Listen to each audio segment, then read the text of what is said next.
Chapter 1. Mother, do you aspire to be Empress? You dare to commit regicide. The Empress Dowager of the Great Zhou gazed incredulously at her son. Where's the mother who holds her son hostage? Where's the mother who seeks to ascend the throne and become Empress? Tell me, who else but you? Chu Gu roared, brandishing his sword at his mother before the entire court of civil and military officials. Your Majesty, please calm down. Indeed, that is your own mother. The courtiers' expressions shifted dramatically as they urged him to reconsider. If you desire power, I shall relinquish it to you. Why must we draw swords against each other, mother and son? The Empress Dowager's face was etched with sorrow as she implored him. What a generous offer. Chu Gu snorted dismissively, his countenance darkening as he bellowed. Then tell me, how old am I this year? How old? 20, 28? The Empress Dowager recalled, though uncertainty laced her voice. 28. Chu Gu sighed heavily. At 28, it meant he had existed in this world for 28 years. Yet throughout these years, he had been under constant control, harboring great ambitions that remained unfulfilled, manipulated like a mere pawn. Chuer, the Empress Dowager's gaze towards her son was laden with complexity. Do not call me Chuer. That version of me is dead. You are the one who killed him. Chu Gu roared angrily, gripping her throat with fierce determination. Indeed, he had perished if not for the system that had intervened. He was a transmigrator, born directly into the role of crown prince. At the tender age of 8, he ascended the throne due to his father's untimely demise, yet his mother had maintained a tight grip on the reins of power, ultimately plotting to usurp him and claim the throne for herself. If it had not been for the system, he would have met his end yesterday, poisoned by the faction loyal to his mother, all in the pursuit of that exalted position. If he were to survive, his mother could never ascend thus. He had to perish. His uncle wished for his death, his grandfather sought his demise, and even his cousin desired the same fate for him.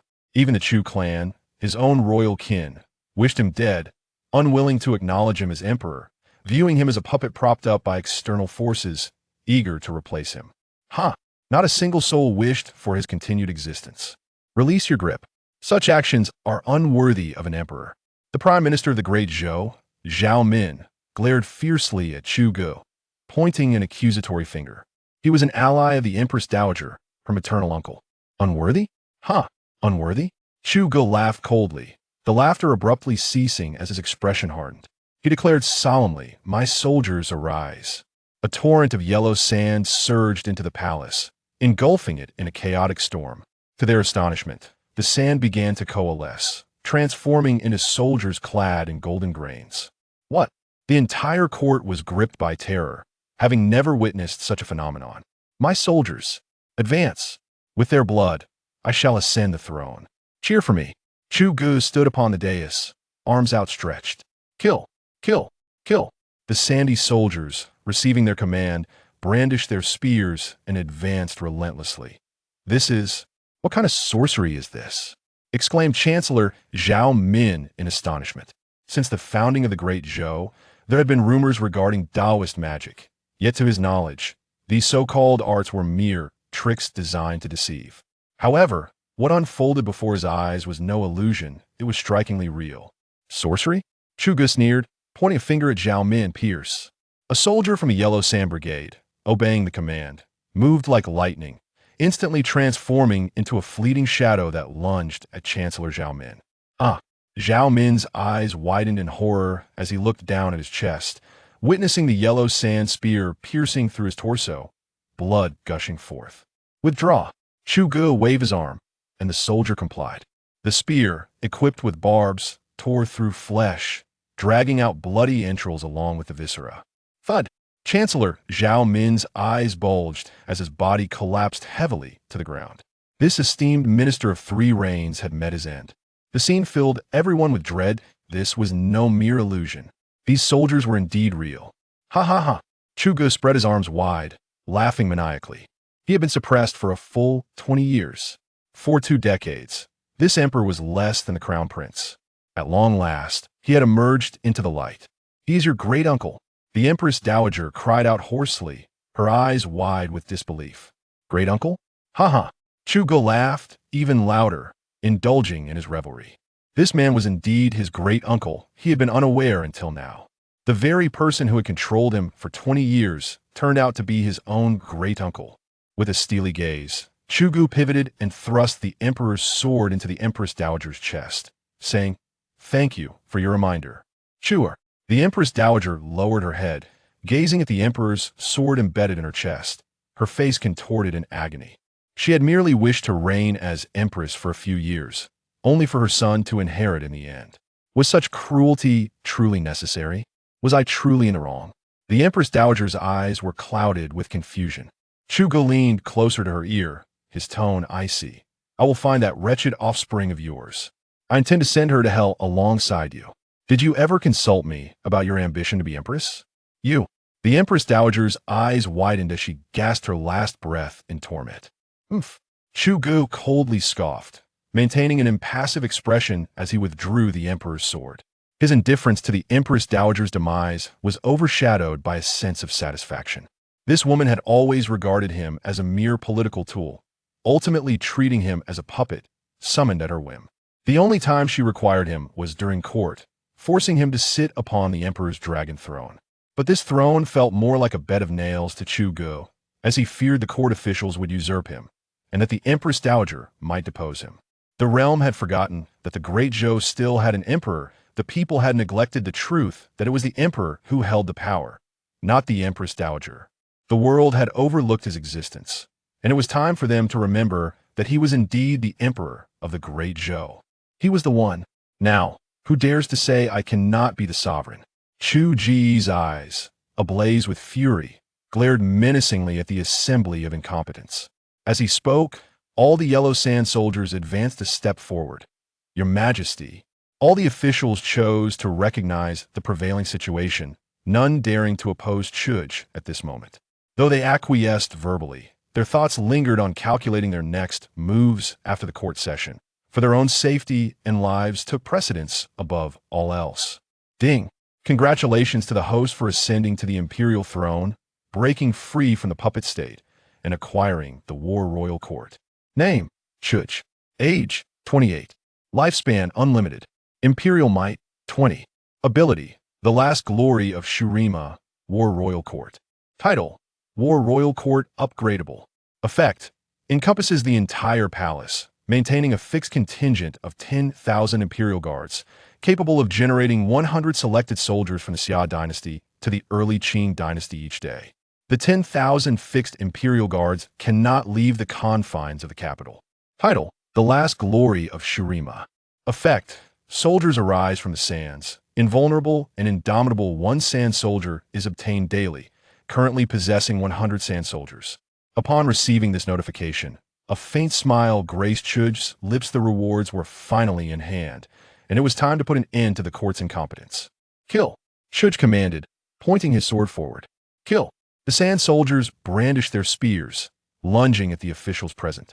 "How dare you!" A chorus of shock and anger erupted, yet one by one, they fell to the spears of the sand soldiers. In their final moments, they could scarcely believe that Chuj would turn against them, let alone annihilate them. With their demise, who would govern the Great Zhou? Who could possibly govern the Great Zhou? Chapter 2. Go to hell with your offspring. I, the sovereign, reclaim my throne. Chugu laughed heartily, his mirth reverberating throughout the palace, causing it to tremble violently before collapsing in a cacophony of destruction. In its stead, a formidable war court arose, reminiscent of a colossal beast overshadowing the entire imperial residence. Across the court, the ominous black dragon banners of the Great Zhou Empire fluttered in the wind. As ghostly figures of heavily armored elite guards materialized at intervals of 10 paces, their expressions as cold and unyielding as marble statues. The ranks of these guards numbered in the tens of thousands, all clad in finely crafted armor and wielding deadly weapons. The palace denizens were thrown into utter disarray by this abrupt upheaval. How could the palace transform so drastically in the blink of an eye? Gazing upon the sudden emergence of the guards, fear consumed their eyes, including those of the original palace guards. Lay down your weapons. Those who defy this order shall face execution without mercy. The elite guards unsheathed their blades, pointing them menacingly at the original guards. Who are you? The leader of the original guards attempted to maintain composure, drawing his sword in defiance. Kill. Without uttering another word, the elite guards swung their blades, and a severed head tumbled to the ground. From the moment of their inception, Chugu had commanded them to seize control of the entire palace. Any dissenters were to be slain. Kill. The cries of battle echoed relentlessly, as many of the original guards fell victim to the onslaught of the elite guards. While the elite guards suffered losses too, their numbers were replenished from the war court, ensuring that they remained constant in strength and incapable of leaving the capital. As Chugu listened to the cacophony of slaughter outside, he felt his authority swell, prompting another bout of laughter. Having been under control for so long, he teetered on the brink of madness. And from this moment forth, the War Emperor was born. His system was known as the Explosive Troop System. Capable of issuing tasks at unpredictable intervals, upon completion, rewards in the form of military forces would be granted. His current mission was that of the Ironblood Conqueror. Mission: Ironblood Conqueror. Mission description: conquer a total of 10 nations. 0-10. Mission reward: Heavenly Eye Effect. Acquire 10,000 mechanical warriors and gain access to the central system's Heavenly Eye, which would hover in the sky, providing real-time insights into national affairs. Bah! Chugu spat contemptuously upon the lifeless bodies of the court officials. How could he govern the great Zhou after slaughtering them? Finding a 5-legged turtle is a challenge. How much more difficult would it be to find scholars aspiring to high office? From this moment, I shall soar like a swan. Come forth, Xuanjia soldiers. Chugu pointed his heavenly sun sword forward. In a flash of brilliance, 100 elite soldiers clad in heavy armor and mounted on magnificent steeds appeared before him as if descending from the heavens. Your Majesty, we pay our respects. The 100 Xuanjia soldiers dismounted in unison and knelt in reverence. Go. Bring all the concubines from the inner palace to accompany the Empress Dowager in her burial. Chugu gritted his teeth, harboring a deep-seated resentment as he issued his first command. These concubines had all been chosen for him by the Empress Dowager, intended as marriage alliances from various clans, including her own niece. The most lamentable aspect is that these women hold him in utter contempt, viewing him with disdain, and are resolute in their belief that he is worthless. Time and again, they concoct numerous excuses to evade his summons for intimacy. One day it is the arrival of an aunt, the next, it is the onset of menstruation, or perhaps a domestic emergency. If that is the case, his existence is rendered superfluous. Indeed, the armored soldiers echoed in unison, rising in their heavy armor, their eyes glinting with bloodlust as they gazed toward the palace gates. Kill. They drew their blades in unison and stepped forth from the palace with measured steps. Chugu, wielding the emperor's sword, advanced deliberately toward the inner palace. Those who had once scorned him, those who had derided him, would soon meet their demise at his hands. He had once aspired to be a benevolent ruler, yet 2 decades of puppet-like existence, 2 decades of humiliation, had revealed to him the truth. He was, by nature, a tyrant. Upon breaching the inner palace, the armored soldiers slaughtered all who dared to obstruct their path, filling the air with cries of carnage. Chugu followed closely behind, expressionless, gripping the emperor's sword. Since nothing belonged to him, he would start anew from himself. He is the founding emperor. He embodies absolute authority. This realm shall be reclaimed by him. Let all the world recognize that he, the emperor of the great Zhou, did not inherit his position but fought fiercely for it. Your Majesty, spare us. Many palace maids and eunuchs quaked before Chugu, trembling in fear. All of you get out. Chugu did not command their execution, but ordered them to leave. These were mere ordinary palace maids and eunuchs. Their slaughter held no significance. They would all be expelled from the palace shortly. Yes, yes. They hastily nodded and fled in terror.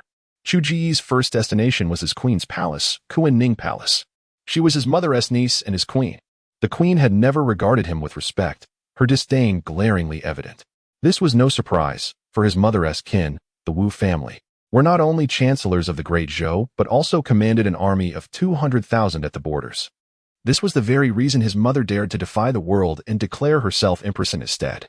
The Wu family was an illustrious lineage, having produced 5 generations of chancellors, with the majority of the court supporting them. Ding. The mission assistant activated, issuing a task based on his actions: clear the inner palace. Task description: eliminate all rebellious consorts and palace maids. Task reward: the remnants of the demonized Zhangjiao. Effect: summon 10 undying yellow-turbaned demon soldiers daily. As formidable as mountains, possessing immense strength, merciless and immortal. Segment break: who are you? Do you not know who I am? The queen emerged from Kuan-Ning Palace, flanked by maids and guards, her voice stern and commanding, attempting to repel the encroaching armored soldiers. My queen, it has been 3 days since we last met. How have you fared? Chugu, his emperor's sword stained with blood, approached with a dark expression. "It is you." The queen's complexion paled, realizing the gravity of the situation. A palace coup. If these soldiers obeyed Chugo, it signified their imminent doom. As this realization dawned upon her, she placed a hand on her slightly rounded belly. Her face etched with despair. Why must it be at this moment? Could they not have waited a few more months? Aha, my queen. Are you aware of my anticipation for this day? Do you comprehend the duration of my wait? I could have prolonged my patience. Yet I am determined to sever your hopes before that abomination is born. With a dark expression, Chu Gu raised his sword towards the queen. This child is not his. He harbors suspicions about its true father. Once he stabilizes his court, he will dispatch troops to apprehend that wretched creature and subject it to 1,000 tortures. Though he holds no affection for this queen, she is, after all, still his queen. Upon hearing his words, the queen's expression shifted multiple times, but ultimately she spoke softly. Your Majesty, have you truly considered this? The Wu family commands an army of 200,000. Will you not fear a rebellion if you take my life? Perhaps it would be wiser for you to continue as the son of heaven while I remain your queen? Chu Gu erupted into laughter, tears nearly streaming from his eyes as he wiped them away, exclaiming, I have slain my own mother. Why would I concern myself with you? You dare commit regicide. The queen's countenance changed dramatically. The implications of killing her versus the Empress Dowager are entirely different. Regardless of the Empress Dowager's faults, she is Chu Ji's biological mother. If he does not eliminate her, she will ascend as Empress today. Has she ever contemplated the feelings of the monarch? In a fit of fury, Chu Gu bellowed, pointing at the queen, execute her, and eliminate the abomination within her womb as well. Chapter 3. Vengeance. The queen's expression shifted once more, her lips poised to utter something. Yet in the next instant, the armored soldier lunged forward, plunging a blade deep into her abdomen. No, my child. Blood gushed from the queen's mouth as her hands trembled uncontrollably, her gaze falling upon her wounded belly. Die. Chu Gu advanced, wielding the Empress sword, and viciously stabbed her again. With a gasp, the queen's eyes widened in horror as she collapsed heavily to the ground. Ha ha. Chu Gu laughed maniacally, brandishing the blood-soaked sword. Your Majesty, spare us. The other palace maids and eunuchs turned ashen, hastily kneeling to plead for mercy. Spare your lives? A vicious grin spread across Chu Ji's face. I still remember your contemptuous faces from before. Slay them all. With a flick of his sleeve, he departed. No. As anguished cries echoed, lives were extinguished one by one. Yet, Chu Gu showed no signs of relenting. This harem, which was ostensibly his own, was in truth a realm of disdain. The women from noble families regarded him with scorn, fully aware that he would either abdicate or meet an untimely demise. In Fengla Palace, the residence of Consort L, she too hailed from a prominent family, the foremost among the martial clans. I humbly welcome your Majesty. Consort L hurriedly knelt, accompanied by palace maids and eunuchs, in a show of utmost respect. She was no fool, having witnessed the extraordinary scene and the turmoil within the royal guard. She understood that trouble was brewing. With Chu Gu personally arriving with his entourage, she realized a coup had transpired. And the victor was none other than the man before her. Wise individuals recognized the shifting tides, regardless of her past disdain for Chu Gu. He now stood as the true emperor, no longer a mere puppet. My beloved consort, you were not always like this. Have I instilled fear in you? Chu Gu taunted, lifting her chin with the bloodied sword, a mocking grin etched upon his face. Consort L had once looked down upon him the most within the harem. In her quest for survival, she had tread carefully, even expressing contempt for Chu Gu, believing him unworthy of the throne and unfit to be her husband. And no, she replied with a forced smile, striving to maintain an appearance of sweetness. Yet in the next moment, the emperor's sword sliced through her throat, blood gushing uncontrollably. You. Consort L's eyes widened in disbelief, clutching her neck as she fell to the ground, unable to fathom why she was met with such a fate despite her submissive demeanor. She had not wronged the emperor in any significant way, merely held him in disdain and refused his bed. The remaining eunuchs and palace maids trembled as they knelt on the ground. Humph. Chu Gu flicked the blood from the blade with a cold snort. At this moment, his demeanor had irrevocably changed. He was no longer the timid figure who had first arrived in this world. To offend him and expect to survive? How laughable. Eliminate them all. Chu Gu uttered coldly before turning away, leaving behind a tableau of terror-stricken maids and eunuchs. Kill. At a command, the knives were raised, and the already departed Chu Gu could not witness their tragic fate, only hearing their anguished cries. In this moment, Chu Gu was indifferent, cold-blooded. His very nature had transformed. He was no longer the compassionate modern man he once was. He did not wish for this change, yet everyone compelled him to become this way. Among the harem, the most panicked was the noble consort Ning. The chilling screams echoed through the palace, making her realize that the palace had undergone a coup. The victor of this upheaval was none other than the current emperor, and thus her fate was sealed. She had once poisoned Lin Zhaoyi, whom Chuga cherished dearly, along with her unborn child, and later even framed Lin Zhaoyi with false accusations, although Chuga had faced it with a smile at the time. Expressing anger over Lin Zhaoyi's supposed crimes, she now sought to flee. However, the royal guards left her no escape, though they remained stationary. It was a well-established fact that should she dare to leave her palace, they would resort to slaughter. In her state of panic, a bloodied figure accompanied by hundreds of Xinjia guards entered her chambers. "I pay my respects to your majesty," she exclaimed, frantically kneeling alongside her maidservants. Chuga gazed at the kneeling beauty before him, his murderous intent surging forth. Consort Ning had been sent by the Zongren few and was one of the few consorts permitted to share his bed, with the intent of bearing him an heir. Yet it was precisely her presence that had led to his childlessness. Anyone else who dared to conceive would meet a grim fate. This had resulted in many consorts being reluctant to share his bed. The issue was that Consort Ning had failed to produce even a single egg over the years. His deepest hatred lay in the fact that she had killed Lin Zhaoyi, who had genuinely loved him, and had conspired to free herself from control, all while murdering the child that resided within Lin Zhaoyi's womb. "Your Majesty," Consort Ning stammered as she lifted her gaze to meet Chu Ji's trembling form. Chu Gu, with the emperor's sword resting against the ground, crouched down, lifting Consort Ning's chin with his bloodied palm, speaking in a surprisingly gentle tone, "My beloved consort, do you remember Lin Zhaoyi?" Although his tone was soft, Consort Ning trembled in fear, understanding that her reckoning was at hand. "Your Majesty, she stuttered, attempting to explain, but Chu Gu swiftly covered her mouth and nose with his blood-soaked hand. "Do you remember the child that Lin Zhaoyi carried? Do you recall the smile I bestowed upon you when Lin Zhaoyi perished? I will tell you, that was my fury directed at you." Chu Gu released the emperor's sword and seized her head with both hands, covering her mouth and nose as he demanded answers in a voice filled with rage. Consort Ning struggled desperately, clawing at Chu Ji's face, but nearby eunuchs and maidservants swiftly restrained her. They understood that, at this moment, Consort Ning was finished. The emperor had seized absolute power, and if they wished to avoid death, they had no choice but to curry favor with him, for otherwise, their demise was inevitable. After a fierce struggle, Consort Ning ultimately succumbed to her fate, collapsing to the ground. Chu Gu, wielding the imperial sword, rose with an expression devoid of joy. His face a mask of coldness, utterly lacking any semblance of satisfaction or vengeance. The enemy had been vanquished, yet his beloved Lin Zhaoyi could never return. This was the last vestige of his tenderness, now extinguished. Gazing at the lifeless body, Chu Ji's fury lingered. He unleashed his wrath upon the corpse, relentlessly brandishing the imperial sword until his rage was spent. "Dispose of them," he commanded, casting a final, indifferent glance at Consort Ning's remains. He disregarded the palace maids and eunuchs, issuing his orders without hesitation.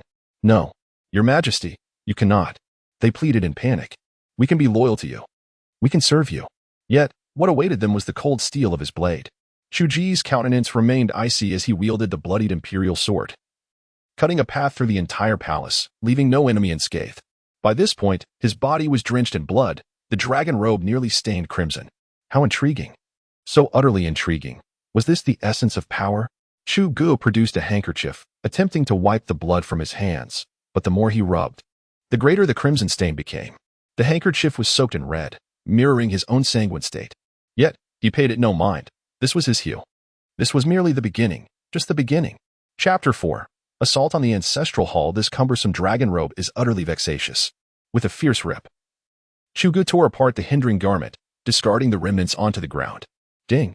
The task of purging the harem has been accomplished, and the legacy of the demonized Zhangjiao has been obtained. Name: Legacy of the demonized Zhangjiao effect. Summon 10 undead yellow turban warriors daily, colossal in stature, possessing immense strength, devoid of pain and mercy, immortal and indestructible. Arise, my soldiers. Chu Gu pointed forward, and a cascade of radiant light descended from the heavens. 10 warriors, as towering as mountains, clad in yellow battle robes and wielding massive sabers, slowly materialized from the void, resembling ancient deities of war. The undead yellow turban soldiers, machines of slaughter.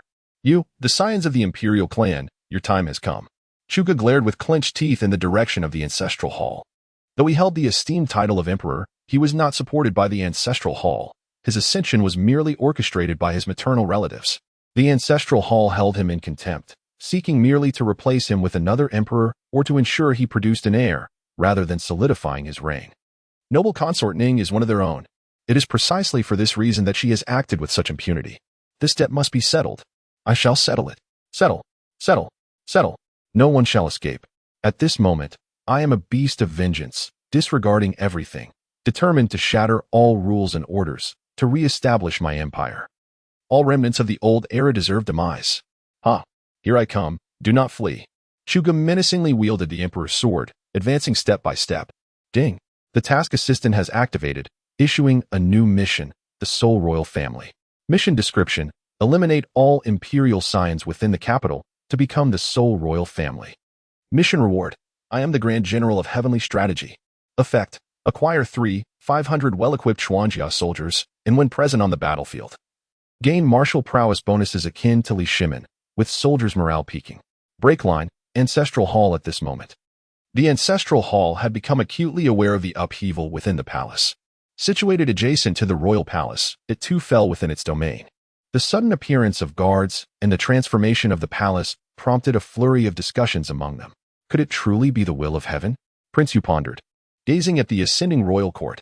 Do not dwell on such thoughts. A palace coup is unfolding before us, and we cannot ascertain who will prevail. Let us first summon the troops from the capital garrison. An elder beside him spoke gravely, his words tinged with urgency.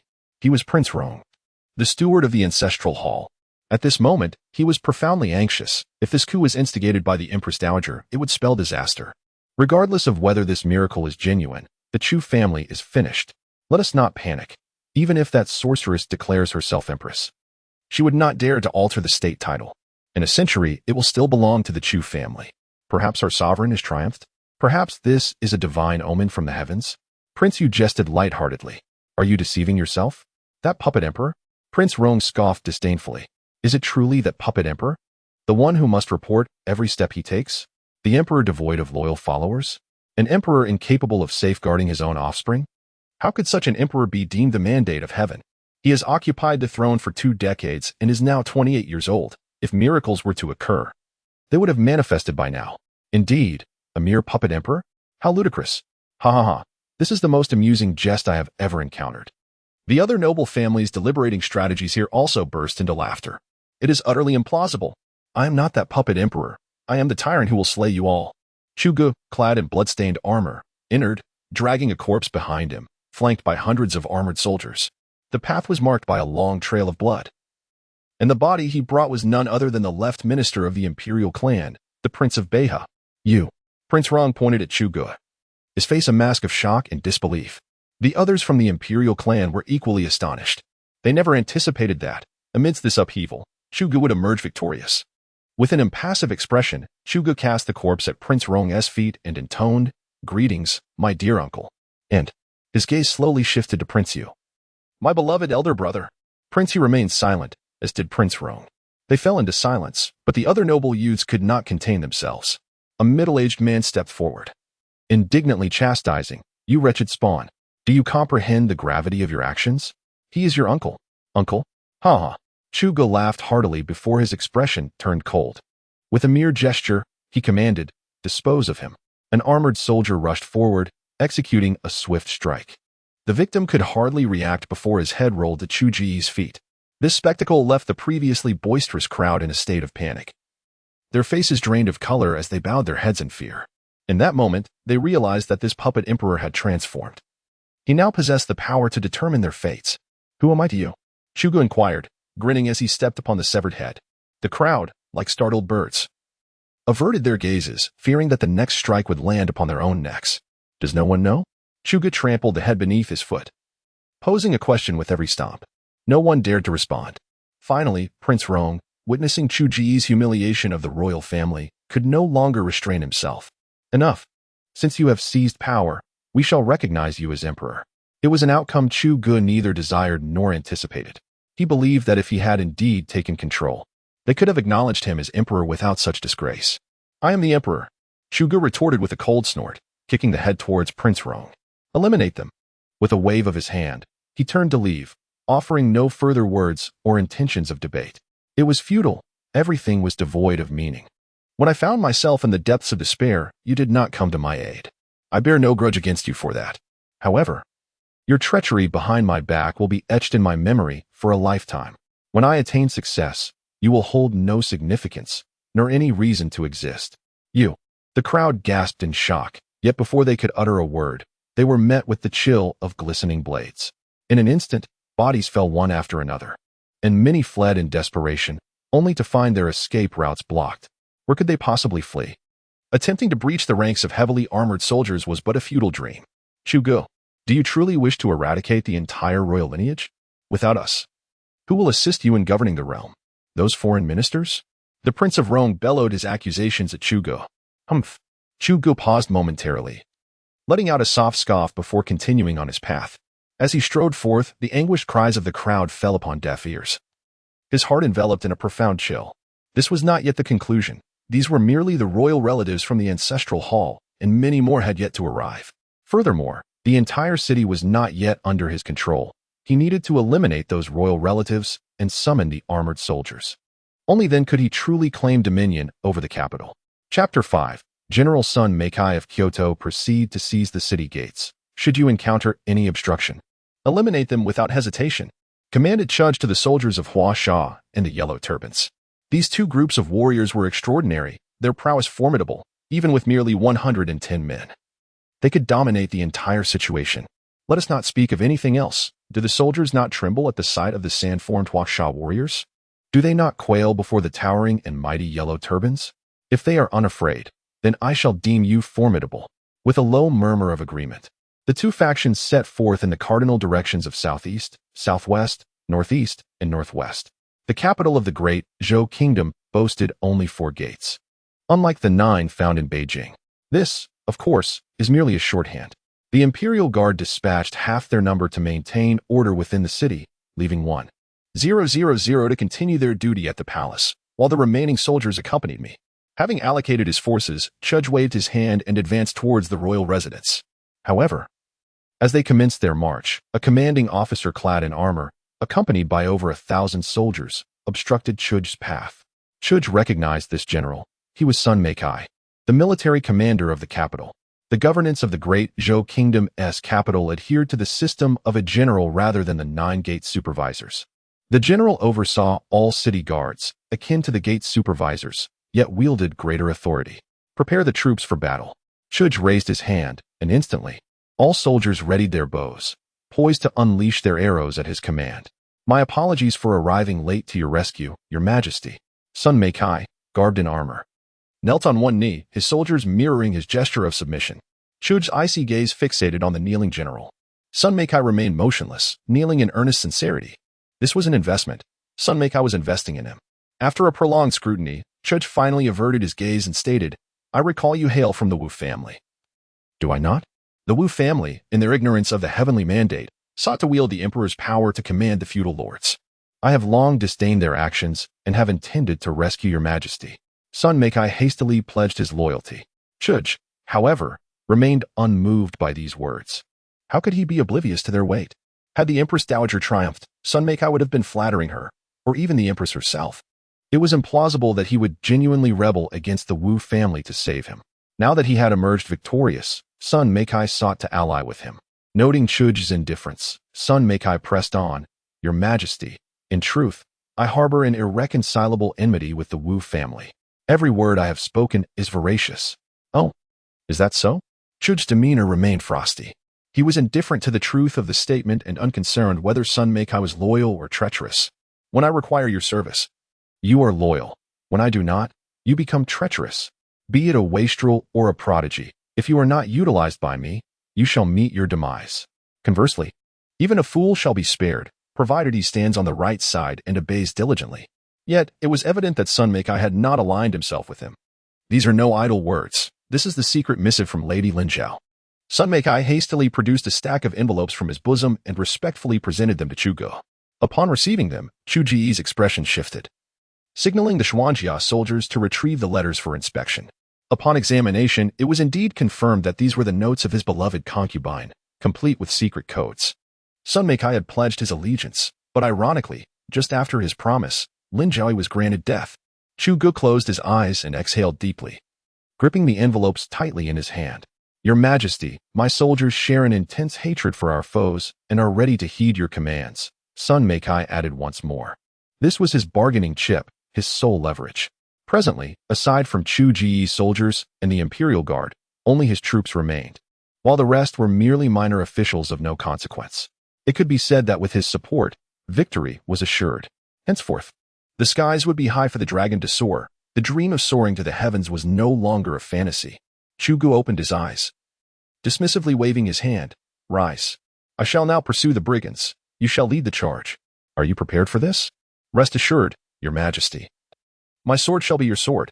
Sun Meikai sprang to his feet, thumping his chest in fervent assurance, his eyes resolute. Such a rare opportunity was bestowed upon him, and he was determined to seize it. With the Wu family now defunct, his only path to ascendancy lay in aligning himself with this emperor. To him, it mattered not who reigned. What was crucial was the ability to continue his climb. Loyalty? One could secure loyalty through strength. Divider line. The chaos within the imperial palace was common knowledge throughout the entire capital. The emergence of the Imperial Guard, which had violently decimated the previous forces, was impossible to conceal. The current atmosphere in the capital was eerily silent, with all citizens cowering in their homes, praying for the swift resolution of the upheaval. Meanwhile, the remaining officials and royal kin were gripped by panic. Those of status and rank had perished, either at court or within the ancestral halls. The few who remained were but minor figures, mere pawns. They were utterly at a loss regarding what to do. However, they had congregated at the residence of the Duke of the Northern Border, the most significant royal relative who had not ventured to the palace or the ancestral halls. He was also the highest-ranking official present. Today, he was filled with resentment upon learning that the Empress intended to dethrone the emperor and had chosen not to attend court. Though he harbored disdain for Chu Gu, viewing him as a mere wastrel, he still acknowledged him as their emperor. The Empress Dowager was of the Wu family. Feigning illness, he had excused himself from court. What shall we do, esteemed lords? The indecisive Duke of the Northern Border asked, his voice tinged with alarm. In truth, he was utterly ignorant of the situation, unaware of the palace's current state, as were all present, yet they remained anxious. The entire morning had elapsed without a single return. Any messengers sent to inquire at the palace met with a grim fate. The ministers remained silent, mere insignificant officials or heirs to titles, devoid of any means to effect change. Their esteemed fathers, those of high rank and influence, had not returned, leaving them utterly directionless. Amidst the uncertainty, a minor official of the 6th rank ventured to speak. I believe that in this palace coup, His Majesty has emerged victorious. At the utterance of these words, all eyes turned towards this inconspicuous official. Under ordinary circumstances, such a low-ranking figure would never participate in their deliberations. Yet now this minor official held considerable standing in the assembly, as most high-ranking officials had remained within the palace. Who are you? Inquired the Prince of Beijing, scrutinizing the unassuming official. As a prince, he naturally did not recognize such a lowly officer. I am Li Qiguai, a magistrate from the capital's Yamen, replied Li Qiguai, bowing respectfully to the assembly. Chapter 6. Internal strife. Spare me the pleasantries. What leads you to believe that the puppet emperor will prevail? An official interjected impatiently. In their minds, Chu Gu was merely a figurehead, a marionette. How could such a one succeed in a palace coup? Li, unfazed by the rudeness, first offered a courteous bow, then earnestly deliberated. If the Empress Dowager were victorious, would she not inform everyone? Surely she would not allow the situation to spiral into such chaos. There must be a divine intervention at play. His gaze shifted towards the palace. Moments ago, all the palace structures had collapsed instantaneously, replaced by an imposing new edifice. The palace walls towered higher and were thicker than the Great Wall, brimming with the Imperial Guards. These guards exhibited an icy demeanor, unlike the Empress Dowager's followers, who would be expected to act differently. After all, most of them were loyal to her. If any upheaval were afoot, they ought to have been informed. Thus, only one possibility remained. The emperor had triumphed. Furthermore, the emperor had invoked a miracle. As this revelation settled in, a profound silence enveloped the assembly. Indeed, if the Empress Dowager had emerged victorious, such a scenario would not have unfolded. They would have already received word. Yet now, they remained in utter ignorance. With the elder generation at home still ensconced in the palace, without a whisper of news, It appeared evident that the Empress Dowager had lost, and the Emperor had won. The Prince of the Northern Territories exhaled a sigh of relief upon realizing the Emperor's victory. Regardless of the circumstances, he was still of royal blood. And Uncle the Chugo, could Chugo truly bring himself to execute him? Contemplating this, he felt a wave of tranquility wash over him. Settling into a nearby chair to sip his tea leisurely. With the Emperor victorious, it was only natural that they, as royal relatives, would reclaim authority, and the high offices of the court would rightfully belong to them. Would the Emperor choose to employ outsiders instead? How ludicrous! In stark contrast to his composure. The supporters of the Empress Dowager were fraught with anxiety. What do you propose we do? One of the anxious allies inquired urgently. They had once rallied behind the Empress Dowager. If the Emperor had indeed triumphed, would he not seek retribution against them? We must recognize the tides of the times and align ourselves with the Emperor, definitively severing ties with the Empress Dowager. After all, governance requires officials, Li asserted gravely. Regardless of who claims the throne, they will need us. Even if the high-ranking officials face reckoning, as lower officials, we have nothing to fear. The Emperor will not seek vengeance upon us, but rather employ us, he continued. Indeed, the assembly murmured in agreement. Whoever emerges victorious will require our services. Our role will be to support the victor when the time comes. Nay, we have often benefited from the Empress Dowager's favor. How could we betray her for a pretender? Moreover, the outcome remains uncertain. An official firmly refuted, his countenance resolute. At this declaration, silence fell upon the room, each member refraining from response. The speaker was a loyalist to the Empress Dowager, whose father was likely facing repercussions within the palace. They had no option but to steadfastly support the Empress Dowager, clinging to the hope of her victory. Even if she were to falter, they could not lend their allegiance to the Emperor. They were bound to traverse a singular path. Come what may, only those lesser officials, those unaligned, would find themselves in a position to navigate the shifting tides. The Empress Dowager has treated you well. Do you truly wish to rebel against her? An official rebuked angrily. Heaven and hell leave him with no choice. He can only tread a path of darkness. The crowd fell silent, heads bowed, yet their hearts had already made a resolute decision. The Empress Dowager had lost. They could not accompany her to death. Should she triumph and ascend as Empress, they would undoubtedly support her without hesitation.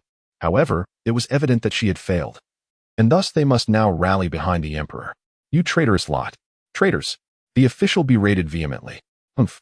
He-chun, your words are rather harsh, aren't they? You, of the He family, hold the position of a great general and have repeatedly benefited from the Empress Dowager's favor. Do you wish for us to accompany you in your demise? An official retorted coldly.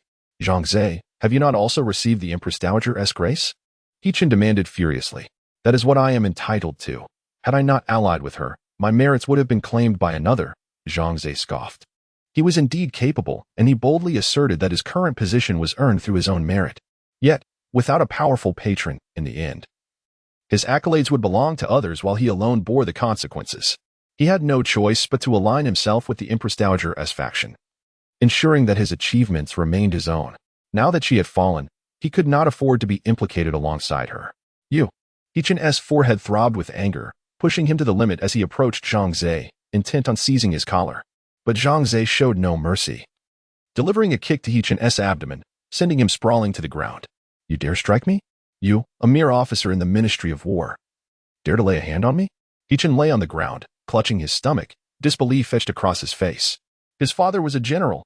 How could Zhangze dare to attack him? You should rather think of how to escape. If you tarry any longer, you may very well perish here. Zhangze remarked with a cold laugh, offering no further response. Such a fool, unable to discern the gravity of the situation, deserved his fate. The general would undoubtedly be held accountable. He-chun was no longer the son of a general, but merely a fugitive. How could a mere fugitive compare to him? Young master you should hasten your departure. If you do not leave soon, it may be too late. An official approached, aiding He-chun while shaking his head in dismay. The general He-tue had once bestowed kindness upon him. Thus he offered this gentle warning. Zhao Sheng, are you also betraying me? Betraying the Empress Dowager? He-chun grasped the arm of the official in disbelief. Zhao Sheng was originally a down-on-his-luck warrior, elevated by He-chun's father. Were it not for his father, Zhao Sheng would still be serving as his centurion. Alas, young master, the situation is settled. I can only go with the flow, Zhao Sheng sighed, turning his head away in resignation. The general had shown him kindness. Yet to forsake his future and his life was a price he was unwilling to pay. His sacrifice would not only cost him his life, but also the lives of his entire clan. He could not risk their lives on such a gamble. Very well. You ungrateful beasts, mark my words, you will one day regret this. He-chun rose from the ground, pointing at his colleagues as he retreated step by step. His eyes filled with bloodshot fury. The crowd remained silent, coldly observing him. A failure is ultimately a failure. The Empress Dowager's faction was now entirely within the palace, and they would surely face retribution. They could never align themselves with a defeated man. You all wait for me. He-chun uttered a fierce threat before turning to leave. He intended to unite the remnants of the Empress Dowager's faction, to rally the offspring of the high officials, and to seek out General Sun Meikai. Perhaps there lay a glimmer of hope. Sun Meikai was one of their own, and he too had not attended the court assembly today. There was still a chance. Where are you going? A chilling voice echoed from the doorway, followed by the sound of approaching footsteps. Chapter 7. What of the royal kin? Before long, Chu Gu, wielding the emperor's sword, led Sun Meikai and the Xianjia soldiers through the entrance. The puppet emperor.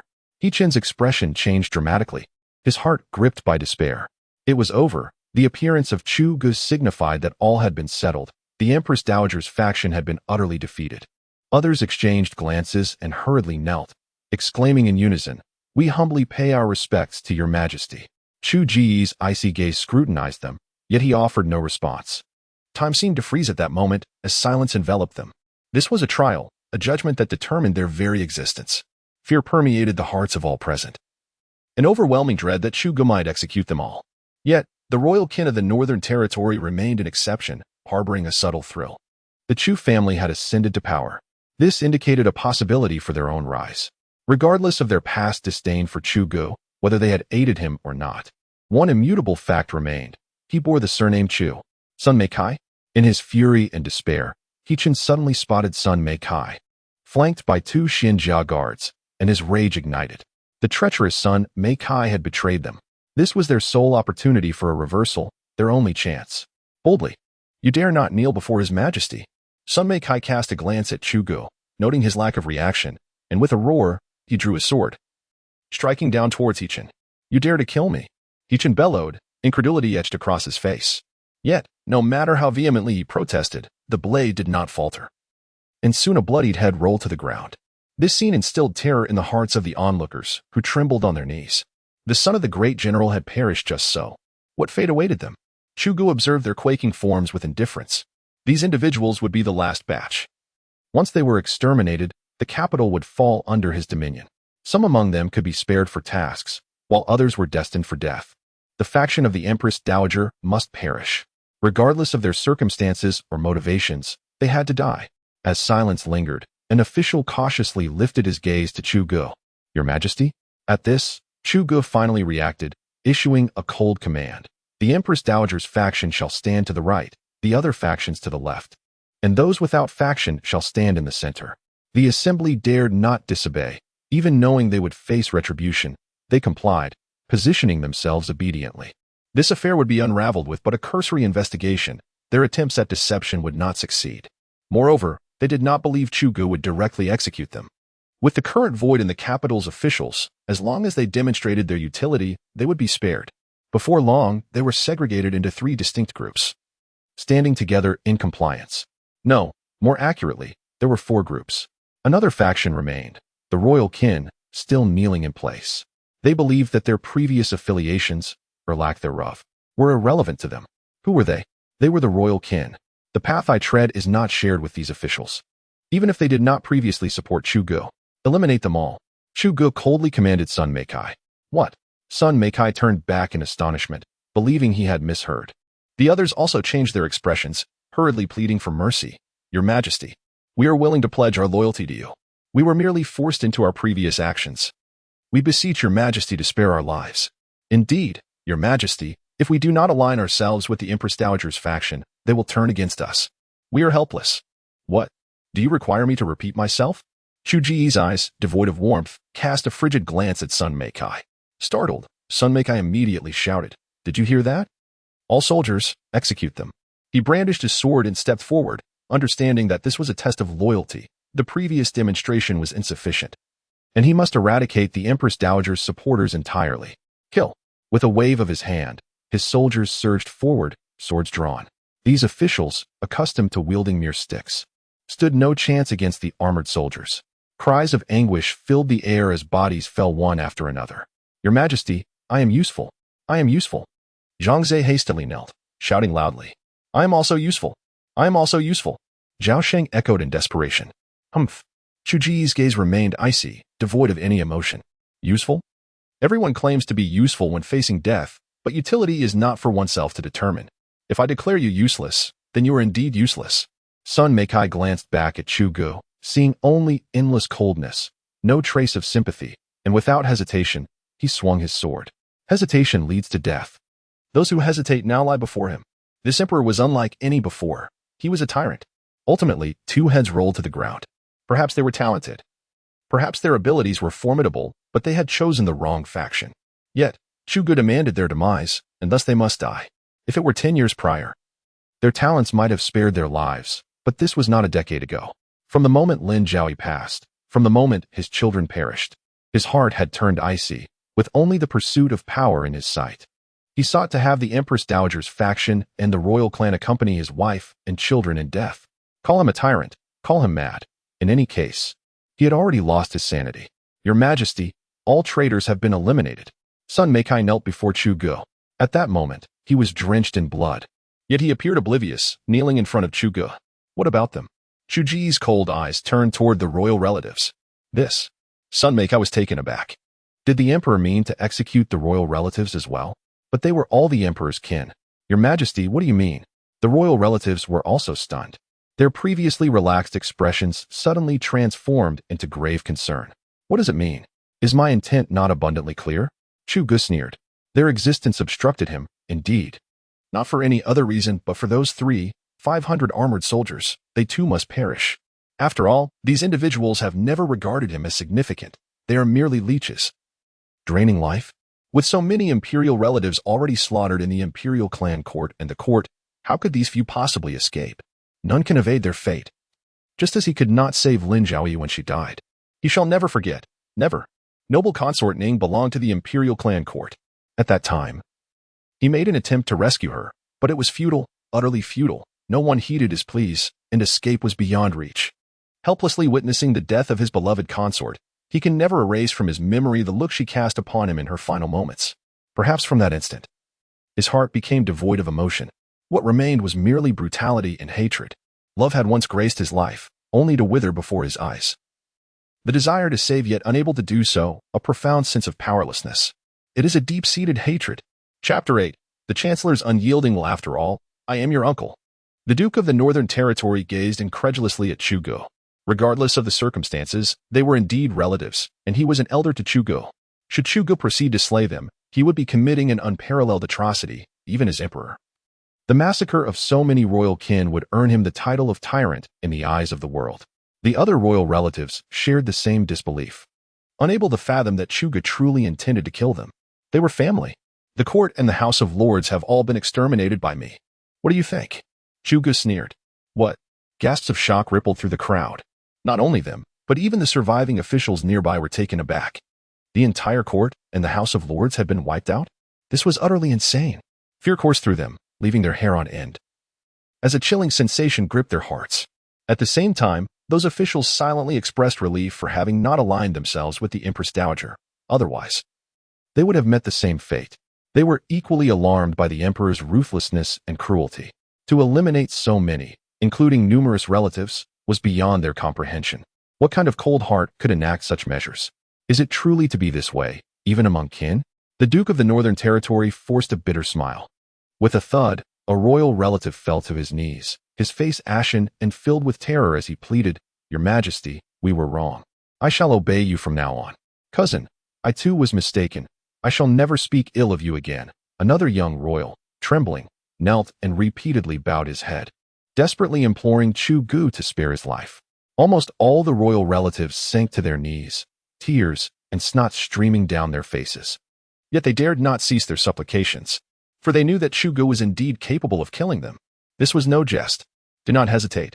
Chu Ji's expression was as cold as ice, his gaze piercing as it fell upon Sun Meikai. Your Majesty, I. Sun Meicai's face bore a troubled expression, yet he dared not act rashly. Even if the emperor desired their deaths, He could not take on the role of the executioner. These individuals were, after all, the emperor's kin. Should he act as the executioner, it would leave a thorn in the emperor's heart, making it difficult for him to gain favor in the future. Since Lord Sun is unwilling to act, I shall take it upon myself. Li Qigui boldly stepped forward with a smile. Others may have hesitated, but he saw an opportunity. Although this course of action would bear consequences, it was indeed a chance worth seizing. Opportunities such as these are rare in the world. You dare. You are but a trivial official. A royal relative bellowed in anger. Even in death, they wished to retain their dignity. To be killed by a minor official was nothing short of disgraceful. Your Majesty? Li Qigui feigned ignorance, instead bowing towards Chu Ge, his eyes filled with inquiry. Kill. Chu Ji's command was terse and unequivocal. Onward. Li Qigui gestured to the soldiers. With a single command, the soldiers slowly encircled the royal relatives, who were startled by the unfolding scene and began to retreat in panic. Gazing into their fearful eyes, the soldiers remained expressionless, akin to the Grim Reaper drawing near. They were cold, artificial beings, utterly oblivious to the concept of emotion. Li, what are you planning to do? The Prince of the Northern Territory, terrified, retreated repeatedly. My lord, why inquire so much? Li grinned as he advanced step by step, knife in hand. You dare. The Prince of the Northern Territory trembled, pointing at Li with a quaking arm, his voice rising in anger. There is a saying, when the ruler demands the death of his subject, the subject must comply. The time has come for you, my lord. With a swift motion, Li brought down his knife with ruthless precision, aiming directly for the neck. Naturally, the prince could not simply submit. He sidestepped in an attempt to evade, but immediately, soldiers surged forward to deliver a follow-up strike. In a moment of carelessness, he was slashed across the arm. Ah! The prince screamed in agony, clutching his wounded limb, yet in the next instant, another blade struck his neck. It was Li. A round, plump head was laboriously severed from its body. Meanwhile, other royal relatives met their demise at the hands of the soldiers, blood spilling across the ground. Your Majesty, I have fulfilled my duty. Li raised the prince's head in front of Chu Ge, kneeling in reverence. Ding, mission accomplished. Reward. I am the General of the Heavenly Strategy. Title. I am the General of the Heavenly Strategy. Effect. Gain 500 well-equipped Xuanjia soldiers, and when present on the battlefield, receive martial arts enhancements akin to those of Li Shimin, with soldiers' morale reaching its zenith. Ding, new mission issued. Reorganize the court. Mission title. Reorganize the court. Mission description. Rectify the court and appoint new officials to restore order in the capital. Mission reward. Will of restoration. Effect. Acquire 10,000 Yuzhou cavalry, with an additional 100 Yuzhou cavalry generated daily, in the event of a catastrophic defeat, as the nation teeters on the brink of collapse. Meteors will rain down upon the enemy camp, the size of which corresponds to the disparity in strength between the two factions. What is your name? Chu Ge inquired, not even glancing at the severed head of the prince, but instead scrutinizing the scholar before him. He favored such scholars, those who dared to kill and wield swords, while he held a certain disdain for those who could not lift a blade. Forgetting the 6 arts of a gentleman, only competent in wielding a pen. I am the humble Li. Li quickly responded with respect, realizing that this day would alter the course of his life. The phoenix was soaring high at this moment. You are quite impressive. Would you be interested in becoming the prime minister? Chu Ge asked coolly. What? Li was taken aback, unable to suppress his gaze towards Chu Ge, thinking he had misheard. From now on, you shall be the prime minister. All the troops and generals under Sun Mekai will be under your command to manage the affairs here. Chu Ge uttered this single statement before turning away with his entourage. Who the prime minister was mattered little. What was significant was having a prime minister at all. If one was inadequate, another would suffice. Power rested in the hands of the military. Replacement was a mere whim. Li found himself bewildered. Was he truly the prime minister now? Had he ascended to a position beneath 1 and above 10,000? Was it this simple to become the prime minister? Everyone else was equally astonished. The title of prime minister could simply be bestowed like this? From a humble 6th-rank official to one standing beneath 1 and above 10,000? They were incredulous, struggling to accept the reality before them, utterly astonished. Could it be that they had misheard? A mere minor official appointed directly as chancellor?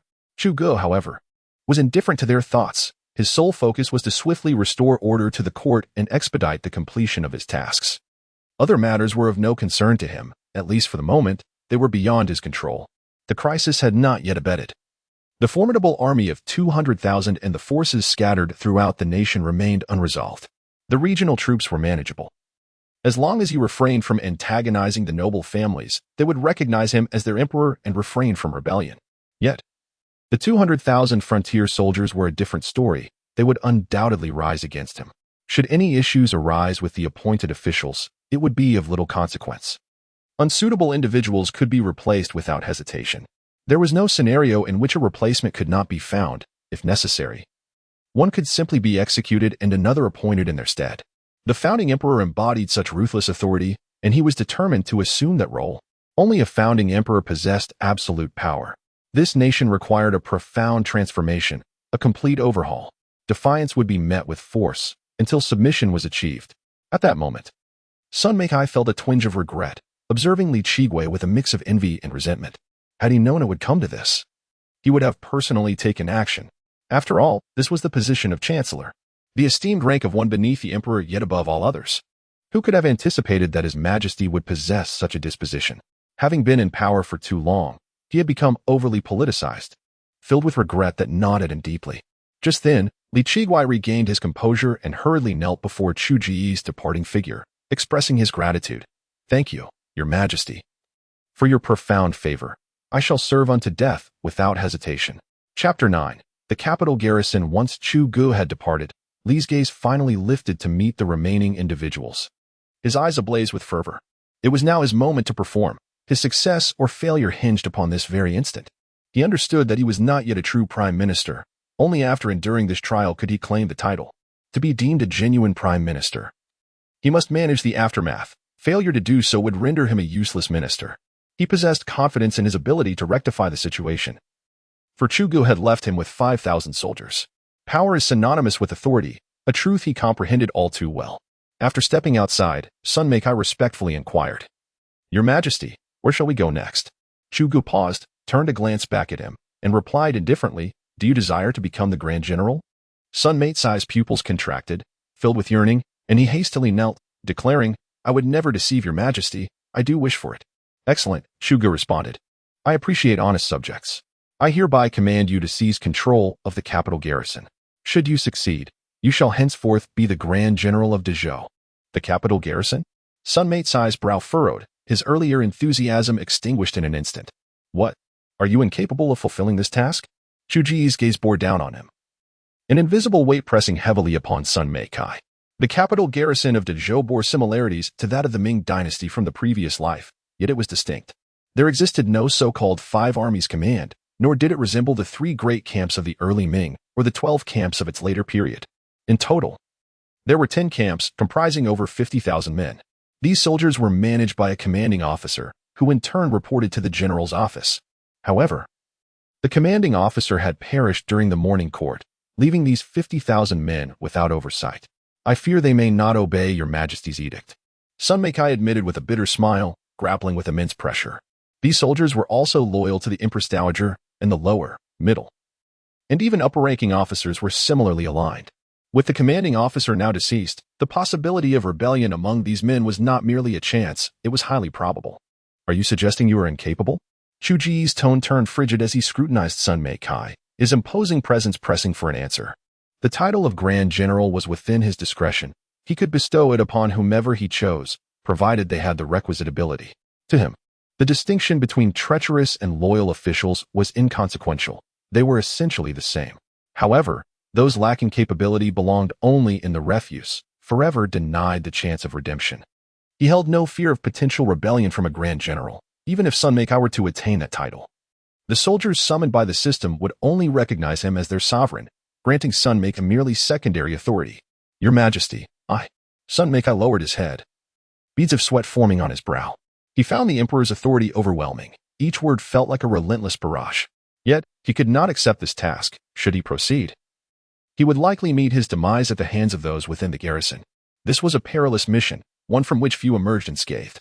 He was no skilled negotiator, nor a master of strategy. He had trained in the art of warfare, and venturing forth would surely lead to his death. Worthless. Were it not for your connection to my beloved, I would have you executed on the spot. With a cold snort, Chu Gu averted his gaze and coldly declared, "I shall personally attend to this matter. Take my imperial guards and seize their possessions, leaving not a single grain of rice for them." After uttering these words, Chugo flicked his robe and departed with 100 armored soldiers. Sun Meikai, with his head bowed low, struck the ground repeatedly until Chugo had completely left. Finally exhaling a sigh of relief. The emperor was indeed vastly different from before. Sun Meikai wiped the sweat from his brow. He had seen Chugo before. But the previous subservience had transformed into an imposing authority that was now rather terrifying to him. It felt as if a single misstep could result in death. "Divider, come forth, my armored soldiers," Chugo commanded, extending his hand, as radiant light cascaded down from the heavens. Soldiers clad in armor, mounted on war horses, materialized before him. "Salute the emperor." All the armored soldiers dismounted and knelt in unison, their voices resounding like thunder. This was the elite. With 3,000 men capable of contending against 100,000, the pinnacle of cavalry. "Advance!" Chugo drew the emperor's sword and pointed forward. And the armored soldiers mounted their steeds, ready for battle. "Attack!" With a frosty expression, Chugo mounted a war horse and charged towards the city gates. When faced with an uncontrollable army, the only recourse was to slay. In that moment, he did not fear the lack of troops. He had plenty of men at his disposal, nor did he fear defeat, for his primary force consisted of the armored soldiers. What are the armored soldiers? They represent the zenith of cavalry. The garrison could surrender and find a path to survival, but those who refused to yield would face his wrath. And he would not hesitate to slaughter thousands. After all, he had already spilled enough blood to be indifferent to a few more lives lost. Tomorrow, the high-ranking officials and their families would face extermination. He intended to eradicate 9 clans. In severe circumstances, he would not hesitate to annihilate 10 clans. The number of dead mattered little. To him, they were merely statistics, for they were all enemies. Their deaths held no significance. They could either be his subjects or remain his foes. There was no other choice. Upon reaching the city gates, Chugo discovered that his Yellow Sand soldiers had already seized control. This was to be expected, as Sun Meikai, the commanding officer, had pledged his allegiance to him. "Open the gates." Chugo pointed the emperor's sword forward, and the gates thunderously swung open. "All Yellow Sand soldiers, take your positions." Chugo pointed his sword skyward once more, and all Yellow Sand soldiers, including those stationed at other gates, turned to dust and vanished into the air. Such were the Yellow Sand soldiers. They did not belong to the realm of mortals. In a certain sense, they could not even be considered human. They were merely a collection of sand. Once the elite of Shirima, they had followed the desert emperor Azir into battle, but with Azir's fall, they had transformed into mere grains of yellow sand. "Charge!" Chugo urged his steed forward, leading all his soldiers out of the city. He was untroubled by the potential upheaval his departure might cause within the city. At least for now, he felt no fear. The Yellow Sand soldiers and the demonic Yellow Turban soldiers were not confined by mere walls.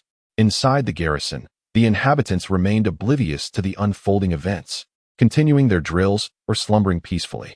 However, they were all filled with excitement upon receiving the news that the Empress Dowager would ascend the throne today, and that the ineffectual puppet emperor would be abdicating. No, it was a transfer of power. The throne rightfully belongs to those of virtue and capability, and the Dowager possesses both. Come, brother Shin, after tonight, we too shall be loyal subjects of the dragon." In the barracks, a man, bare-chested, laughed heartily with a few comrades, indulging in wine and meat. "After today, the great Zhou would undergo a transformation, and it would finally be our turn." Shin Wuxiao raised his cup, laughed boisterously, and downed it in one gulp. "Yet, that puppet emperor remains a calamity. I fail to understand why His Majesty does not eliminate him, but instead chooses to keep him," remarked Qin Changqiang, his face displaying confusion. "Fear not. That puppet emperor will be dealt with," Shin Wuxiao said, shaking his head with a smile as he picked up a piece of meat and placed it in his mouth. "Regardless, the puppet emperor is still the emperor's own son. His Majesty may find it hard to part with him." Qin Changqiang expressed his concerns. "If His Majesty is unwilling, there are others who will be eager to intervene," Shin Wuxiao replied, taking a hearty sip of wine. "There are countless individuals in the court who yearn for the puppet emperor's demise. Even if the Empress Dowager wishes to protect him, it will not be an easy task." "Indeed," Qin Changqiang laughed heartily, raising his cup in camaraderie. "What are you two worrying about? There will surely be someone to handle it when the time comes. We should simply wait for our promotions," one man chuckled. "Exactly, as long as we receive our share of the credit," another man chimed in. They were all commanders from the 10th Legion of the capital, each managing a regiment of soldiers. Being from martial families, they were confident that they would ultimately claim their rewards. But what if the Empress Dowager fails? A suddenly anxious officer voiced. The atmosphere fell silent, all eyes turning towards him. He had considered this possibility, yet deemed it improbable.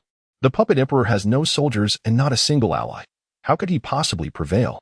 Any ally of his would be eliminated, like the case of Lin Zhao Yi, who was not even allowed to keep her child. What chance does he have? Zhang Dagger. What are you pondering? How could His Majesty possibly fail? Qin Changqiang reprimanded, his expression sour. Such thoughts were not to be entertained, should failure occur. The consequences would be dire. A simple death decree would be merciful. They feared the possibility of extermination of entire clans. I merely suggested it as a hypothetical. Zhang Dagger replied, shaking his head, a feeling of foreboding growing within him, intensifying with each passing moment. Rest assured, regardless of who ascends the throne, even in failure, we shall remain unscathed, Shen Wuxia said, patting Zhang Dagger's shoulder with a smile. No matter the outcome, they held the power of the military, whether in victory or defeat. Whoever became emperor would require their support. Even if promotions were not forthcoming, their lives would be safe, at least as long as they retained their military authority. Let us hope for that. Zhang Dagger sighed deeply, yet the ominous feeling lingered in his heart, growing stronger, as if calamity were imminent. Kill. Suddenly, the air was filled with the deafening cries of battle from outside. What is happening? Shen Wuxia furrowed his brow and rose to his feet. Report. A messenger rushed in from outside, announcing, to all the commanders, a large number of cavalry has emerged from beyond the camp, charging towards our forces. What? Quickly prepare to meet the enemy. Qin Changqiang, equally startled, shouted in anger. Do we know who they are? Zhang Shibi inquired urgently. A foreboding sense gripped him. His right brow twitched incessantly, as if heralding impending disaster. I do not know, but among those leading the charge, there appears to be one clad in a tattered dragon robe. The messenger reported faithfully. A dragon robe. Zhang Shibi gasped, slamming his hand on the table. It has come to pass. My fears have materialized. The Empress Dowager has lost, and the Emperor has triumphed. It is over. Everything is lost. Could you be mistaken? How could that puppet emperor possibly win? Qin Changqiang stepped forward, grabbing the messenger by the collar and questioning him fiercely. The subordinate indeed saw the leader wearing a dragon robe. The messenger quickly replied, Alas, we should hasten to pay our respects to His Majesty. Zhang Shibi sighed, preparing to depart. At this juncture, they had been defeated. If they wished to survive, surrender was their only path. Shen Wuxiao blocked Zhang Shibi's way, his expression darkened. Not so fast, it is not over yet. We still have troops. We possess 50,000 soldiers. The situation was far from concluded. They still held the chance, with 50,000 elite soldiers at their disposal. Surrender might spare them from death in the immediate moment, yet it would obliterate their future, rendering them mere lambs awaiting slaughter. Once the Emperor amassed strength, it would be their doom. You have lost your mind. The Empress Dowager has been defeated. What more do you want? Zhang Shibi gazed at Shen Wuxia in disbelief. With the Empress Dowager's fall, what can we, mere pawns, possibly do? We have not lost as long as we can capture the Emperor and storm the city. There is still time. Shen Wuxiao roared defiantly. He would not accept this outcome. He adamantly refused to resign himself to fate. He owned a sword of greatness. He did not wish to remain a mere commander, living in perpetual fear. Indeed, we still have 50,000 elite soldiers. Others echoed, rising in fervor. They had not yet been vanquished. Opportunity still lay before them. Is the Emperor not charging forth? Then let us seize him. You are mad. You must all be mad. Zhang Shibi stepped back, incredulously pointing at the assembly. If you wish to be insane, do so without me. He turned to leave, but before he could reach the door, a large blade swung towards him. Anticipating the attack, Zhang Shibi swiftly drew his own weapon to counter. Chapter 10. The final war. With a resounding clash, the twin blades met, sending sparks flying as both combatants staggered back, each taking a step away. Zhang Dagger's expression darkened as he finally discerned the identity of his assailant. It was none other than Qin Changqiang, who had been lurking menacingly nearby. I shall tread my own path, while you traverse your narrow bridge. Do not force my hand.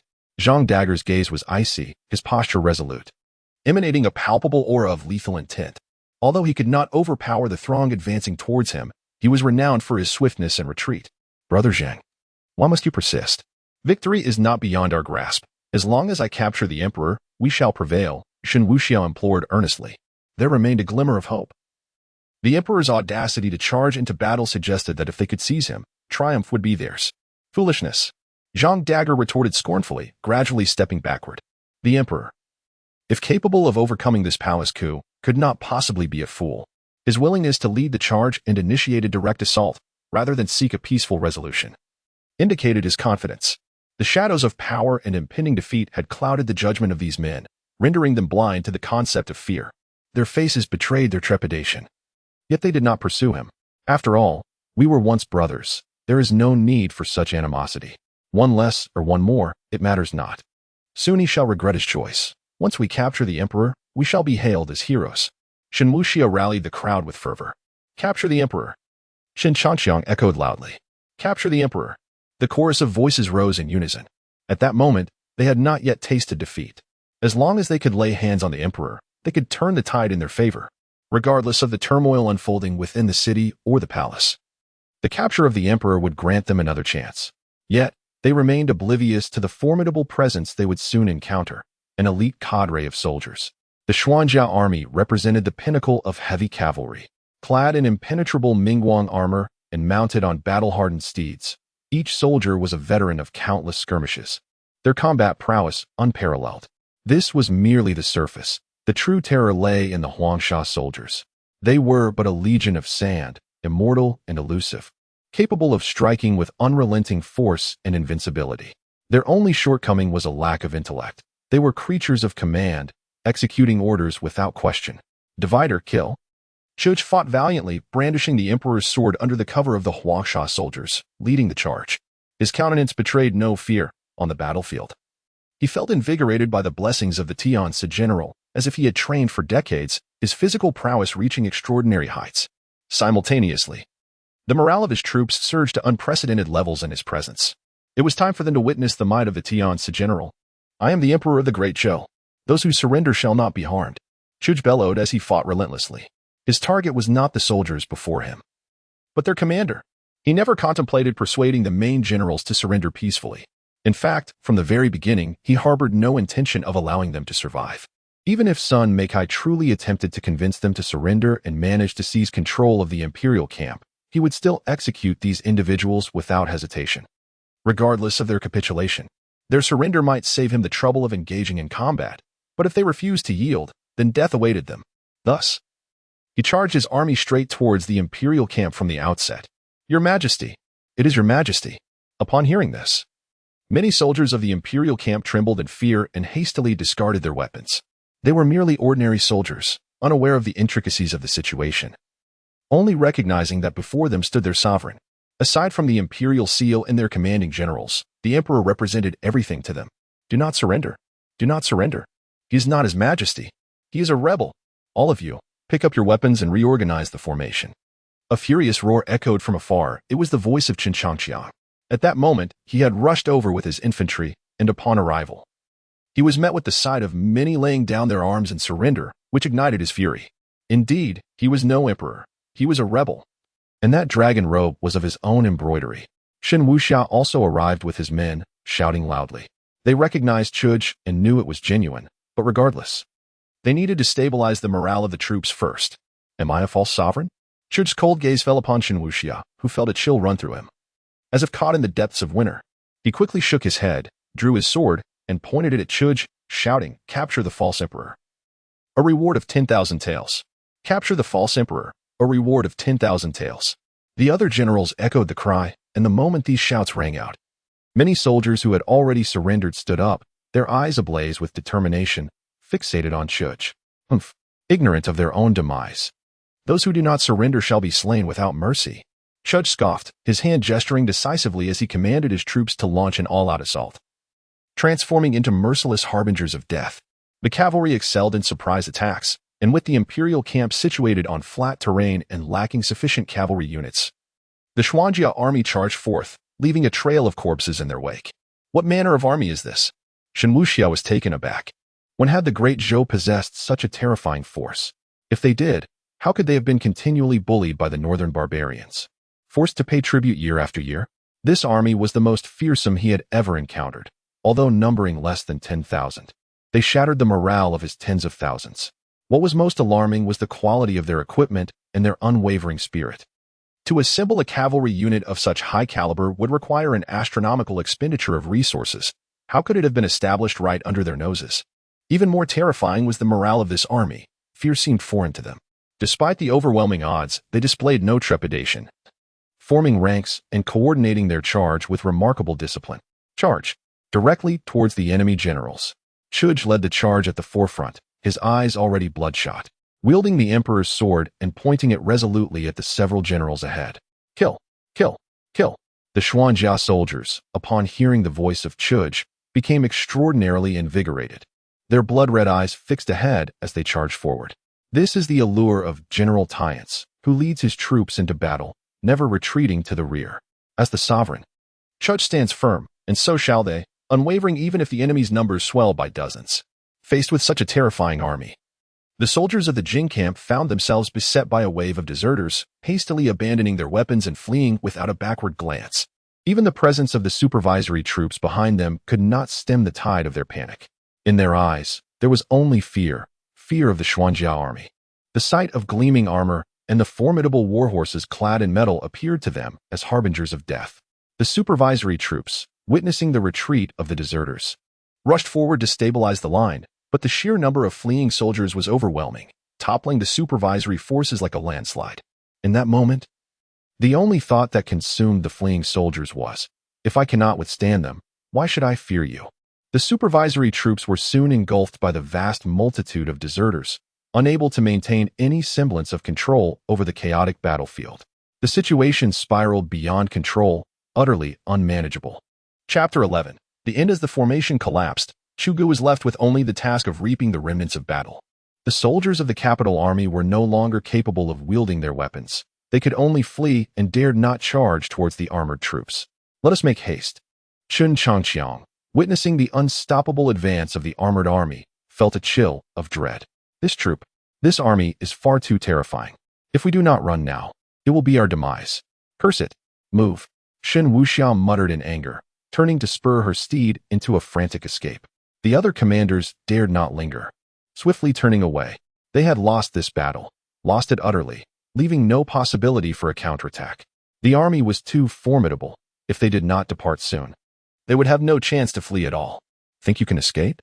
Chuga scoffed, seizing the bow and arrows from his warhorse and aiming at the fastest fleeing Chen Changqiang, releasing a fierce shot. The arrow flew swiftly, whistling through the air. Chen Changqiang felt a sudden awareness and turned, but as he did, his eyes widened in shock. An arrow struck his forehead, and with a soft whimper, he collapsed to the ground. Changqiang, a commander, roared in fury, urging his horse to gallop faster. The others followed suit, racing forward in a frenzy. Chu Gu maintained his cold demeanor, drawing arrows one after another, launching them into the fray. Yet the wary soldiers had anticipated the cold bolts, and amidst a flurry of arrows, only 3 were struck down, while the rest managed to flee. Their distance from the battlefield had widened considerably. Even the esteemed archer Li Shimin could not find his mark. You cannot escape, Chu Gu declared, sands of war. He pointed forward, commanding the sandy soldiers to transform into grains of sand, chasing after the fleeing men with the wind. Ultimately, no man could outrun the wind, not even on horseback. The air was filled with anguished cries, as all the commanders were thrown from their horses, their souls departing for the afterlife. The commander is dead. Those who surrender shall not be harmed. Chu Gu raised his sword high once more, and this time, the effect was palpable. All soldiers of the capital army dropped their weapons, clutching their heads in surrender. With their commander dead, resisting further held no meaning.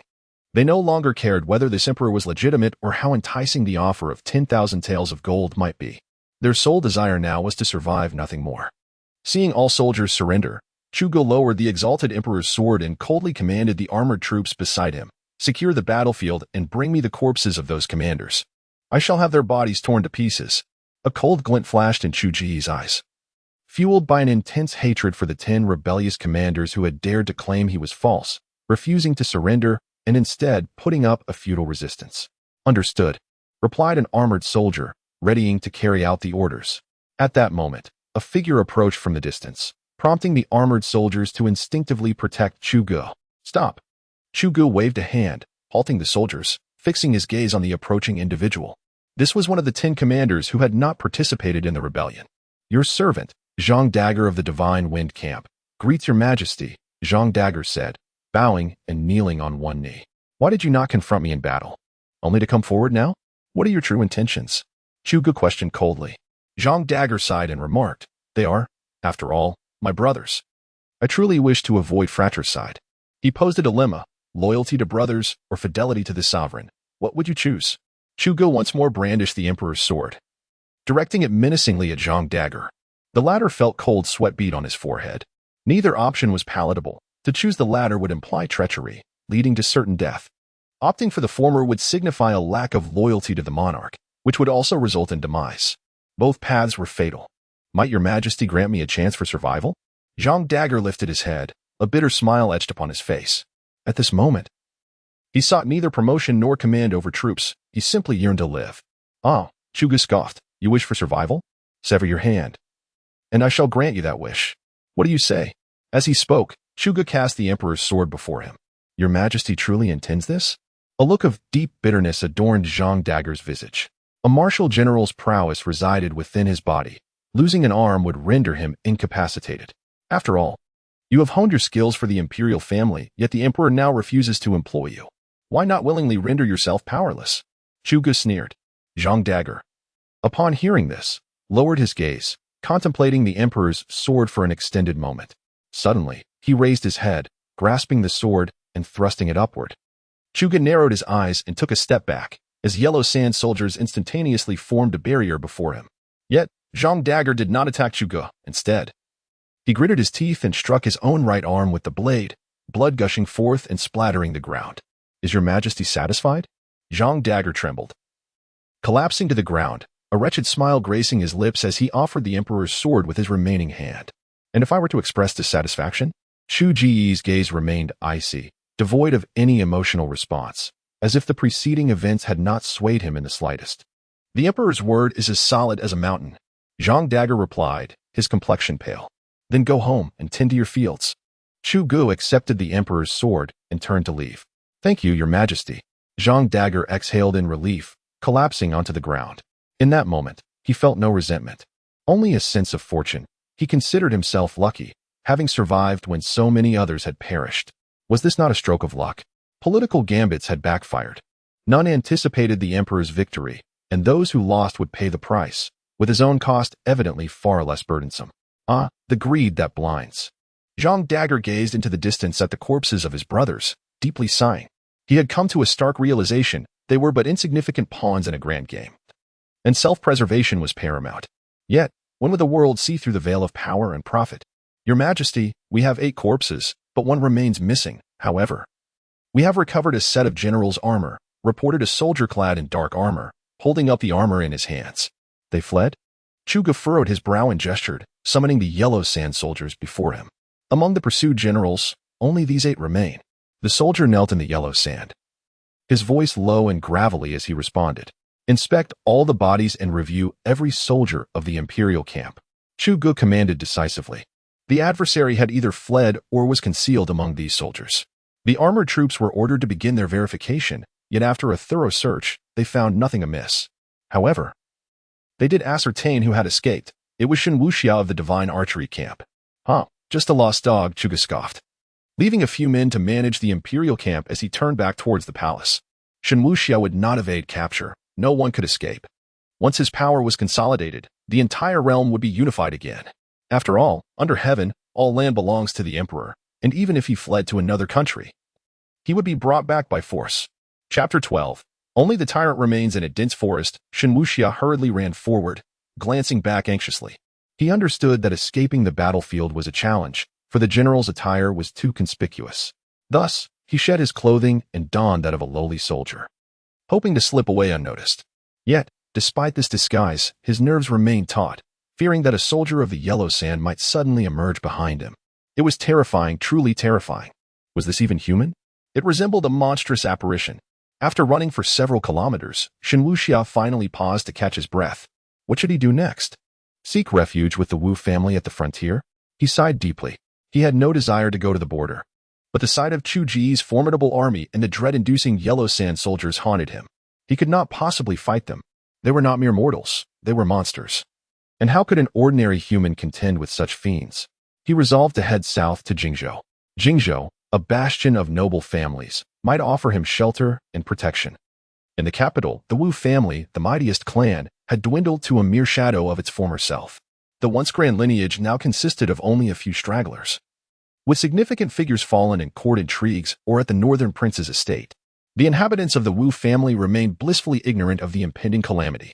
The men indulged in revelry, while the women composed poetry and admired flowers. Seize them all. Those who dare resist shall face no mercy, Sun Meikai commanded, gesturing towards the Wu family. Who are you? The gatekeeper brandished a weapon in an attempt to obstruct the intruders, but before she could raise it fully, a blade swiftly silenced her. These imperial guards were constructs, devoid of compassion, executing orders without hesitation. Those who dare resist shall face no mercy. Who are you? Do you know where this is? The steward rushed in, bellowing in anger. Humph. Sun Meikai approached coldly, and with a swift motion, severed a head that rolled away. His vendetta against the Wu family was not a mere fabrication. It was a deeply rooted enmity. Years of restraint had culminated in this moment. No, there was also the frontier general, Wu Mu Yuan, in Yuzhou, the true object of his hatred. Capture all the men and imprison them in the sky prison. All the women shall be sent to the pleasure quarters. Sun Meicai's icy voice echoed through the Wu family courtyard. Let us see who dares. An enraged roar echoed from afar as a youth clad in finery approached with fury. Will you? Sun Meikai cast a cold glance. He was the legitimate heir of the Wu family's main line, the only one capable of speaking on behalf of the clan. Wu strode forward, jabbing a finger fiercely into Sun Meikai's chest, his voice seething. What are you? You are but a dog of the Wu family. If you have the courage, try to touch me. Touch you? Sun Meicai's eyes glinted with cold light, drawing his sword in a single motion. Another head tumbled to the ground. Gasp. The sudden brutality left everyone in shock, paralyzed with fear. He truly dared to kill. Sun Meikai truly dares to slaughter them. This despicable lackey dares to kill them. Forward. The rebels shall face no mercy. With a blood-soaked blade, Sun Meikai cast a sweeping glance around. The Imperial Guards immediately surged towards the Wu family, capturing anyone in sight. Regardless of age or gender, all members of the Wu clan were seized. Since their rebellion commenced, their fates had been irrevocably intertwined with that of the Empress Dowager. Success would bring glory to their lineage, while failure would result in extermination. A cacophony of horrified screams erupted, plunging the Wu family into chaos. Yet, escape was futile. Sun Meikai had already sealed off the area upon his arrival. Even if by some stroke of luck one managed to flee, they remained under lockdown. Where could they possibly run? Such an attempt would only lead to further punishment. In mere moments, the entire Wu family, numbering in the hundreds, was herded into the courtyard. You vile cur. The members of the Wu family glared at Sun Meikai, their teeth clenched in rage, wishing for nothing more than to devour his flesh and drink his blood. Humph. Sun Meikai snorted dismissively, turning to the guards. Take them all to the dungeons. Send all the young and beautiful to the pleasure quarters. What? The faces of the crowd paled significantly, particularly among the young women, who turned ashen with fear. They were all too aware of the infamous reputation of the pleasure quarters. Wives, maintain your virtue. One man shouted furiously, I shut tight. Upon hearing this, a woman's expression hardened. She bit through her own tongue, blood pouring forth from her mouth. Honor was of utmost importance. Regardless of gender, they could perish, but they would never allow their honor to be tarnished. Others soon followed suit, with nearly half choosing to preserve their dignity. Sun Meikai observed coldly, a sneer upon his lips. Who had told them that biting off their tongues would lead to death? Such foolishness. Even without tongues, one could still serve clients in the pleasure quarters, and in fact, lacking a tongue would render one far cheaper. Attempting suicide in the pleasure quarters? Once they had sufficiently exhausted themselves, Sun Meikai waved his hand. Seal this place. Move on to the next. You wretched cur, Sun Meikai. I will never forgive you, even in death. A man bellowed furiously at Sun Meikai, while others joined in with a chorus of curses. In their eyes, Sun Meikai was merely a dog, a disposable creature that had dared to bite, inciting their wrath. Sun Meikai merely laughed heartily, departing with his entourage. The curses of the vanquished were eternally delightful. Sun Meikai scoured the city, raiding the homes of officials across the capital. Regardless of their rank or royal ties, all possessions were confiscated for the state treasury. The men were cast into the dungeons, awaiting judgment, while the women were unceremoniously sent to the pleasure quarters. Divider Chuga severed the heads of many and arrived at a neglected grave overrun with weeds. He tossed the heads before the grave, then sat upon it, beckoning a soldier clad in dark armor to bring him a jug of wine. Chuga first drank deeply, then poured some of the wine before the grave. My beloved, I have succeeded. I have toppled the Wu family, and I have brought down those royal relatives to keep you company. Chu Gu spoke extensively before the tomb, only ceasing as dusk approached. Rest assured, many shall accompany you in death. Just wait, and I shall sever their heads. Chu Gu rose from the ground, his expression growing increasingly frigid. The matter was far from resolved. The hatred within him remained unquenched. The Wu clan had yet to be eradicated, and the imperial relatives were still intact, along with several feudal lords. All deserved to perish. They robbed him of love, leaving only hatred to linger in this world. They usurped the eternal sage monarch, and now only a tyrant remains. The tyrant is devoid of compassion, devoid of affection. Those who comply with me shall prosper, while those who oppose me shall perish. Chu Gu then glanced at a small mound nearby, that of his son, an unborn child, reduced to a pawn in the game of politics. You are the crown prince, forever the crown prince. No one can take that away. Chapter 13. The reconstruction of the court Li Qiugui's residence. Li Xiang invited him for tea. An official, eager to curry favor, presented a cup of tea. Li Qiugui cast a sidelong glance at him, accepted the tea, took a sip, and then set the cup down, addressing the assembly with a smile. Esteemed colleagues, it is solely due to His Majesty's trust that I, Li, have been appointed as Chancellor. However, our most pressing task at hand is the reconstruction of the court. What insights do you possess? For a moment, the gathered officials engaged in hushed discussions, none daring to speak first, all waiting for another to break the silence and gauge the situation. Observing this, Li Qiugui shook his head in disappointment, a hall full of ineptitude, not a single capable individual among them. Just as he was about to speak, a middle-aged official spoke solemnly. I believe that our foremost priority should be to establish a provisional court to maintain basic operations, while simultaneously recalling personnel from various regions and implementing lenient assessments to address the staffing shortages. Li Qiugui regarded him with surprise. This was indeed what they urgently required: stability in the court and a replenishment of personnel. Too many had perished, leaving vacancies in every official capacity, rendering the central court unable to function. Immediate action was essential for its revival. The official cautiously glanced at Li Qiugui, relieved to find no rebuttal, and continued. In terms of personnel selection, the Chancellor should focus on choosing fallen scholars while steering clear of those from noble families. Why is that? An official queried, puzzled. The middle-aged official patiently elucidated. Today, nearly all who perished were from noble families. I believe this is an opportune moment to cleanse the court. I suspect His Majesty shares this sentiment. The noble families in the central court have nearly been eradicated, with only a few remaining. Should we replace them now? The world would hardly object, as they have chosen the wrong political alignment. Those who align improperly must face consequences. This is the established rule of the game. He continued. Just as the Shao family, once a pinnacle among the great clans of the Zhou dynasty, who supported the emperor, now finds themselves reduced to orphans and widows, with but a crippled child and a blind old woman left, even imprisoned in the dungeons. Their downfall was a result of their misguided ambition to see the emperor in power and to overthrow the Empress Dowager. This is the nature of political allegiance. Wrong alignments lead to punishment, which is the rule of the game. What if we are mistaken? An official interjected, his face clouded with discontent. For he too belonged to a noble family, albeit a lesser one. Immediately he fell silent, fearing repercussions should his words circulate. Yet, he spoke out because he recognized the opportunity presented. Enough. Li Qiugui interrupted the discourse between the two, rising to his feet. He turned to the official who had spoken first and inquired, "What is your name?" The official, elated, stepped forward and bowed. "I am Cheng Ren, your subordinate." Cheng Ren? Li Qiugui nodded slightly. "From this day forth, you shall serve as the Minister of Personnel." Cheng Ren's eyes brightened with joy as he quickly knelt in gratitude. "Thank you." Li Xiang, "Thank you." "All right, enough. Step aside." Li Qiugui waved his hand dismissively. Cheng Ren promptly complied, retreating to the side. The surrounding individuals immediately cast envious glances. It was evidently decided that Li Qiugui would speak, and Cheng Ren would indeed become the Minister of Personnel. The emperor had just issued a decree, granting Li Qiugui the liberty to appoint officials at will, even if it involved forming factions. The only stipulation was to reorganize the entire court as expeditiously as possible. Failure to do so would result in the replacement of the Chancellor. Does anyone have anything to add? Li Qiugui surveyed the assembled officials once more, eager to uncover any hidden talents that could be elevated to central positions, thereby soothing the realm. Before he could utter another word, one individual stood and, with a fist salute towards the heavens, proclaimed, "Minister Li, I believe we should immediately announce to the world that His Majesty has assumed power, so all may be informed."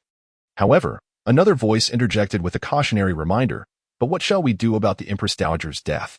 Upon hearing this, a profound silence enveloped the room. This was an insurmountable barrier. The current emperor had committed matricide. Observing the hush that fell, Li Qiguai shook his head and said, "Enough of this matter for now. Should any viable proposals arise, you may seek me out." With that, he rose and departed, feeling a sense of disdain for the fearful atmosphere surrounding him. How remarkable was the present emperor! He was indeed the chosen one, blessed with such formidable soldiers and the ability to elevate the imperial court. The Empress Dowager's tyrannical reign had led to her just demise. Did she not realize that the emperor had no intention of granting her a resting place in the royal mausoleum? The emperor's hatred for the dowager was beyond the comprehension of ordinary men.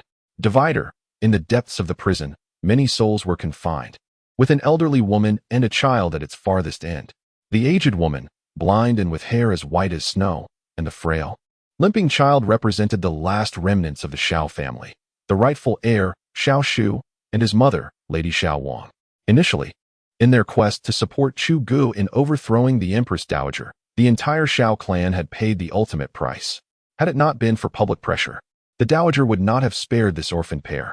Once, the Shao family had basked in glory, renowned as a prestigious ducal house in the capital.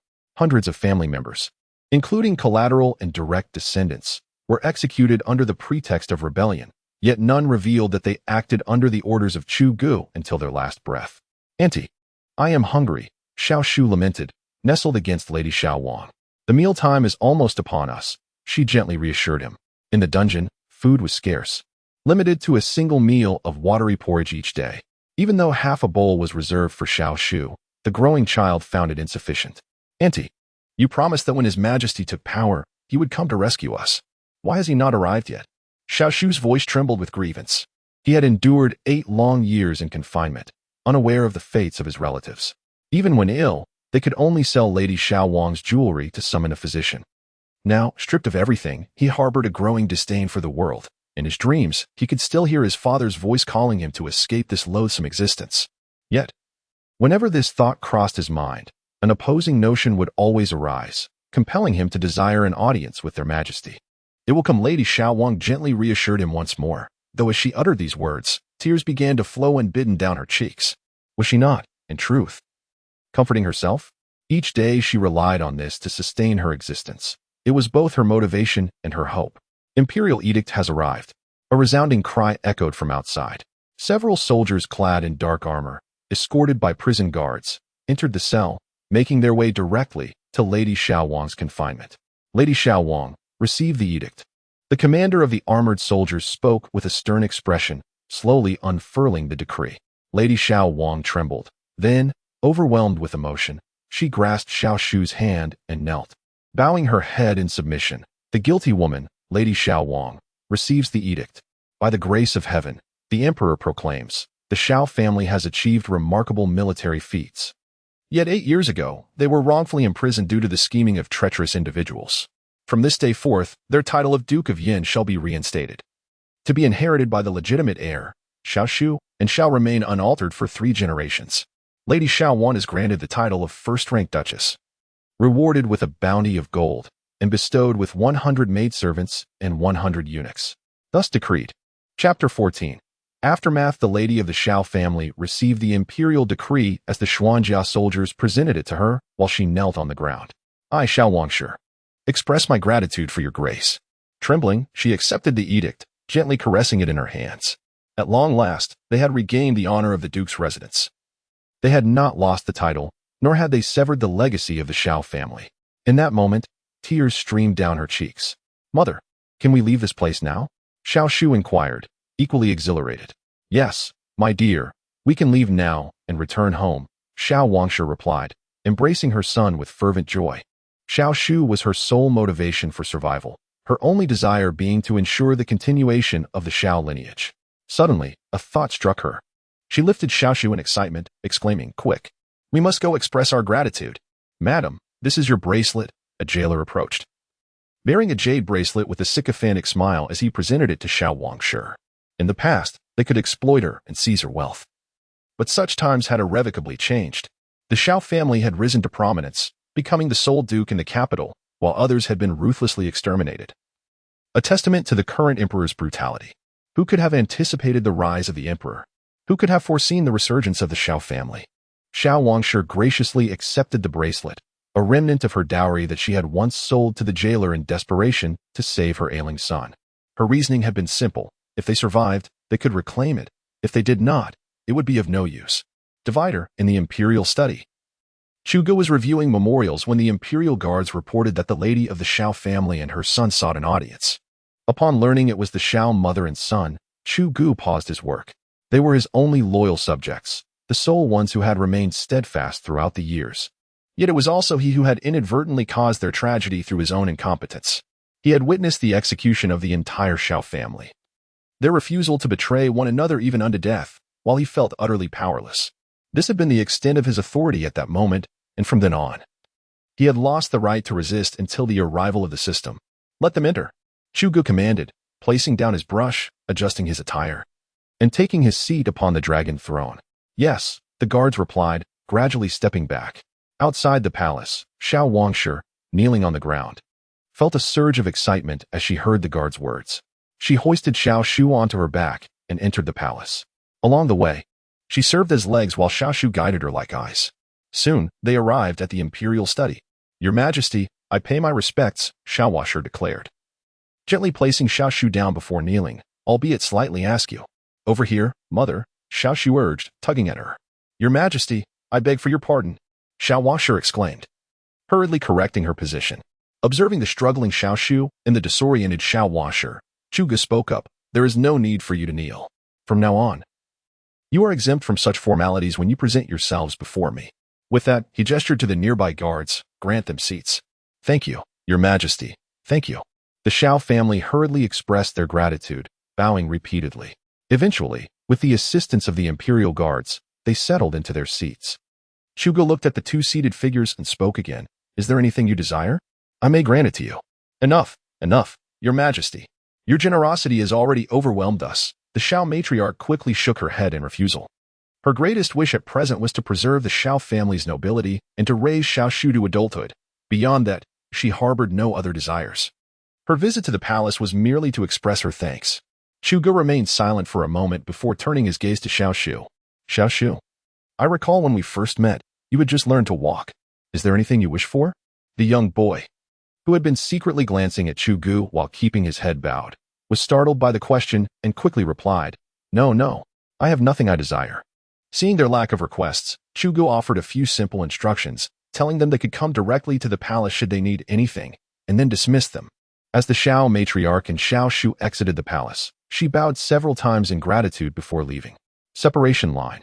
As time passed, the turmoil had finally subsided, allowing the chaotic order to gradually restore itself. Chu Gu instructed Li Qi to reconstruct the court and directed son Mei Kai along with some armored soldiers to oversee all military forces. Under the strong arm of authority, the former court army was swiftly brought under control. It must be said that Li Qi was a genius. Within a mere 7 days, he had restructured the entire court and appointed numerous officials. Naturally, Chu Gu scrutinized the appointments and stamped his approval only after deeming them satisfactory. Li Qi seemed to intuit his thoughts. Most of the appointed officials were from humble backgrounds or fallen scholars, with only a few hailing from prominent families in other provinces. After assessing their capabilities, Chu Gu found them adequate. Strategically, they seemed competent enough to keep the vast machinery of the court operational, albeit with diminished efficiency compared to its former glory. Simultaneously, all families of the nobility and high-ranking officials in the capital were purged. Chu Gu ordered a complete massacre, leaving no one alive. The corpses were left to decay in the wilderness. The Wu family suffered a particularly gruesome fate, as Chu Gu, in a fit of rage, decreed their execution by 1,000 cuts. Thus, his wrath was not yet satiated, and he had their remains fed to dogs, leaving nothing but bones for the beasts to gnaw upon. The citizens of the city beheld this horrific spectacle with abject terror, secretly labeling Chu Gu a tyrant. However, he remained unfazed by their fear, treating the remaining criminals with even greater brutality, seemingly intent on inflicting torment. He aimed to release all the pent-up grievances he had endured over the years. Separation line. In the Yangxin Hall, Sun Mei Kai knelt respectfully and reported, Your Majesty, the recent purges have yielded 100 million taels of silver and 1 million taels of gold, alongside innumerable antiques and paintings. Additionally, there are countless rare treasures, silks and satin valued at approximately 500 million taels of silver. He was responsible for the confiscation operations and had thoroughly searched every family throughout the city, including all the officials of the court. Beside him, Li looked astonished upon hearing the figure, his eyes widening as he could not help but swallow hard. This number, it was substantial enough to sustain the common folk for several years. So little? Surely, you have not embezzled my funds, have you? However, Chu Ji's expression revealed dissatisfaction. His cold, indifferent gaze once again fixated on Sun Meikai. He was uncertain whether Sun Meikai had indeed embezzled, but he chose to presume guilt. I am unaware of your actions, yet I shall assume your wrongdoing and condemn you accordingly. Only upon your exoneration shall I show mercy. I dare not, Sun Meikai exclaimed, his voice trembling. Many officials and prominent families still possess assets in other provinces. I have yet to dispatch anyone to confiscate them. He lowered his head in fear, eager to explain. He truly had not embezzled. After witnessing Chu Ji's ruthless methods, he dared not risk it. Even when tempted by the sight of money, he refrained from dishonesty. Moreover, the troops he employed for confiscation were the Imperial Guard, the Emperor's own elite protectors. How could he dare to be corrupt? Not a single coin was taken. All was sent intact to the national treasury. Is that truly the case? Chu Gu remained skeptical, his icy eyes fixed on Sun Meikai. I have no intention of wrongdoing. Should I be found guilty of embezzlement, may your Majesty annihilate my entire clan, Sun Meikai quickly assured, bowing his head. Should I discover your corruption, I will ensure the annihilation of your entire lineage. Now, you may depart. Chu Gu scoffed coldly, gesturing for him to leave. Yes, Sun Meikai replied, retreating slowly. Chapter 15. Border Rebellion. Upon exiting the Yangxin Palace, Sun Meikai exhaled deeply, wiping the sweat from his brow, and silently pondered. The majesty of the current emperor has become increasingly formidable, perhaps rivaling that of the founding emperor. The fright he experienced, despite his innocence, left him drenched in cold sweat. Within the palace, after Sun Meicai's departure, Chu Gu slowly turned his gaze, fixing it upon Li Qiguai, and spoke gravely. What is it that you wish to convey? Speak freely. I humbly request the expansion of the imperial examination and the proclamation to the world that His Majesty has commenced governance. Li Qiguai bowed deeply, his words earnest and respectful. Proceed with these two matters. There is no need to consult me further. Chu Gu nodded in agreement. Trust in one's subordinates is paramount. Those who inspire doubt should not be employed. In recent days, Li Qiguai has demonstrated his capabilities. Li Qiguai's schemes pose no concern. To him, these individuals are merely expendable. When needed, they are elevated. When not, they are dismissed. As for loyalty? As for treachery?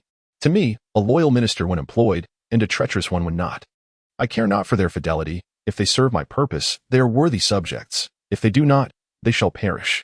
Loyalty and treachery are inconsequential. What truly matters is competence. Even if Li Qiguai were akin to He Shun, I would not hesitate to employ him. At least He Shun possessed genuine ability. Did he not? Corruption? Merely a means to enrich oneself before the inevitable reckoning. I understand. Li Qiguai nodded, then continued. Your Majesty, there is one more matter. The court has been re-established, and I humbly request that your Majesty preside over the first morning assembly 7 days hence since assuming governance. Understood. Chu Gu replied casually, signifying his acquiescence. Upon hearing this, Li Qiguai offered his apologies and slowly withdrew. To proclaim to the world? Chu Gu set down the document in his hand, raising his head to gaze coldly in the direction of Li Qiguai's departure. Indeed, he intends to make a proclamation soon. He would declare that all noble families must surrender their lands. Should they choose not to comply, Chu Gu would remain indifferent. Yet they would come to understand the pain of defiance when the time arrived. Ding! The task of reorganizing the court has been completed, granting the Will of Restoration. Title: Will of Restoration. Effect: acquire 10,000 Yuzhou cavalry, while generating 100 Yuzhou cavalry daily. In the event of a catastrophic defeat or imminent demise of the state, meteorites shall descend upon the enemy camp, the size of which will correspond to the disparity in strength between the two factions. Segment break. The news of Chu Ji's governance spread rapidly, akin to a virus, reaching the nearby provincial capitals. The Dezhou Kingdom comprises 9 provinces: Liangzhou, Qizhou, Ningzhou, Yanzhou, Yuzhou, Manzhou, Yizhou, Jingzhou, and Fengzhou. Among these, Yuzhou lies to the north, confronting the northern barbarians, and is also home to an army of 200,000 from the martial families. Manzhou faces south, bordered by numerous small nations, yet separated by the imposing Great Mountains. Liangzhou is situated to the west, amidst deserts inhabited by various minor states from the western regions. Fengzhou, to the east, is adjacent to the sea. Although lacking enemy nations, it suffers from rampant piracy. Jingzhou, Qingzhou, and Yanzhou occupy the heartland of the Daizhou Kingdom, where peace and prosperity have prevailed for many years, making it a significant region for taxation. The capital is strategically positioned between Qizhou and Yanzhou. The Great Zhou implemented a system of provincial governors, albeit with slight variations from that of the Han dynasty. To curtail the power of these governors, the Great Zhou introduced the position of general commander, which held significant authority equal to that of a provincial governor.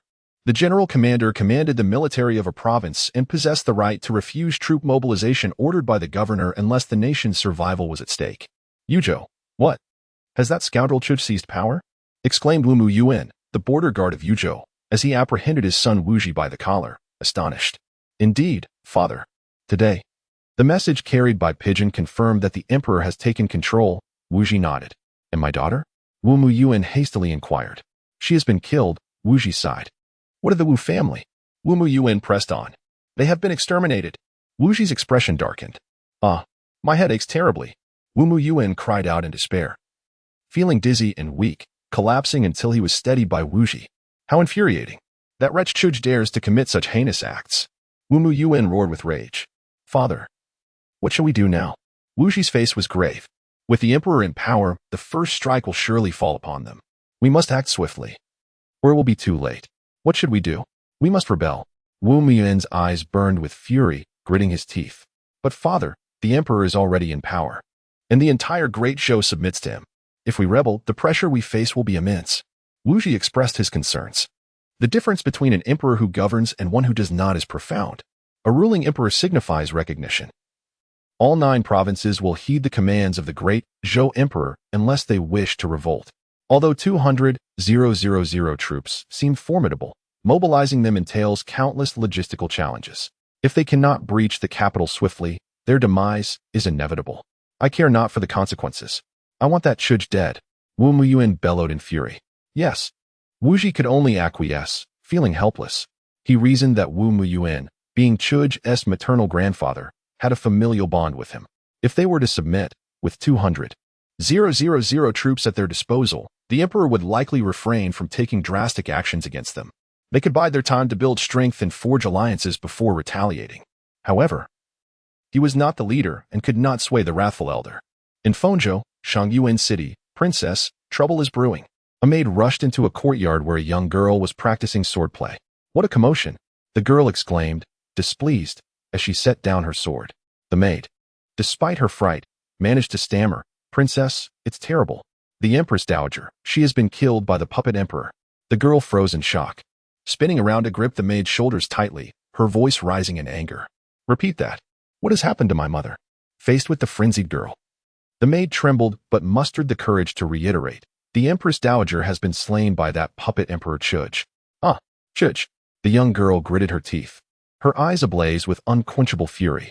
She had undeniably succeeded. She was destined to become the empress. Yet now, she found herself usurped by that puppet emperor. What would become of the princess now? The maidservant expressed her concerns. Once the emperor ascended the throne, would there be any path left for them? Gradually, the girl regained her composure, contemplating. Fear not.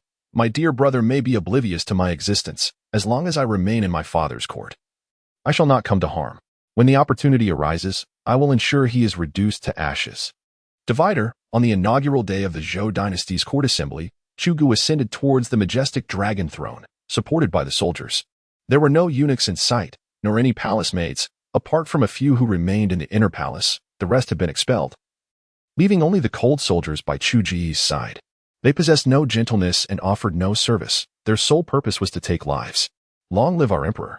All the ministers bowed in unison. They were all fresh faces, newly appointed officials of the Zhou dynasty. Chugu sat upon the throne, coldly observing them, showing no inclination to bid them rise. Although puzzled, they dared not speak, bowing their heads in silence. Time passed slowly, and when the ministers began to feel the strain in their spines, Chuga finally spoke. rise.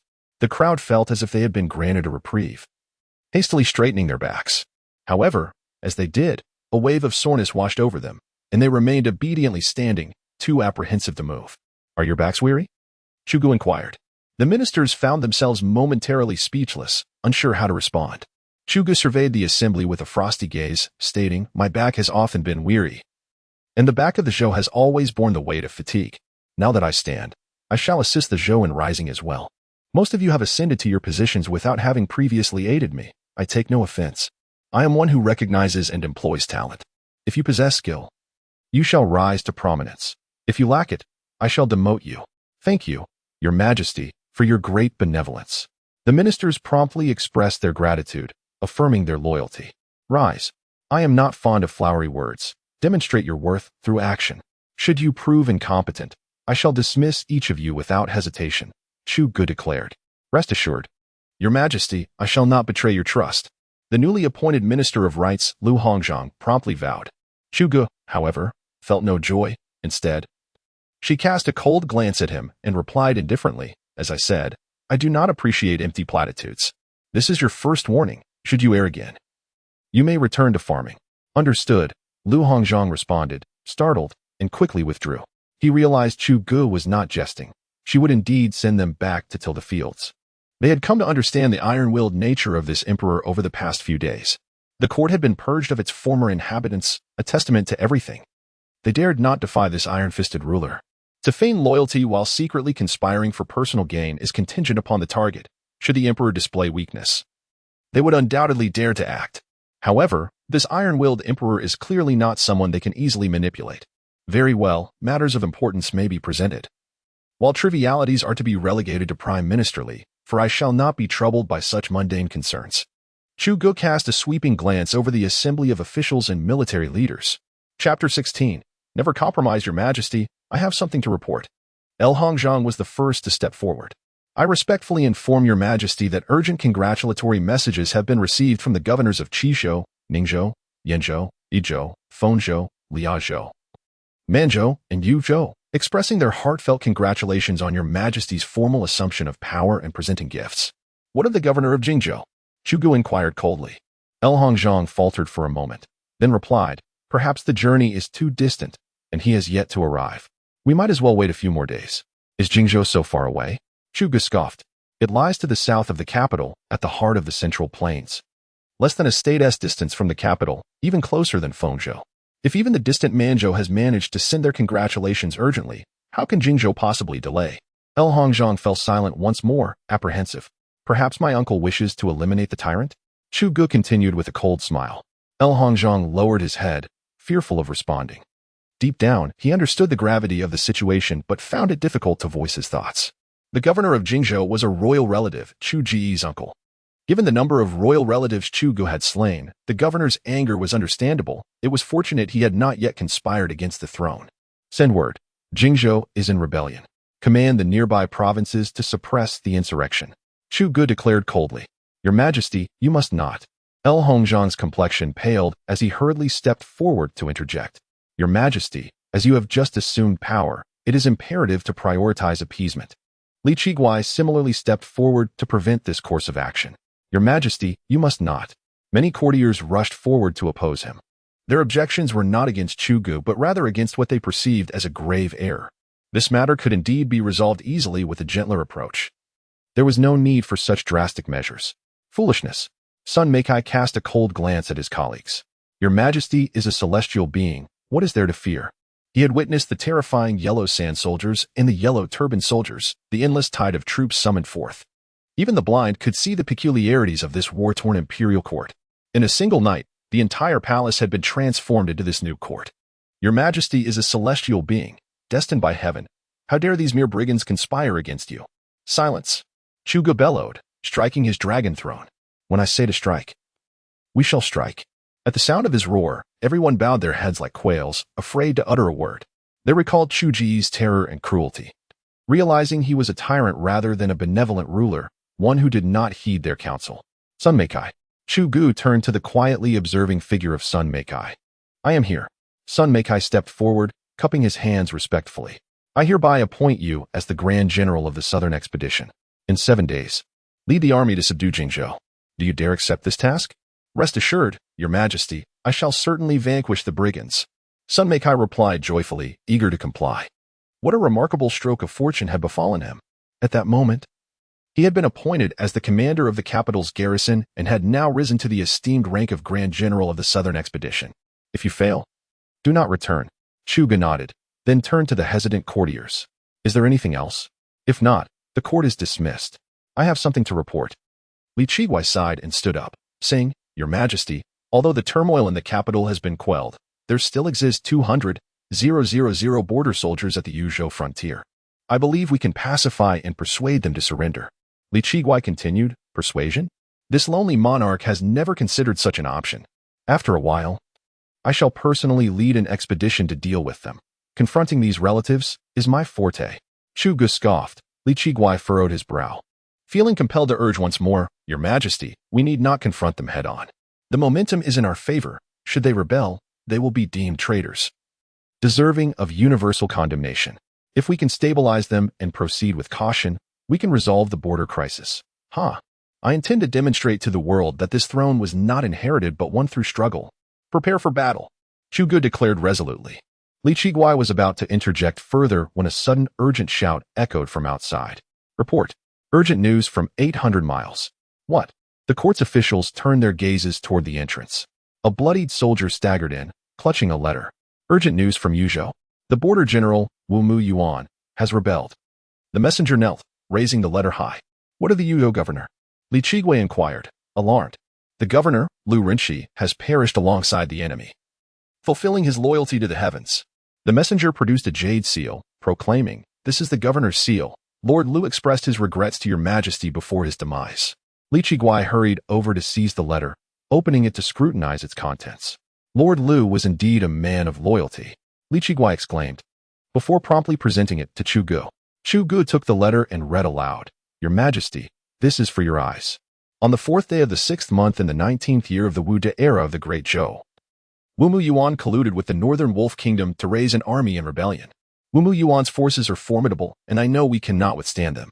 However, Lu Rinshi, having received the late emperor's gracious favor, swore never to surrender, thus leading 50,000 loyal men to engage in a decisive battle.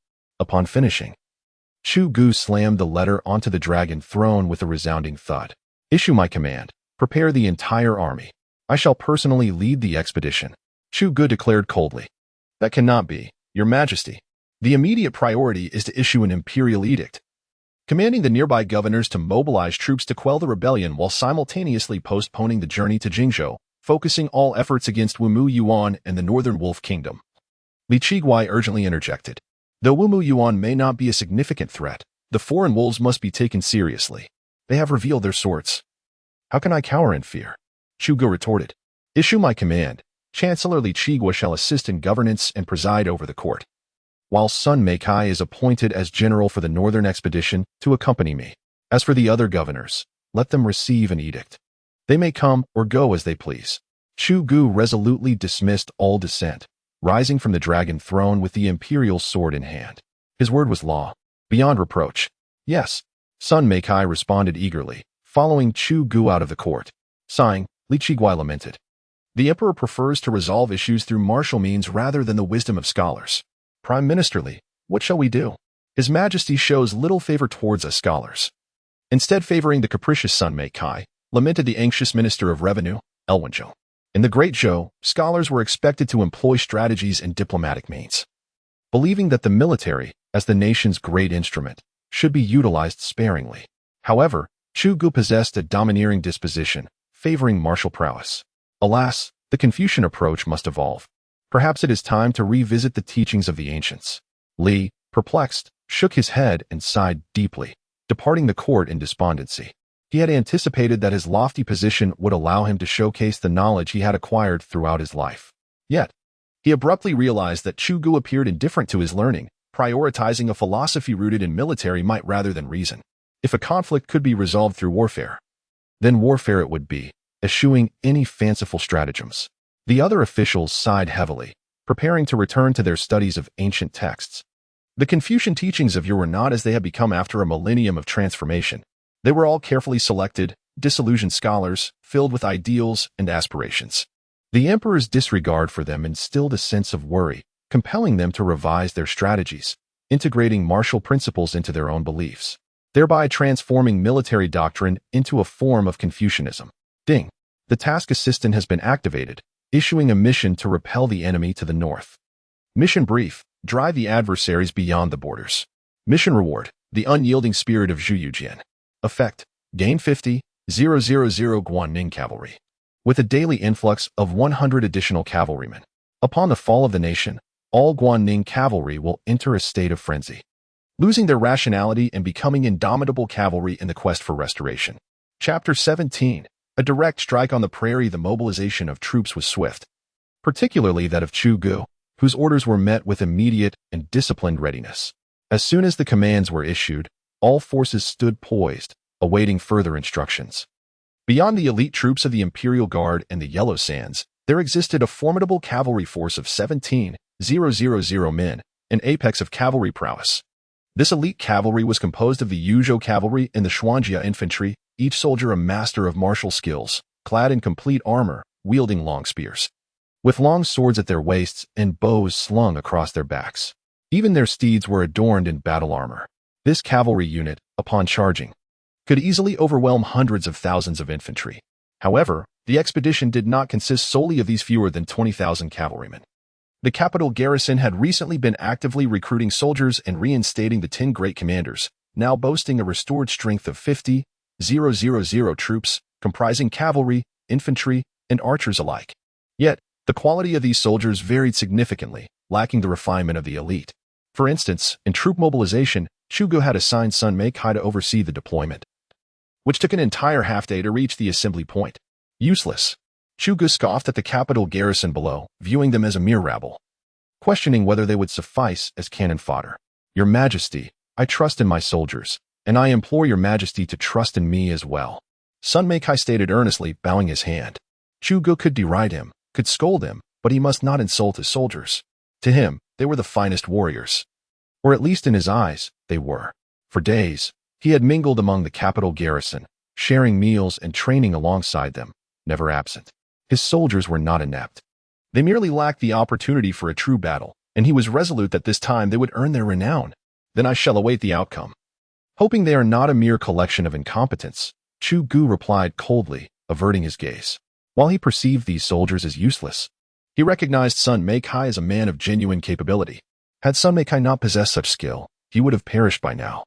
Especially as Chu Gu endeavored to restore order in the capital, he did not place complete trust in a few letters. He knew that those soldiers had once disregarded his imperial commands. Yet, Sun Meikai had skillfully navigated both the confiscation of properties and military training, thus preserving his life. At the same time, Sun Meikai was undeniably ambitious, his aspirations laid bare. He sought to ascend, with eyes set firmly on the position of Grand General. Chu Gu appreciated this ambition. Those with aspirations invariably surpass those without, making such individuals easier to employ. As for the question of loyalty, if I wield it, it is a fine weapon. If not, it is but a worthless scrap. Rest assured, Your Majesty, I am willing to lead my soldiers into the fray in this battle. Sun Meikai declared solemnly, kneeling on one knee. This battle was an opportunity, a chance for him to establish the reputation of the capital garrison and, in turn, his own. Let us hope so. Should anyone flee in the heat of battle, do not hold back your anger. Fear not, Your Majesty. If anyone dares to retreat, I shall be the one to deal with them, even before Your Majesty lifts a finger. Sun Meikai cast a fierce gaze at the 10 generals behind him. They were the new 10 generals, once his subordinates. After the emperor entrusted him with the capital's troops, he appointed his own men as generals. Chu Gu was indifferent to such nepotism. What mattered was capability. The capital's army was originally bestowed upon Sun Meikai by him, and he had never intended to rely on local forces. I vow to remain loyal to His Majesty. The 10 generals knelt on one knee, proclaiming their pledge in unison. Rise. Empty rhetoric serves no purpose. Prove your strength on the battlefield. Chu Gu replied with an expressionless demeanor, as if their assurances held no weight in his eyes. Let His Majesty bear witness. Sun Meikai turned and raised the command flag high. All the soldiers of the capital stood tall and shouted in unison. March with me.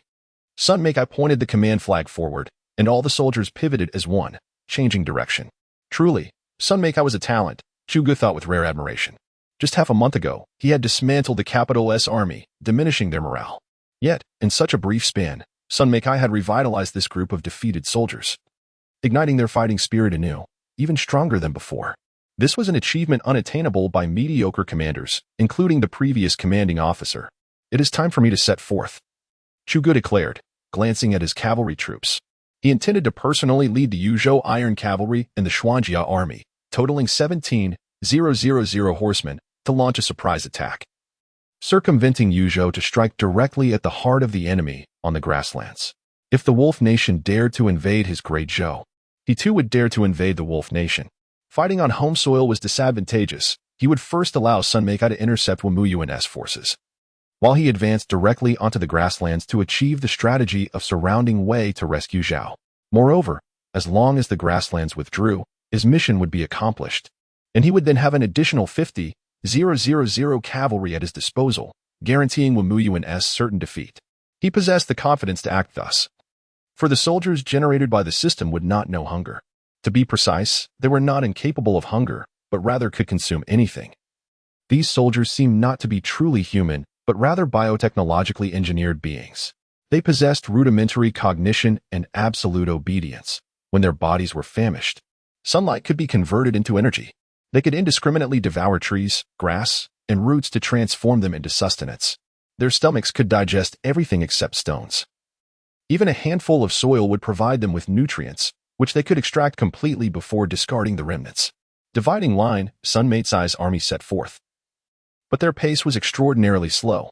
There was no choice. The majority were infantry and rearguard troops. This will not do. Sun Meikai frowned as he observed the marching speed. 3 days had passed since their departure, yet they still had half the distance to cover. When would they reach the battlefield? By the time they arrived, would Yuzhou still be able to endure? The governor of Yuzhou had already fallen in battle, commanding each city to hold fast and resist with their lives, continually sending distress signals to the court. In the present day, he has received 3 letters and learned that among the 80 counties of Yuzhou, 3 have already fallen. If this continues, the entire Yuzhou will be lost. General, this has transpired rather swiftly, considering we possess a majority of infantry, remarked one of the commanders. Sun Meikai, however, did not respond but halted his horse and called out to the troops behind him, "Relay my military orders. All cavalry units, prepare to advance. Bring sufficient provisions for 3 days and accompany me to Yuzhou for support." At his command, the entire army sprang into action, and all cavalrymen rushed out of formation to assemble around Sun Meikai. "General, we only have a total of 5,000 cavalry. If you withdraw them all at once, our forces will be left without cavalry. What shall we do if we encounter a situation requiring cavalry?" One commander expressed his concern. Sun Meikai had taken every last cavalryman, leaving them without even a single horse for communication, rendering them isolated. Should they face a surprise attack, the absence of cavalry would severely diminish their mobility, leading to dire consequences. Sun Meikai shook his head, saying, "In extraordinary times, extraordinary measures must be taken. Currently, the cavalry is burdened by the infantry. Losing its mobility, what difference does that make? The essence of cavalry lies in its swiftness.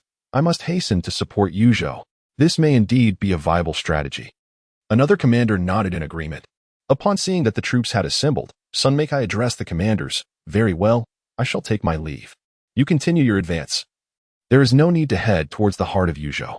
Instead, traverse the Ghost Valley and strike directly at the enemy's main camp." The Ghost Valley? It is surrounded by mountains on all sides. If the enemy has stationed a force there, wouldn't we be like fish in a barrel?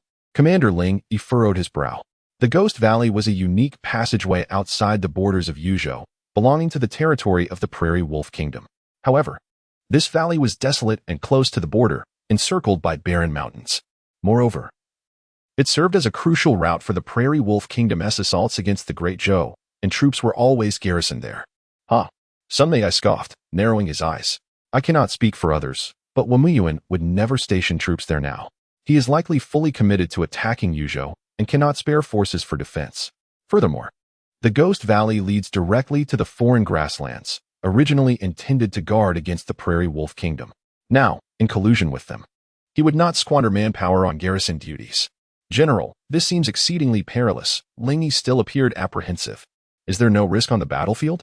Sun Meikai replied confidently. "Follow my directives." He may deploy a few phantom troops to intimidate you, but there will be no substantial forces. If you see their soldiers, simply unleash your arrows. No one understood Wamuyuan better than he did. If Wamuyuan undertook a task, he would either not do it at all or commit fully to breach Yuzhou with utmost speed. Wamuyuan would undoubtedly deploy all available forces. This was also one of the reasons behind his alliance with the Prairie Wolf Kingdom. I shall obey your command, the commanders assented, bowing in agreement, ceasing to argue further. Their audacity to engage in discourse with Sun Meikai stems from the very essence of his character. Sun Meikai embraces the perspectives of all individuals, encouraging the articulation of diverse strategies and solutions pertaining to the battlefield. He firmly believes that every person possesses certain shortcomings, and that the strengths of others can effectively compensate for one's own deficiencies. Barely half a day after parting from his unit, a formidable contingent of approximately 2,000 cavalrymen, clad in heavy armor, blocked their path, led by a youth adorned in white armor. Chapter 18. The Divine General Zhang Shaolin, who are you to obstruct the Imperial Army? Sun Meikai bellowed, brandishing his spear as he advanced. Are you the celestial troops of the court? A youth clad in gleaming white armor, his face alight with joy, rode forth to inquire. Who might you be? Sun Meikai questioned, perplexed by the young man. I am Zhang Shaolin, son of the governor of Yinzhou, here to pay my respects to the general. The youth dismounted and knelt respectfully upon the ground. Son of Zhanghua. Sun Meicai's understanding dawned. Indeed, Zhanghua had a son named Zhang Shaolin, reputed for his remarkable martial skills at a tender age. It appeared he had come to offer assistance. Yes, General. Our forces have awaited your arrival for quite some time. Where is Zhanghua? Currently, he holds the title of General of the Northern Campaign, a rank superior to that of a governor within the Great Zhou hierarchy. Ordinarily, he should have come to greet me. Reporting to the general, Yuzhou has been attacked, and Yinzhou faces similar turmoil, besieged by the Wolf Kingdom. My father is preoccupied with defending against their incursions and could only dispatch me to aid you, Zhang Shaolin explained with utmost respect. Very well, join the ranks. Sun Meikai replied, nodding, and without further ado, signaled for the army to continue its march. Time was of the essence, and with the addition of 2,000 cavalry, his chances of triumph had significantly improved. These were not mere foot soldiers, but rather well-equipped cavalrymen. Onward, Zhang Shaolin mounted his steed, gesturing grandly as he hastened to follow. He had come to achieve great deeds. With the emperor recently having taken the throne, it was an opportune moment for him to make his mark. His father had spared no expense in providing these 2,000 troops for this purpose. These soldiers were not the regular forces of Yinzhou, but rather his father's private army, funded from his own coffers. Private armies were commonplace in the Great Zhou, with nearly every noble house possessing them. They were simply not often paraded openly. This was his moment for fame and accomplishment. Zhang Shaolin galloped against the wind, catching up to Sun Meikai. With his father's entire contingent at his disposal for this northern expedition against the brigands, he was determined to carve a name for himself and establish a firm foothold within the central court. Quite intriguing. Sun Meikai noted with a slight smile as he observed the spirited Zhang Shaolin racing alongside. He appreciated such zealous youth, for it was individuals like these who fought fiercely on the battlefield. Leading the cavalry, Sun Meikai swiftly departed from the main body of troops, and within 3 days, they had entered the territory of Yuzhou. Upon arrival, he encountered numerous fleeing refugees, so many displaced souls. It seemed that a considerable portion of Yuzhou had already been seized by the traitorous rebels, Zhang Shaolin thought, his brow furrowing. Continue onward, Sun Meikai remarked after casting a brief glance at the refugees, urging his steed forward. Zhang Shaolin, heeding his words, chose not to dwell on the plight of the refugees. Addressing the root of the issue was paramount. As the troops resumed their march, Zhang Shaolin's keen eyes suddenly caught sight of a banner in the distance. General, look. That is the banner of the traitors, Zhang Shaolin exclaimed, riding closer to point at the prominently displayed flag, emblazoned with the character for marshal. Charge forward. With a grim expression, Sun Meikai brandished his firearm and galloped forth. Zhang Shaolin, equally exhilarated, followed closely behind. Although he had previously engaged in combat, it had primarily involved suppressing bandits through sheer force. This time, however, was markedly different. As the troops surged forward, the two finally beheld the enemy encampment. Judging by its size, it appeared to consist of over 10,000 soldiers, predominantly infantry. All soldiers, follow me. Charge, Sun Meikai bellowed, raising his spear as he led the charge toward the enemy camp. Kill. The sight of their commander leading the assault ignited a fervent roar among the soldiers, propelling them into the fray. This was their moment to achieve greatness. Zhang Shaolin, too, felt the fire of excitement as he surged forward. The terrain was flat with little cover, devoid of any traps. Under the onslaught of cavalry, these foot soldiers were doomed. The enemy camp, upon noticing the torrent of cavalry approaching, left their commander startled. This force had only recently been assembled, and he had been contemplating a return home when the unexpected ambush occurred. Enemy attack. Rear ranks, prepare to engage. The rebel commander shouted angrily. The army sprang into action. But this unit was not composed of elite soldiers. They were hastily assembled conscripts. In their confusion, they were slow to respond. And by the time Sun Meikai and his men charged in, the enemy was only beginning to reposition. Kill! Sun Meikai roared, wielding his spear to sweep through the ranks in a bloody melee. This was the moment to establish their legacy. Zhang Shaolin echoed the battle cry, being the second to breach the enemy lines. Meanwhile, the cavalry behind them charged forward with weapons drawn, cutting through the opposition like grass. Sun Meikai's cavalry even brandished several barbed iron chains linked together, advancing relentlessly.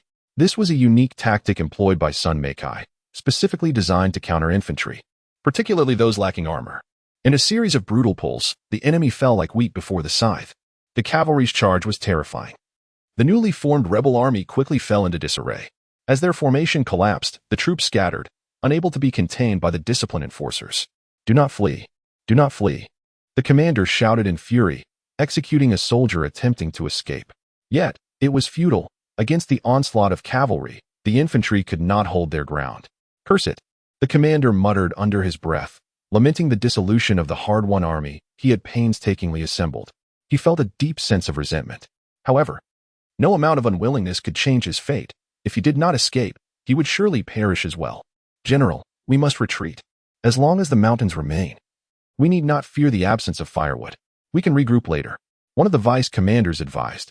Indeed, General, we can always start anew, another echoed. Infuriating. The commander cursed, unwilling to concede as he shouted towards Sun Meikai. Come forward and state your name. Yin Sun Meikai. Sun Meikai declared, plunging his spear into a soldier. Turning his gaze, he replied, I shall remember you. With a fierce glare, the commander turned his horse and fled. Ha! A dog without a home. Sun Meikai scoffed disdainfully. Do not let him escape. Zhang Shaolin let out a deep roar, unfastening the longbow from his saddle, and urged his horse towards the direction of the fleeing rebel commander, firing arrows with great urgency. With a sharp whoosh, an arrow pierced directly through the chest of the enemy leader. General! Exclaimed the accompanying deputy in shock. This young man! Sun Meikai turned in astonishment to look. Yet, with a resolute expression, Zhang Shaolin continued to gallop and shoot, drawing back his bow for a second time, once again unleashing a direct shot. Another arrow struck down another foe. His aim was impeccable. This scene instilled terror in the remaining deputy commanders, who hastily fled without looking back. However, the arrows in Zhang Shaolin's hands were like the scythe of death, mercilessly reaping lives. In mere moments, all the retreating leaders lay lifeless. Sun Meikai cast a deep glance, then raised his weapon high, proclaiming, The commander is dead. Those who surrender shall not be killed. Those who surrender shall not be killed. At this rallying cry, the already demoralized rebel troops hastily discarded their weapons, surrendering in fear. Sun Meikai instructed several commanders to manage the captives while he approached Zhang Shaolin. In that moment, there was no fear on Zhang Shaolin's face, only exhilaration. This was the life he yearned for, the slaughter on the battlefield. The thrill of galloping into combat. What a rush! You are remarkable. You are the strongest warrior I have ever encountered. Sun Meikai praised as he approached.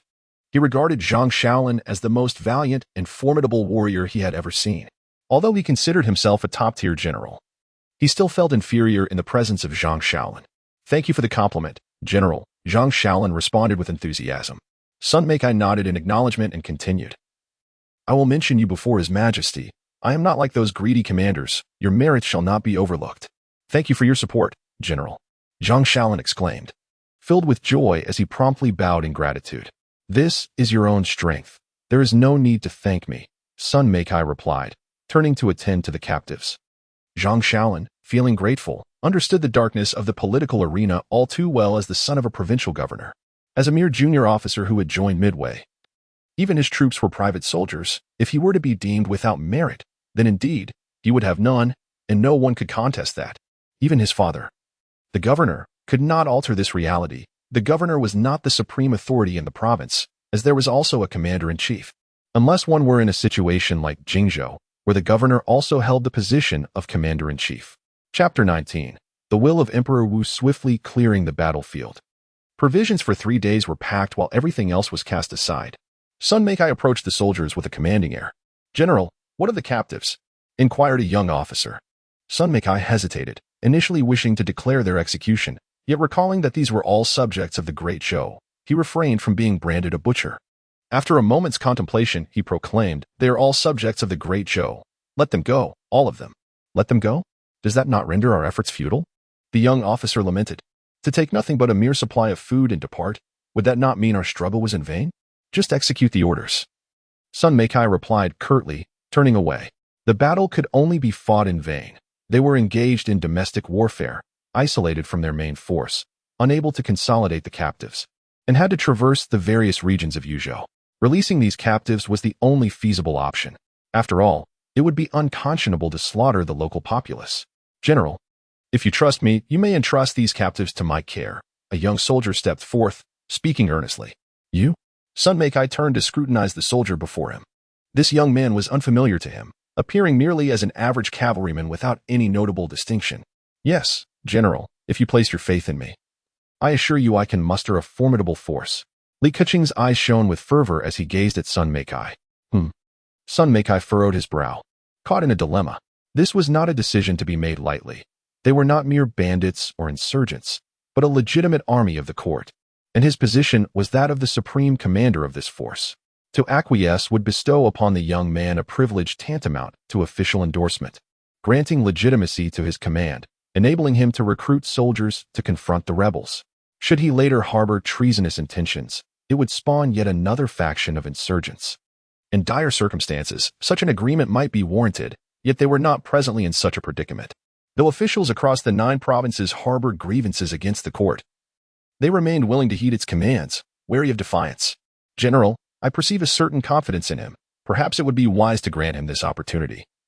Zhang Shaolin interjected, a smile gracing his lips. Li Keqing cast a grateful glance at Zhang Shaolin in return. The young man's eagerness to seize every opportunity to achieve greatness stirred something within him, prompting Zhang to lend a hand, albeit the final decision rested with Sun Meikai.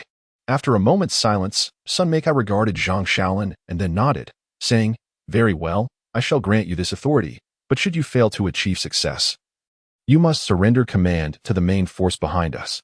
"Thank you, General," Li Keqing exclaimed with joy, bowing deeply in gratitude. "There is no need for thanks. Prove your capability to me. If you cannot even subdue this rabble, then commanding a grand army is beyond your reach." "Yes," Li Keqing replied, brimming with enthusiasm. "Perhaps, in these tumultuous times, heroes do indeed emerge." Sun Meikai murmured to himself as he observed Li Keqing's industrious figure. The saying that heroes arise in chaotic eras was not mere rhetoric. The more tumultuous the times, the more likely it was for various champions to seize the moment. Certainly, his earlier agreement was not made lightly. Zhang Shaolin had just provided a guarantee for Li Keqing. Should any issues arise with Li Keqing, Zhang Shaolin would bear the consequences. Along with the governor of Yinzhou, which explains his acquiescence, the entire army set forth once more. Sun Meikai left behind 100 cavalry and, with a wave of his hand, the troops resumed their march. Dividing line. On another front, the cavalry led by Chu Gu pressed onward with great urgency, reaching the grasslands in less than 7 days. Simultaneously, his forces swelled by an additional 700 Yuzhou elite cavalry. Unfortunately, the war court could not summon individuals to materialize directly before him. Upon arriving at the grasslands, Chu Gu plunged deep into the territory until he encountered a tribal community. "Attack!" Chu Gu roared, leading his army into a fierce charge. "Enemy attack! It's the army of the Great Zhou." The tribesmen, upon noticing Chu Gu, erupted into a panic, shouting warnings to one another. "How could the Great Zhou's army come to our grasslands?" A man gazed in terror at the cavalry charging towards them. In the past, it was they who raided the Great Zhou. Never had the Great Zhou come to raid them. Every year, as winter approached, they would invade the Great Zhou to seize food and women. Though there had been grand battles, they had never witnessed the Great Zhou attacking them. "Quick! Flee! They are heavily armored cavalry. Scatter!" The tribal chief watched in horror as Chu Gu approached, his eyes wide with dread. This area was almost entirely flat, devoid of any cover, and they possessed few soldiers and weapons. The people of the Wolf Kingdom were adept in mounted combat, and against such a cavalry charge, Their demise was inevitable. There was no escaping. Only by dispersing could they perhaps find a glimmer of hope. In an instant, the entire tribe offered little resistance, scattering in all directions in a desperate bid for survival. "Shoot!" Chu Gu coldly commanded, drawing his longbow. All the cavalry, upon receiving the order, similarly took up their longbows, aiming at the fleeing citizens of the Wolf Kingdom. Arrows flew forth, and bodies fell, the soldiers achieving near-perfect accuracy at such close range, in mere moments. Half of them lay dead or wounded. "Chase! Leave none alive!" Chu Gu commanded icily, dismounting and brandishing the Emperor's sword as he advanced toward the tribal chief, who remained rooted in place. "Who are you?" The chief ground out, his teeth clenched, eyes blazing with fury as he fixed his gaze upon Chu Gu. He knew he was doomed, yet before his demise, he resolved to remember Chu Ji's visage forever, to curse him. "Emperor of the Great Zhou, Chu Gu." Chu Gu stated coldly, driving his sword into the chief's chest. "Emperor of the Great Zhou, I curse you." The chief gasped, blood spurting from his mouth as he collapsed to the ground. In his final moments, his eyes remained open, filled with resentment towards Chu Gu, blaming him for the destruction of his family and tribe. "Heh," Chu Gu scoffed, wiping the blood from the Emperor's sword, utterly indifferent to the chief's curse. "If you can invade and kill my people of the Great Zhou, if you can disrupt their lives, then why should I not come to slay you?" When one chooses to embark upon such actions, one must be prepared for the possibility of retribution. Perhaps other emperors of the Zhou dynasty may exhibit mercy, but he is not of that ilk. He is neither a sacred sage nor a benevolent ruler. He is a tyrant. There is no problem that cannot be resolved through slaughter. If there is, it is merely that there has not been enough bloodshed. At that moment, the cavalry that had pursued the enemy returned. "Your Majesty, all the brigands have been slain." A soldier clad in dark armor knelt respectfully and reported. "Take away 3 days' worth of provisions and incinerate the rest," Chu Gu commanded, glancing around before remounting his horse. Although his soldiers could consume anything, the nutrients obtained from proper food were undoubtedly superior. "Yes," the armored soldier replied, and together with others, they ignited a fire that consumed the entire tribe entirely. These tactics had previously been employed by the Wolf Kingdom against the Zhou. Now, Chu Gu intended to return the favor in kind. "Ding. The task assistant has been activated. Mission established. The enemy can go, but I shall also proceed." Task description: subjugate the Wolf Kingdom. Task reward: the will of Emperor Wu of Han. Effect: acquire 50,000 Han cavalry, with an additional 100 cavalry obtained daily, and a gradual enhancement of the sense of belonging among subordinates. Chapter 20. Role Reversal. Shifting fortunes with a mere glance, Chu Gu chose to disregard the matter entirely. He meticulously divided the mission into 3 steps. The first step involved compelling them to retreat and seizing control of the Guanning Iron Cavalry. The second step called for summoning the Guanning Iron Cavalry to decisively vanquish the Wolf Kingdom.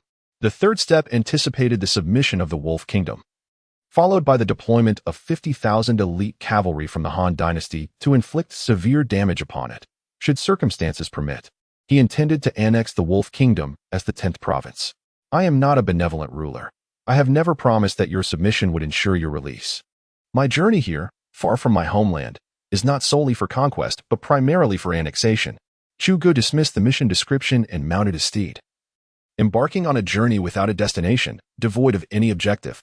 Upon encountering tribes, he would strike them down. Should provisions prove insufficient, he would set fire to them, leaving nothing for the Wolf Kingdom. He would burn mountains and set fire to grasslands. Any place that could ignite would be engulfed in flames. Destruction. Frantic destruction.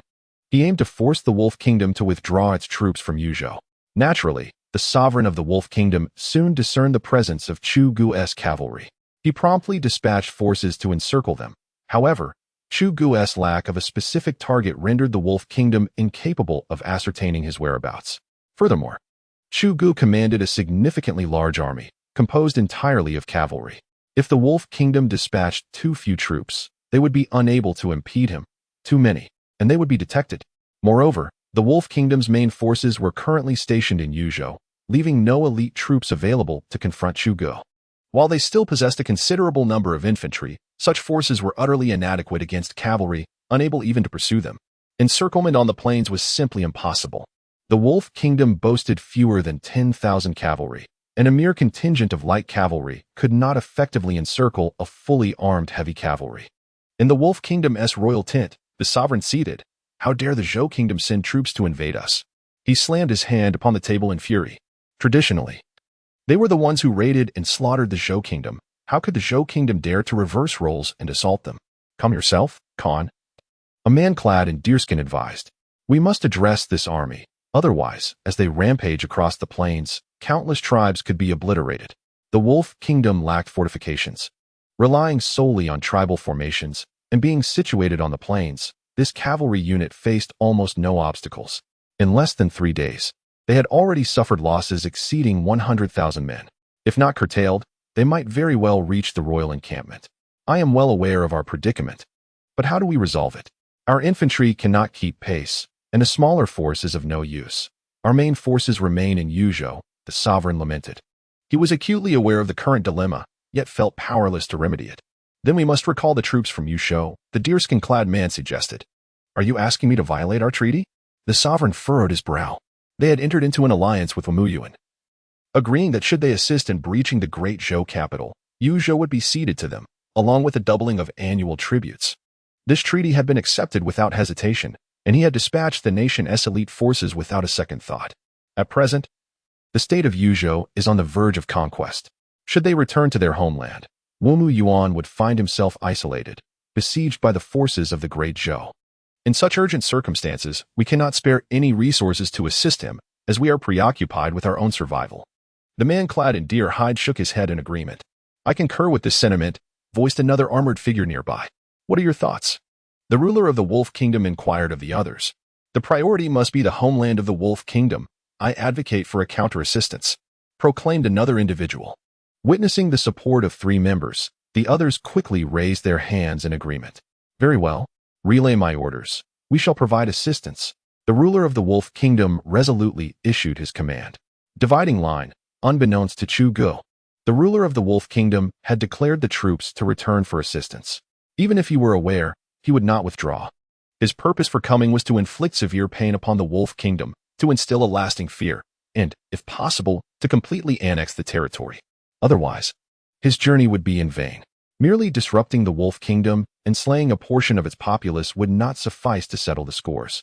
Since the reign of the previous emperor, Ren Di, the Zhou Kingdom has been offering tributes of money and grain to the Wolf Kingdom annually. Yet they were met with aggression each year. These debts must be repaid. Chu Gu had come to collect. Since he could not bring back money and grain, his alternative was bloodshed. Kill. Exterminate them all, leaving none alive. Chu Gu pointed his heavenly emperor's sword towards a large tribe ahead. This tribe was substantial, numbering approximately 10,000 souls, with several thousand troops for protection. Yet, for Chu Ji's cavalry, this was merely child's play. Trouble. It is the cavalry of the Zhou Kingdom. The sentinels of the tribe recognized the threat and whispered their alarm. Almost the entirety of the Wolf Kingdom was aware of the rampaging heavy cavalry from the Zhou Kingdom. Known for their merciless onslaught, killing anyone in sight, burning the mountains, and setting fire to the grasslands, leaving a trail of devastation. They harbored an insatiable hunger for bloodshed and flesh, yet felt utterly powerless. Run! The cavalry of Zhou Kingdom approaches. The sentinel bellowed, warning the others below. Upon hearing this, the other soldiers echoed his cries, alerting their comrades. Instantly, panic seized the entire tribe. All able-bodied men charged forth to halt the Zhou cavalry. All women, scatter and flee, commanded the tribe leader, simultaneously organizing a force to intercept Chu Gu. He understood they could not stop him, but they must buy time for their people. In the face of life and death, the tribe's warriors assembled swiftly, and in mere moments, thousands stood before Chu Gu. However, the majority were without iron weapons, possessing only a scant few. Most iron and salt were sourced from the Zhou Kingdom, which enforced strict control over these resources. Except for elite units, the Wolf Kingdom scarcely possessed any iron implements. Humph! Chu Gu scoffed, drawing his dagger as he charged forward. The cavalry behind him likewise unsheathed their blades, surging ahead in a swift dive. Loose arrows. The tribe leader roared, commanding the 100 archers to unleash their volley upon the oncoming cavalry. A torrential rain of arrows descended upon the advancing heavy cavalry. Yet these wooden arrows proved utterly ineffective against the onslaught of the heavily armored cavalry, merely producing a series of crisp sounds upon striking the obsidian armor. Despair. Profound despair. Such is the nature of the heavily armored cavalry. Thousands of these formidable warriors surpass hundreds of thousands of foot soldiers. Even the light cavalry, who are also horsemen, dare not confront them head-on. Chief, I have urgent matters to attend to, exclaimed a man, his eyes widening at the sight, as he cast aside his bow and arrows and fled. Adam, return to me. The tribal leader bellowed in fury, attempting to pursue the man, but he was swift beyond measure, leaving the chief in his wake. As this man fled, the others were stirred into action. The terror was overwhelming. They had come to meet their demise, armed with nothing that could rival the heavily armored cavalry. Chief, my wife is about to give birth. I must leave. Another man discarded his weapon and ran without a backward glance. They were human, after all, and they too feared death. The warriors of the Wolf clan possessed a certain boldness and fighting spirit, yet in the face of such an almost hopeless battle, many were gripped by fear. The flight of that first man seemed to unleash a Pandora's box, prompting numerous others to abandon their arms and flee, terrified that lingering too long would lead to their inevitable slaughter. Of course, there remained a few fearless warriors standing resolutely in the front. They understood that escape was futile, much like during their previous assault on the Grass Valley. When the men of the Great Joe fled, it would be the women and children who would bear the brunt of the consequences. The roles had merely reversed. Chapter 21. National Grievances, Blood for Blood. Not a single one left behind. Chugo pointed his sword ahead and surged into the throng. In the face of the onrushing cavalry of the Great Joe, some stood their ground while others fled in disarray. Yet none could alter the inevitable fate, death, under the relentless charge of the heavy cavalry. The valiant warriors at the forefront fell like sheaves of wheat, one after another. There were those who dared to resist, but their struggles proved futile against the onslaught of the heavily armored riders. Though the tribe possessed cavalry, they crumbled effortlessly before Chuji's formidable forces. The vast grasslands may have been abundant with horsemen, yet they lacked heavy armor, predominantly relying on light cavalry. Presently, the majority of the tribe's riders had been dispatched to support Yuzhou, leaving behind only the old, weak, sick, and disabled light cavalry. These light cavalrymen primarily engaged in mounted archery. Their advantages lay in their swiftness and agility, allowing them to rapidly reinforce the battlefield.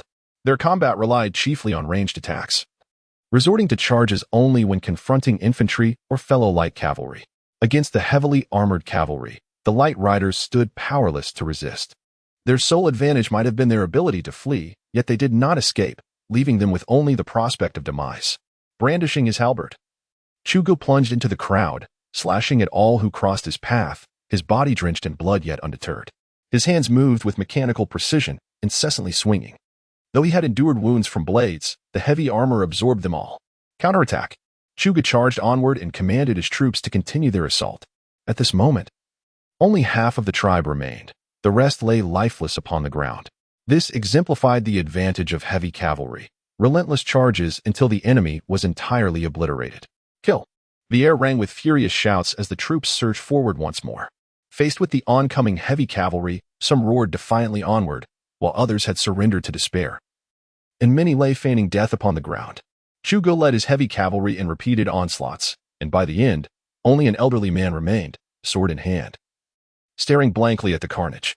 Chama looked upon his slaughtered kin, initially commanding with authority, but soon became paralyzed, as if his soul had been wrenched from him. Staring vacantly at the scene, he found Chuga strikingly familiar, reminiscent of the times he had galloped into the Great Joe. It was a revelation that they were not the only ones capable of plundering. The Great Joe could retaliate with equal ferocity. He realized that the Great Joe was not the weak, easily victimized entity they had perceived. Why then had they offered tributes year after year? Was this not the act of the weak? In their land, only the feeble would pay homage to the strong. Confusion enveloped him, mixed with resentment. Why had the sovereign dispatched troops to wage war against Zhou, diverting all his forces there, leaving only the frail and the ill behind? Had his main force still been present, would it have come to this? Are you their leader? A voice jolted Chama back to reality. He collected his thoughts and surveyed the scene. Nearly all the men of his tribe had been slaughtered, and those attempting to flee were relentlessly pursued. Before him stood a cold, indifferent man clad in armor and wielding a blade. Observing this unfeeling figure, Chuji's eyes momentarily glazed over, plunging him back into a trance where he was oblivious to the world around him. Regrettably, he had become foolish. With a slight shake of his head, Chuga ended the man's life with a swift stroke. He had hoped to extract some information, perhaps a direction to follow. To be candid, he was lost in this vast grassland, uncertain of his destination. This was both a blessing and a curse. Even he did not know where he was headed, let alone the grassland itself. The unfortunate truth was that he had lost the way back, having wandered back and forth several times. given the expanse of the grassland. Losing one's way was entirely commonplace. As he pondered this misfortune, a soldier in dark armor approached, dragging a man from the grassland before him and unceremoniously tossing him at Chu Ji's feet. The soldier pointed at the man and declared, "Your Majesty." He claims to be a living map of the grassland and knows the locations of all major tribes. Oh, is he attempting to deceive me to save his own skin? Chu scoffed, a dangerous gleam flickering in his eyes. At that moment, the man, Adam, was taken aback by the title. "Your Majesty, this is indeed the Emperor of Dezhou." He was astounded that the Emperor of Dezhou had personally ventured into the grassland, unconcerned about capture.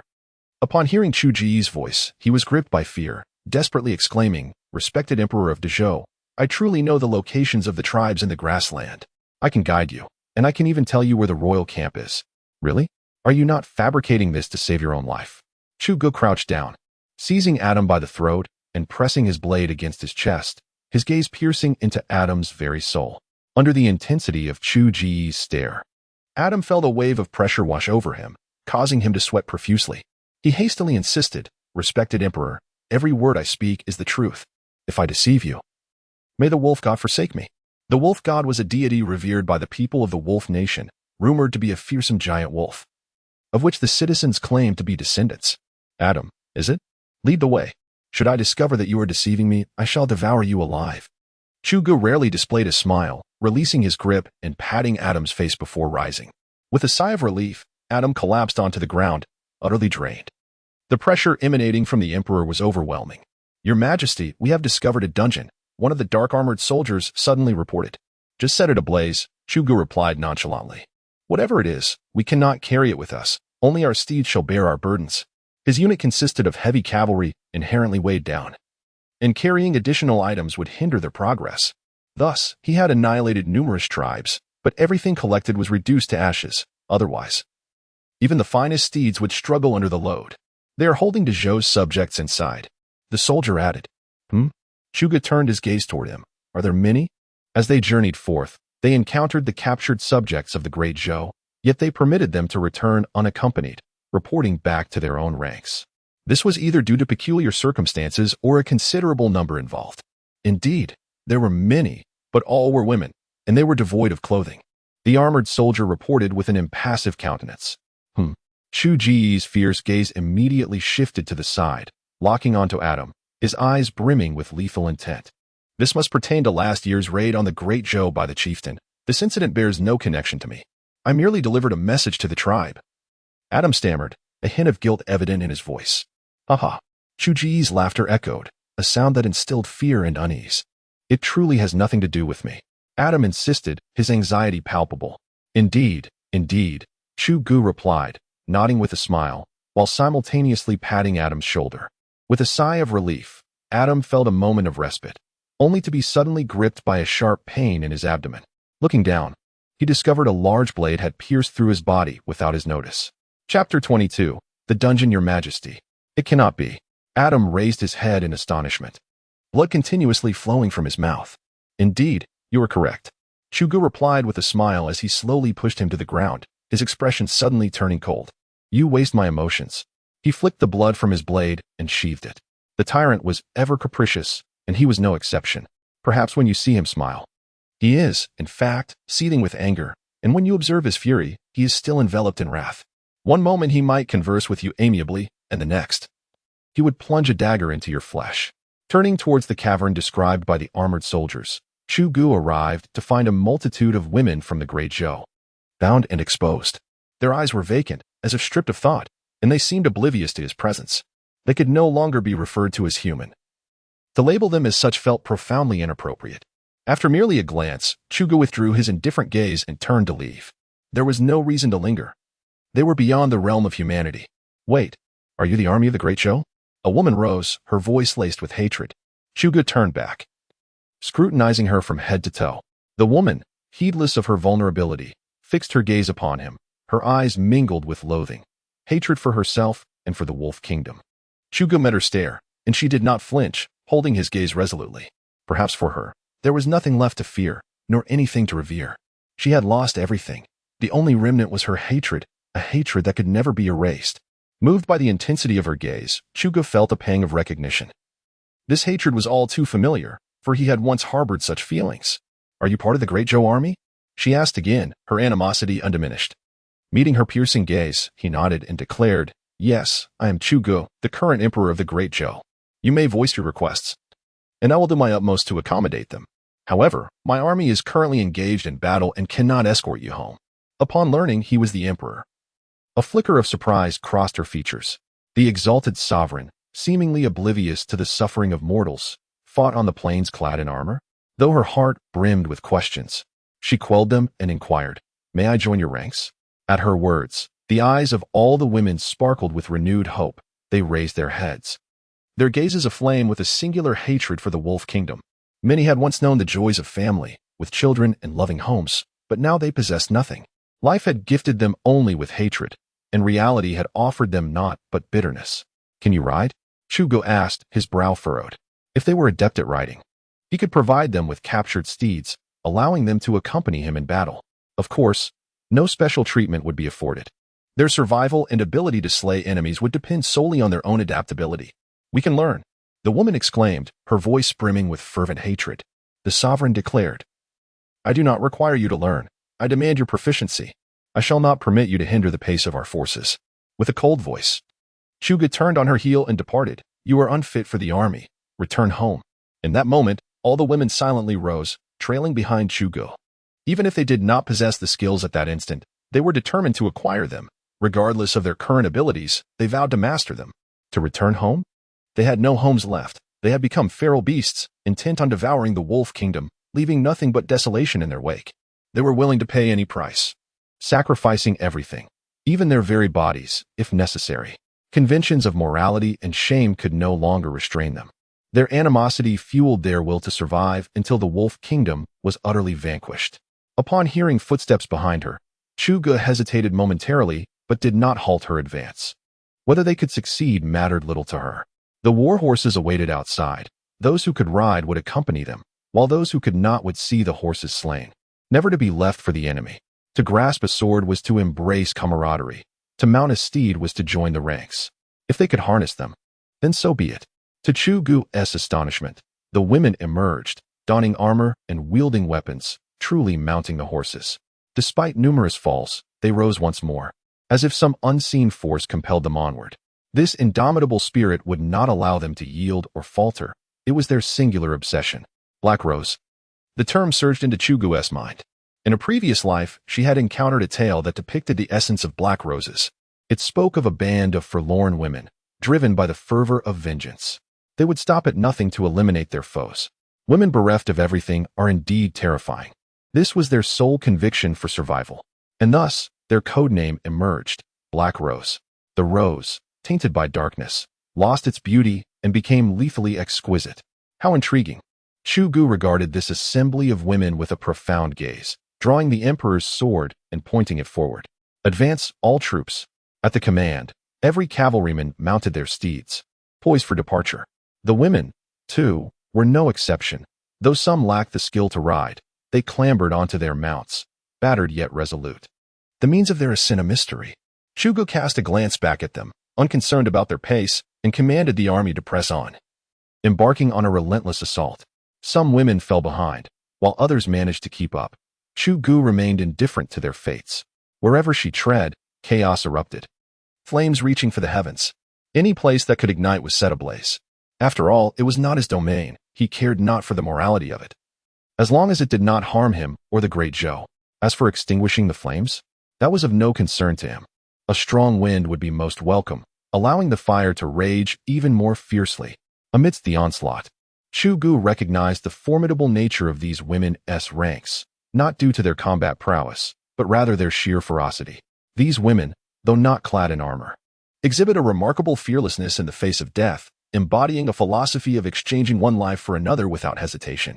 When encountering adversaries, they charge forward with reckless abandon, launching fervent attacks that suggest a disregard for their own safety. Had it not been for the heavy cavalry advancing from behind, the enemy would have fled at the mere sight of them. With the speed at which these women surged, it is likely that the first wave would have perished entirely. Among them, Chu Gu witnessed a particularly fierce individual who savagely bit into the neck of a man from the Wolf Kingdom, ruthlessly ending his life.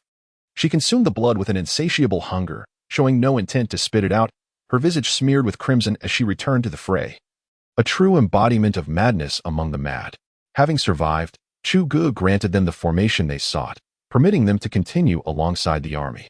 Their primary mission was to leverage the advantages of light cavalry, dispersing in all directions to gather intelligence. Upon encountering a tribe, they were to return and relay the information to the main force, enabling the army to charge forth. Chapter 23. The old Taoist, despite the numerous tribes that Chuj had vanquished, he remained unscathed by any encirclement. The nation of Wolf, a peculiar amalgamation of tribes, recognized the leader of the largest tribe as their sovereign, obeying his commands. The inhabitants of these tribes were often oblivious to the path leading to the royal encampment, familiar only with their neighboring tribes. It was only when their sovereign summoned them for battle that their leaders would rally their forces to the designated location. The fact that such a nation could compel the Great Zhou to pay tribute was indeed extraordinary. Chuj scoffed disdainfully. He held the Great Zhou in contempt, particularly the feeble sovereign of the past, his own father. His father had espoused the virtues of benevolence, governing the realm with righteousness. Even his posthumous title reflected this principle. He refrained from waging war whenever possible, opting for diplomatic resolutions, even at the cost of certain sacrifices. Yet to Chuj, this was an embodiment of cowardice, an act of weakness that warranted no leniency. The nation of Wolf, which scarcely deserved the title of a nation, appeared to Chuj as though it might collapse at any moment. Yet his father insisted on pursuing a policy of benevolence. Upon ascending the throne, Chuj's mother continued his father's policies, which inadvertently allowed the Wolf nation to grow stronger. Previously, the Wolf nation possessed not a single suit of armor and only a collection of substandard weaponry, with perhaps a slightly greater number of cavalry. However, could cavalry without armor or weapons truly be called cavalry?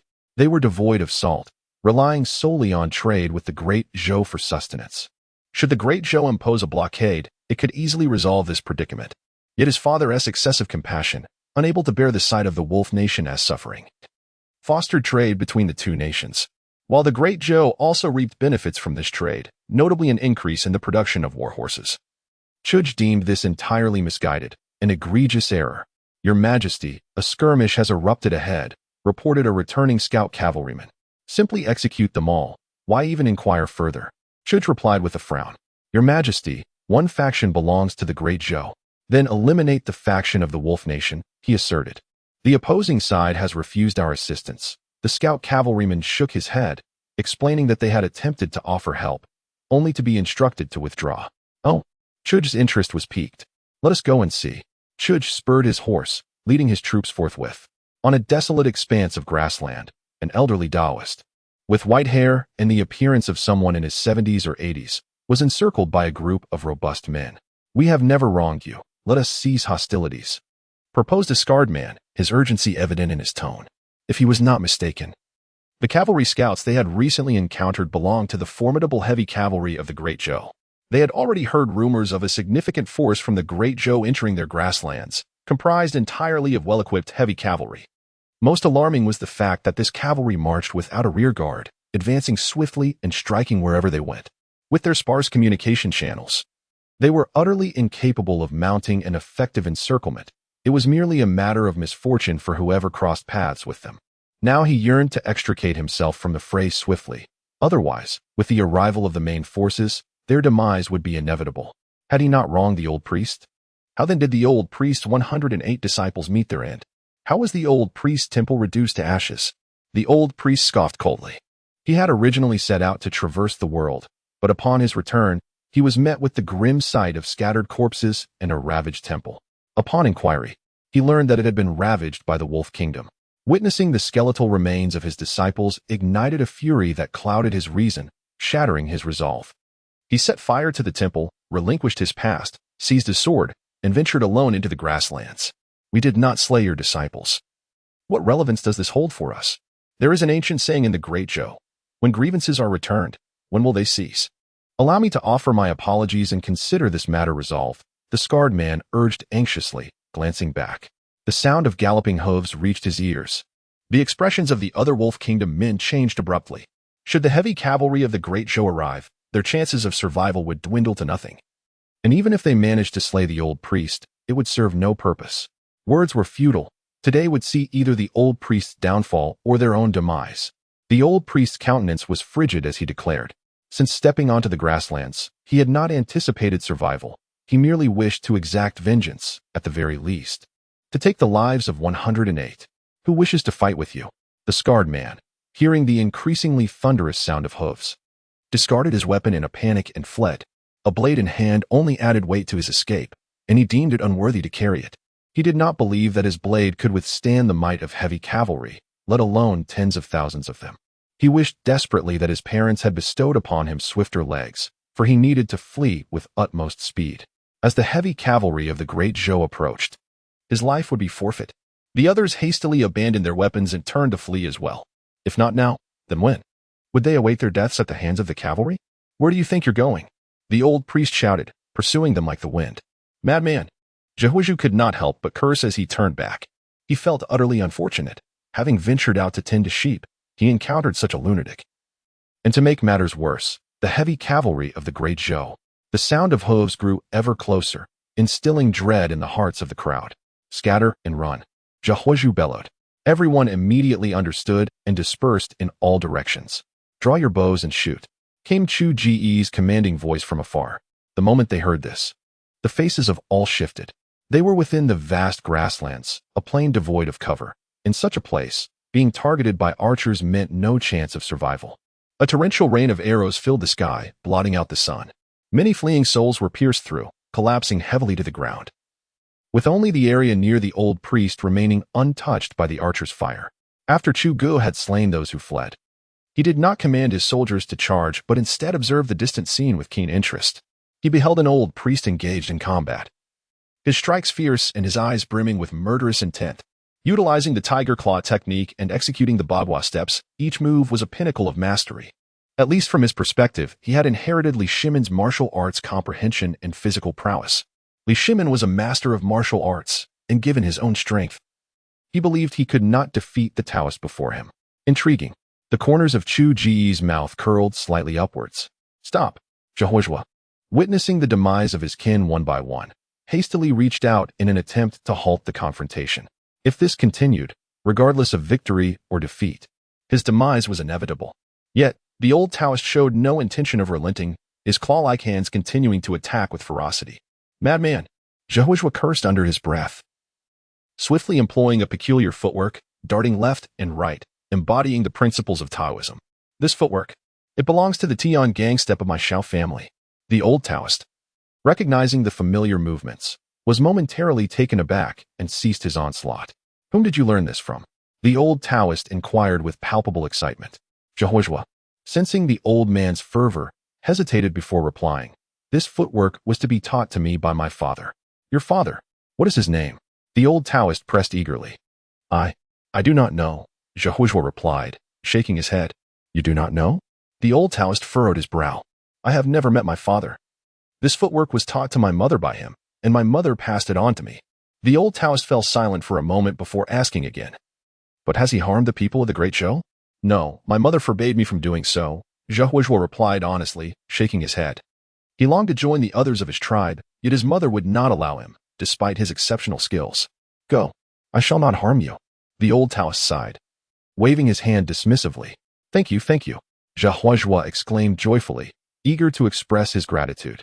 However, I did not say you could leave. Chu Gu rode forward, his gaze indifferent as he regarded Zhou.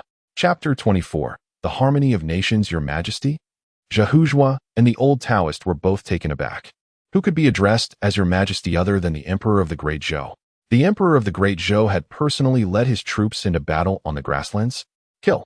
Chu Gu, with a face devoid of emotion, waved his hand. With that command, the army drew their blades and advanced menacingly. Zhou was startled, instinctively hiding behind the old Taoist, who, in turn, unconsciously shielded him with his hand. Considering you are a citizen of the Great Zhou, step aside, Chu Gu said, drawing his dagger with an indifferent expression. What fault lies with the citizens of the Great Zhou? Zhou retorted. If the enemy can act in such a manner, then I too can do the same. The old Taoist felt a chill at this remark. Glancing at the armored soldiers with iron masks, he realized escape was futile. Despite his deep sense of helplessness, he thought of his bond with Zhou and mustered the courage to approach, bowing respectfully. Your Majesty. This child is merely an ordinary herder. Could you spare him this once? And so? Chu Ji's eyes remained cold and unyielding. In the conflict between nations, distinguishing between good and evil has lost all significance. Just as the old Taoist was about to speak, Zhehuzhua knelt down, grinning as he declared, "Thus, my admiration for you is as boundless as the Yangtze River, ceaseless and unstoppable, akin to the overflowing Yellow River." And so? Zhuge tilted his head, placing the blade against Zhehuzhua's neck. "Your Majesty." The old Taoist's expression changed, hesitating to reveal his true identity. Zhehuzhua, feeling a surge of panic yet striving to maintain composure, continued, "Therefore, I am willing to serve as your vanguard. Surely you are unfamiliar with the grasslands? I can act as your guide, pleading for your mercy to grant me my life." "Huh?" Zhuge narrowed his eyes, scrutinizing him for a moment before a smile crept upon his lips. "You are quite clever. I have a fondness for those who know how to navigate the tides of fate." This had been a test. Had he encountered a stubborn warrior, that individual would have met their demise. Conversely, if one displayed cowardice, such a person was favored, particularly among the opposing camp. "As long as your Majesty is pleased, I shall embody the figure you desire," Zhehuzhua flattered with a grin. "Excellent." Zhuge nodded, his expression suddenly turning icy as he inquired, "Where is your tribe?" Upon hearing this, Zhehuzhua's face shifted, but he quickly regained his cheerful demeanor. "Your Majesty, my tribe is but a small one. How about I take you to the larger tribe instead?" Zhuge regarded Zhehuzhua intently before scoffing. "What if I were to insist that you lead me there?" "That would, of course, be warmly welcomed," Zhehuzhua replied. "However, our Agenda tribe has long admired the Great Zhou. Why not seize this opportunity to have the Agendas merge with the Great Zhou? What does your Majesty think? Can you persuade them to heed my call?" Zhuge sneered. Zhehuzhua smiled. "Rest assured, your Majesty, the grasslands are merely a matter of strength. The Khan's tribe is the mightiest, and thus we regard them as our rulers, heeding their summons. Yet, who truly wishes to dwell in these grasslands? If your Majesty recognizes them as subjects of the Great Zhou, they shall all become elite warriors. Everyone a cavalryman ready for battle. As long as they are equipped with sufficient resources, they shall become the most elite of troops." When Zhehuzhua spoke these words, he was imbued with confidence and sincerity. Even he, if Chu Ge could provide him with peace and sustenance, along with security, would willingly proclaim himself a citizen of the Great Zhou. The harsh conditions of the grasslands, beset by relentless winds and frigid temperatures, render it unsuitable for agriculture. Daily skirmishes abound, and lacking the technological advancements of the Great Zhou, even salt must be procured from its lands. Transport is arduous, and if not for necessity, who would choose to dwell in such a place? His father's vision of national co-prosperity flashed through Chu Ji's mind. The Great Zhou does not consist solely of its own citizens. There are others, mostly absorbed and incorporated. After all, joining the Great Zhou does not necessitate abandoning one's original ethnicity. As long as they declare themselves as children of the Great Zhou, they become part of its populace, embodying the ideal of national co-prosperity. This principle is championed by his father, the benevolent emperor, whose policy is most commendable. He encourages co-prosperity among all ethnicities, asserting that every group is a child of the Great Zhou, even enshrining this in law to unify the attire and festivals of all peoples. Thus, although many ethnic groups pride themselves on their identities, they share one commonality: they consider themselves citizens of the Great Zhou. When foreign tribes invade, these original Hu tribes often lead the charge, unable to bear the thought of their hard-won peace being shattered. Moreover, the Hu are renowned for their valor, often fighting without regard for their lives. They understand that even in death, the court will provide them with sufficient compensation for their families. To ensure these foreign tribes do not starve, his father has allowed them to engage in various trades, teaching them skills they lack and periodically retrieving unsold goods. As long as they align with the court's needs, simultaneously, land is granted for agriculture, with citizens of the Great Zhou teaching them the art of cultivation. If all else fails, they may enlist in the military, for one principle remains: they must not starve. His father's benevolence is genuine. In the Great Zhou, if a single citizen were to perish from hunger, local officials would be held accountable. In this regard, his father has truly succeeded, fostering a spirit of loyalty among every foreign tribe that joins. These outsiders know little but one thing: the benevolent emperor ensures they are well-fed, free from fear, and no longer compelled to live a life of hardship. All they need do is adhere to the laws of the court. In the eyes of these foreign tribes of the Great Zhou, his father holds immense prestige, even bordering on the frenzied. Among them, the regions of Manzhou and Liangzhou stand out, as they were not originally lands of the Great Zhou until being absorbed. These two provinces would accept a new emperor from the Great Zhou, regardless of his identity, but they would never tolerate its downfall. Should anyone dare to threaten the existence of the Great Zhou, they would retaliate fiercely. It can be said that these two regions are its staunchest supporters, untainted by the influence of aristocratic families, and represent the purest provinces. This legacy is the most invaluable treasure his father has bequeathed to him. He still recalls the moment before his father, the emperor, passed away, firmly grasping his hand and solemnly imparting to him that the realm was under the control of noble families, and to extricate oneself from such dominion, external forces must be introduced. Alas, some policies of mine are destined to lead to death. A cold smile crept across Chu Ji's heart. Unlike the benevolent Emperor Ren, who governed with compassion and bound the populace with kindness, he ruled through violence, asserting dominance with sheer force. Under the aegis of the Great Zhou, some must perish while others may survive. Were it not for the reluctance of the Great Zhou's citizens to relocate to this desolate land, none would be spared. Your Majesty? Zhehuzhua cautiously interjected, rousing Chuge from his reverie. Chuge reined in his thoughts and began to scrutinize the young man before him. Though his appearance was somewhat unrefined, he possessed a keen sense of timing and adaptability, indicating he was no ordinary individual and might prove useful.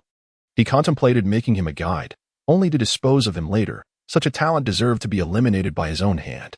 With this thought, Chu Gu sheathed his weapon, prompting a sigh of relief from Zhehuzhua and the old Taoist. They found Chu Ji's imperial demeanor peculiar. Yet they could not help but be awed by his presence, for every utterance seemed to quicken their breath, laden with an ominous aura of lethality, as though this emperor governed through bloodshed. Your Majesty, your insight is profound, Zhehuzhua aptly praised. Chu Gu, seemingly oblivious to the flattery, coldly retorted. You claim you can make the subjects of the Wolf Kingdom submit to me? Pray tell your method. If you cannot, then you are of no use. Zhehuzhua, sensing the gravity of the situation, immediately assured him, Your Majesty, as long as you position the army there, I am confident we will succeed. Moreover, when the people of the Wolf Kingdom observe our abundance, food, drink, and arable land, no longer needing to tend to sheep daily, they will inevitably harbor jealousy that breeds hatred, leading them to attack. Thus, the conflict will arise, and this will be the true essence of the Great Zhou's populace. Upon hearing this, Chuge narrowed his eyes. Zhehuzhua's words held an undeniable truth.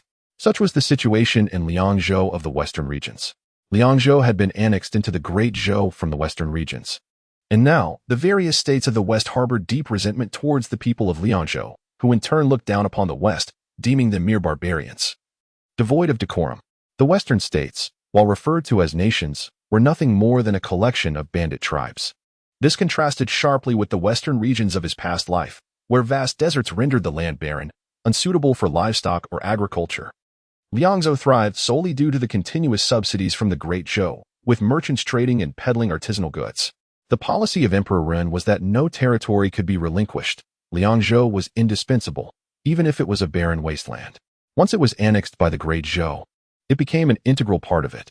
Regardless of circumstances, the land of the Great Zhou must flourish, even if it was a desolate expanse. Emperor Ren placed great emphasis on commerce and the economy, investing heavily to elevate Liangzhou, transforming it into a hub for camel husbandry and weaponry production. Furthermore, he mandated that large merchant guilds must procure camels, prohibiting the exclusive use of horses. This was the reason why Liangzhou and Manzhou held such reverence for Emperor Ren. As long as Liangman Erzhou endures, the Great Zhou shall not perish, at least for the next century. This truth remains unalterable. Chapter 25, The Strategy of Conquest. Very well. Provide him with a steed to guide us. Should he fail in his task, his head shall be forfeit, Chuge remarked, nodding slightly before turning to the armored soldier with instructions. Rest assured, Your Majesty, I shall only lead you to those tribes that have not invaded Zhou, persuading those who have remained uninvolved. The rest shall be managed by Your Majesty, Zhehuzhua declared earnestly. Upon hearing this, Chuge narrowed his eyes, a cold smile gracing his lips. You seem to possess a keen understanding of my thoughts. Are you able to discern my intentions? I dare not presume. I merely believe that those who have attacked Zhou are stained with blood and unworthy of being its subjects. Zhehuzhua quickly knelt, shaking his head in trepidation. He understood the implications but dared not voice them. This emperor was undoubtedly no benevolent ruler, exhibiting a brutal and merciless nature. His temperament was unpredictable, capable of reversing decisions in the blink of an eye. Our eyes. Proceed to guide us. Chu Gu chuckled lightly, neither affirming nor denying his compliance. His interest in the young man grew. Unlike Cao Cao, he appreciated the ability to intuit his thoughts rather than despise it. How could one serve effectively without understanding the mind of their leader? He was unafraid of rebellion, wielding absolute military power. Zhehuzhuo was not akin to Yang Xiu, who had perished due to his presumptuousness in interpreting the emperor's thoughts. Thank you, your majesty. Zhehuzhuo exhaled in relief, although Chu Gu had not explicitly agreed. He had also refrained from punishment. This indicated that the matter was negotiable, contingent upon his performance. Should he fail to persuade those with a strong sense of resistance, perhaps the iron cavalry of Dezhou would trample all in their path. Conversely, if he could convince them, those willing to integrate into Dezhou might comply. An armored soldier brought forth a horse, and Zhehuzhuo mounted it with a fluid grace, reminiscent of the armored troops. The nomadic tribes were indeed born riders.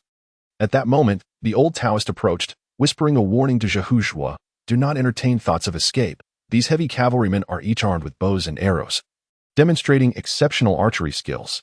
Should you flee, they will surely turn you into a hedgehog." "I understand," Zhehuzhuo murmured in response. Although he was puzzled by the sudden kindness of the old Taoist, who had previously pursued him, he felt gratitude was still in order. He had no intentions of fleeing. He was prepared to fulfill his role as a guide. The grasslands were not tranquil. Despite the major tribes recognizing the Khan tribe as their sovereign and its leader as the ruler, intertribal conflicts were a frequent occurrence. "You do not yield to me, nor I to you. Why should that lush pasture belong to you? Why should that water source be yours?" In these lands, strength reigned supreme. The one with the mightiest army claimed dominion. Although the royal camp attempted to manage these disputes, they were often overwhelmed and thus chose to overlook them. As long as they could mobilize forces for an assault on Dezhou, unification was permissible. "Old Taoist, what is your name? Which temple do you hail from?" Chu Gu inquired suddenly. The old Taoist respectfully performed a Taoist greeting and replied, "I am the solitary Hongzi from the Liang Temple." "Then why have you come here?" asked Gahongzi, his eyes filled with resentment. "Your Majesty may not know, but all 108 disciples of my Taoist temple have perished at the hands of the Wolf Kingdom." Understanding dawned upon Chuj, and he nodded thoughtfully. "I have been in the grasslands for a month now. Whenever I encounter someone from the Wolf Kingdom, regardless of who they are, I shall slay them. They will come to understand the profound culture of Taoism." The old priest spoke with fiery eyes. Indeed, he possesses talent. Provide him with a horse to accompany the army. Chuj instructed the soldiers behind him. Though the old priest lacked knowledge of military strategy, his martial prowess was commendable, qualifying him as a master of martial arts, ensuring he would not hinder the troops. "Thank you, your Majesty," Gahongzi expressed his gratitude, although he was reluctant to follow Chuj. Thoughts of his only kin, Zhehuzhuo, compelled him to comply. "Your Majesty, ahead lies the tribe of the villainous ones. It is but a small tribe, and most of them have never engaged in battle against the great Zhou." Zhehuzhuo remarked from atop his steed, gesturing towards the encampment ahead. "Attack," Chuj commanded, his expression freezing as he drew his blade, pointing it forward. "Your Majesty." Zhehuzhuo's countenance shifted alarmingly. Had it not been agreed that violence would be avoided? Was it not decided that he would handle everything? Chuj, amused by Zhehuzhuo's urgency, smiled. His intent was merely to instill a sense of fear in him. Though he could not explain why he felt compelled to do so, it simply pleased him to frighten others. Lowering his blade, Chuj declared, "The word of the Son of Heaven is as binding as an oath. I assure you, I shall not go back on my promise, however. You have but half an hour." Relieved, Zhehuzhuo solemnly vowed, "Rest assured, your Majesty. In half an hour, I shall transform them into subjects of the great Zhou. Go." Chuj nodded slightly, neither affirming nor denying. Zhehuzhuo wasted no time, spurring his horse toward his tribe. Shortly after Zhehuzhuo departed, Gahongzi curiously inquired, "Your Majesty, do you truly wish to consolidate the Wolf Kingdom of the grasslands?" Chuj glanced at him, a cold smirk gracing his lips. "Why would I refuse soldiers offered freely? I merely wish to support them as I do the Liang man in the two provinces, a foolish dream. I am not the benevolent emperor." Gahongzi was taken aback, realization dawning upon him. It turned out that this sovereign only sought to use these people as cannon fodder. Those who survived would become subjects of the great Zhou, while those who did not mattered little, nor would he expend resources to aid them, not resembling the benevolent emperor, but rather embodying the true essence of an emperor. Gahongzi mused internally. This is what an emperor is, cold and unfeeling. The benevolent emperor is far too compassionate. during the time of the common folks farming. He would even lend a hand, which hardly befits an emperor. Chu's icy gaze fell upon Gahongzi momentarily before he turned away, refocusing on the horizon. Only those of utilitarian value deserved his assistance in fostering development here. The value derived from this place would determine whether it could be transformed for his benefit. The Liangman provinces and the grasslands are not the same, nor is he akin to the benevolent emperor.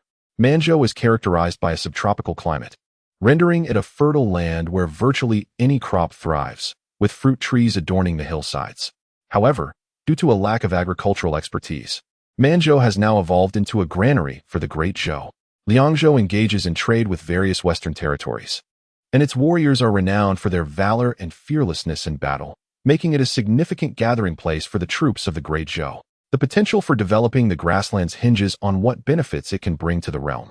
At this moment, the members of the Huyan tribe are filled with trepidation as they gaze upon the encircling cavalry, all of whom are heavily armored. Each rider leads 2 additional horses, leaving no possibility for escape. What to do? What to do? The tribe leader, Huyan Ada, paces anxiously. He has heard tales of this formidable cavalry, known for leaving no survivors in their wake, burning and slaughtering as they go. Although they possess some cavalry, it is of little use. They lack heavy armor and weaponry capable of penetrating defenses, rendering them doomed in the face of such a massive cavalry charge. Leader, is that not Jehuzwa? A soldier suddenly points toward a figure approaching on horseback, uncertainly exclaiming, Jehuzwa? Huyan Ada squints into the distance and indeed recognizes Jehuzwa. Chapter 26, Subjugation. How could he possibly be with the cavalry of the Great Zhou? A multitude of doubts surged within Huyan Ada. Jehuzwa was a figure of little regard in their tribe, often subjected to discrimination solely because his father hailed from the Great Zhou. Indeed, this was common knowledge. Except for Jehuzwa himself. What other reason could there be? He has betrayed us. He is the one who led the cavalry of the Great Zhou here. A man clad in deerskin, named Chao Lu Tu, seethed with resentment, having long coveted Jehuzwa's mother, only to be thwarted by Jehuzwa at every turn, thus harboring a deep grudge against him. Surely not? Huyan Ada hesitated. Although Jehuzwa was not particularly esteemed in the tribe, he possessed a certain noble spirit that would preclude him from betraying his own people. Who can say for certain? His father is indeed from the Great Zhou, and that bears no relation to us. Chao Lu Tu scoffed. Let us first see what he has to say. Huyan Ada sighed in exasperation. Regardless of whether Jehuzwa has betrayed them or not, one thing was certain, they could only rely on him now. The heavily armored cavalry of the Great Zhou was advancing, rendering them powerless to flee. At that moment, Jehuzwa had arrived at the front of the tribe. As he dismounted, Chao Lu Tu stepped forward, pointing an accusatory finger at him. Jehuzwa, have you allied yourself with the Great Zhou? Upon hearing this pointed accusation, Huyan Ada's expression changed dramatically, and he quickly turned to Chao Lu Tu, reprimanding him. Chao Lu Tu, cease your words at once. Although Jehuzwa often had minor disputes with the tribe, he would never betray the land that nurtured him. As Huyan Ada uttered the last remark, he discreetly glanced at Jehuzwa, only to find him unperturbed, leaving him momentarily at a loss. Jehuzwa, witnessing this spectacle, maintained his composure. Dismounting, he addressed the gathered crowd with a smile. My fellow tribesmen, I bring you good news. What good news? Surely it is not a call for us to submit to the Great Zhou? Chao Lu Tu mocked. Jehuzwa's brow furrowed at Chao Lu Tu's derision, but he soon relaxed and cheerfully exclaimed to Huyan Ada, Chief, the Great Zhou has relaxed its policies. As long as we give our consent, we can join them and no longer need to tend sheep daily. Upon hearing this, Huyan Ada furrowed his brow, and the other tribesmen mirrored his concern, even cursing Jehuzwa internally as a traitor. Is this not surrender? They could not bring themselves to believe that a better life awaited them. What else could it be but surrender? Chao Lu Tu sneered. Does Jehuzwa have no other options? Huyan Ada inquired, equally troubled. Chief, think carefully. How many lives does our tribe lose each winter? How many to disease? How many perish due to lack of salt? What harm is there in joining the Great Zhou? Jehuzwa patiently advocated. As these words left his lips, the hearts of the people began to waver. Indeed, the realities he presented were undeniable. They envied the Great Zhou, with their houses, physicians, arable land, and a plethora of professions. Yet, despite their envy, they found themselves incapable of emulating such a lifestyle. And due to the unique conditions of the grasslands, countless lives were lost each year. Huyan Ada was indeed tempted. If the Great Zhou were to genuinely embrace them, they would gladly identify as subjects of the Great Zhou. However, they could not be treated differently. They must be regarded exactly as the citizens of the Great Zhou. But would the Great Zhou accept them? They were labeled as barbarians, and the disdain in that term was palpable. They referred to us as barbarians. And yet they expect us to accept them? Xiao Lutu retorted with a cold laugh. Do you not see Liangzhou and Manzhou? Zhewazuo countered. Liangzhou and Manzhou were once inferior to their grasslands, yet now? Every household cultivates land and has rice to eat, all under the laws of the Great Zhou, free from the fear of tribal conflicts. Just as Xiao Lutu prepared to speak again, Zhewazuo suddenly struck, drawing his blade and severing Xiao Lutu's neck. To the astonished gazes of the onlookers, Xiao Lutu's lifeless body fell heavily, his face etched with disbelief. In the stunned silence, Zhewazuo wiped the blood from his blade and coldly addressed them all. We are now at a dead end, with no choices left. Disobedience means death. Now tell me, do you wish to live or die? He had tried to counsel them, yet they seemed to forget that they had no path to take. Did the Great Zhou need to deceive them? After all, he had fought hard for this opportunity and did not wish for these fools to jeopardize it. He had but one chance. If he failed to seize this tribe, then not only would Chuj refuse to heed him, but would also seek to take his life. Success was the only option. Failure was not permitted. Indeed, we have no choice. Huyan Ada glanced at Xiao Lutu's cold corpse and forced a bitter smile. They truly had no alternatives. To live meant joining the Great Zhou and becoming its subjects, ensuring a future free from hunger. To die, however, was to face absolute annihilation, as the heavy cavalry of the Great Zhou would show no mercy, leaving no survivors. Zhewazuo breathed a sigh of relief upon hearing Huyan Ada acquiesce. As long as Huyan Ada nodded in agreement, the matter was effectively settled, and his life was temporarily secured. Is what you say true? Huyan Ada inquired earnestly, recognizing the gravity of the situation for their entire tribe. Every word is true, and we have no choice, do we? Zhewazuo affirmed with a nod. Alas, indeed. There is no choice. Huyan Ada sighed, and then resignedly stated, Take me to meet His Majesty. Zhewazuo offered no further comment, not even a glance towards his mother, as he led Huyan Ada to meet Chuj. Upon observing their approach, Chuj noted Zhewazuo leading an elder, a sign that Zhewazuo had succeeded. A smile broke across Gu Hongzi's face. Success meant Zhewazuo would not face death. Were he to fail, he would indeed be worthless. Chuj, however, felt no joy but remained indifferent, aware that his army was under pressure and that the rewards offered were so lavish that only a fool would refuse to join. If Zhehushua fails to accomplish this, how does he differ from a mere waste? Gu Hongzi did not respond, yet his face still radiated joy. If his estimations were accurate, Zhehushua would soon become the governor of these grassland tribes, akin to a provincial lord. Meanwhile, Zhehushua swiftly brought Huyan Ada before Chuge. The commoner Huyan Ada bowed in reverence, directly addressing His Majesty. Having decided to join the Great Zhou, he naturally referred to him as Your Majesty. A smile emerged on Chuji's icy visage as he remarked, Excellent. Rise. Thank you, Your Majesty. Huyan Ada trembled as he rose unsteadily from the ground. Since you are now considered subjects of the Great Zhou, I shall treat you fairly, however. You must also demonstrate your worth.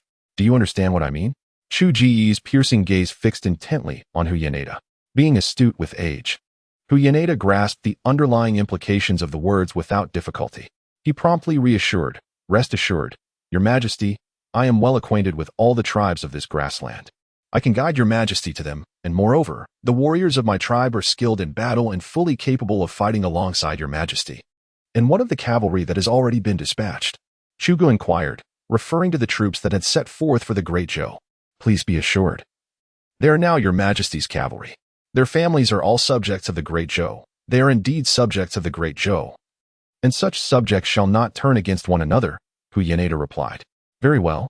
Chuge nodded in satisfaction. This was precisely what he needed. He was eager to witness the expressions of the Wolf Kingdom's army upon returning to find their homeland plundered. Chapter 27.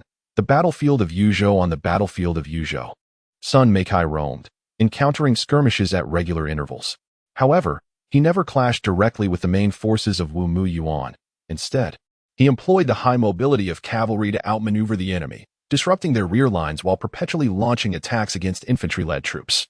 The sheer number of Wu Mu Yuan's forces became a hindrance, rendering them incapable of countering Sun Meikai's tactics. You are growing old and losing your edge, he scoffed, standing atop the corpse of a cavalry commander on a recently concluded battlefield. When Wu Mu Yuan dispatched cavalry to pursue him, Sun Meikai swiftly ensnared them with traps and arrows, demonstrating his prowess in mounted combat. General, how do you possess such intimate knowledge of Wu Mu Yuan's strategies? Zhang Shaolin could not contain his curiosity. Throughout their journey, Sun Meikai had consistently anticipated and evaded Wu Mu Yuan's troops, even deciphering the meanings behind the signals left by the enemy. His insight was more unsettling than a worm in one's belly. Focus on your task, Sun Meikai replied coldly, casting a glance at Zhang Shaolin, clearly unwilling to elaborate on the matter. Zhang Shaolin dared not press further, wary of encroaching upon Sun Meikai's privacy. 30 years in the east, 30 years in the west. This time, I shall see you buried in Yuzhou, Sun Meikai declared, raising his spear high, his countenance grim. Subsequently, Sun Meikai's strategy grew increasingly aggressive. He ceased to rely solely on surprise attacks and began to assault the front lines of Wu Mu Yuan's forces. Yet, he did not engage directly. Instead, he employed tactics of ambush and rapid strikes, dispersing his troops into smaller units to leverage the cavalry's agility and archery. He retreated when necessary, counterattacking when the enemy faltered, and harassed them to prevent Wu Mu Yuan's army from further expanding, as long as he could delay them. Once reinforcements from other regional governors arrived, Wu Mu Yuan's demise would be inevitable. In Wu Mu Yuan's encampment, fury erupted. Damn that wretch, he bellowed. Due to Sun Meikai's interference, their march had slowed significantly, rendering them incapable of assaulting other cities. He recognized this was unsustainable. Forces from other governors had begun to converge here, and the court's troops were also advancing. He could not afford to wait any longer. Most critically, his supplies for the expanded army were dwindling. If he failed to seize more cities to replenish his provisions, he risked exhausting his forces. Previously, his 200,000 troops relied on provisions from the court, but now that aid had ceased, and with his army's expansion, he was left with no choice but to resort to plunder. If he did not eliminate this pesky fly soon, he might very well be dragged down. In the midst of his fury, Wu Ji entered with a report, his expression grave. Father, do you know who leads the opposing forces? Who? Wu Mu Yuan snapped in anger. Your adopted son, Sun Meikai. My dear brother. Wu Ji ground his teeth. What? It is he. How dare he betray me? How dare he ally himself with that puppet emperor? Wu Mu Yuan roared, his rage palpable. Indeed, he dared. After all, his mother. Upon hearing this, Wu Mu Yuan fell into silence. Simultaneously, a realization dawned upon him. It was no wonder that his strategic deployments had been consistently thwarted. Sun Meikai was indeed the mastermind behind it. Wu Mu Yuan had adopted Sun Meikai as his son at a young age, nurturing him meticulously throughout the years. During numerous engagements with the wolf tribe of the grasslands, Sun Meikai had accompanied him, thus he possessed an intimate understanding of Wu Mu Yuan's strategies. Moreover, Sun Meikai was a strategic genius, exhibiting a rapid capacity for learning, rivaling Wu Mu Yuan in tactical acumen. However, subsequent events had forced him to send Sun Meikai to the capital, distancing him from the perilous borders. Wu Mu Yuan suspected that Sun Meikai might have learned of these events. Otherwise, he would not have turned against them. You should have heeded my counsel to eliminate the threat. Wu Ji seethed through clenched teeth. He had initially suggested the assassination of Sun Meikai, but Wu Mu Yuan, understanding the gravity of the situation, had hesitated to act, leading to their current predicament. It was unfathomable what horrors would ensue if they fell into Sun Meikai's clutches. If he truly knew of those occurrences, his hatred would surge like an unrelenting tide, akin to the floodwaters of the Yellow River, impossible to contain. Who would have thought that more than 20 years had elapsed, and he has harbored animosity towards me all this time? Wu Mu Yuan shook his head with a sigh. Is it merely because of his affection for his mother? Was it not my actions that inadvertently led to her demise? Such triviality. Did I not compensate him with a general? Father, let us first contemplate how to deal with Sun Meikai. Wu Ji rubbed his aching temples, feeling an overwhelming headache. Wu Mu Yuan nodded gravely, stating, I am aware of that. However, to contend with Sun Meikai, we must strike decisively. If I concede that he surpasses me in military strategy, I must seize an opportunity to eliminate him outright, lest we face endless repercussions. We can leverage our substantial forces to encircle him. A glimmer of cold light flickered in Wu Ji's eyes. According to the intelligence he had received, Sun Meikai commanded fewer than 10,000 cavalry. If utilized effectively, their army could encircle him, rendering escape impossible. No, that cannot be. He will not grant us such an opportunity. Wu Mu Yuan shook his head in denial. The movements of their large army would be too conspicuous. Sun Meikai would undoubtedly evade the encirclement beforehand, leading them to squander time and resources. What shall we do? Once the armies of the other governors arrive, our defeat is inevitable. Wu Ji's face reflected his concerns. Allow me to ponder. Wu Mu Yuan began to contemplate deeply. General Wu. A resounding voice called from outside. A general clad in deerskin armor strode in. Upon recognizing the newcomer, Wu Mu Yuan promptly rose, greeting him with a smile. General Mu He, what brings you here? This general was the commander sent by the wolf tribe of the grasslands, overseeing a force of 100,000 cavalry. Of course, these troops consisted solely of light cavalry, lacking armor and wielding only outdated weaponry. However, even so, these 100,000 cavalrymen from the grasslands are still equivalent to his 200,000 troops. The Wolf Kingdom has truly spared no effort in this endeavor, providing nearly all of its elite forces. Ahimu sighed and remarked, indeed. Our nation has suffered an attack from you, and we must withdraw our troops for support. I have come to inform you of this. Wu Mu Yuan's expression changed, displaying his discontent as he exclaimed, what do you mean? We have formed an alliance. If the Wolf Kingdom retreats, where does that leave them? The Great Zhou has ruled for 8 centuries. How could they be overthrown? For 800 years, the hearts of the people have been with the Great Zhou. In the eyes of its citizens, they recognize only the Great Zhou. My daughter dares only to establish a female emperor for a single reign. Inheriting the Great Zhou while maintaining its name, and even in death, she must return the throne to the Great Zhou's lineage. Who dares to rebel? It is a path to certain death, inviting the wrath of the world. The current emperor slaughters the entire court, yet among the countless families across the realm, how many would dare to openly defy him? In the end, would they not send letters of congratulations? Even amidst dissatisfaction, he is still the emperor. The slain officials? That is a coup, and they have only themselves to blame for choosing the wrong side. Others are not at fault. Across the realm, who among the Jingzhou would dare rebel in the face of slaughtering the royal family? They cannot, nor would they dare. Chu Gu is the duly appointed emperor. Personally designated by the former emperor, recognition is mandatory. We are left with a force of cavalry numbering in the thousands, equipped with heavy armor. Ahimu sighed again. He did not wish to retreat. A sumptuous feast was within reach, yet he was forced to spit it out. However, there was no choice. If they did not return, everything would be lost. Presently, only a small contingent of cavalry remained in the grassland kingdom, utterly incapable of encircling the thousands of heavy cavalry. If they did not withdraw, their family would be lost. He understood the gravity of the situation. Impossible. Absolutely impossible. Wu Mu Yuan immediately slammed the table in rejection. Heavy cavalry? What nonsense is this? Do you know the cost of heavy cavalry? Are you aware of how expensive armor is? Do you comprehend how difficult it is to produce fully armored heavy cavalry? Do you understand what the term elite signifies? And heavy cavalry on horseback? I can barely believe in heavy infantry, but heavy cavalry? Impossible. Simply impossible. Liangzhou indeed possesses heavy cavalry, and there are indeed over 10,000 of them left by Emperor Run, but they cannot arrive in time. They must guard against the various nations of the western regions and cannot venture into the grasslands. Thus, I can believe in cavalry, but heavy cavalry is absolutely out of the question. I find it hard to believe as well, but orders must be followed. My apologies. Ahimu placed his hand over his heart and offered his sincere apology. General Ahimu, can we retain a portion? Wu Ji inquired with a furrowed brow. Ahimu shook his head and sighed. No, the heavy cavalry of your Great Zhou is too formidable. If only part of it returns, it would be utterly insufficient for encirclement. But if you leave, our defeat is inevitable. How could your fate be any better if we fall? Wu Ji replied. I understand this as well, but military orders are difficult to disobey. My apologies. Amu expressed his apologies, refraining from further discussion as he turned to leave. He felt compelled to return, for the morale of the troops had been thrown into disarray upon learning of the peril facing their families. How could they muster the will to fight under such circumstances? If he delayed any longer, his cavalry might very well abandon him. Wait, you cannot leave. We can devise another plan. Womiyuan rose, attempting to obstruct Amu's path. However, seeing this, Amu quickened his pace. He was a man of honor and understood the immorality of his actions.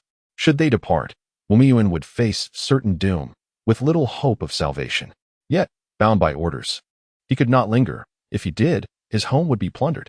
It was akin to a game where the minions were assaulting your crystal, and you were on the verge of achieving a pinnacle. Would you choose to protect your home or secure the kill? Despair washed over Womiyuan as he slumped into his chair, his eyes devoid of hope. No, father, it is not over yet, Wu Ji declared, his expression grim. But how do we resist the forces of Dezhou? Our provisions are nearly depleted, Wu Muyuan replied with a bitter smile.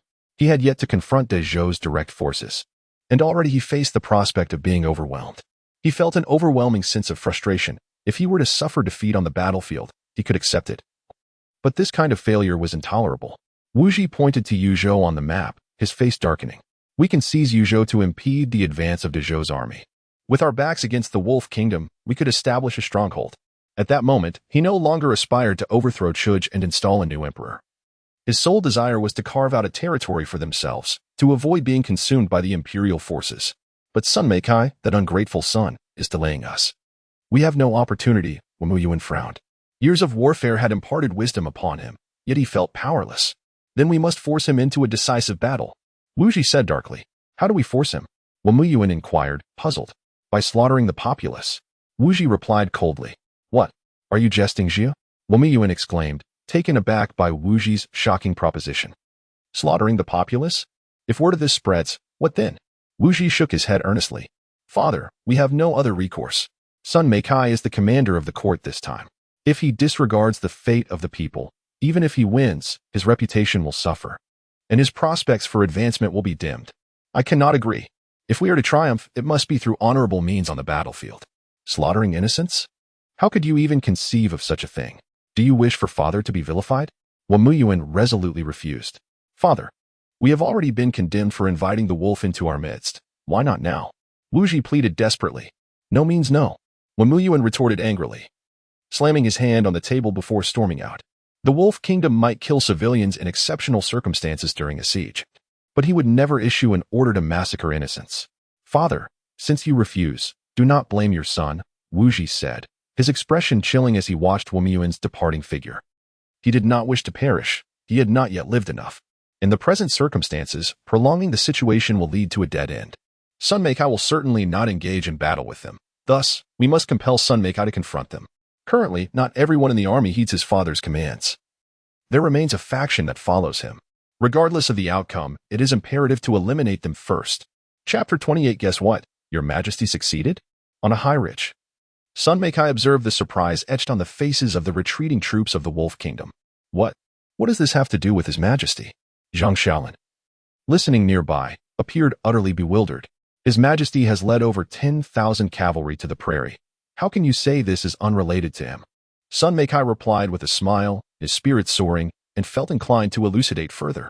The situation was now crystal clear. As long as he could prolong the confrontation, Wu Muyuan would inevitably face defeat, with not even a sliver of chance for victory. What? How could you allow His Majesty to take such risks? Zhang Shaolin exclaimed in alarm. Sun Meikai, hearing this, wore a displeased expression. Why are you making such a fuss? His Majesty is a celestial being. How could he possibly come to harm? Do you even comprehend what you are saying? Why didn't you intervene at the time? How could you permit His Majesty to venture forth? Zhang Shaolin glared at Sun Meikai, disregarding his status. The news had nearly shattered his composure. The emperor ought to reside within the palace, perched upon the throne, and must never step outside. Should any misfortune occur, what would become of the great Zhou? What of the nation? What of loyal subjects like us? Have you even contemplated these matters? Sun Meikai cast a sidelong glance at Zhang Shaolin and turned to leave, signifying that he had no intention of further explanation. He understood that reasoning with someone like Zhang Shaolin was futile. Zhang Shaolin was the type of person who held an immense reverence for imperial authority, believing that the emperor should remain on the throne to make decisions, while the burdens of war should fall upon others. Zhang Shaolin was aware that his reproaches were now ineffectual. He yearned only to conclude the battle swiftly and then hasten to support Chu Ge. Everything else was secondary. The emperor must not come to harm. For one who had been imbued with loyalty to the throne and love for the country since childhood, the emperor constituted his entire world. After observing for several days and realizing that the Wolf Kingdom was indeed retreating, Sun Meikai resolved to take the initiative, based on his understanding of that scoundrel Wu Ji. If he allowed matters to drag on, he would surely resort to underhanded tactics. It was far better to strike first and ascertain the outcome. Of course, he was not acting recklessly. He adhered to a strategy. Now that the Wolf Kingdom had retreated, it was time for a demonstration. Sun Meikai stood on the high ground, surveying the camp laid out by Wu Muyuan with a cold smirk. The arrangement of Wu Muyuan's camp was nothing short of flawless. It was not situated on the highest point like foolish novices would do, and within 100 paces, there was a water source. Moreover, A substantial amount of underbrush and trees flanked part of the camp, rendering it impossible for him to observe the entire scene from his elevated position. There were even natural barriers that prevented a surprise attack from the enemy. The presence of a water source made the use of fire attacks equally impractical. The fortifications had been constructed with meticulous care, and the encampment reflected the same level of diligence. Yet, such meticulousness only indicated the opponent's underlying trepidation. "You old fool. This time I shall devour you whole." Sun Meikai snorted disdainfully. "Zhang Shaolin." Sun Meikai called out. "Present, my lord." Zhang Shaolin stepped forward. "Tonight, you shall lead 500 men to assault Wu Mu Yuan's main camp. Remember, this will be a feigned attack." Sun Meikai instructed. "I shall obey," Zhang Shaolin replied solemnly. During the past few nights, Sun Meikai has instructed his men to harass the enemy without launching a full assault, merely making their presence known before retreating. "General, I find myself perplexed. Why do you only allow me to circle around their doorstep?" Zhang Shaolin inquired, bewildered. Sun Meikai had spoken to him with such gravity that he had anticipated a fierce engagement, only to discover it was merely a feigned attack. With a smile, Sun Meikai replied, "I am currently waging a psychological war. That old fox must be in a state of acute anxiety." "What gives you such confidence?" Zhang Shaolin asked, intrigued. Sun Meikai, with a glint of pride in his eye, asserted, "Because he knows he cannot match me. There is not a single soldier in his ranks who can compare to my prowess. With the Wolf Kingdom having withdrawn its forces, Wu Mu Yuan must be in a state of turmoil. I am betting on this very panic, amplifying his unease. In an effort to guard against my potential ambush, he must have instituted meticulous patrols, as evidenced by the layout of his encampment." As Sun Mei spoke, he inquired with a chuckle, "Have you noticed the patrols every few paces during your nightly excursions?" Zhang Shaolin pondered momentarily before nodding in agreement. Each evening, as he approached the enemy camp, torches flickered throughout, with soldiers patrolling at regular intervals. Sun Meikai scoffed. "He fears me. He cannot afford to err. His tension is palpable, for he understands the repercussions of being caught off guard. It is precisely this tautness that I have exploited by sending you to scout these past few nights," tightening the strings of his anxiety until they are on the verge of snapping. In warfare, the initial battle is often one of the mind. That is his strategy. Each engagement requires him to decipher the opponent's character and intelligence, crafting his approach accordingly. Were he to place himself in Wu Mu Yuan's position, he too would be fraught with worry. With the Wolf Kingdom's withdrawal, facing the Great Zhou alone would indeed be a nightmare. Should Wu Mu Yuan fail to swiftly resolve this situation and capture Yuzhou, he would soon contend with reinforcements from the other 8 provinces of the Great Zhou. The nearest, Yinzhou, has already mobilized and is currently launching a fierce offensive against the defenses Wu Mu Yuan has erected at Yuzhou. Wu Mu Yuan has been compelled to divide his forces, presently. His main battlefield comprises fewer than 100,000 troops.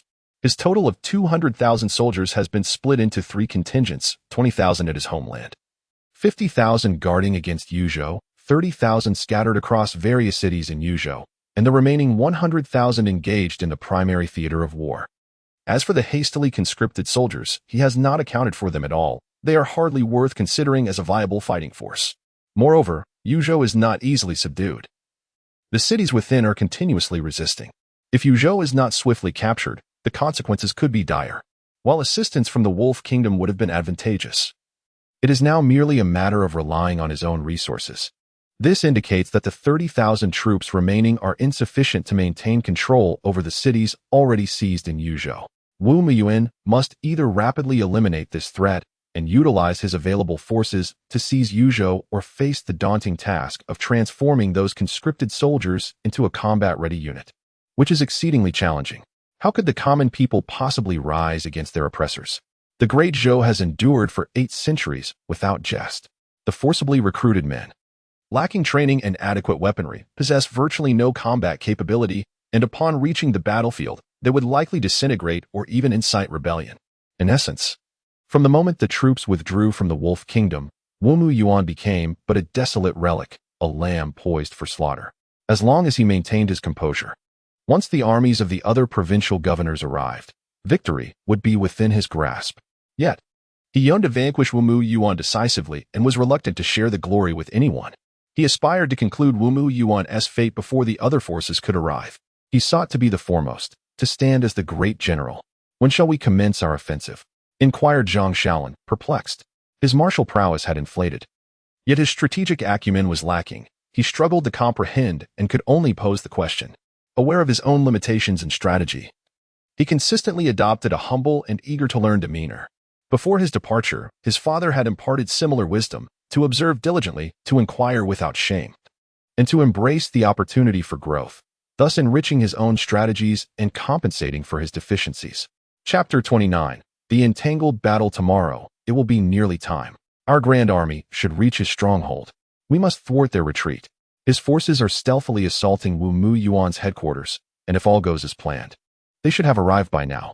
He must intercept Wu Mu Yuan, rendering him utterly devoid of escape routes, forcing him to confront multiple fronts, thereby scattering his troops and preventing them from converging. So that's it. Zhang Shaolin suddenly grasped the situation, albeit with a sense of dread. Sun Meikai had meticulously crafted an intricate scheme. From the outset, he had treated this as a game of chess, orchestrating moves that began with diverting His Majesty from the Wolf Kingdom to the offensive against Wu Mu Yuan's headquarters, all while he himself bided his time. He had calculated Wu Mu Yuan's every move with precision. Study diligently, and you shall not falter, Sun Meikai remarked, patting Zhang Shaolin on the shoulder before departing. His words were uttered with a twinge of insincerity. Through recent analyses, he concluded that while Zhang Shaolin possessed exceptional martial prowess, his strategic acumen was severely lacking. However, his humility and willingness to comply made him somewhat manageable. He could serve as a general, but not as a commander. If one were to quantify martial strength and strategy as a scale of 100, Zhang Shaolin had reached the pinnacle of martial skill at 100. On the battlefield, he charged forth like a ferocious beast, unstoppable. Sun Meikai believed that even he could not withstand more than 20 moves against Zhang Shaolin.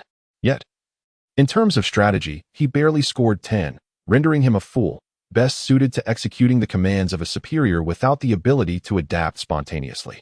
Nevertheless, such individuals were precisely what he preferred. As the commander, he relished having such warriors. Split line. At this moment within the Wu army's camp, Wu Mu Yuan was indeed as Sun Meikai had anticipated, his brow furrowed in distress as he pondered Sun Meikai's intentions. He contemplated several possibilities, only to promptly dismiss them, yet he felt certain that they were correct. Father? Wu Ji entered, his meal in hand, casting a concerned glance at his father. Ever since learning the identity of their opponent, Wu Mu Yuan had been consumed with anxiety, neglecting food and rest, poring over maps to deduce Sun Meikai's movements and intentions. Yet, Sun Meikai's trajectory was maddeningly erratic, leaving no trace to follow. The only clue was that each night, he would scout the camp from various directions, observing yet refraining from launching an attack. Several traps set to ensnare him had failed miserably. It was precisely this pattern of Sun Meikai's repeated non-aggression that heightened Wu Mu Yuan's anxiety, compelling him to further speculate about Sun Meikai's motives. Father, do you think it's possible that Sun Meikai simply wishes to keep us on edge, draining our energy for other matters? Wu Ji conjectured. No. Wu Mu Yuan immediately refuted this notion, shaking his head. Sun Meikai is not that sort of person. He would not resort to such petty tricks. He must have a far more profound strategy in mind. With that, he turned his gaze back to the map. Lost in deep thought, this grand battle may well be a foregone conclusion, yet he was determined to outmaneuver Sun Meikai on the battlefield. Sighing, Wu Ji placed his meal aside and turned to leave. Wu Mu Yuan paid no attention, not even casting a glance at the meal beside him. As he continued to delve into strategic deployments, he was profoundly acquainted with his adopted son, having fought alongside him on the plains since childhood. Many strategies were indeed conceived by this very son. He understood that if he were to entrust his troops to him, there would be no need to fear the Wolf Kingdom of the Plains, as he could deliver a devastating blow to them. Dividing line. Guess. Go on. Guess. In a war already lost, you can never outmatch me psychologically. Sun Meikai sneered from atop the high slope. The primary role of a commander, in essence, is to secure victory in war, not merely through a single battle, but by mastering the entire theater of conflict. In the grand scheme, he had already triumphed. Having won the overarching battle, he would likewise prevail in individual skirmishes. The mindset of the defeated is eternally that of a loser, while the victor's psyche remains steadfastly triumphant. The vanquished lose the psychological warfare, forever ensnared in doubt. I am not in a hurry. Take your time to ponder. You are truly cunning, General. Zhang Shaolin could not help but exclaim. Warfare is a realm of deception. I have already established an invincible stance in this conflict. My aim is to breach his defenses, keeping him perpetually in doubt, exhausting his energy, and leading him to consecutive failures, culminating in utter defeat.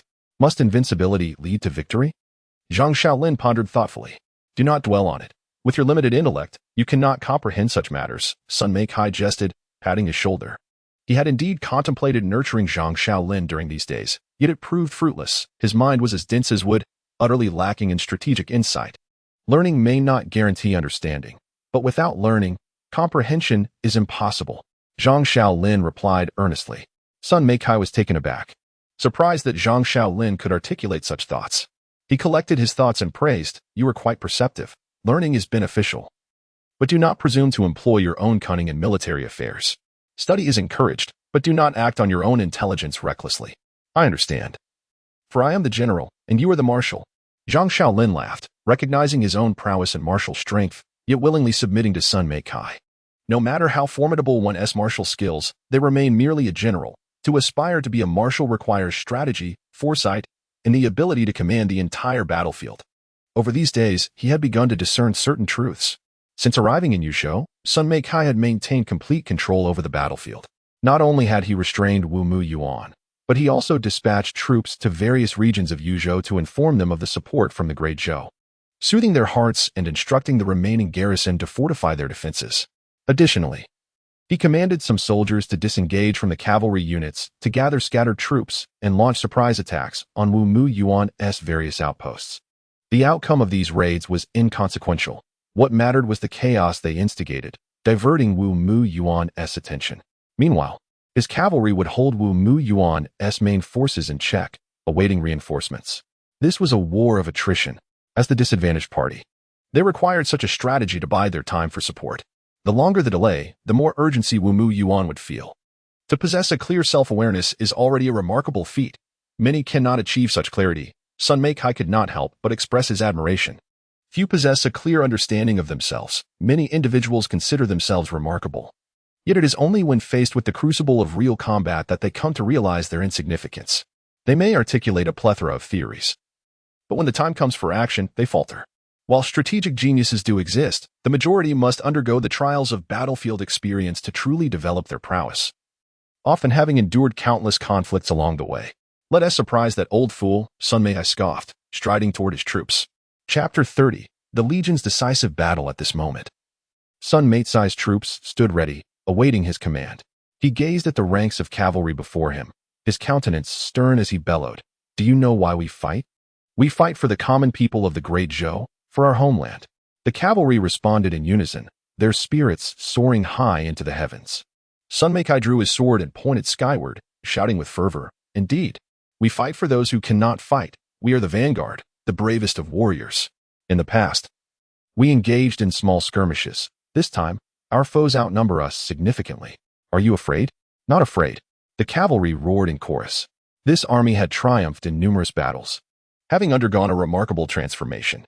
They firmly believed there was no battle they could not win, as long as their commander led them into the fray. Victory was assured. "Excellent. Steady yourselves. Let us display our might.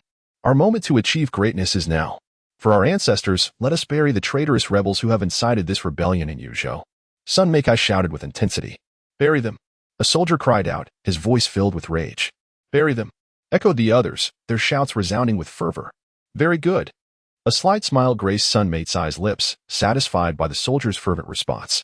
These soldiers were seasoned cavalry. Even against an army of 100,000, he felt no fear.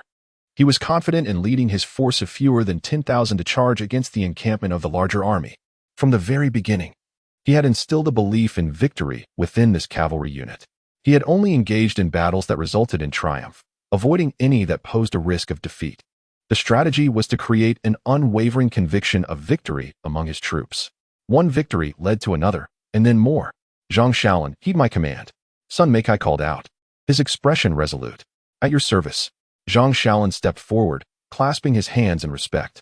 "Immediately take 1,000 soldiers to the southwest route and seize it." "Understood," Zhang Shaolin replied, turning to rally 1,000 cavalrymen towards the southwest. "Next, I shall pay a visit to that old fellow," Sun Meikai remarked with a cold chuckle. He was venturing into danger. His target was the southwest route.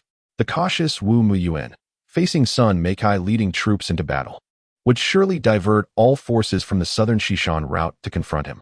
Yet, Unbeknownst to Wu Muyuan, Sun Meicai's reckless gamble was merely a ruse. A bait to distract him while targeting the southern Xishan route to cut off his path of retreat, previously perceived as a stable presence. Wu Muyuan would never have guessed that Sun Meicai would dare confront the battlefield directly. Once the southwest route was severed, his main forces could then assault Wu Muyuan's stronghold, preventing timely reinforcements. With their escape route cut off, the disruption of supply lines would be trivial compared to the ensuing chaos within the ranks. Repeated defeats would ensue. And with the rebellion already unsettling morale, the loss of their rear would lead to complete collapse. Old fool, let us see who prevails, the master or the disciple. Sun Meicai sneered. Sun Meicai boldly marched his troops to challenge the camp of Wu Muyuan. Not only did he bring his cavalry, but he also enlisted the support of Li Keqing. Over the course of these days, Li Keqing had mustered an infantry force of 30,000, primarily composed of remnants from defeated armies he had previously vanquished. Through rigorous training, these fragmented soldiers had been transformed into a semblance of a coherent military unit. A few days prior, Sun Meicai had summoned Li Keqing to be on standby, yet to conceal their true strength from Wu Muyuan. Li Keqing had remained hidden in the mountains until their recent rendezvous. May I lead the charge in this battle? Li Keqing inquired with palpable enthusiasm. This 30,000 strong force was a result of his efforts, and if he were allowed to lead the vanguard, he would undoubtedly share in the glory of victory. Sun Meicai did not immediately acquiesce. Instead, he pondered and asked, "Is your army proficient in military formations?" "We can only execute a cross formation," Li Keqing replied. Sun Meicai understood that a true military formation required not just arrangement, but also the flexibility to adapt and command changes. Given that Li Keqing's troops were primarily composed of disoriented soldiers, he had only been able to teach them the simplest formations, the cross formation and the long snake formation. Upon hearing this response, Sun Meicai was not surprised. He nodded and instructed, "Then let your infantry serve as flanking support on either side, while my cavalry will deliver the main assault. You shall lead the charge with the cavalry and strike at the enemy's heart." "Yes," Li Keqing responded with excitement. He was less concerned about his infantry's inability to take the lead. Rather, his focus was on his own opportunity to do so. He was acutely aware that his infantry could only serve as fodder. Transforming a hastily trained group of fragmented soldiers into a formidable force was an impossibility. Their primary role would be to provide cover and bolster numbers, facilitating the melee of the larger army. Divider, in Wu Muyuan's camp, he was taken aback. "What? Sun Meicai's challenging us?" He momentarily thought he had misheard. In this scenario, all Sun Meicai needed to do was maintain his position and delay them to secure victories. Why then would he seek battle? "Yes, Father, I too am perplexed by what that scoundrel Sun Meicai intends," Wu Ji replied, equally bewildered. He had initially prepared to notify the various armies in Yuzhou to carry out a massacre, compelling Sun Meicai to confront them in battle. Yet, unexpectedly, Sun Meicai had declared war today, preparing for a grand confrontation between armies. In such grand encounters, the outcome hinged on sheer strength and the chaos of battle. Victory belonged to the side with superior troops and greater numbers, rendering strategy secondary. What could he possibly be thinking? Wu Min gazed pensively at the battle map before him, feeling an unsettling sense of a concealed trap, yet unable to discern its nature. Sun Meicai, a master of strategy despite his limited forces, would not act so recklessly, would he? Witnessing his father's indecision, Wu Ji urged, "Father, regardless of the circumstances, this presents an opportunity. If we win this decisive battle, that little wretch Sun Meicai will no longer be able to obstruct our path." The father felt an inexplicable unease. Wu Muyuan gazed at the map in his hands, his brow furrowed in indecision. Sun Meicai, a master of the battlefield, would not recklessly challenge him without an advantage. Could it be that he sought to conceal something? A sudden realization struck Wu Muyuan, and he hurried to examine the map closely, yet its intricacies eluded his understanding. Observing his father's continued hesitation to engage in battle, Wu Ji pressed on, "Father, you must not waver any longer. Sun Meicai has been outside the formation, slandering our entire clan." Sun Meicai had commanded his men to loudly insult their lineage, their words laced with vitriol. If they did not act soon, their clan would face annihilation, and they themselves would be reduced to mere pariahs. Nevertheless, Wu Muyuan remained apprehensive. Sun Meicai's eagerness for confrontation raised suspicions of a hidden scheme. "Father, if you do not go, I shall." Wu Ji, witnessing his father's apparent weakness, could not suppress his anger and turned to leave. This was a fortuitous opportunity, one he could hardly forsake. While Wu Mu Yuan feared the audacity of Sun Mei Kai, Wu Ji felt no such trepidation. Halt! I am the commander here, and I will not permit you to act independently. Wu Mu Yuan's countenance was stern as he called out. Father! Wu Ji turned back, pleading. This is our chance. Our only chance.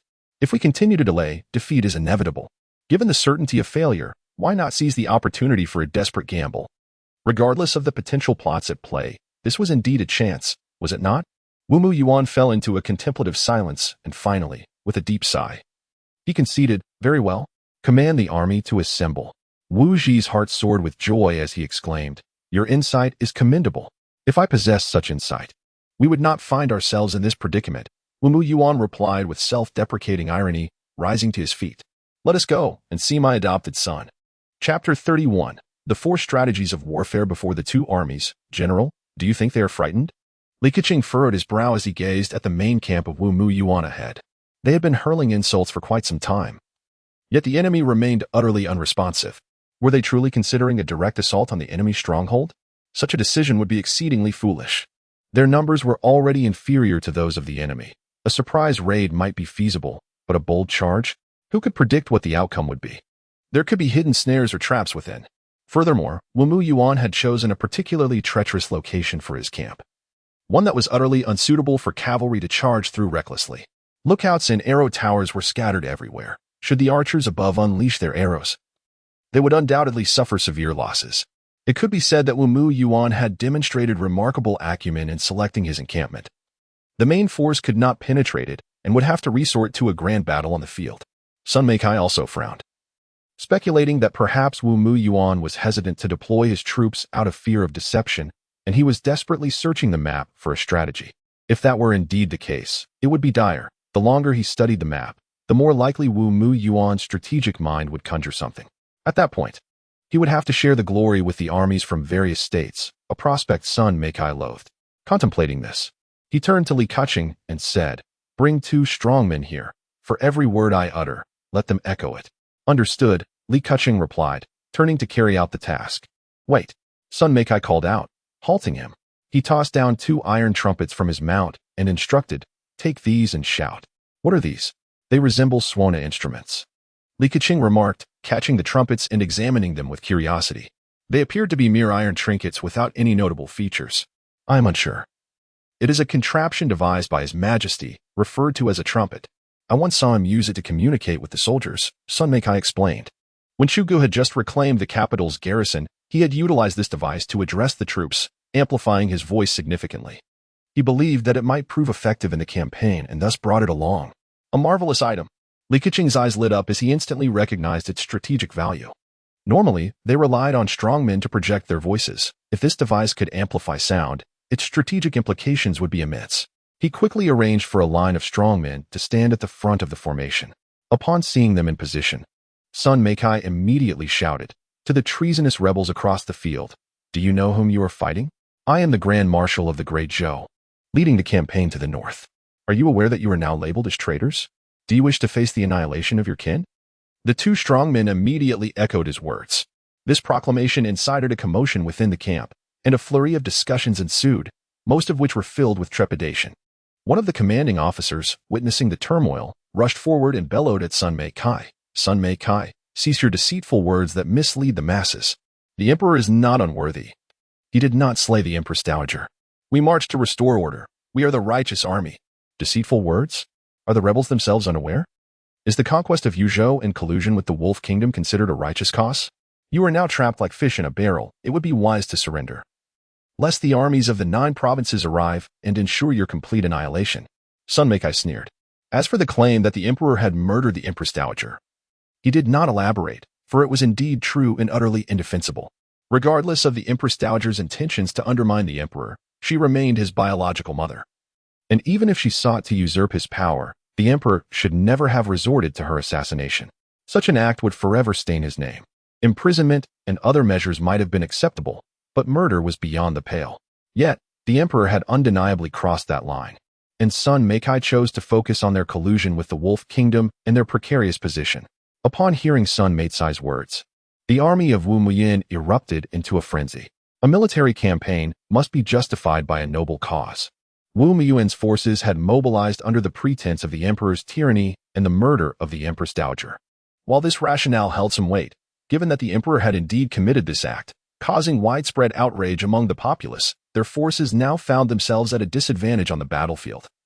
Lacking provisions and suffering from discontent, even rumored to be in league with the Wolf Kingdom.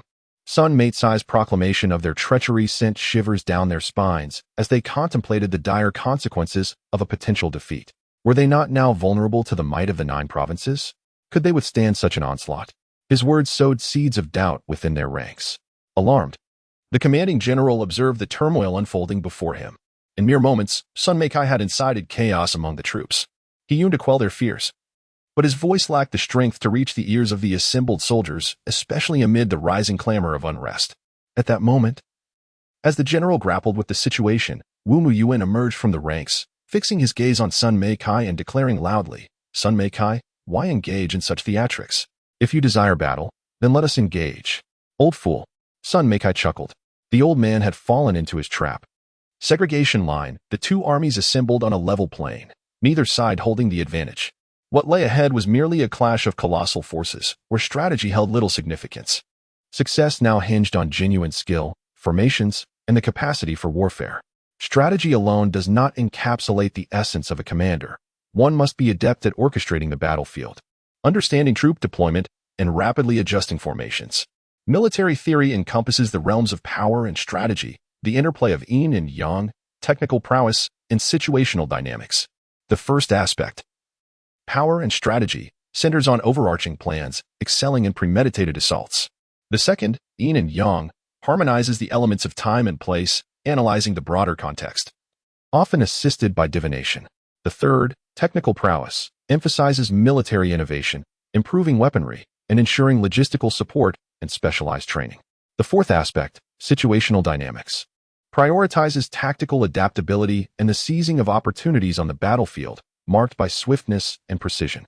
Sun Meicai epitomized the master of power and strategy, adept at employing tactics on the battlefield. Each grand confrontation bore significance, as he skillfully navigated the tides of war. The first step in warfare, ensure one does not face defeat. The formation is not as formidable as that old man. For now, do not entertain thoughts of victory through formations. First, you must break through that old fellow. Do you understand? Sun Meicai whispered to Li Keqing.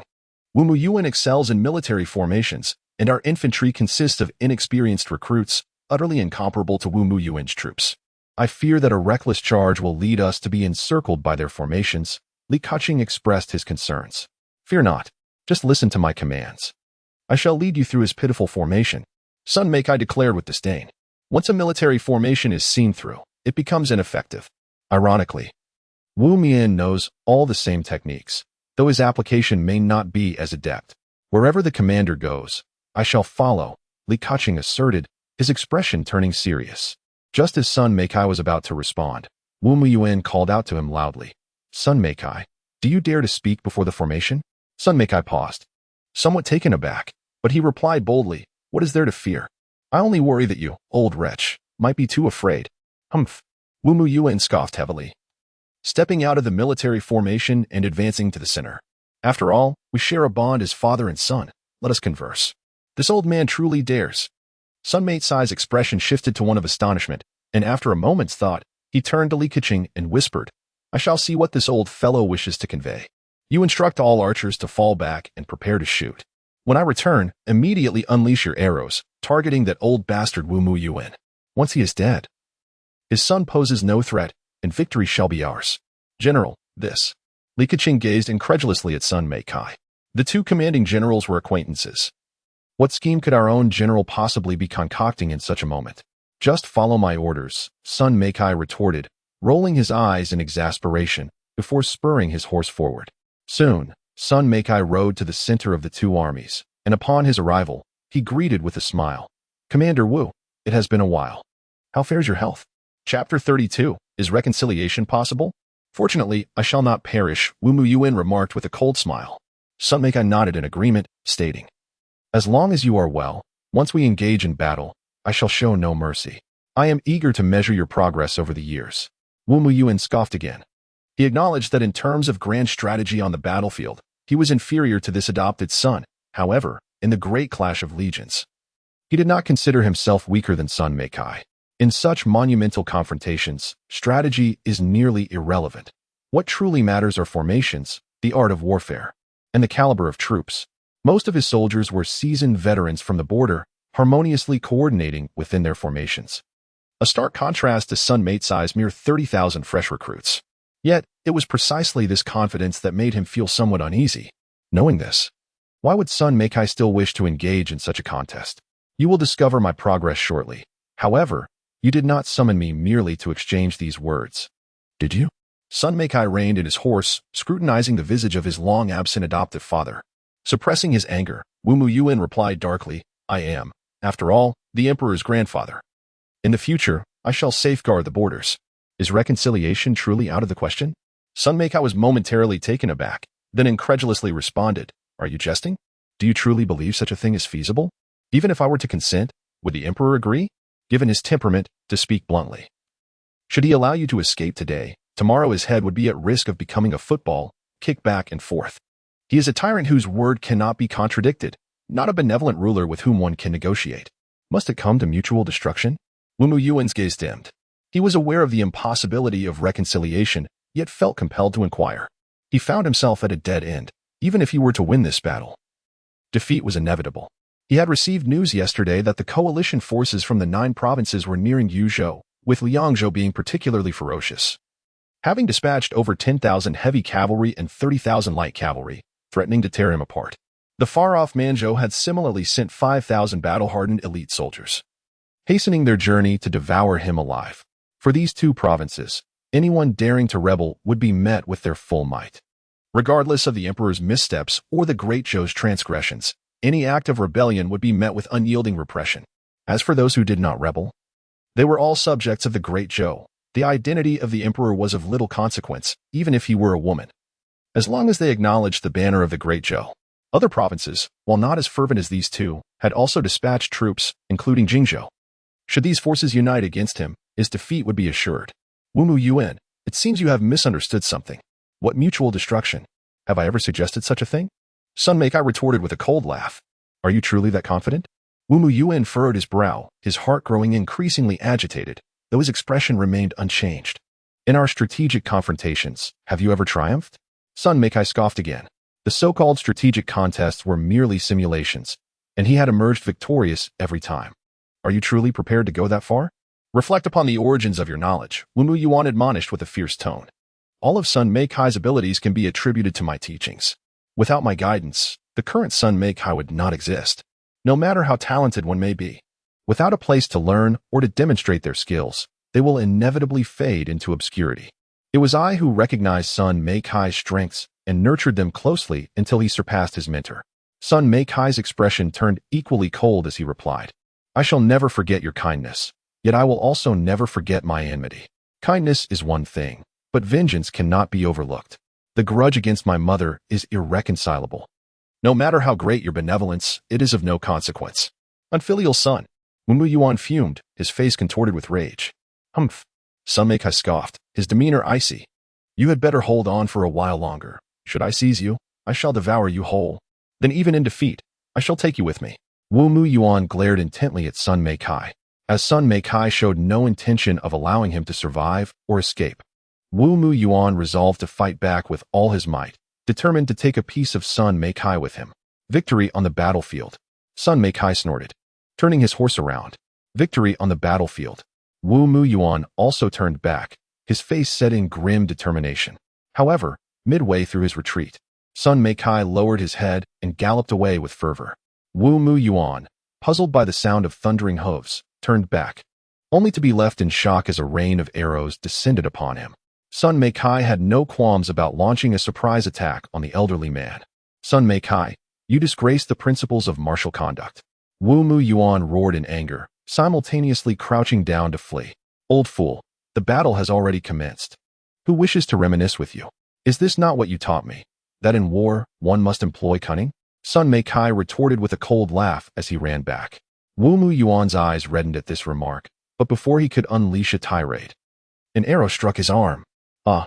He cried out in pain, tumbling from his horse.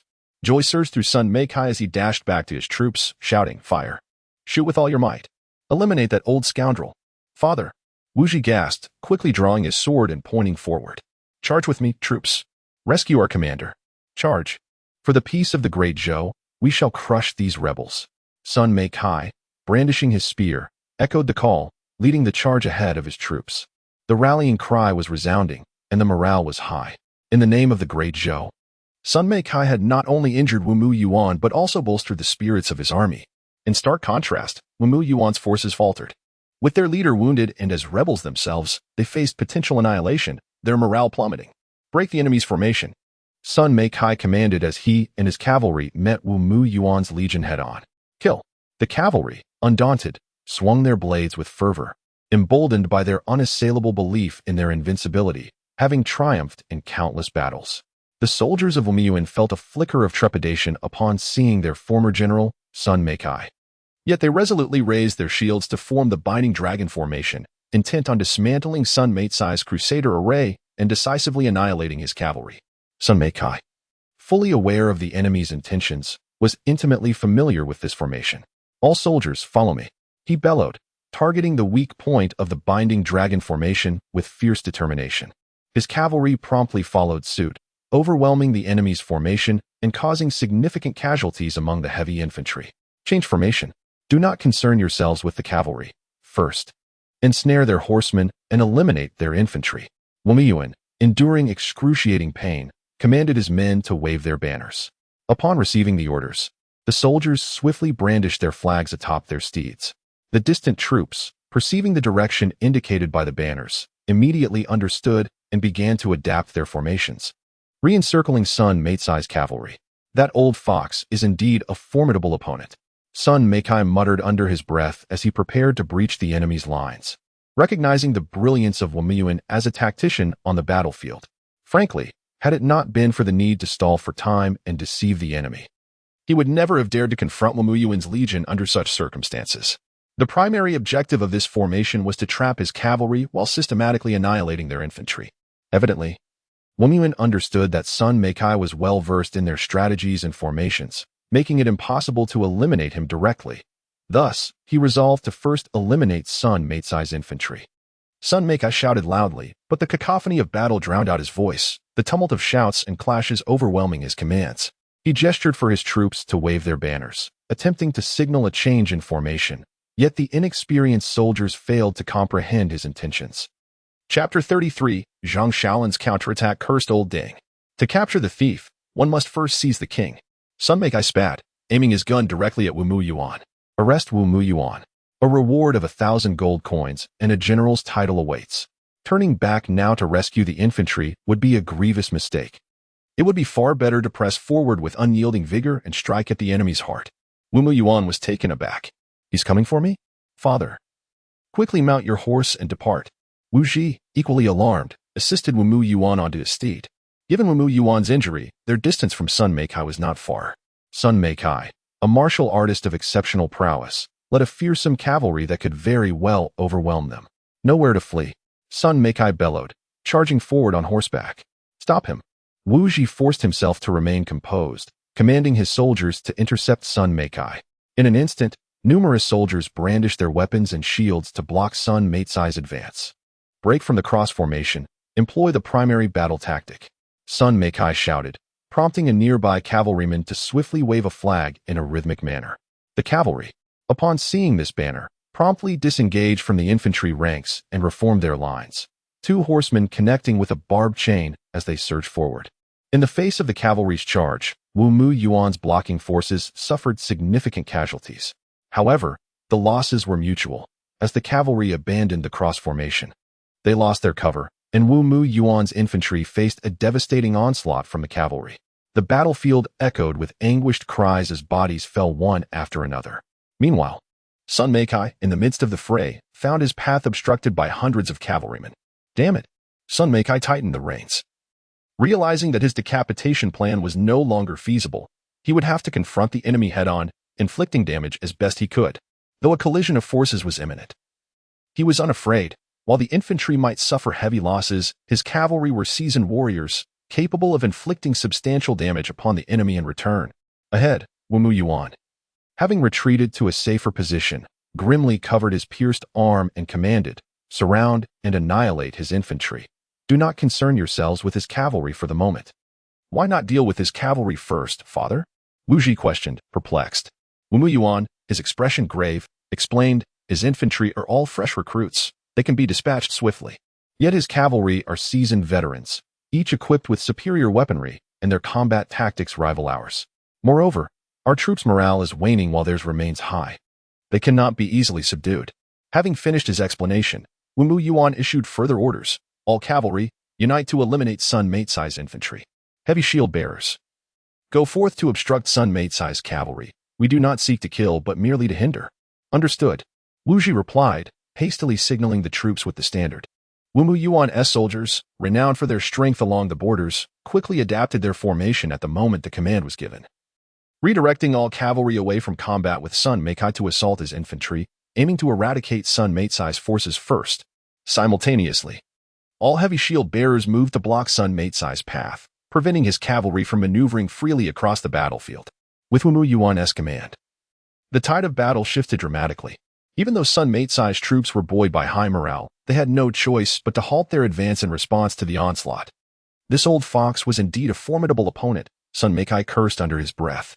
If only his infantry were as well trained as his heavy shield soldiers, he would be confident in defeating Wu Muyuan on the battlefield. However, his soldiers were all inexperienced recruits, lacking the diverse training required to respond effectively to orders. And they couldn't even decipher the general's banners. Despite his efforts to bolster the morale of his legion and enhance their chances of victory, the disparity was still insurmountable. It would be better if an arrow struck him down. Sun Mate sighed inwardly as he swept aside a heavy shield soldier. If Wu Muyuan fell, Wu Ji would pose no threat, yet it seemed that to achieve victory in this grand conflict, he would have to pay a heavy price. "Do not panic, General. I shall come." A resounding shout echoed from afar, cutting through the cacophony of the battlefield. Sun Mate turned to see Zhang Shaolin approaching with a look of elation. Zhang Shaolin had succeeded in bringing reinforcements. Sun Mate felt a wave of relief wash over him. The southwestern route was surrounded by mountains, a crucial mountain pass. It was the only path for Wu Muyuan to return to the main camp. An alternate route would require at least triple the distance. "Spread out," Zhang Shaolin commanded, charging towards Wu Muyuan with his spear in hand. Many cavalrymen and heavy shield soldiers rushed forward to intercept him, but Zhang Shaolin moved like a ferocious beast, crashing through the ranks of cavalry, dispatching each with a single thrust. "Who dares to block me?" Zhang Shaolin roared, veins bulging in his arms, his weapon wildly swinging. Clearing a path through his foes, his spear now aimed directly at Wu Muyuan. The audacity of this young general was astonishing. Wu Ji found himself momentarily taken aback. Truly, he resembled an ancient beast of war. Sun Mate could not help but marvel at Zhang Shaolin's prowess. He was undoubtedly the most valiant warrior he had ever witnessed. Charging fearlessly into the fray.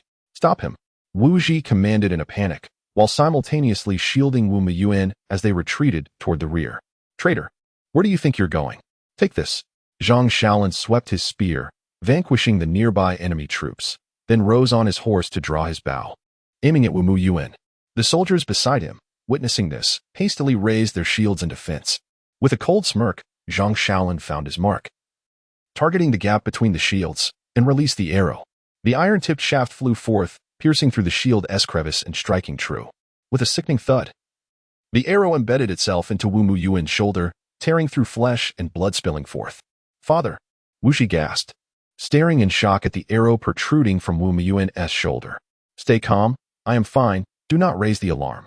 Fall back and continue fighting." Wu Muyuan gritted his teeth, forcefully snapping the arrow shaft from his shoulder, slowly retreating. He could not afford to fall. He must not let anyone know he was wounded, for the consequences would be dire. Wu Ji dared not say more, immediately positioning himself in front of his father, leading the heavy shield soldiers step by step in retreat. "Did I miss?" Zhang Shaolin furrowed his brow. He possessed unwavering confidence in his archery skills, considering himself the foremost in the world, even at such a considerable distance. He remained convinced that his feathered arrows bore lethal potential. "Let us try again," Zhang Shaolin sneered as he prepared to release his second arrow, only to be swiftly encircled by soldiers. "Cover me," he shouted, and his cavalry promptly rallied to forge a secure zone around him. "Are you fools? Shoot from such a height," Wu Muyuan bellowed, gritting his teeth in pain. "Imbeciles, The target is so conspicuous from atop a horse. Shoot him with your arrows. Are you merely waiting for him to strike first? Following his command, a deluge of arrows rained down upon Zhang Shaolin, as numerous soldiers braved the risk of close combat to unleash their volleys. Damn it! Zhang Shaolin seethed inwardly, compelled to rely on his armor for protection. However, this barrage exacted a heavy toll on Wu Mu Yuan's forces as well, with archers falling victim to nearby enemy blades. In the chaos of a large-scale melee, opportunities for precise aim were scarce. By the time one knocked an arrow, they risked being struck down. Unable to continue his assault on Wu Mu Yuan, Zhang Shaolin redirected his efforts toward ambushing other commanders.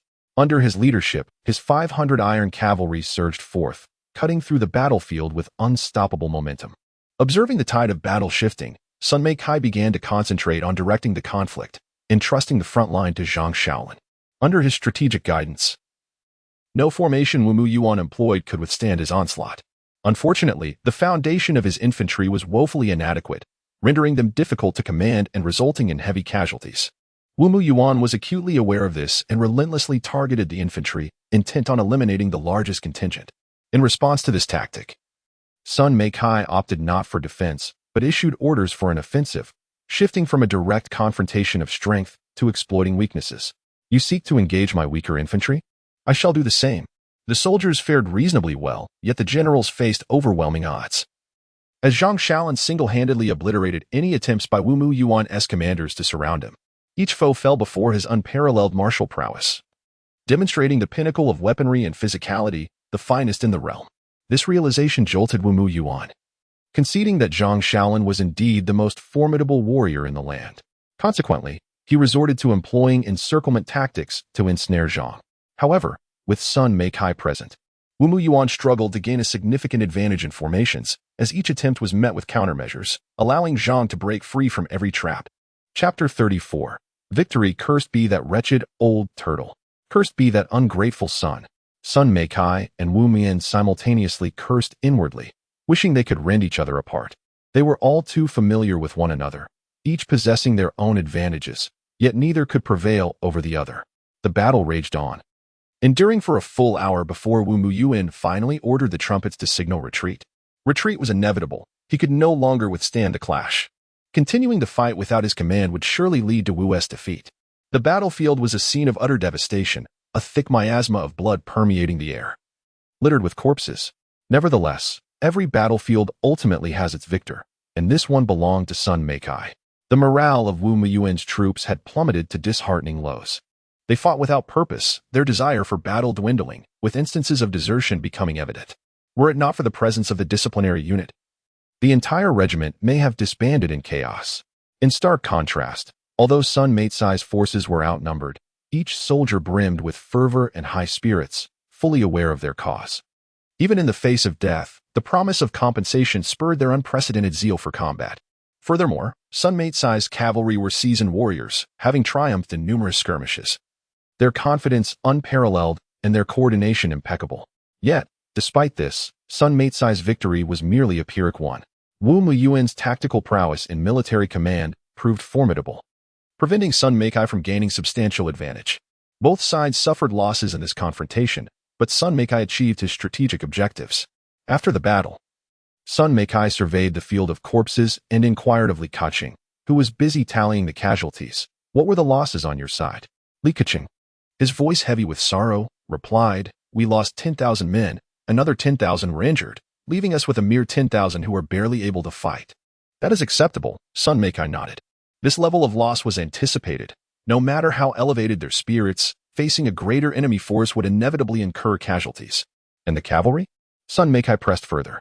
The infantry's losses were inconsequential. The cavalry was of paramount importance. This elite cavalry unit could not afford any losses. The cavalry suffered minimal casualties. Only 500 fell, and 1,000 were injured. The rest remained fit for battle, Li Keqing reported. Sun Meikai nodded once more, finding this outcome unsurprising.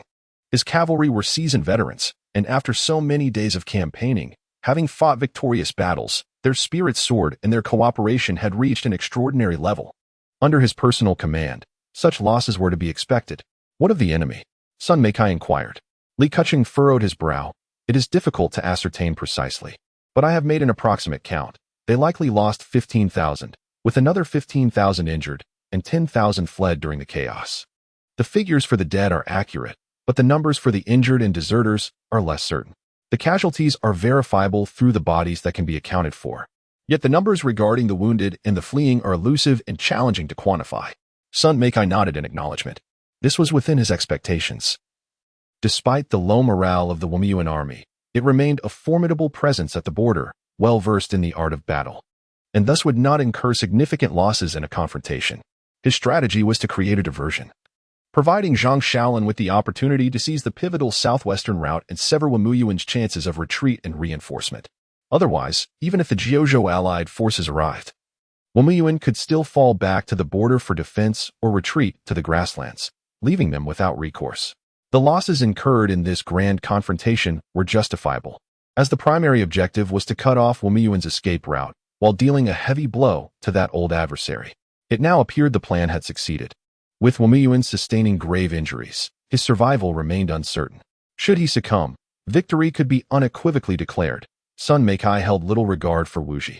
However, the number of fleeing soldiers sparked an idea. Perhaps there was a chance to persuade Wumyuan's troops to surrender to the Great Zhou. Contemplating this, he promptly instructed Zhang Shaolin. Shaolin, send someone to the outskirts of Wumyuan's camp to loudly proclaim our offer of surrender, accompanied by songs that evoke sentiments of family.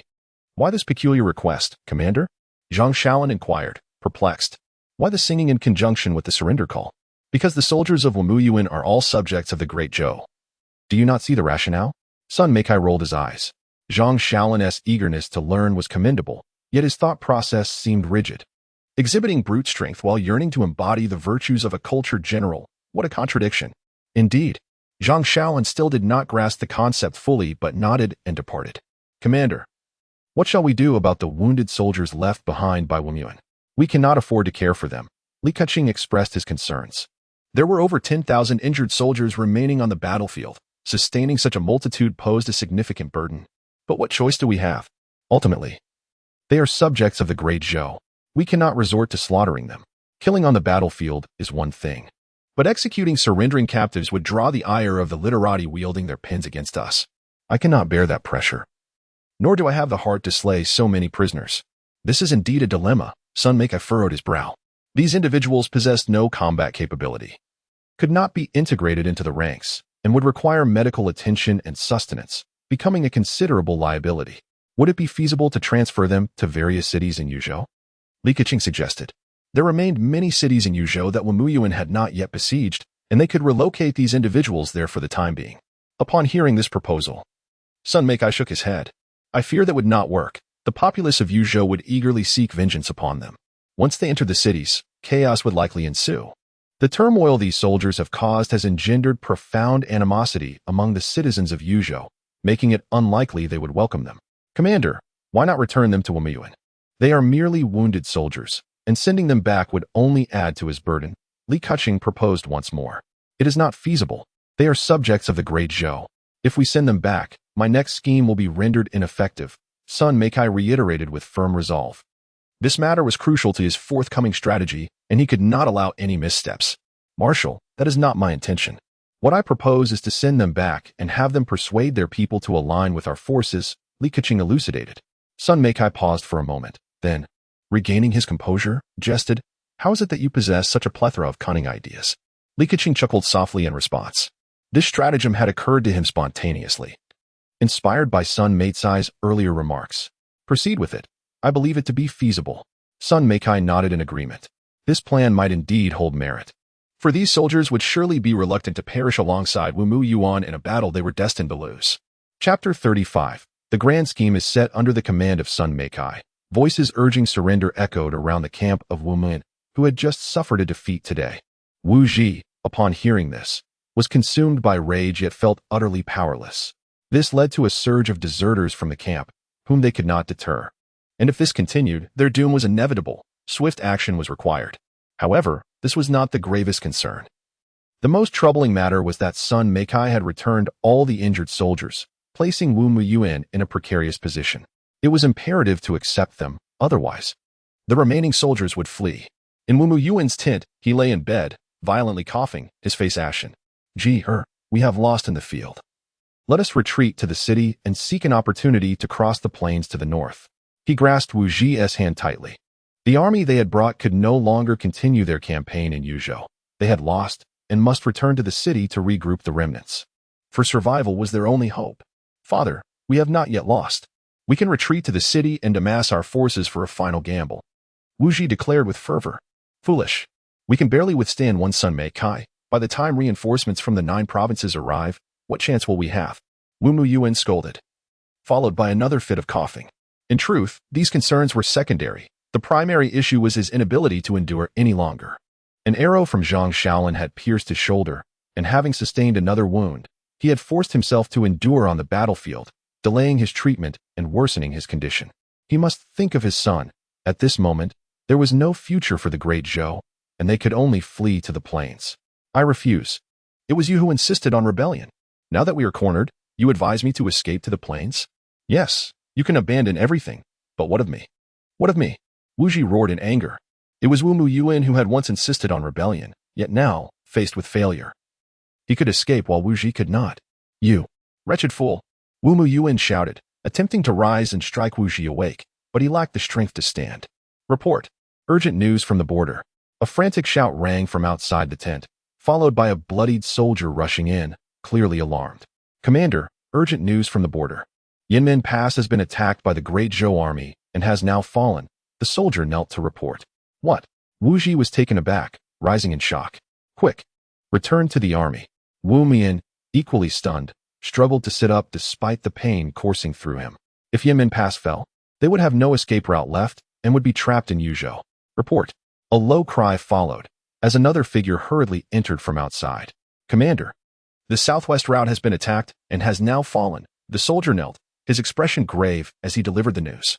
Wu Mu Yuan, upon hearing this, felt a surge of blood rise in his chest and spat out a mouthful of blood, his vision darkening as he fainted.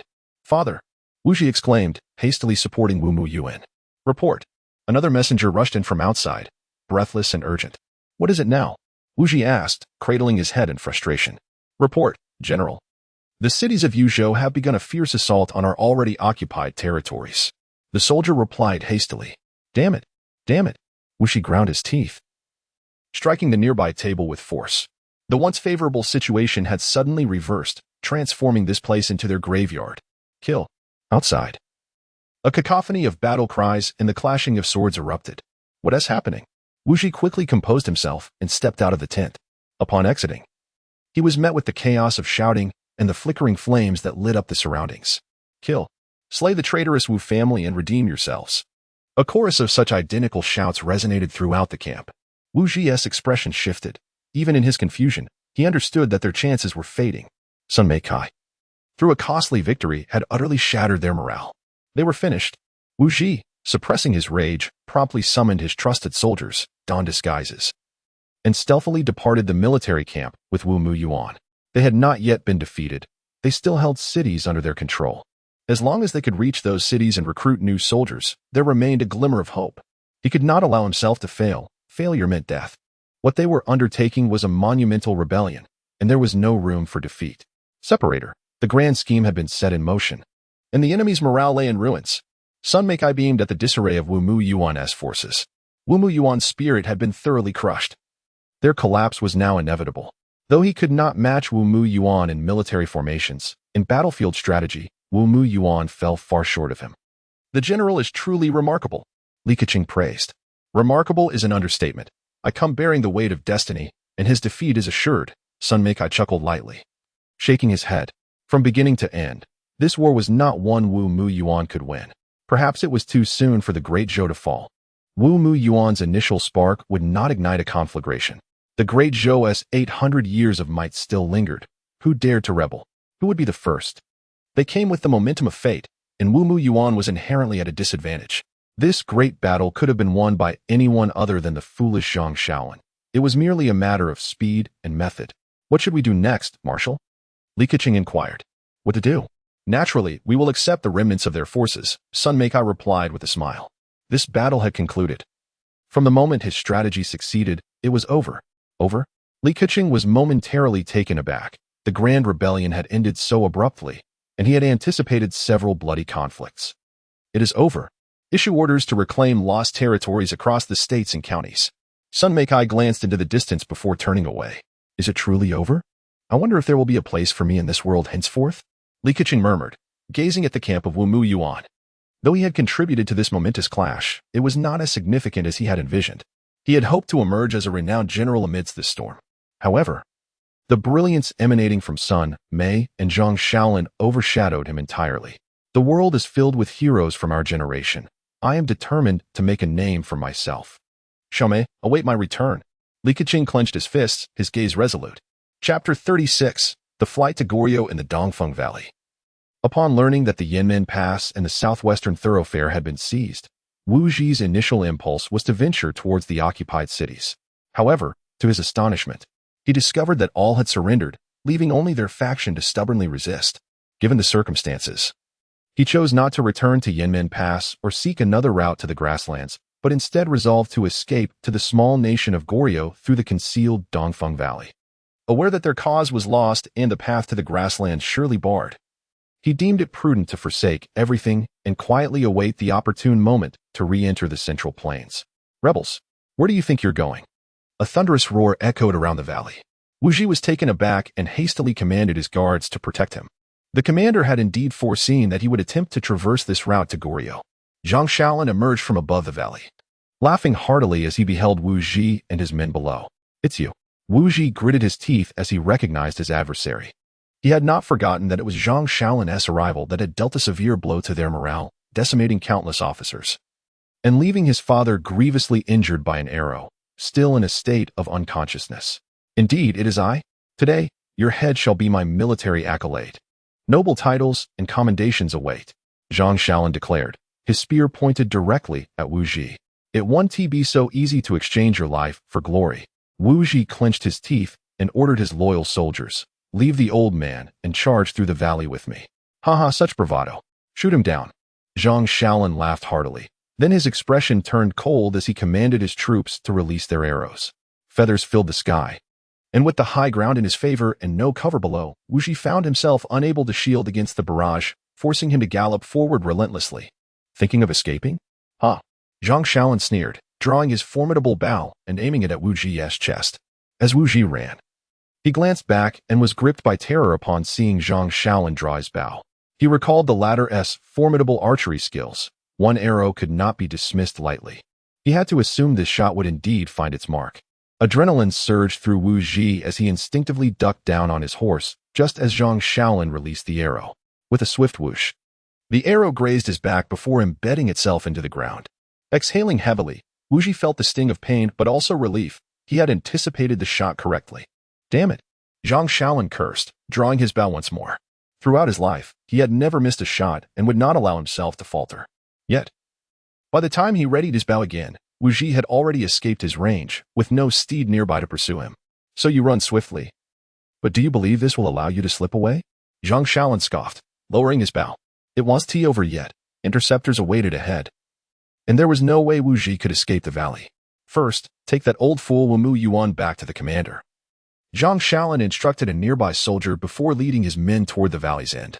As he arrived, what met his eyes was a scene strewn with corpses. Yet he wore a furrowed brow. There lay no bodies of the enemy commander. What have you been doing? How could that rascal escape? Zhang Shaolin glowered as he kicked at the nearby cavalry commander. To ensure all contingencies were covered, 100 cavalrymen had been dispatched to block the valley's end. In the end, only a mere 10 personal guards remained. The valley was so narrow that even 100 pigs could be contained within it. How could they let him slip away? General, we did not even catch sight of that brat. The cavalry commander replied with a wry smile. They had been stationed there the entire time, witnessing only 10 guards rush past, but the commander himself was nowhere to be seen. Not come past? Zhang Shaolin's frown deepened. This does not add up. He walked down this valley. I did not see him return. How could he possibly be missing at the valley's end? General, perhaps he is still hidden within the valley? The cavalry commander suggested cautiously. Do you need me to tell you that? Hurry and search. If we cannot locate him, I shall return to face reprimand, and you shall not escape unscathed. Zhang Shaolin rolled his eyes and spurred his horse back. Zhang Shaolin lamented the loss of what could have been a great accomplishment. This assignment had been hard won, a prize he had fought tooth and nail with Li Keqing to secure. Yet now, with the target vanished, he could already envision the scornful reprimand he would receive from Sun Meikai upon his return. Divider, not far from the valley, in a thicket of bushes. I am profoundly grateful for your life-saving assistance. Wuji solemnly bowed to an elder carrying a medicinal basket. The elder shook his head. Spare me the talk of life debts and repayment. I merely wish to prevent the Wu family from extinction. With that, he turned to depart, adding, go on. Live as an ordinary person beyond the borders. Do not return to the Great Zhou. No, I will surely avenge this wrong. Wu Ji's eyes burned with vengeance. The elder paused momentarily, but merely sighed before continuing on his way. How lamentable it was, how lamentable that a century ago, the Wu clan was esteemed and noble. Yet now they had fallen to such depths. One could reminisce about the Wu family's former vigor and arrogance. Instead of maintaining their prestigious lineage, they sought the imperial throne. Emperor Ren, beloved by his people, had laid a robust foundation for the next ruler. Should the Empress Dowager and the Wu clan have aided the emperor in quelling foreign threats to domestic reform, they could have secured a lasting legacy, celebrated by future generations. Was the throne truly so desirable? For 8 centuries the Great Zhou had reigned, even if one ascended. That imperial title could only be claimed under the banner of the Great Zhou. Otherwise, the world would remain unconvinced, and after a century, the imperial title would revert back to the Zhou. What significance did that hold? At its core, it was greed that drove such ambition. An invisible hand continuously tempting one to move forward. When would the cycle of vengeance cease? A life saved once does not guarantee salvation a second time. The future generations may disregard warnings, yet there remains little one can do. Such is fate. Wu Ji, undeterred by these musings, lifted his gaze to the sun, seeking a direction, and set forth towards Goryeo. His heart brimmed with fury. Everything the Wu family had lost, he would reclaim from that accursed tyrant. Separator. In the grand city of Wanhua, situated in Yuzhou, as Sun Meicai's army arrived at the city gates, numerous officials hurried forth to extend their greetings. General Qi Huairan of Yuzhou respectfully saluted the Grand Marshal of the Northern Campaign. Accompanied by several officials, he performed the customary rites of homage. Enough, rise. You have done commendably in promptly reclaiming the territories, Sun Meikai remarked, nodding to indicate that they could stand. Wanhua had previously fallen, and the governor of Yuzhou, Lu Renqi, had perished in loyalty to his country. The situation in Yuzhou at that time was indeed chaotic, and Qi Huairan's swift response to consolidate forces for a counterattack was commendable. A general must not be a mere commander of defenses, yet you have performed admirably. Upon hearing Sun Meicai's words, a collective sigh of relief escaped the officials.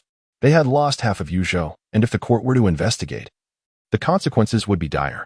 However, Sun Meicai's statement validated their efforts. Though they might face punishment, it would not be overly harsh. Qi Huairan too breathed a sigh of relief. As the commanding general of Yuzhou, he bore great responsibility for the rebellion of Wu Mu Yuan. Losing his position would be trivial compared to the risk of being punished severely. During this period, he had not dared to relax, seizing every opportunity to press against Wu Mu Yuan. Following Sun Meicai's arrival, he was ordered to defend the city, which he executed with precision, swiftly reorganizing his troops to reclaim lost territories upon learning of Wu Mu Yuan's defeat. This was one of the pivotal reasons for Sun Meicai's effortless victory over Wu Mu Yuan. Sun Meikai was acutely aware of their thoughts, casting a glance at them. He coolly remarked, "Do not linger here. Let us proceed." The officials promptly gathered their composure, adorned with smiles as they eagerly invited, "Grand Marshal, please enter. We have prepared a feast within." Sun Meikai did not comment on their actions. The war had concluded, and he too wished to indulge in some enjoyment. Although he typically shared meals and quarters with the soldiers, he was not one to shy away from pleasure. Following the banquet, Qi Huairan reported on his recent undertakings and informed Sun Meikai of the remaining remnants in Yuzhou. In summary, upon learning of Wu Mu Yuan's demise, the majority of his previously anxious troops surrendered, and those who did not were compelled to capitulate through force. Only a few cities remained unreclaimed. But Qi Huairan had already dispatched forces to assault them, confident that it would not be long before the entirety of Yuzhou was restored. Ultimately, the outcome of this great conflict was a testament to the lingering prestige of the Great Zhou's 8 centuries. As the morale of Wu Mu Yuan's army had been unstable since their departure, had they been invincible from the outset, the soldiers would have remained steadfast. Yet, once signs of defeat emerged, it was akin to a crumbling wall, leading to a swift collapse. Chapter 37. The grievances between Wu Mu Yuan and Sun Meikai. I understand. You may leave, Sun Meikai said, massaging his temples. However, Qi Huairan hesitated and replied, "Marshal, I have a small request to make. Sun Mei Kai's brow furrowed in displeasure. He had already absolved the man of his failure to defend the city and was willing to speak on his behalf, yet now there was an additional request? Noticing Sun Mei Kai's irritation, Qi Huairen quickly clarified, "This matter does not pertain to me, but rather concerns Lu Rinxi, the governor of Yuzhou." Sun Mei Kai's expression softened. He held a degree of admiration for Lu Rinxi, who, even when the Wan River was on the brink of collapse, chose to lead his troops into battle, willing to perish alongside the enemy. Regardless of Lu Rinxi's capabilities, his audacity warranted respect. Seeing Sun Mei Kai's demeanor shift, Qi Huairen breathed a sigh of relief and continued, "Indeed, Lu Rinxi has passed away, but he entrusted his son to me." And? Sun Mei Kai regarded Qi Huairen with keen interest. Qi Huairen gritted his teeth and said, "This boy wishes to follow the general. He has specifically requested me to plead on his behalf." "Oh, what are his martial skills like? How proficient is he in military strategy?" Sun Mei Kai inquired, intrigued. Upon hearing these questions, Qi Huairen felt a twinge of embarrassment and replied, "Martial, he is merely a scholar, having no training in military strategy." Sun Mei Kai's interest waned instantly at the mention of the boy's lack of military training, and he dismissed the request outright, stating, "What use is a scholar to me? Let him study diligently and serve the court. His father has already sacrificed himself for the nation, and the court will not hold it against him." Qi Huairen attempted to further express his thoughts, but Sun Mei Kai cut him off, saying, "If there is nothing else, you may leave." With no other option, Qi Huairen stood up and departed.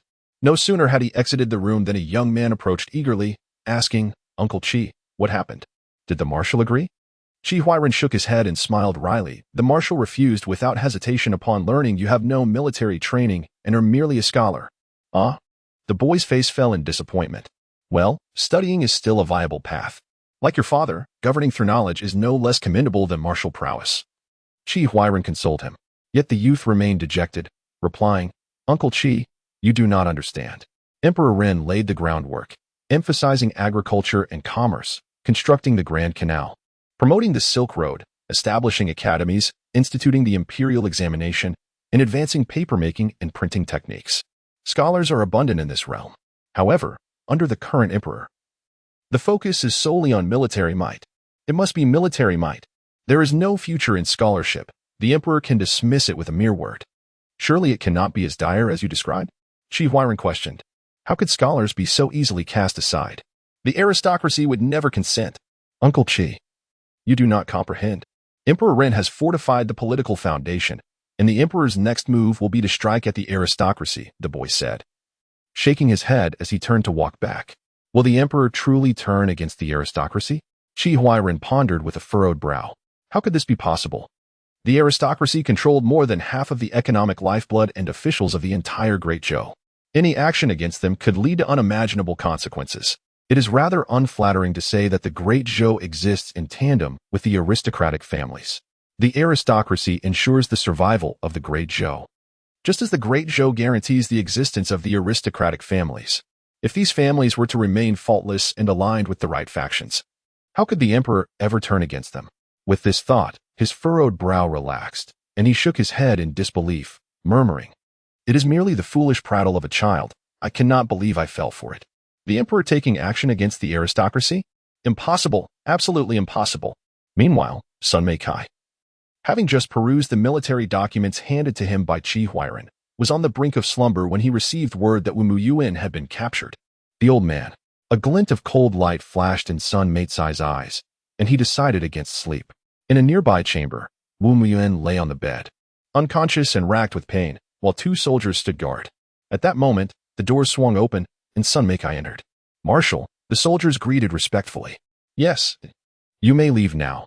I shall take care of matters here," Sun Mei Kai replied, nodding for them to exit. "Understood." The soldiers acknowledged and turned to leave the room. Once the soldiers had departed, Sun Mei Cai's gaze fell upon Wu Muyuan. His feelings towards Wu Muyuan were a complex blend of gratitude and hatred. He felt gratitude for Wu Muyuan's nurturing and guidance, for without him, he would not be the person he was today. However, the hatred stemmed from a deeply rooted vendetta. As a child, he had been oblivious to Wu Muyuan's true nature, but he now recalled every detail with clarity. He was originally the son of a hunter from beyond the borders. On a stormy winter night, his father returned from a hunt, only to find Wu Muyuan wounded and stumbling, seeking refuge in their home. Recognizing Wu Muyuan as a protector of the great Zhou, his father bravely concealed him and tended to his wounds. Yet, Wu Muyuan proved to be treacherous. During his recovery, he seduced Sun Meicai's mother and, once healed, deliberately lured the cavalry of the Wolf Kingdom to slay his father, subsequently appearing as a hero to rescue the mother and child. While others were oblivious to the machinations at play, he was acutely aware. Having witnessed Wu Muyuan signaling to the enemy, his mother, steadfast in her refusal, ultimately met a tragic end at Wu Muyuan's hands. He remembered every incident, never allowing them to fade from his memory. Each day, he reminded himself to acquire skills to confront Wu Muyuan. Thus, he never rested, dedicating himself to relentless study. This was the foundation of his genius, which was not innate but cultivated through perseverance. At last, you have fallen into my grasp, old man. Sun Meicai seethed, drawing his dagger, brimming with vengeance. He was determined to ensure Wu Muyuan met his end by his own hand, refusing to allow him the dignity of a peaceful passing. Suddenly, sensing something amiss, Wu Muyuan struggled to open his eyes. Upon regaining consciousness and taking in his surroundings, he exhibited neither tension nor panic. Rather, his countenance was serene and composed. From the moment of his defeat, he had known he had succumbed. Vanquished by his own adopted son, amidst a multitude of sighs, he felt a profound sense of lamentation, realizing that he had slain the father of Sun Meicai, only to ultimately meet his demise at the hands of Sun Meicai himself. Though he felt this lament, there existed no regret within him. If given the choice anew, he would undoubtedly choose the same path. His love for Sun Meicai's mother was fervent and unrestrained. Otherwise, he would not have regarded Sun Meicai as his own and imparted to him all his true skills. Alas, the wheel of fate turns inexorably, and the very skills he taught have now become a dagger, piercing his own heart. Old fool, did you ever foresee this moment when we would meet again? Sun Meicai scoffed. Chapter 38. Losing a foster father, becoming a foster father Kair. Wu Muyuan gazed at Sun Meicai with a complex expression. Silence. Sun Meicai's countenance turned cold as he pressed the blade against Wu Muyuan's throat. A deep sigh escaped Wu Muyuan as he closed his eyes, choosing not to speak further. At this juncture, he found himself devoid of words. Given his current injuries, even if Sun Meicai spared his life, he would not survive. Rather than prolonging this agony, he preferred to allow Sun Meicai to end his life, thereby alleviating the latter's burden of revenge. This would serve as a final act of benevolence, a means of atonement for his past transgressions, with the hope that in the afterlife, his sins might be mitigated, sparing him from the depths of hell. Wu Muyuan fell silent, yet Sun Meicai was relentless. With a mocking smile, he remarked, Do you know how the Wu family of the capital met their demise? It was I who annihilated them, one by one. I shall eradicate every last member of your clan to avenge my parents. A glimmer of hatred flickered in Sun Meicai's eyes. He had executed the members of the Wu family in the most brutal of manners, systematically destroying their homes and lineage. Each met a gruesome fate, be it through dismemberment or being flayed alive. There were no exceptions to his wrath. His animosity towards the Wu family surpassed even that of Chu Ge. Wu Muyuan, astonished, opened his eyes wide, incredulously exclaiming, Have you forgotten? If it weren't for me, you and your mother would have perished at the hands of the Wolf Country. Would you have achieved your current standing? I cannot forget. I will never forget. It was you who summoned the Wolf Country. My father should never have saved you. Sun Meicai, agitated, brandished his knife and swung it wildly. His inability to forget fueled his relentless pursuit of vengeance. He had waited for over a decade, and now, at long last, the opportunity had arrived. The emperor had ascended to the throne, wielding power and intent on settling accounts with the Wu family. The emperor was a tyrant indeed. The realization of the emperor's nature filled him with exhilaration. A tyrant would harbor no sympathy for the Wu family. Subsequent events unfolded precisely as he had anticipated. When Wu Muyuan rebelled, the emperor opted for suppression over appeasement. The moment he had long awaited had finally come. He was prepared to wager everything to secure victory in this battle. He aimed to ensure that Wu Muyuan would face utter defeat, with no chance for surrender. And he succeeded. Wu Muyuan lay before him, vanquished.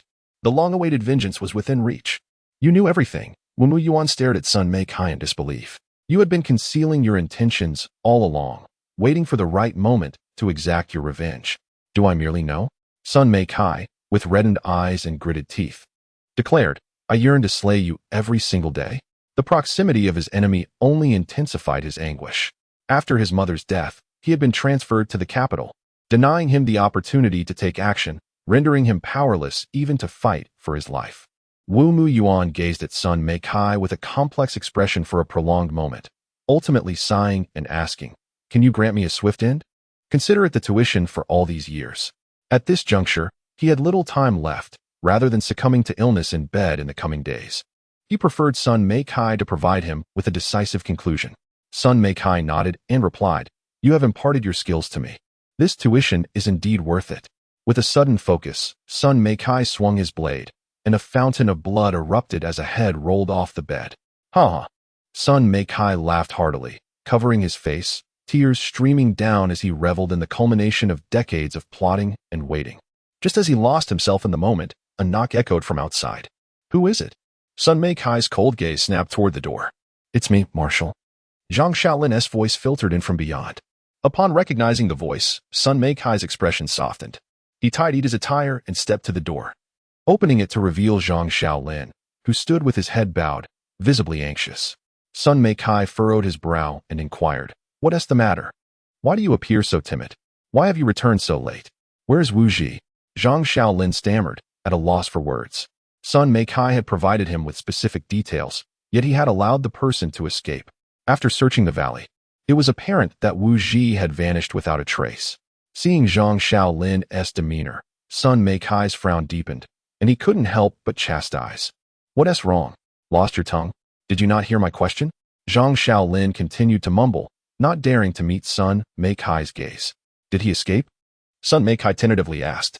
Zhang Shaolin merely nodded slightly, not confirming or denying. "Ah," Sun Meikai sighed, pressing his forehead, feeling an intense headache. Bravery may lead the charge, but wisdom often eludes the common man. "Marshal." Zhang Shaolin looked at Sun Meikai with trepidation. Sun Meikai shook his head, exhaling deeply. "Very well, this is not entirely your fault. He cannot have gone far. Upon our return, let the Emperor issue a letter to Goryeo, demanding they send him back." Goryeo had long been a vassal state of the Great Zhou, annually presenting tributes such as ginseng and various pickled delicacies. However, in matters of reciprocity, the Great Zhou offered 100-fold in return. There was no choice. As a nation of propriety, the Great Zhou could not afford to offend the Confucian scholars. "Thank you, Marshal." Zhang Shaolin breathed a sigh of relief. Such a matter could be significant or trivial. Should the Emperor pursue it, it would become a grave issue for him. Yet, Sun Meikai, the commander on the battlefield, was willing to speak on his behalf, indicating that the blame did not rest solely on him. Upon hearing the thanks, Sun Meikai's expression hardened with discontent. "You referred to me as Marshal just now. I will not hold that against you, but I have suppressed a grave matter for you, and even seek to commend you. What should you call me? If not Marshal, then what?" Sun Meikai was momentarily taken aback. Observing Zhang Shaolin's dazed expression, he could not help but remind him. "I am without father or mother, and I have no wife or children. What should you call me?" Upon hearing these words, Zhang Shaolin experienced a sudden epiphany and joyfully knelt, exclaiming, "Foster father." "Haha, good child." Sun Meikai erupted in hearty laughter, patting Zhang Shaolin on the shoulder. His intention was to adopt Zhang Shaolin as his son. Though Zhang Shaolin may have been somewhat simple-minded and straightforward, his martial prowess was undeniably exceptional. His lack of cunning was inconsequential, as he excelled in strategy, while Zhang Shaolin mastered the art of combat, an ideal complement to one another. Zhang Shaolin perceived the decision to honor Sun Meikai as a foster father as a prudent investment. Sun Meikai, favored by the Emperor, had successfully seized Wu Mu Yuan with minimal forces, thereby elevating the prestige of the central court. His future prospects were boundless. He was destined to become a formidable general. To be associated with such a figure as a foster father was a worthy endeavor, and he resolved to engage his intellect more frequently. Sun Meikai, with a smile, playfully tapped Zhang Shaolin on the head before departing. "Am I not always using it?" Zhang Shaolin murmured to himself, stroking his head with dissatisfaction. "If I possessed your intellect, wouldn't I be a marshal?" Chapter 39. I am a barbarian. Only a few days after Sun Meikai had reorganized the troops of Yuzhou, he intended to venture to the grasslands to support Chuj when the coalition forces from the 9 provinces arrived. The first to arrive were the forces from Liaozhou, led by the valiant General Lingjie, who commanded over 10,000 elite heavy cavalry and 30,000 light cavalry to quell the bandits and provide reinforcements. Next came the farthest contingent from Manzhou, commanded by the formidable General Manji, who led 50,000 elite barbarian soldiers in a relentless march to reach Yuzhou as the second wave of support. Simultaneously, the affluent General Nailan Ingda from Qingzhou also arrived with 10,000 cavalry and 50,000 infantry.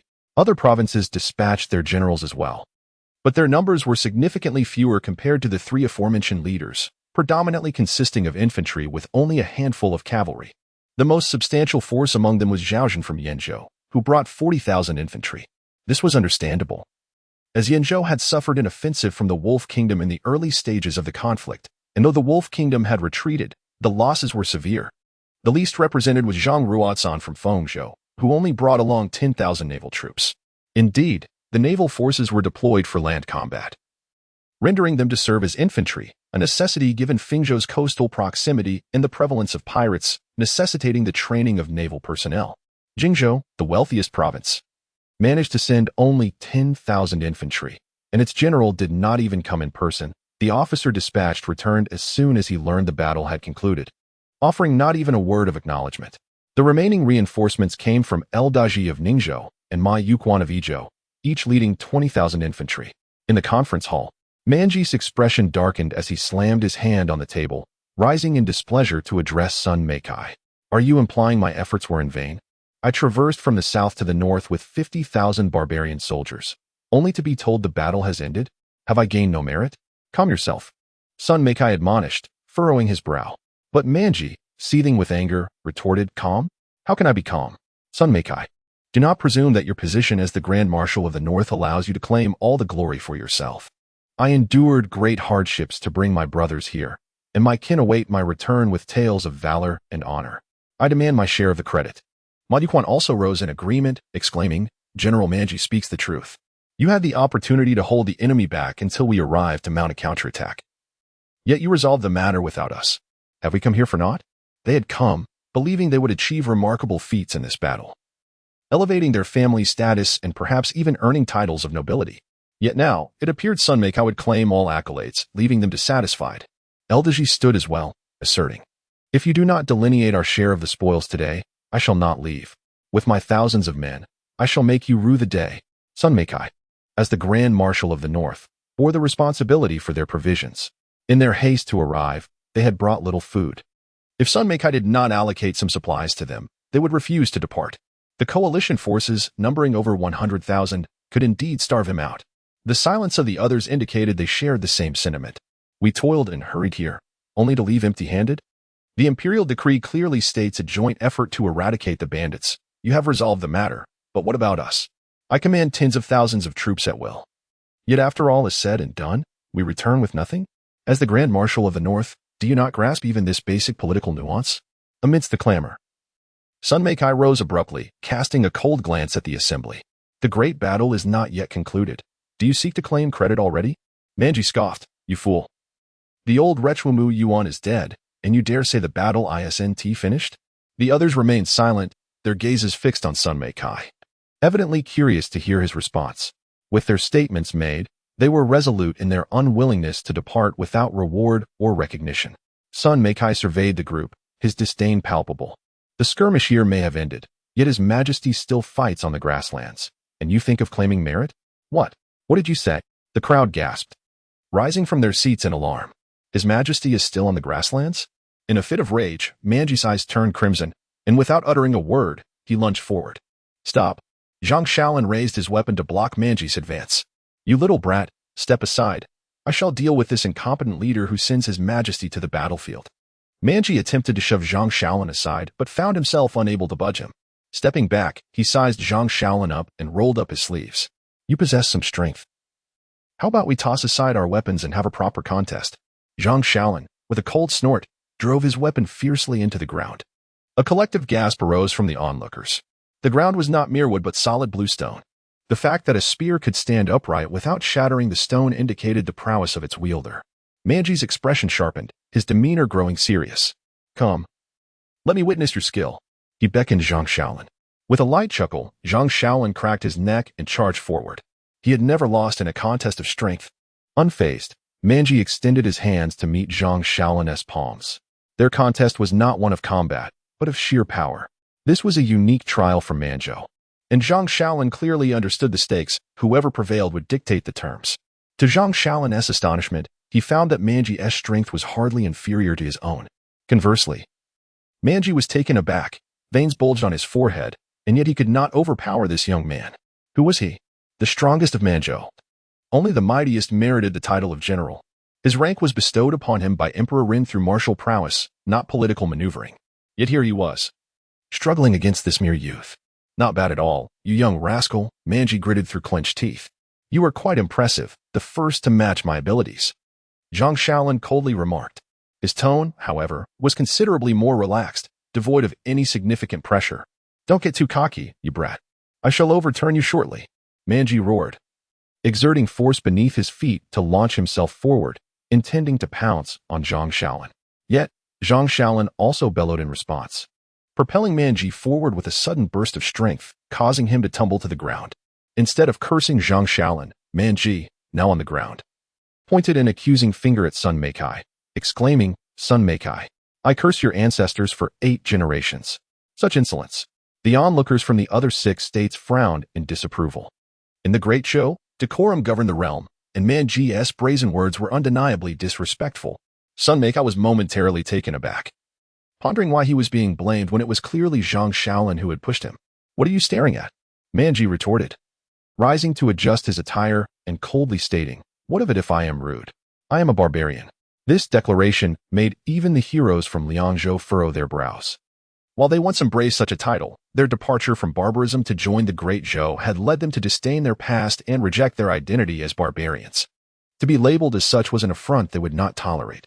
Yet, Manji's unapologetic admission stirred discontent. If he were a barbarian, did that not imply they were as well? Though displeased, the heroes approached, urging, enough of this nonsense. Our foremost objective is to rendezvous with His Majesty, is it not, Marshal? They turned their gaze to Sun Meikai, the commanding officer of this operation, who was expected to have a plan in mind.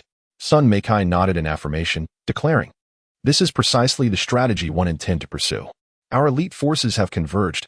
We must not only secure victory but also deliver a resounding blow to the prairie. His strategic aim was to swiftly eliminate Wumu Yuan and, leveraging the united forces of the 9 provinces, launch a ferocious counterattack on the prairie, intending to leave it utterly devastated. Haha, I've long desired to confront the prairie. If it weren't for his presence in the north, I'd be battling him daily. Manji guffawed heartily. Nalaningda, upon hearing Manji's coarse language once more, frowned and admonished, at the very least, we are the Great Zhou, a land of propriety. Have you never been taught manners? Can your mouth not refrain from vulgarity? I have learned, but it's too bothersome. I only grasped half of it. Is that unacceptable? You old meddler. Manji glared fiercely at Nalaningda. Chapter 40. The arrival of 50,000 Qiangning Iron Cavalry.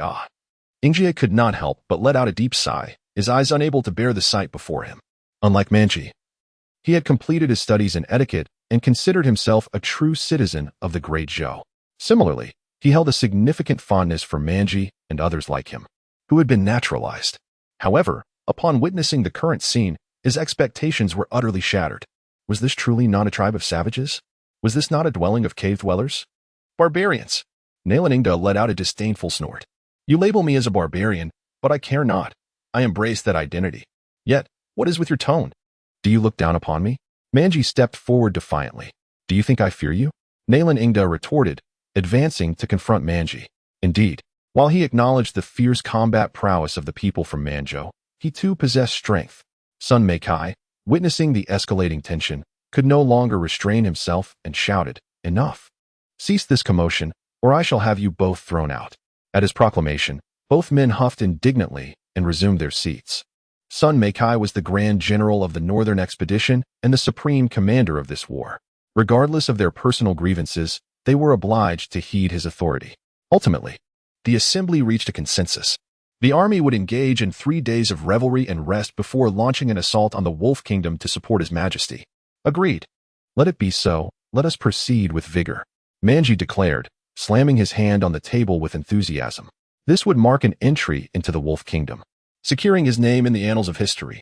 The others remained silent, yet their excitement was palpable. Who could have anticipated that a mere rebellion could escalate to a confrontation with the Wolf Kingdom?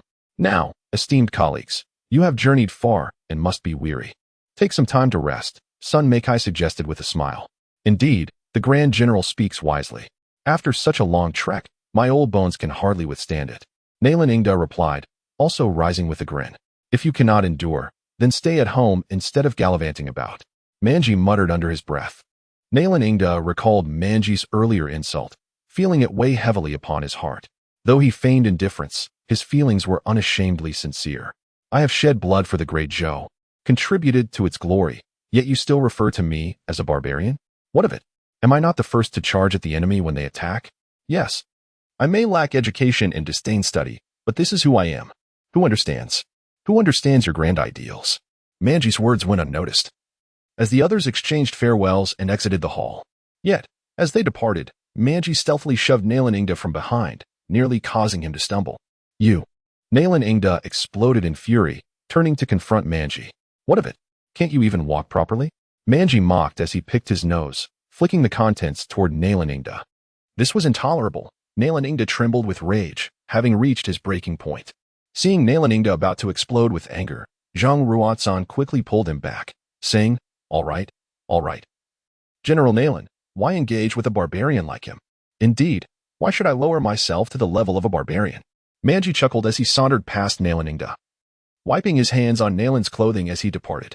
You. Nalan Ingda's fury reignited, yet he was once again restrained by Zhang Ruotzan. General Nalan, there's no need to stoop to his level. The situation is critical. We cannot afford internal strife. Calm down for now, Zhang Ruotzan continued to soothe Nalan Ingda. At his words, Nalan could only forcefully suppress his rage. Manji snorted lightly and swaggered away. Once Manji had retreated, Nalan Ingda fumed. That wretched creature is infuriating. I came here to serve the court, not to be provoked by him. Let it go. We are all subjects of the great Zhou. Zhang Ruotzan sighed and shook his head. Though he too disdained Manji's behavior and words, he reminded himself that, after all, they were fellow citizens of the great Zhou. Consider it as having a rather mischievous brother. On the path, Ingjia couldn't help but address Manji, saying, I say, you are a general in charge of a province's troops. Could you perhaps refrain from being so peculiar? He had longed for acceptance within the great Zhou and had strived to learn proper etiquette. Yet Manji's actions left him feeling exasperated. Etiquette, the most fundamental respect and manners. Treat others with kindness, and they shall treat you with kindness in return. Why are you acting like that old man? It's truly bothersome. Manji, irritated, covered his ears and quickened his pace. Ingjia was nearly identical to the governor of Manzhou, constantly urging him to learn decorum. Yet, was it not evident that he could not learn such things? It was simply not in his nature. Forcing him to learn would be akin to imposing an impossible task. Sighing, Ingjia shook his head and decided to let it be. Divider Ding. The mission to block the enemy to the north has been completed, earning the resentment of Zhu Yujian. Name, the resentment of Zhu Yujian effect. Acquire 50,000 Guaning Iron Cavalry, with a daily gain of 100 Guaning Iron Cavalry. Upon the fall of the nation, all Guaning Iron Cavalry will enter a berserk state, losing their sanity and transforming into immortal cavalrymen seeking to restore the nation. Ha ha ha. Chu Ge laughed wildly, arms wide open. The Guaning Iron Cavalry, unlike the Yuzhou Tujuan and Xuanjia Cavalry, is a firearm unit. The Guaning Iron Cavalry is equipped with muskets and Hongyi cannons, clad in heavy armor, and excels in close combat. Each soldier is accompanied by 3 horses, and throughout history, their numbers have never exceeded 3,000, representing the pinnacle of cavalry. The Great Zhou lacks firearms, possessing only gunpowder for fireworks, and is still in the early stages of development. In this era, unless clad in heavy armor, firearms are virtually unbeatable. However, due to the Great Zhou's lack of firearms and the difficulty in resupplying ammunition, this is a significant disadvantage. He must wait until he returns to the court to gradually develop and issue orders for bullet production. As for the ammunition of the Red Artillery, it is indeed somewhat troublesome and not so easily produced. Chapter 41. A barren land? A treasure domain. Your Majesty? Jehuju called out cautiously. The Emperor, riding swiftly, suddenly erupted into a fit of laughter. What could have possibly triggered such mirth? A sense of dread washed over him. If anything were to happen to the Emperor, his fate would be sealed. Chu Gu reined in his thoughts and cast a cold glance at Jehuju, disregarding his call, and instead stated, Have your men lead the charge later? Is that agreeable? Jehuju readily assured, Rest assured, Your Majesty, I cannot promise victory, but I will not allow us to suffer a disgraceful defeat. That is satisfactory. Should you succeed in vanquishing them, I shall appoint you as the governor of this region. Chugu averted his gaze, bestowing a sweet promise. "Thank you, Your Majesty," Zhehuju exclaimed, elated. The title of governor was tantamount to that of a sovereign in the Wulong kingdom. The thought ignited a spark of excitement within him. "Do not be too hasty in your gratitude. Should your men prove to be as ineffectual as you, I shall not show leniency," Chugu warned with a stern countenance. This battle required Zhehuju's men to spearhead the advance, serving as a testament to their commitment. Otherwise, joining the Great Zhou would prove to be a formidable challenge. "Your Majesty can rest easy. I shall lead them into the fray," Zhehuju declared, his expression resolute. He was determined to shed the image of a fool, to rise above scorn, inching his way towards greatness. He aspired to be a general, towering over all others. The title of governor was merely a stepping stone. It marked the commencement of his ambitions. Being in proximity to the emperor presented an invaluable opportunity for him to shine. Anyone daring to obstruct his path would face his wrath. "I shall await the outcome," Chuga nodded, granting his trust. Over the course of recent days, his armored cavalry had swelled to over 20,000. Meanwhile, Zhehuju had amassed a formidable fighting force of over 10,000, subjugating numerous tribes. Most of these individuals were reluctant and skeptical of his leadership, yet he regarded them as challenges to be overcome. He was biding his time. The game had yet to commence. The steppe would inevitably fall under his control. Only then could the Great Zhou continue its northern expansion. However, he would refrain from expending excessive resources on development in this area. Building upon the steppe presented immense challenges. Even in modern times, the task would be Herculean. Firstly, there was the constant need to guard against the incursions from the old factions of the steppe. The tribes were relentless, necessitating constant vigilance. This land was unlike the steppes of his previous life as history. Here, the steppe lacked cities, inhabited instead by dwellings reminiscent of yurts. With vast expanses of grasslands and plains, the sheer size of the steppe rendered complete extermination of the tribes impossible, thus necessitating a significant military presence to deter their attempts at reclaiming territory. Secondly, the environment was harsh and unsuitable for agriculture. Only the strongest could survive in such conditions. The ambition to establish a city or cultivate farmland was fraught with difficulties, and the resources required would be exorbitant and ultimately unjustifiable. His plans were limited to establishing a few marketplaces and gathering spots within this land. In this desolate and barren land, the capacity for construction is currently lacking and continuous investment is required, which he finds quite displeasing. He opts to employ the strategy of using one force against another while simultaneously nurturing the local enterprises. His aim is to transform this area into a horse ranch, utilizing methods akin to those of his father, the emperor, thereby establishing a professional equestrian facility. The vast grasslands are well suited for raising horses and livestock, so let them thrive.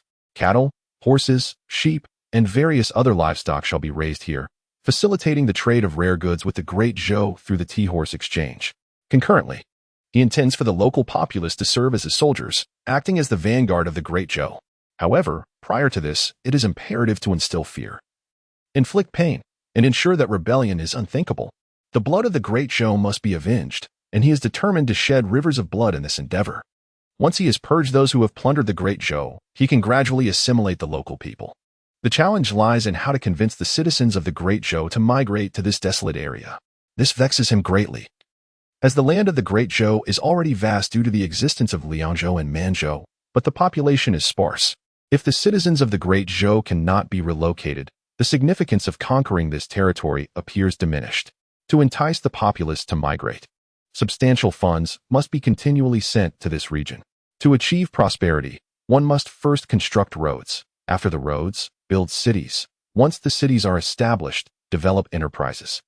Following the establishment of enterprises, migration must occur, supported by policies that facilitate interaction and require financial investment. If this money were instead allocated towards domestic reclamation, the increase in arable land would be immeasurable. Spending funds here feels like a grievous loss to him. He calculates the expenses in his mind and feels a profound sense of loss, akin to a grave misfortune. Although he feels this loss acutely, he harbors a significant obsession with land. The territory acquired cannot be relinquished.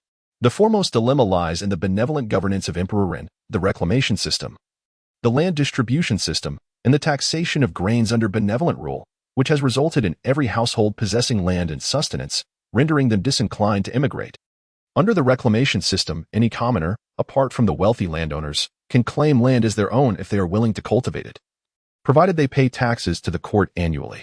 The land distribution system reassesses the agricultural land across the nation, redistributing excess land from the aristocracy to the common people, or else they must pay double the taxes. The taxation policy under benevolent governance dictates that the more land the people possess, the higher their tax burden, while those with less land pay correspondingly less, targeting the affluent landowners. "Your Majesty, what loss?" inquired Jehushua with curiosity. Chugu turned to him, his gaze indifferent, remaining silent. The inquiry was ill-timed. Under the weight of that gaze, Jehushua felt an overwhelming pressure but dared not avert his eyes or speak, lowering his head instead. "Ah," Chugu remarked with a light chuckle upon witnessing his demeanor, "I lament the acquisition of your land as a loss. It is truly a wretched plot. No wonder my father preferred to sustain you rather than conquer you." Previously, he had not understood why the Great Zhou chose to maintain a tributary relationship with the grasslands. But now he comprehends that although Liangzhou is predominantly desert, it is rich in mineral resources and surrounded by numerous small nations ripe for trade. In the ordinary course of life, mining and forging can provide sustenance. If all else fails, engaging in trade is also a viable option. The earnings can be exchanged for ample provisions from other states. Let us turn our gaze to the barbarian lands, renowned for their abundant sugarcane, which can be sold, and fertile fields that flourish. These lands also serve as a crucial military stronghold, where, despite their crude speech and seemingly limited intellect, the inhabitants charge fearlessly into battle. Displaying an unwavering courage, those who hesitate are deemed cowards. What does the prairie offer? In this realm, the prairie is devoid of resources. It is characterized by endless stretches of grasslands and flat terrain, and in certain areas, barren deserts. The climate here is peculiar, with erratic weather patterns. One moment fierce winds howl. The next torrential rains pour, followed by drought, and in winter, the cold is utterly biting. Most lamentably, agriculture is nigh impossible. Living in such a place seems indistinguishable from hell itself. Convincing the people of the Great Zhou to settle this desolate land poses a formidable challenge. The Great Zhou possesses vast territories, yet the populace is sparse. Who would willingly venture to this forsaken wasteland when there are countless fields waiting to be cultivated elsewhere? Jehushua found himself at a loss for words. Chugu, withdrawing his gaze, stated coolly, "If you possess any valuable information, you must disclose it immediately. Otherwise, I shall leave your fate to chance, for this land requires significant investment when I find unworthy." Jehushua, taken aback by the inquiry, struggled to think of anything beyond cattle and sheep, but it was evident that Chugu was aware of this limitation. As Jehushua pondered, a sudden realization struck him, and hesitantly he remarked, "Indeed, we have a peculiar black liquid that seeps from the ground. It is quite useful, capable of igniting flames, though it emits a rather unpleasant odor." Chuji's expression shifted instantly. If this were the case, everything changes. "Why didn't you mention this sooner? Had I known of such resources, I would not have hesitated to claim the prairie. The prairie has historically belonged to the Great Zhou. Who would dare to seize it?" Noticing the change in Chu Ji's demeanor, Jehushua cautiously inquired, "Your Majesty, is this substance truly valuable?" A soft chuckle escaped Chu Ji's lips, yet he offered no response. "I have spoken too much." Jehushua quickly apologized. "Very well, such resources are indeed of great interest to me," Chugu replied calmly. Observing Chu Ji's fascination with the black liquid, Jehushua recalled something and eagerly added, "Moreover, Your Majesty, there are also peculiar black stones that can ignite as well." Chugu regarded Jehushua with an expression of intrigue. Chapter 42, The Summoning in Public, I Am the Mandate of Heaven. As Chugu was about to inquire further, a cavalryman galloped towards him, excitement evident in his voice. "Your Majesty, the royal camp is just ahead. All the troops heading to the Great Zhou have returned."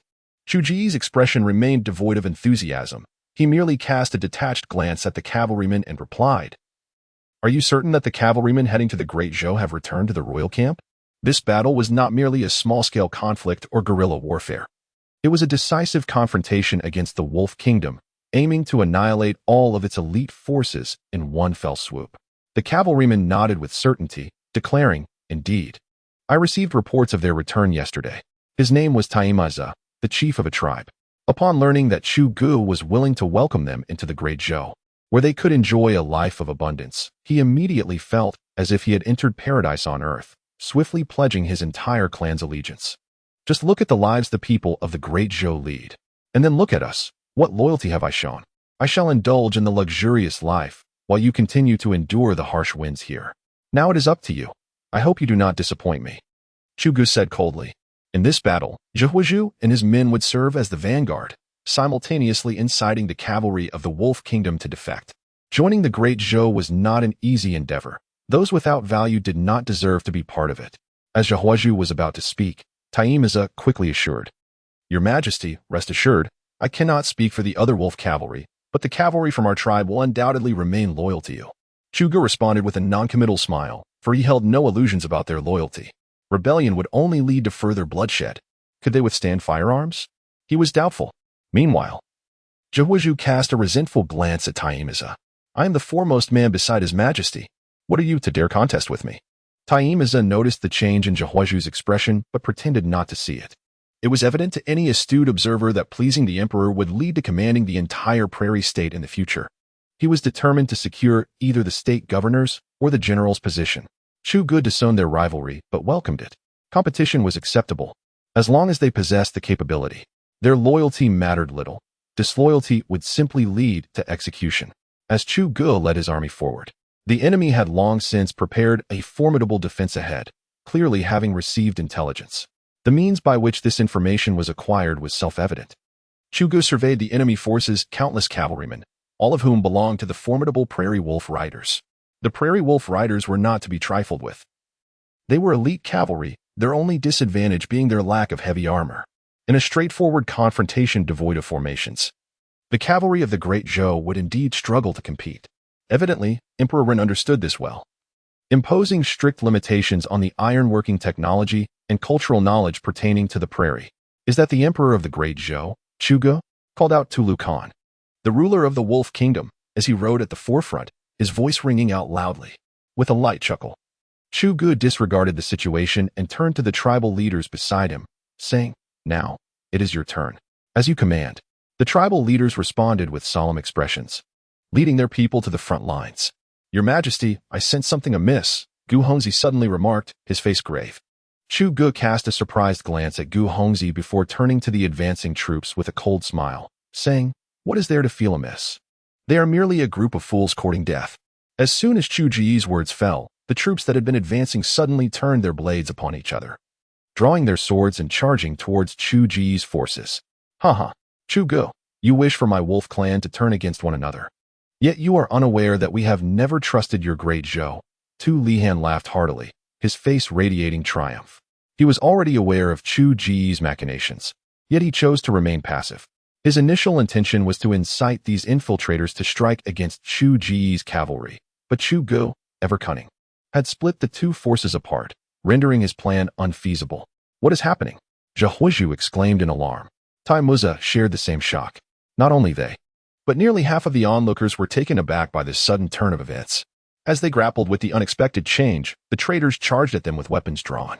Tu Erza, do you dare betray me? Zhe narrowly evaded a man's curved blade, glaring fiercely at him.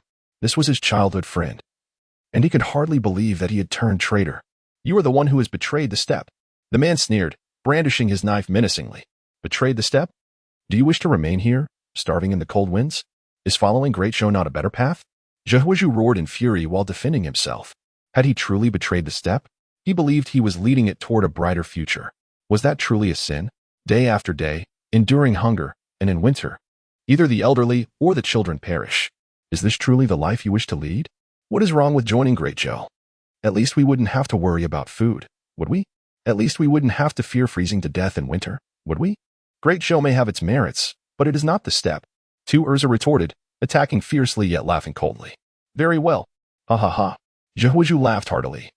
Then his gaze hardened. If that is the case, then you shall die?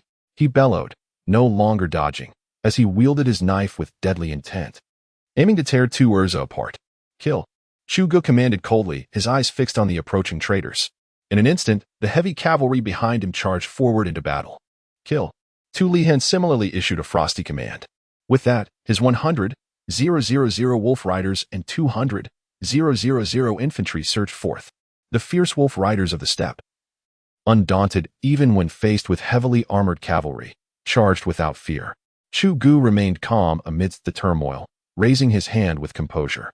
Qianning Iron Cavalry, assemble. In an ephemeral moment, beams of light cascaded from the heavens, and numerous heavily armed cavalrymen materialized on the battlefield as if summoned from thin air. These newly emerged warriors, without receiving any orders, immediately launched a fierce assault on the Prairie Wolf Kingdom. Sands of war. Yellow turban demonic soldiers. Chuga bellowed. A gust of wind accompanied by swirling sand swept through, and soldiers sculpted from the very grains of earth manifested at the heart of the conflict. Commencing their grim harvest of souls like harbingers of death, the yellow turban brutes descended from the sky, resembling titanic giants, each delivering devastating blows to the Prairie Wolf cavalry, even seizing a steed to wield as a weapon. Kill. Leave none alive. Ha. A twisted smile crept across Chu Ji's face. He had no intention of concealing his intentions. He was determined to summon the Guaning Iron Cavalry, the Sand Soldiers, and the Yellow Turban Demonic Warriors for all to witness. Let everyone comprehend that he was the chosen one. To defy him was to defy destiny itself. Chapter 43. The Mandate of Heaven. The Sovereign. This scene evoked profound terror among countless onlookers. Even Tullerhan found it hard to believe at that moment. Could it be that the young Chugu truly possessed the Mandate of Heaven? Your Majesty. The astonished Gohongzi turned to look at Chugu beside him. Despite being a practitioner of the Tao, he had never witnessed a miracle before, never. Could it be that the sovereign before him was indeed divinely ordained? Perhaps so, thought Gohongzi. Nodding thoughtfully, the Mandate of Heaven, the sovereign. Zhehu Zhua, witnessing this spectacle, was initially taken aback, only to burst into laughter.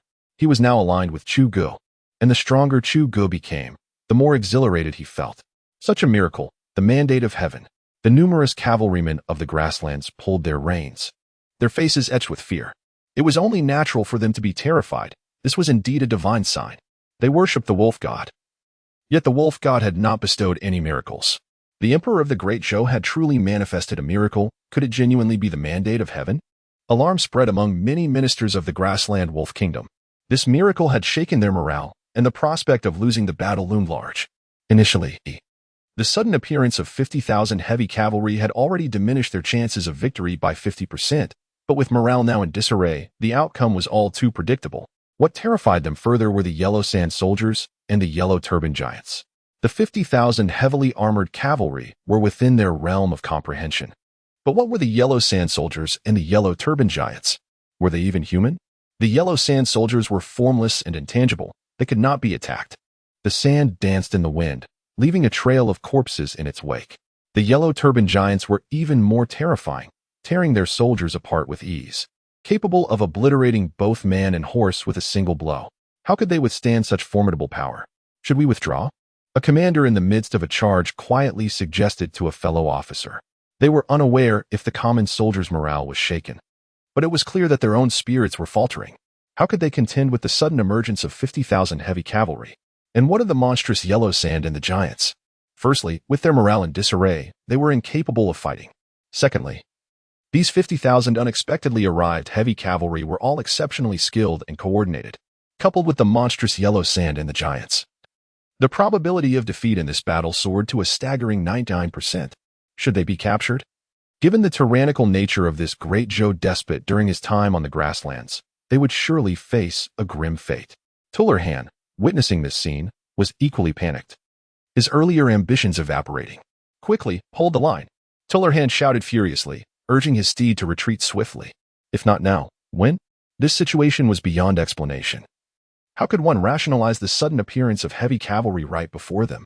In the instant the miracle manifested, their army had already begun to crumble, their morale shattered, and they would soon be overwhelmed by the pursuing enemy. If they did not retreat now, Tullerhan feared he would have no chance of escape.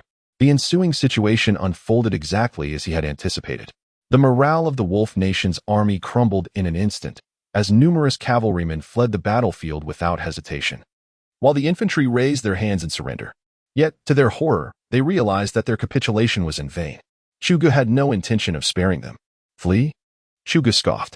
The enemy could not even escape before me. Let the yellow sands drift in the wind. With his sword drawn, Chugu advanced.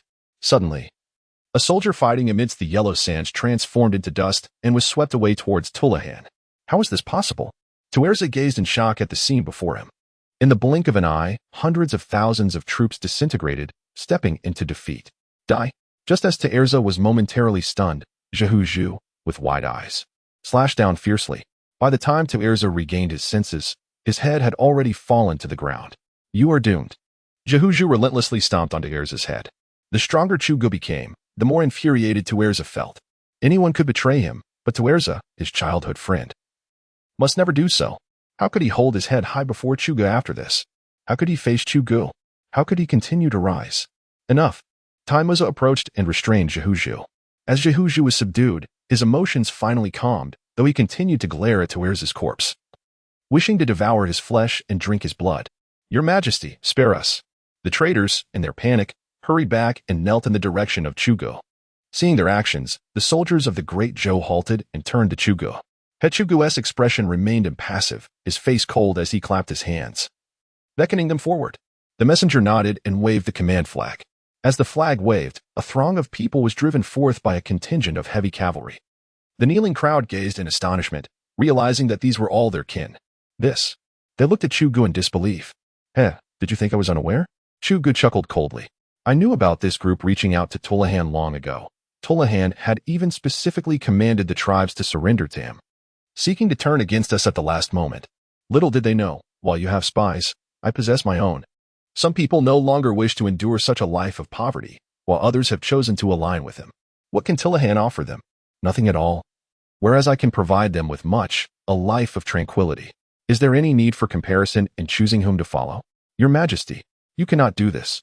All the blame lies with us. The crowd bowed repeatedly. Prepare. Chugo raised his hand coldly. Kill. Chugo lowered his hand. No. Amidst the cries of despair, the cavalry charged, swiftly slaying the traitorous tribes. Dog Emperor. A tribal chief stood up in fury, charging at Chugo with a large blade. Heedless of his life. Kill the Dog Emperor. Avenge our kin. With furious shouts, the once kneeling crowd seized their weapons and rushed towards Chugo. Ha ha ha. With a hearty laugh, Chugo waved his hand, summoning forth a legion of yellow sand soldiers and yellow-turbaned warriors. Under the relentless onslaught of these yellow sand soldiers, the traitors fell one by one. At last, after a prolonged struggle, reason shattered their fury, prompting them to scatter in all directions.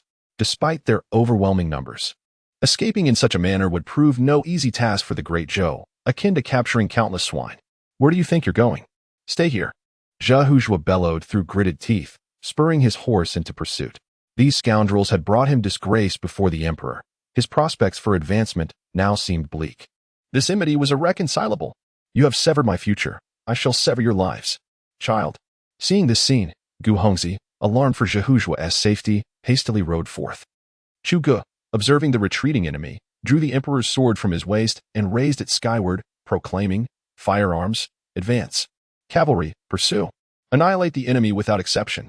Annihilate the enemy. The heavily armored cavalry echoed in unison, galloping fiercely after them, their arrows loosed recklessly. The Guanning Iron Cavalry, upon receiving orders, readied their firearms, aiming at the fleeing prairie wolf riders. Some of the Guanning Iron Cavalry positioned a large cannon on the ground, igniting it to bombard the retreating foes. Chapter 44. Descendants of the Shao family. The cannon roared forth, its thunderous echoes reverberating across the plains. The sounds startled the retreating forces of the Wolf Nation, causing them to turn in alarm, but that fleeting glance became eternal. Bullet after bullet pierced their flesh, and shell after shell erupted around them. They perished without comprehending the manner of their demise, baffled as to why the mere sound of explosions heralded their fall. Was this perhaps the wrath of heaven? With the onset of gunfire and artillery, the morale of the troops collapsed once more. The ranks of fleeing soldiers swelled, their retreat hastening with each passing moment. This pursuit persisted for half a day before finally abating. Ultimately, a third of their forces managed to escape.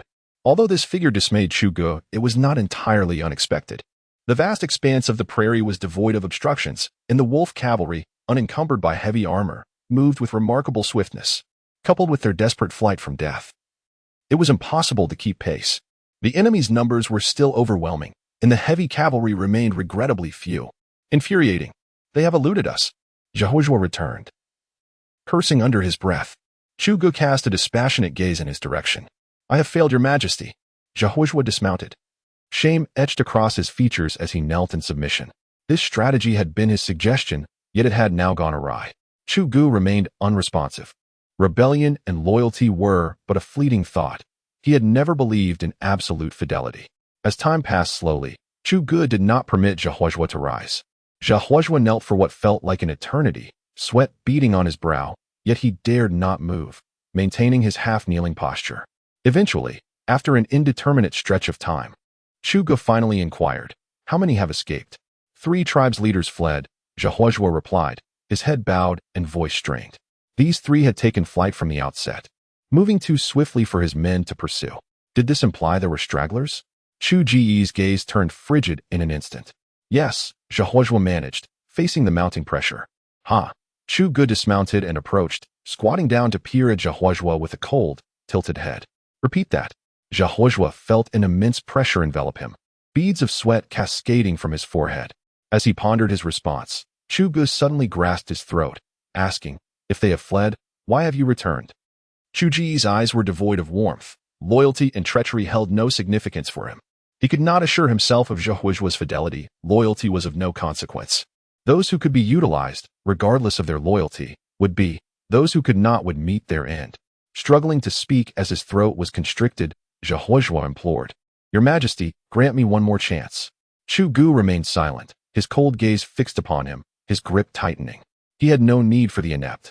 Seeing this unfold, Gu Hongxi's expression shifted, and he hurriedly interjected, "Your Majesty, this cannot solely be blamed on Zhao. After all, no one could have anticipated such an outcome." Chu Ji's expression remained impassive, unmoved by the plea. Unforeseen, he is deemed a fool. If he has considered this, how could the other party have not? How could one serve as a minister under such circumstances? Observing this scene, Gu Hongxi felt an urgent desire to intervene and rescue Zhao. Yet upon noticing the 2 vigilant yellow turban giants and the ever-hovering yellow sands, he abandoned that thought. These beings were no ordinary folk. He was certain he could not contend with them, particularly the ominous sands that floated in the air. His sixth sense warned him that should he make a move, those sands would swiftly claim his life. Yet, witnessing Zhao gradually losing breath filled his heart with despair. Finally, he gritted his teeth and implored, "Your Majesty, you cannot take his life. He is a descendant of the great contributors to the Zhou dynasty." Chu Gu appeared oblivious, his grip unyielding. Contributors? Huh. How laughable it is to speak of contributors in my presence, is it not? Seeing that Chu Gu remained unmoved, Gu Hongxi hastily added, "The Shao family. The Shao family has been renowned for their loyalty, and he's their last remaining scion. I beseech your Majesty to spare him for the sake of his family's merit." Upon hearing the name, Chu Gu faltered momentarily, his grip loosening. What significance did the Shao family hold? Was he attempting to deceive me? Chu Gu narrowed his eyes. A glint of danger surfacing. The old Taoist dared not falter. "Does your Majesty know of the uprising in Yuzhou during the reign of Emperor Jing?" Emperor Jing. Chu Ji's brow furrowed as he delved into memories of the Shao family's past. The Shao family descended from General Shao Han, a pivotal figure in the founding of the dynasty. Shao Han aided Zhou Gaozu in vanquishing the 8 kingdoms, rendering him instrumental in the establishment of the Zhou. Furthermore, at the inception of the dynasty, Zhou Gaozu conferred numerous titles upon princes. When the time came to reclaim these titles, Shao Han was the first to step forward, voluntarily renouncing his princely title. As for those who resisted, Shao Han compelled them, leading his troops to subdue each one in turn. From that moment forth, aside from royal relatives, no other lords remained. Simultaneously, the Shao family shared the nation's fortunes, consistently producing either generals or chancellors in the court. The Shao family also remained eternally grateful to the imperial family, demonstrating unwavering loyalty regardless of the emperor's wisdom or folly. However, during the reign of the benevolent emperor, the previous emperor, namely Emperor Jing, was betrayed, leading to the demise of the Shao family, with only the women of the household remaining. Others may have been unaware of the intricacies, but as the emperor, he was privy to the hidden truths. The Zhou dynasty bore a debt of gratitude to the Shao family.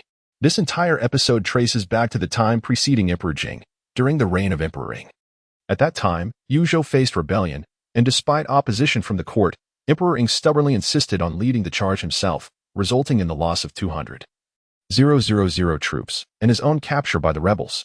In a bid to stabilize the regime, the court and imperial relatives reinstated Emperor Jing, the brother of Emperor Ing, as emperor.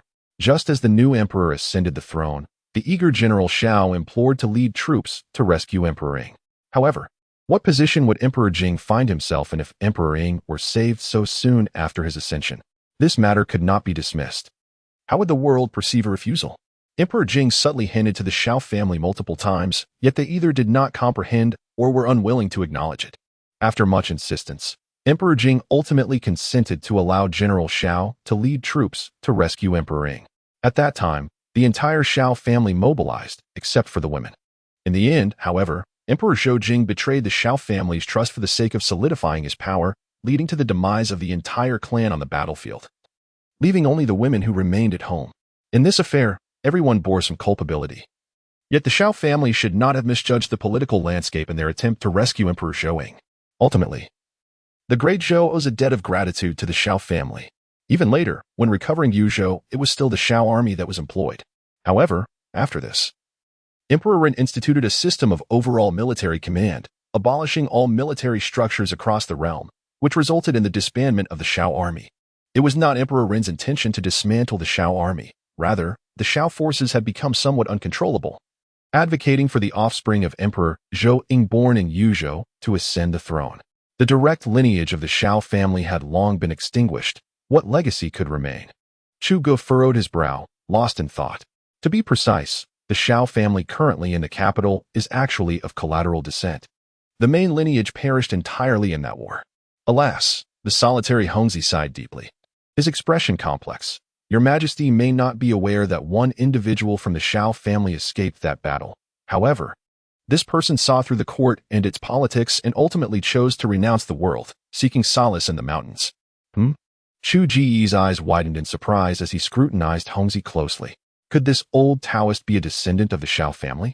Zhehuzhua also gazed at Hongzi in astonishment. Could it be? Could he be? Observing their reactions, Hongzi sighed once more and continued.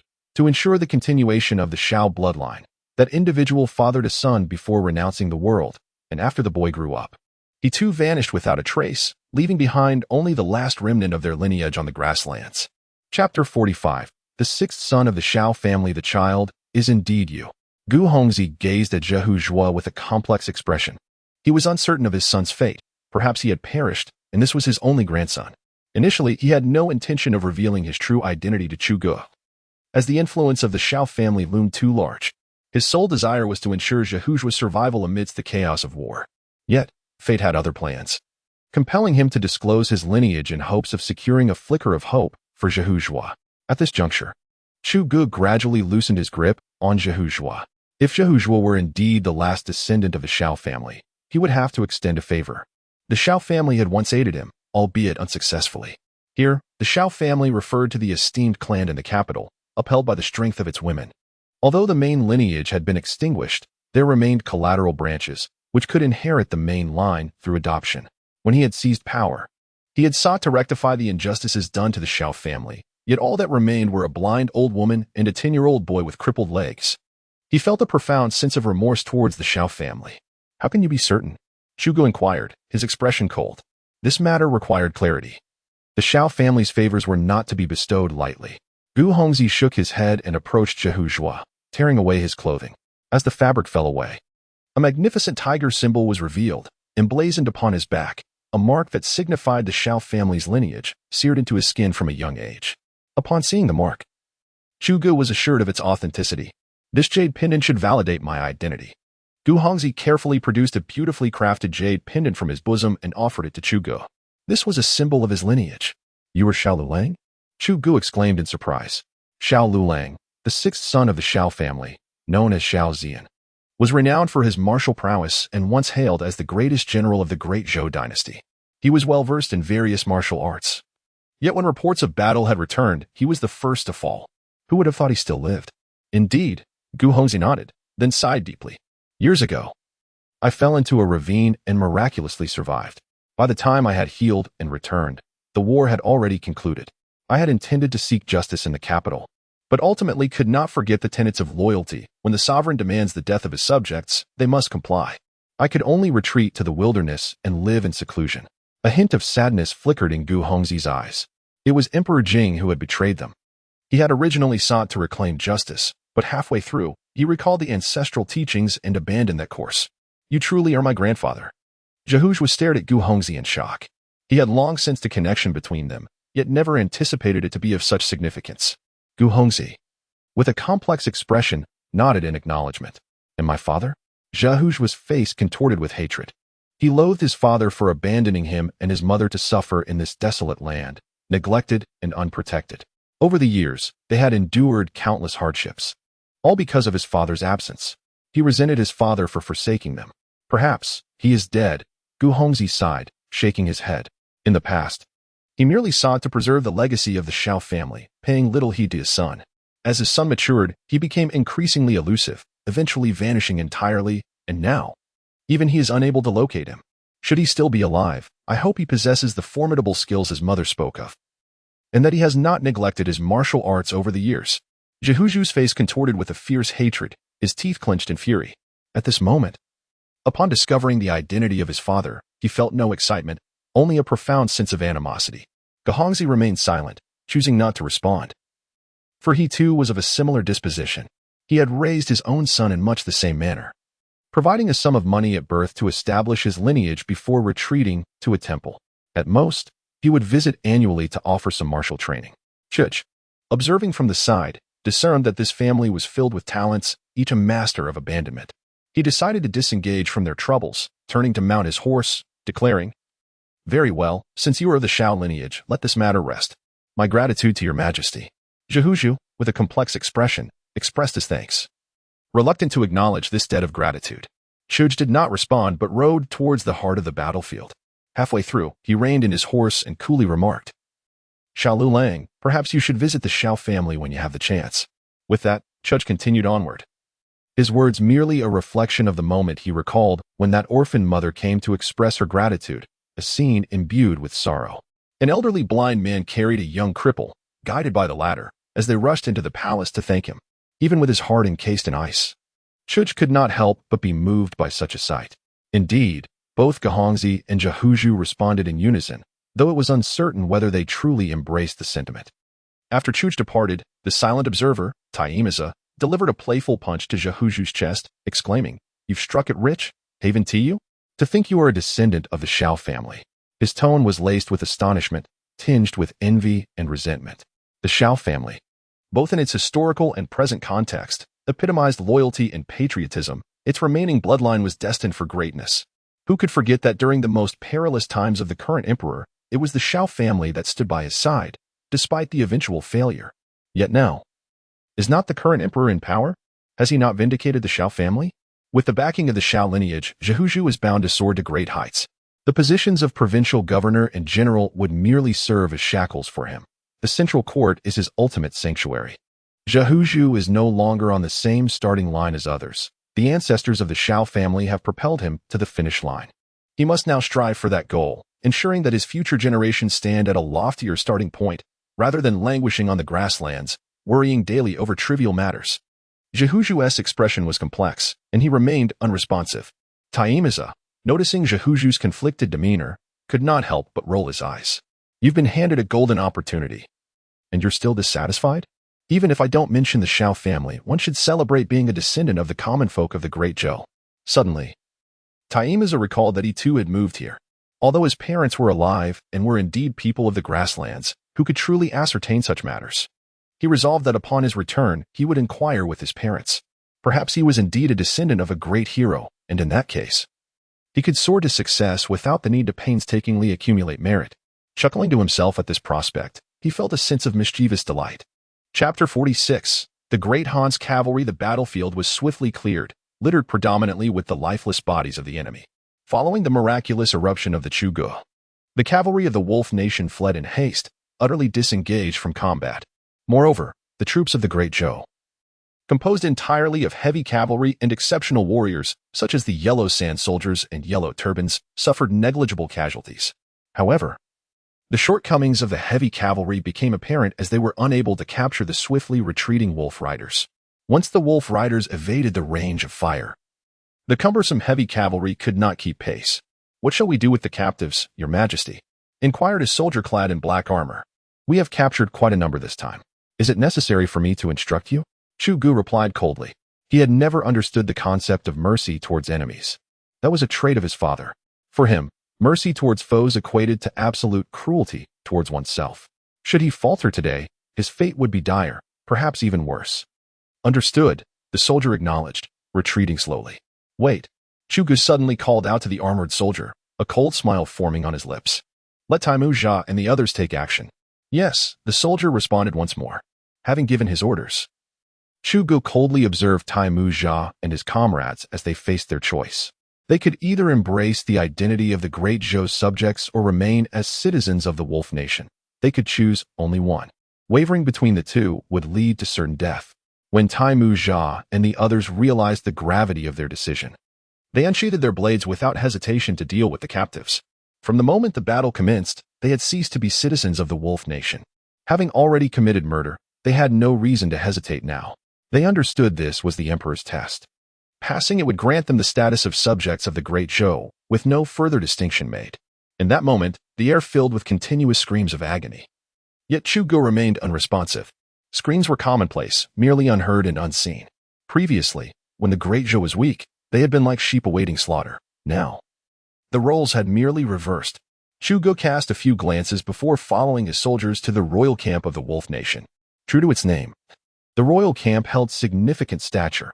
Although devoid of fortifications or structures, it sprawled across a vast expanse, boasting numerous trading posts. However, upon seeing the contents within the royal camp, Chuji's expression darkened instantly. A plethora of items banned by the Great Zhou, including various books from his homeland, lay before him. Such possessions were strictly prohibited, yet they brazenly adorned the royal camp of the Wolf Nation. How intriguing, Chugu muttered, picking up a book and casting a cold gaze towards the direction of the Great Zhou. A murderous intent began to stir within him. Once this incident was resolved, he would undoubtedly need to rectify matters within his own domain. He would awaken them from their stupor with a sea of blood, reminding them of what fear truly meant. The benevolence of the kind emperor had allowed them to forget reverence and fear, while the Empress Dowager's inaction had emboldened their audacity. Now, it was time for the tide of true bloodshed to envelop them entirely. Burn this place to the ground, Chugu declared, casting aside the book before turning to leave. In the royal camp, aside from the remnants left behind, not a single soul remained, for Tulu Khan had already ordered their evacuation long before their arrival. However, this was of little consequence, as Tulu Khan was in possession of his own power. Just as the saying goes, speak of the devil, and he doth appear. A soldier from the Yellow Sands approached, cradling Tulu Khan and drifting towards this location. Release me, release me. Tulu Khan struggled futilely, utterly powerless against a force that transcended this world. The Yellow Sands soldier was a personal guard of the Desert Emperor of the Shurima Empire, whose formidable warriors were all ascendants. Before long, Tulu Khan was unceremoniously cast before Chugu. Hastily, he rose from the ground, only to meet the indifferent gaze of Chugu. A chill ran through him, and he quickly placed his right hand on his chest, kneeling half-heartedly to perform the highest rites of the Wolf Kingdom. I, Tulu Khan, sovereign of the Wolf Kingdom, pay my respects to your majesty. The Emperor of the Great Zhou. Chugu offered no reply, his expression remaining impassive, exerting an overwhelming pressure upon Tulu Khan. Under such scrutiny, Tulu Khan felt as if he were burdened by a mountain and spoke again. Noble Emperor, I, Tulu Khan, have offended the Great Zhou and have witnessed its immense might. The Wolf Kingdom is willing to submit to the Great Zhou and recognize it as our sovereign. Ding. The mission you may go, I may also go has been completed, granting the will of Han Wu. Name, Will of Han Wu. Effect, acquire 50,000 Han cavalry, with an additional 100 cavalry gained daily. The sense of belonging among the generals under his command will gradually increase. Upon realizing the mission's completion, Chugu averted his gaze. His objective had been achieved. Tulu Khan had become utterly worthless. Dispose of him. Chugu turned to depart. Tulu Khan's countenance shifted at these words, just as he was about to utter a protest. He suddenly felt a stifling sensation in his breath. Looking down, he discovered his head floating in midair, detached from his body. He could hardly believe it. As the ruler of a nation, he had met his end in such a manner. According to the customs of the Great Zhou, he ought to have been treated with respect, receiving gifts upon his submission before being allowed to return to the Wolf Kingdom. Why was this encounter so different from what he had expected? Even in death, he could not grasp the reason for this disparity.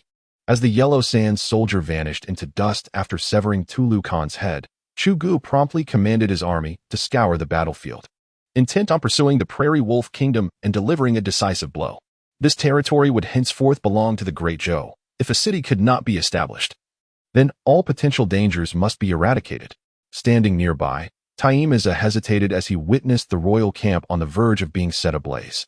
He approached Chu Gu and said, "Your Majesty, could we refrain from burning this camp? Rebuilding it would be far more troublesome otherwise. Establishing such a vast encampment in the grasslands was an arduous task, and he felt it would be a shame to destroy such a well-constructed site. You desire it?"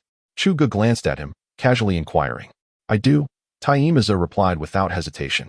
"If you wish for it, then it is yours." With that, Chu Gu turned and walked away. It matters little to him whether the royal camp is burned or not.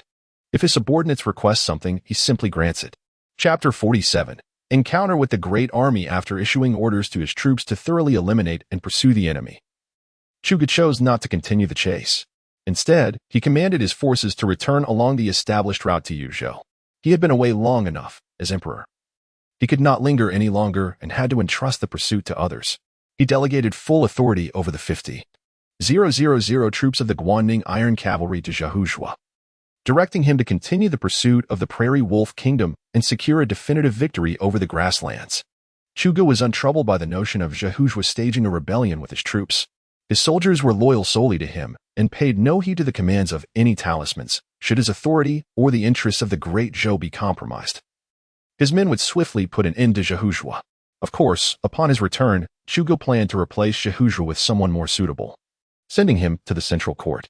As Chu Gu made his way back to Yuzhou with the remaining soldiers, a large contingent suddenly approached from the front. "Halt!" He raised his hand to stop his troops and lifted his gaze towards the banners of the approaching forces.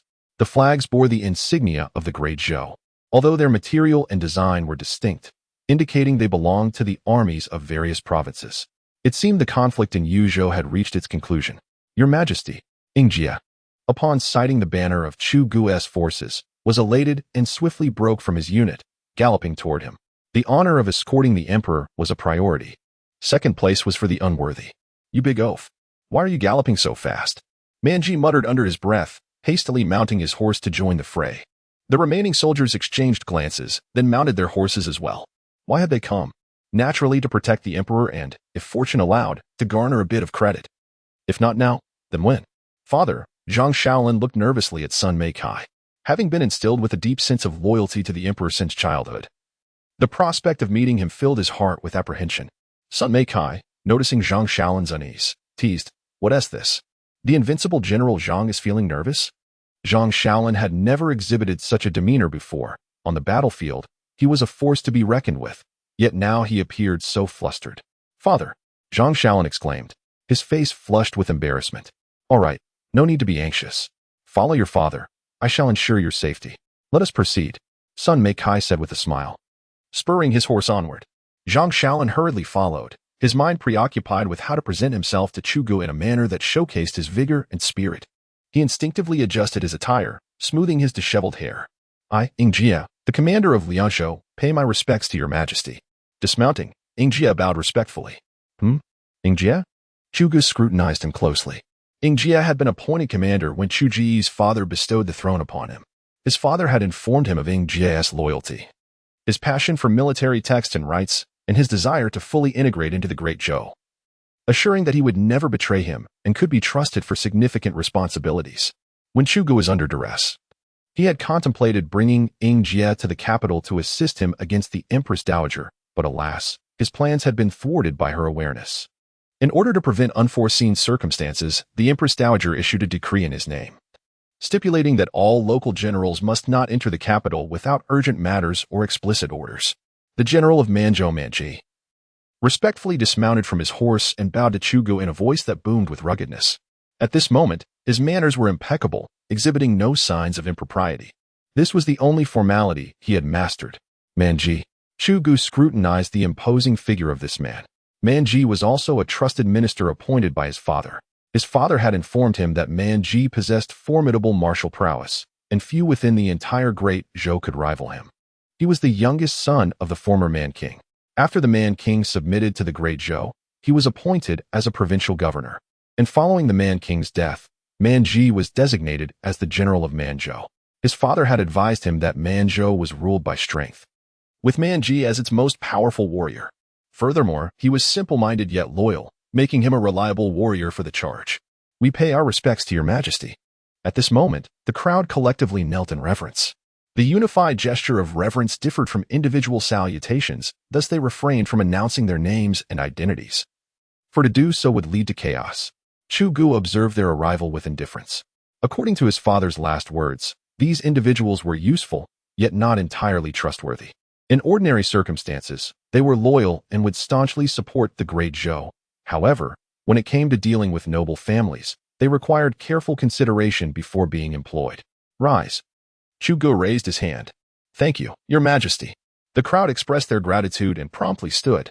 As they rose, they beheld the formidable army behind Chu Gu, which astonished them. In their haste to arrive, they had overlooked it, but now it was evident that this army consisted of no fewer than 50,000 heavy cavalry, each clad in robust armor. They were taken aback. When had the court assembled such a terrifying force of heavy cavalry? Gulp. Manji swallowed hard, his eyes bulging as he gazed at the armored cavalry. He was not afraid, rather, he was envious. What splendid armor, what magnificent horses. Their Manzhou could not compare to Liangzhou, which boasted an abundance of horses and was renowned for its armaments, resulting in numerous cavalry. In contrast, Manzhou primarily produced fruits and other necessities, and their horses were not well nourished. Their warfare relied solely on fearless courage, charging forward without hesitation. Perhaps to outsiders, they appeared brave and ferocious, yet they themselves were acutely aware of their envy for such armor and steeds. They must find a way to procure several thousand sets from His Majesty. This army exuded an overwhelming martial majesty. Ingjia marveled at the discipline of the troops. A unit of over 10,000 soldiers stood in impeccable formation, silent and still, their spacing precise to the slightest degree. What immense discipline must be required to achieve such order? This was beyond his imagination. He too commanded thousands of heavy cavalry, yet his forces could not attain such precision.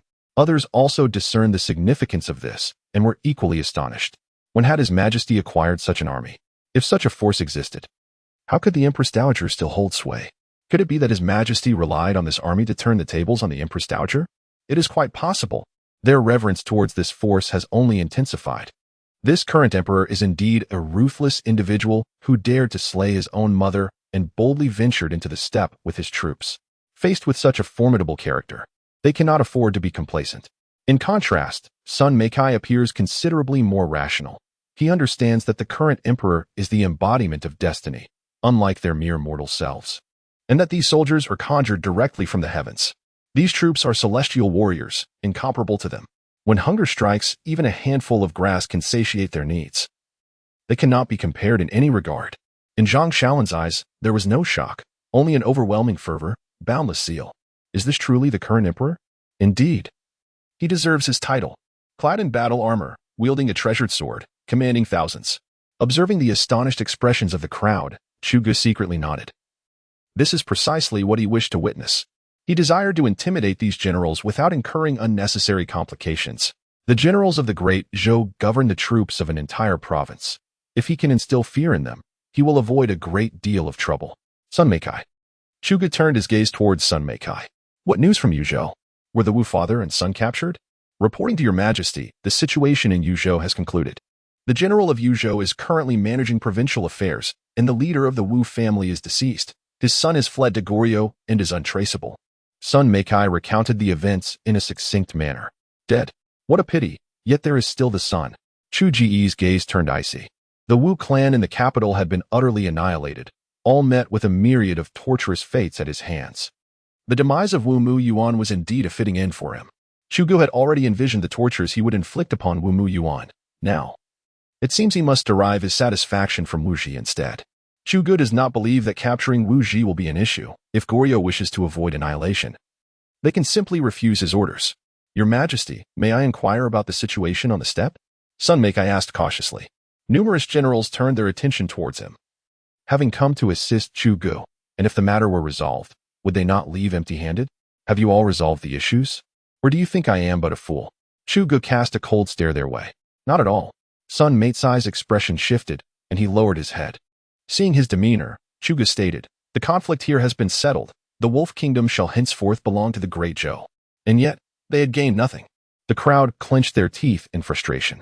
They had traveled a great distance only to return empty-handed. They felt deceived, lured to Yuzhou by the emperor and to the steppe by Sun Meikai, ultimately achieving nothing. As for the Wolf Kingdom belonging to the Great Zhou, to be honest, they had little regard for it. This desolate land held no value. If it were truly advantageous, past emperors would not have neglected it. With frequent hurricanes and seasonal floods, half the year is winter. What use is there in this barren land? Conquering it would be an arduous and thankless task. And the prospect of developing it was disheartening. Chapter 48. The merit of enfeoffment. Upon observing the expressions of those around him, Chugu discerned their innermost thoughts and spoke. What is this? Are you discontented for not having achieved military merit? To this, they all vehemently denied it, despite their dissatisfaction. They could not openly express it in the presence of the emperor. I happen to possess a military achievement worthy of enfeoffment. I wonder if it piques your interest. For the great Zhou, I would gladly brave fire and water. The crowd immediately expressed their fervent loyalty. This was a chance for enfeoffment. Even though they held the rank of generals, they lacked any noble title. To be enfeoffed, one must possess merits. Mere toil without accomplishments holds no value in the great Zhou. Chugu cast a casual glance at the assembly and remarked, I have already conquered the grasslands. Yet remnants of the enemy persist. Conquered? The crowd gasped in astonishment. Though the Wolf Kingdom was akin to a makeshift governance, its military strength was formidable. They were not surprised by the defeat of the Wolf Kingdom. Rather, they were astonished by the successful capture. I wish to transform this into a province of the Great Zhou, yet the region remains unstable, with fleeing enemies still at large. Your task is to eliminate these foes to earn military merit. Slay 10,000 to be enfeoffed. The more you kill, the higher your rank. As soon as Chu Gu finished speaking, Manji eagerly interjected, Your Majesty, is this truly the case? Manji. Ingjia furrowed his brow and hastily pulled Manji back. Such a setting demanded decorum. How could one question the emperor's words? Chu Gu, however, regarded Manji with interest and nodded, My word is as solid as gold. Are there no restrictions? Na Lanning cautiously inquired. Chu Gu nodded. As long as you do not falsely claim the merits of killing innocents, you are free to act as you wish. Upon hearing this, Manji, in a moment of fervor, forgot his manners and exclaimed, Your Majesty, you have said this yourself. Once spoken, even 10 elephants cannot retract it.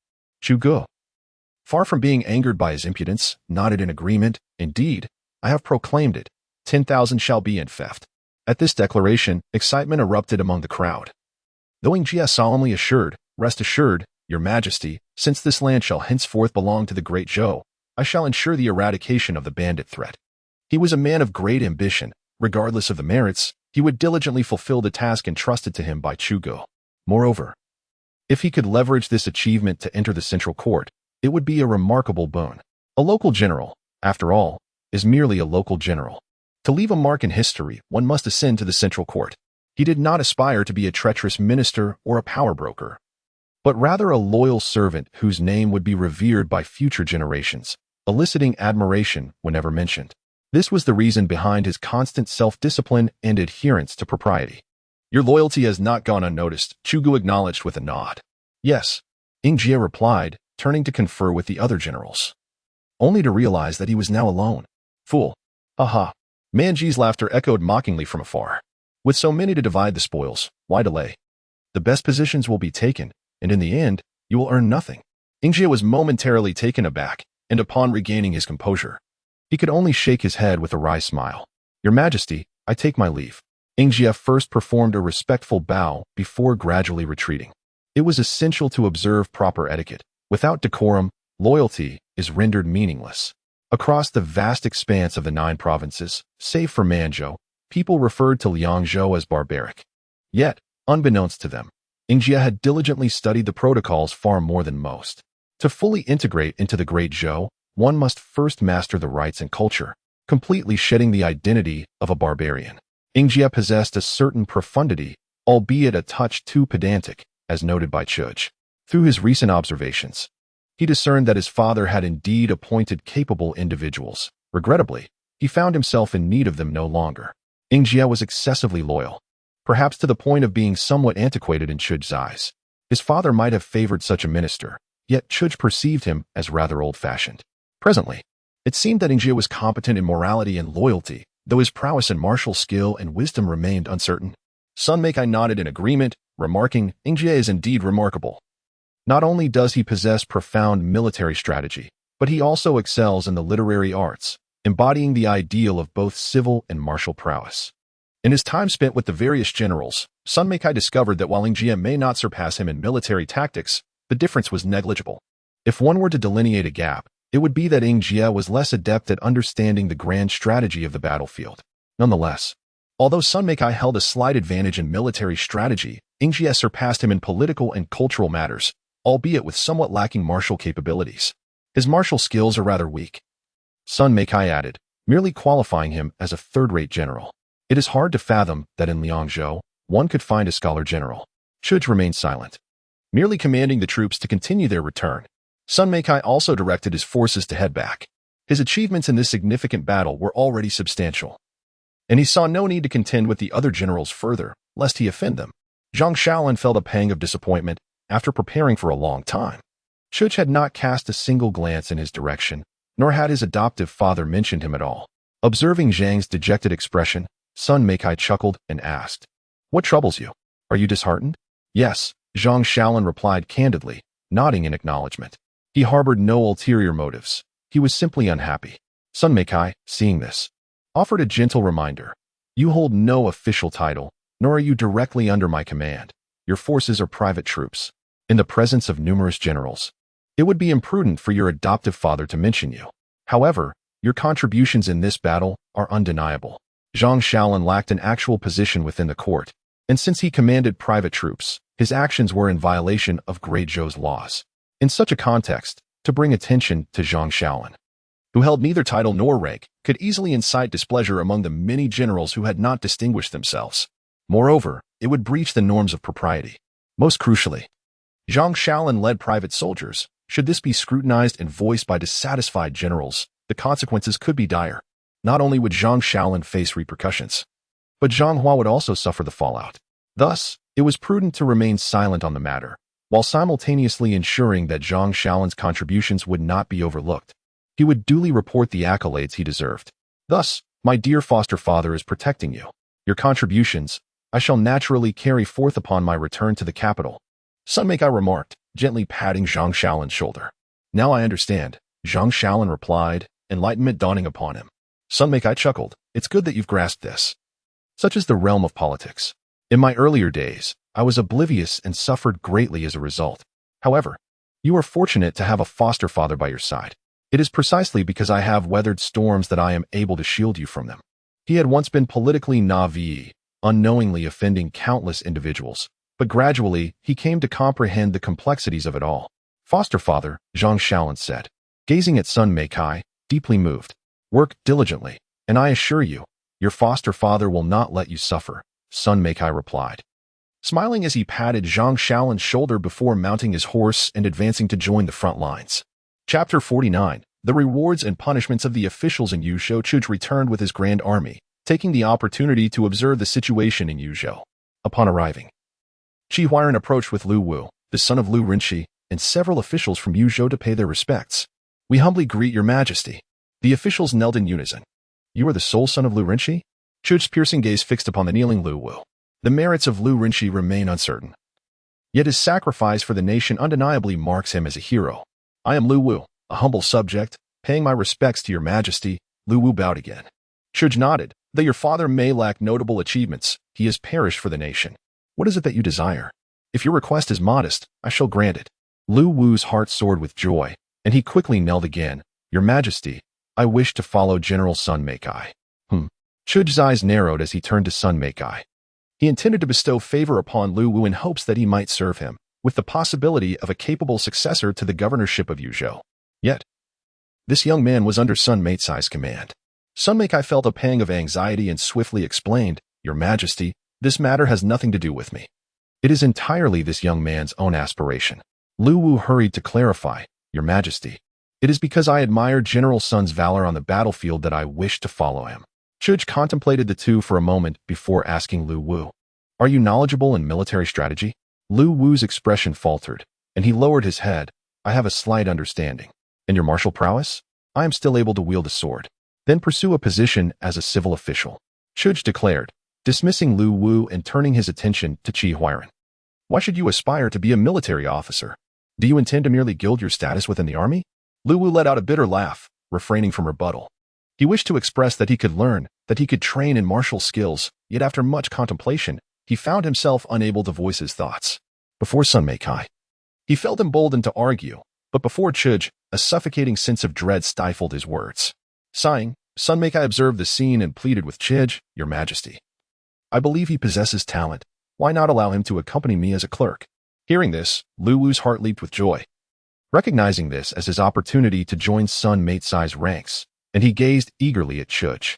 Chij turned his indifferent gaze towards Sun Meikai, seemingly in deep thought. Sun Meikai bowed his head, fearing to utter a word, well aware that Chij suspected the earlier exchange was merely a charade on his part. After a long silence, Chij chuckled softly and replied, "Since you are willing, I shall not object." Both Lu Wu and Sun Meikai exhaled in relief. The emperor's consent would not be rescinded.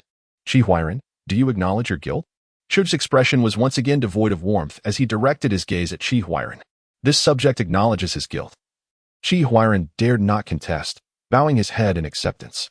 As the Grand Commander of Yuzhou, he bore the responsibility for the turmoil, despite his utmost efforts. And the fact that Wumu Yuan allied with the Wolf Kingdom to invade Yuzhou, he was still culpable. The chaos in Yuzhou equated to guilt, with no justification. Certainly, if he is like Lu Rinxi, then he is innocent. He too has served the nation loyally, and thus bears no guilt. Acknowledging one's crimes? Chu Gu scoffed, inquiring, "How many lives have been lost in Yuzhou?"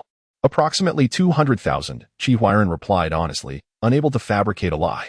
"This figure includes those conscripted by force, those displaced, and those slain by chaotic soldiers. Truly a comprehensive tally." "Is it truly just 200,000? Chu Gu dismounted and seized Qi Huairan by the throat. Cold sweat beaded on Qi Huairan's forehead, and he hastily explained, "The statistics show only 200,000. When war broke out, the populace fled to Yanzhou, where they were sheltered by Zhang Hua, and returned to Yuzhou post-conflict." Chu Gu released Qi Huairan and turned his back on him, stating, "Shall this count against you?" Qi Huairan bowed his head in silence, daunted and unable to respond. To admit guilt would mean losing his position, and even more critically, his life. He cast a pleading glance at Sun Meikai, hoping he might intercede on his behalf. Sun Meikai, meeting that gaze, hesitated. He had already displeased the emperor and feared that further involvement might provoke backlash. Yet, recalling a prior commitment, he gritted his teeth and stepped forward. "Your Majesty, this matter is not directly related to Qi Huairan. You wish to shield him from blame?" Chu Gu turned sharply, his gaze icy and his words cutting, leaving Sun Meikai speechless. At a loss, Sun Meikai stammered before retreating, choosing silence. Preserving one's own safety is the path of governance. Though he had made a promise, he recognized the futility of pursuing it further. With a stern expression, Chu Gu declared, "Effective immediately, Qi Huairan is relieved of his command in Yuzhou. Appointed as the general of Jingzhou, and all positions held by the Qi family in Yuzhou are hereby revoked, with their exile to Jingzhou." Jingzhou? Qi Huairan was taken aback. Was this a punishment? It appeared more like a reward. Yuzhou was a border city, while Jingzhou was the heart of the empire. Its prosperity immeasurable compared to that of Yuzhou. Was this a veiled commendation for his efforts in defending the city? The other officials were equally bewildered. How could Yuzhou and Jingzhou be compared? This was no punishment. It was a clear reward. All present were left in a daze, except for Sun Meikai, whose clarity of thought shone through. He understood that Chu Gu's next move was aimed at Jingzhou and his royal uncle. The intent was unmistakable. This was indeed a punishment. If Qi Huairan were truly capable, he would secure his position in Jingzhou. In doing so, the casualties there would be reduced, potentially averting a domestic crisis and atoning for the missteps in Yuzhou. Failure to attain this position would mean that the emperor's uncle, Chu Huainan, would be in rebellion. Disregarding the court's edicts, it was a clever strategy, achieving two objectives with one stroke. Alas, Lu Wu shook his head with a sigh, recognizing the unsettling reality but knowing he could not voice a warning. Qi Huairan had no opportunity to refuse. To do so would be a death sentence. The current emperor was excessively cold-hearted, devoid of any sense of loyalty or kinship, and there was no bond to speak of between them and the emperor. As for you, Chij cast a contemplative gaze upon the officials and reiterated, "You shall accompany me to Jingzhou. Your positions will remain unchanged. As for the posts in Yuzhou, individuals from the central authority will arrive to take over." "Thank you, Your Majesty." The crowd hastily expressed their gratitude. At that moment, they remained oblivious to the gravity of the situation, mistaking Chuj's words as commendation for their steadfastness during the assault on Wumu Yuan. Sun Meikai, however, felt a chill of apprehension. The emperor had casually dismantled the entire administrative structure of Yuzhou, returning it to central governance. These officials, having entrenched themselves in Yuzhou for decades, had established deep roots, making it no simple task to dislodge them without resorting to force. Yet, invoking violence would inevitably lead to numerous casualties, presently, without bloodshed. This group of officials was dispatched to Jingzhou. Consequently, a struggle would ensue between the officials of Yuzhou and those of Jingzhou, with the victor assuming control over Jingzhou. Louis silently shook his head, realizing it was akin to being sold while still counting the coins. Nevertheless, he chose not to caution these individuals. Despite many sharing close ties with him, such a matter could only be discerned by themselves. If he intervened, both parties would suffer dire consequences. Chidge snorted softly before remounting and riding towards Yuzhou City. During the subsequent 3 days, Chudge resided in Yuzhou City, overseeing the transition of the regional governor and managing the reconstruction efforts throughout Yuzhou. He personally directed his soldiers to assist in rebuilding homes and re-establishing farmland. It was only when the reconstruction of Yuzhou was firmly set on its course that Chudge departed with his troops. Chapter 50. Is the Great Zhou a mere speck of land? In the royal palace of Goryeo, the sovereign of Goryeo occupied the elevated throne. Surrounded by his esteemed officials and military dignitaries, all eyes were curiously fixed upon Wu Ji, who had recently arrived in their realm. Just the day prior, news had reached them that the esteemed Great Zhou had launched a campaign against the Wolf Nation and simultaneously eradicated the rebel Wu clan. Now, Wu Ji stood before them. What could be his intentions? Wu Ji approached the Goryeo monarch with a respectful bow, exuding a calm demeanor. How bold of you, Wu Ji. You, a traitor of Great Zhou, dare to seek refuge in Goryeo? What is your true intent? Do you wish to bring chaos to our land? The Prime Minister, Li Wengil, stepped forward, pointing accusingly at Wu Ji. Undeterred and composed, Wu Ji responded with another respectful bow to the Goryeo king, inquiring with a smile, "Pray tell, in Goryeo, does the Prime Minister hold sway, or does the monarch govern?" Upon hearing this, the assembly fell into a profound silence, even Li Wengil momentarily at a loss for words. The political landscape of Goryeo was indeed intricate. The young monarch had relied upon the Prime Minister's counsel for 23 years since ascending the throne. The Prime Minister enjoyed considerable popularity among the populace, while the king's reputation was notably meager. In matters of statecraft, many officials inadvertently deferred to Li Wengil, often overlooking the monarch's authority. Although the king feigned indifference, who could truly fathom his thoughts? As the assembly grappled with uncertainty, the Goryeo monarch finally spoke. Albeit in a measured tone, naturally, it is I who holds the final say. Stepping forward, Wu Ji clasped his hands in salute and remarked with a smile. Since it is the monarch who decides, I have come to pay my respects to you. Why then, does the Prime Minister so rudely interject in this gathering? Before the king could respond, Li Wengil retorted coldly, Do not sow discord. You are a renegade of Great Zhou, and Goryeo is but a vassal of Great Zhou. Your presence here is likely an attempt to undermine our relations with the Great Zhou. The Goryeo monarch lowered his hand slightly, harboring quiet frustration, yet refrained from speaking. Wu Ji chuckled. It appears that the rumors hold true. Goryeo is indeed governed by the Prime Minister. Just as Li Wengil prepared to retort, the Goryeo sovereign's displeasure became evident. Prime Minister, your words are excessive. Though Goryeo engages in trade with Great Zhou, we are not to be considered mere vassals. If we were, why then do the tributes I send each year surpass those that are offered to me tenfold? At this proclamation, the countenance of all present shifted dramatically. Yet Wu Ji's lips curled into a subtle smile. Prior to his arrival, he had thoroughly investigated the Goryeo monarch's nature, lacking in wisdom and decisiveness, yet unwilling to accept mediocrity. He misjudged the stature of Great Zhou, believing it akin to his own kingdom. Such a monarch would undoubtedly be of use to him. Li Wengil's expression faltered as he subtly cautioned, Your Majesty must not speak so recklessly. Since time immemorial, we have been a tributary state of the Celestial Empire. Our current sovereign has personally led a campaign to pacify the steppes. How can you compare yourself to the Emperor of Great Zhou? His implication was clear. The current ruler of Great Zhou was a martial emperor, one who commanded respect and led with might, unlike the benevolent Emperor Ren, who might overlook the king's audacious remarks. The martial emperor, after all, had once committed fratricide to seize power. As formidable as the Wolf Kingdom may have been, it has succumbed to ruin. How then can they expect to endure in their isolated realm of Goryeo?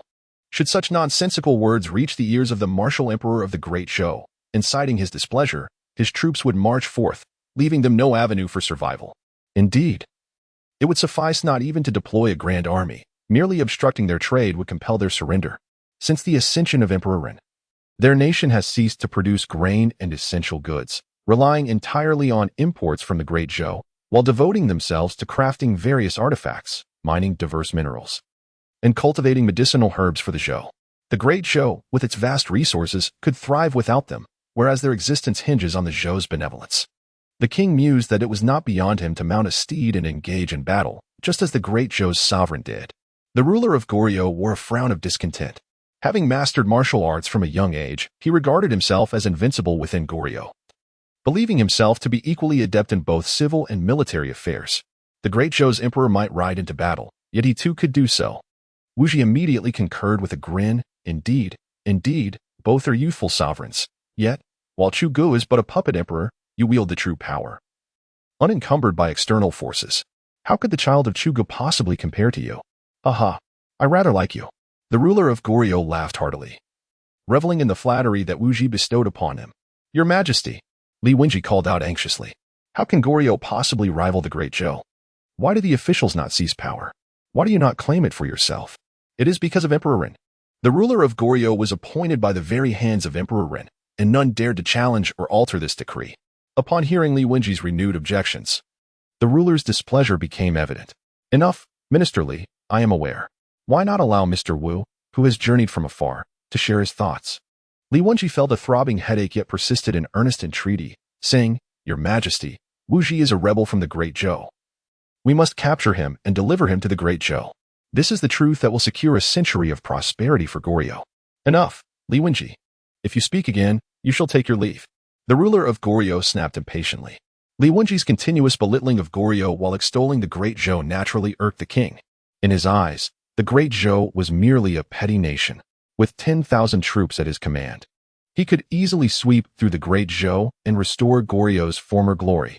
He could still recall the map his palace artist had shown him, depicting the Great Zhou as a mere speck, while Goryeo sprawled vast and rich in resources. Li Wenji cast a glance at the silent assembly of officials, ultimately exhaling a sigh. These ingrates were mere spectators, unwilling to voice their support. They would side with whichever party emerged victorious. They fancied themselves players in a contest against their sovereign.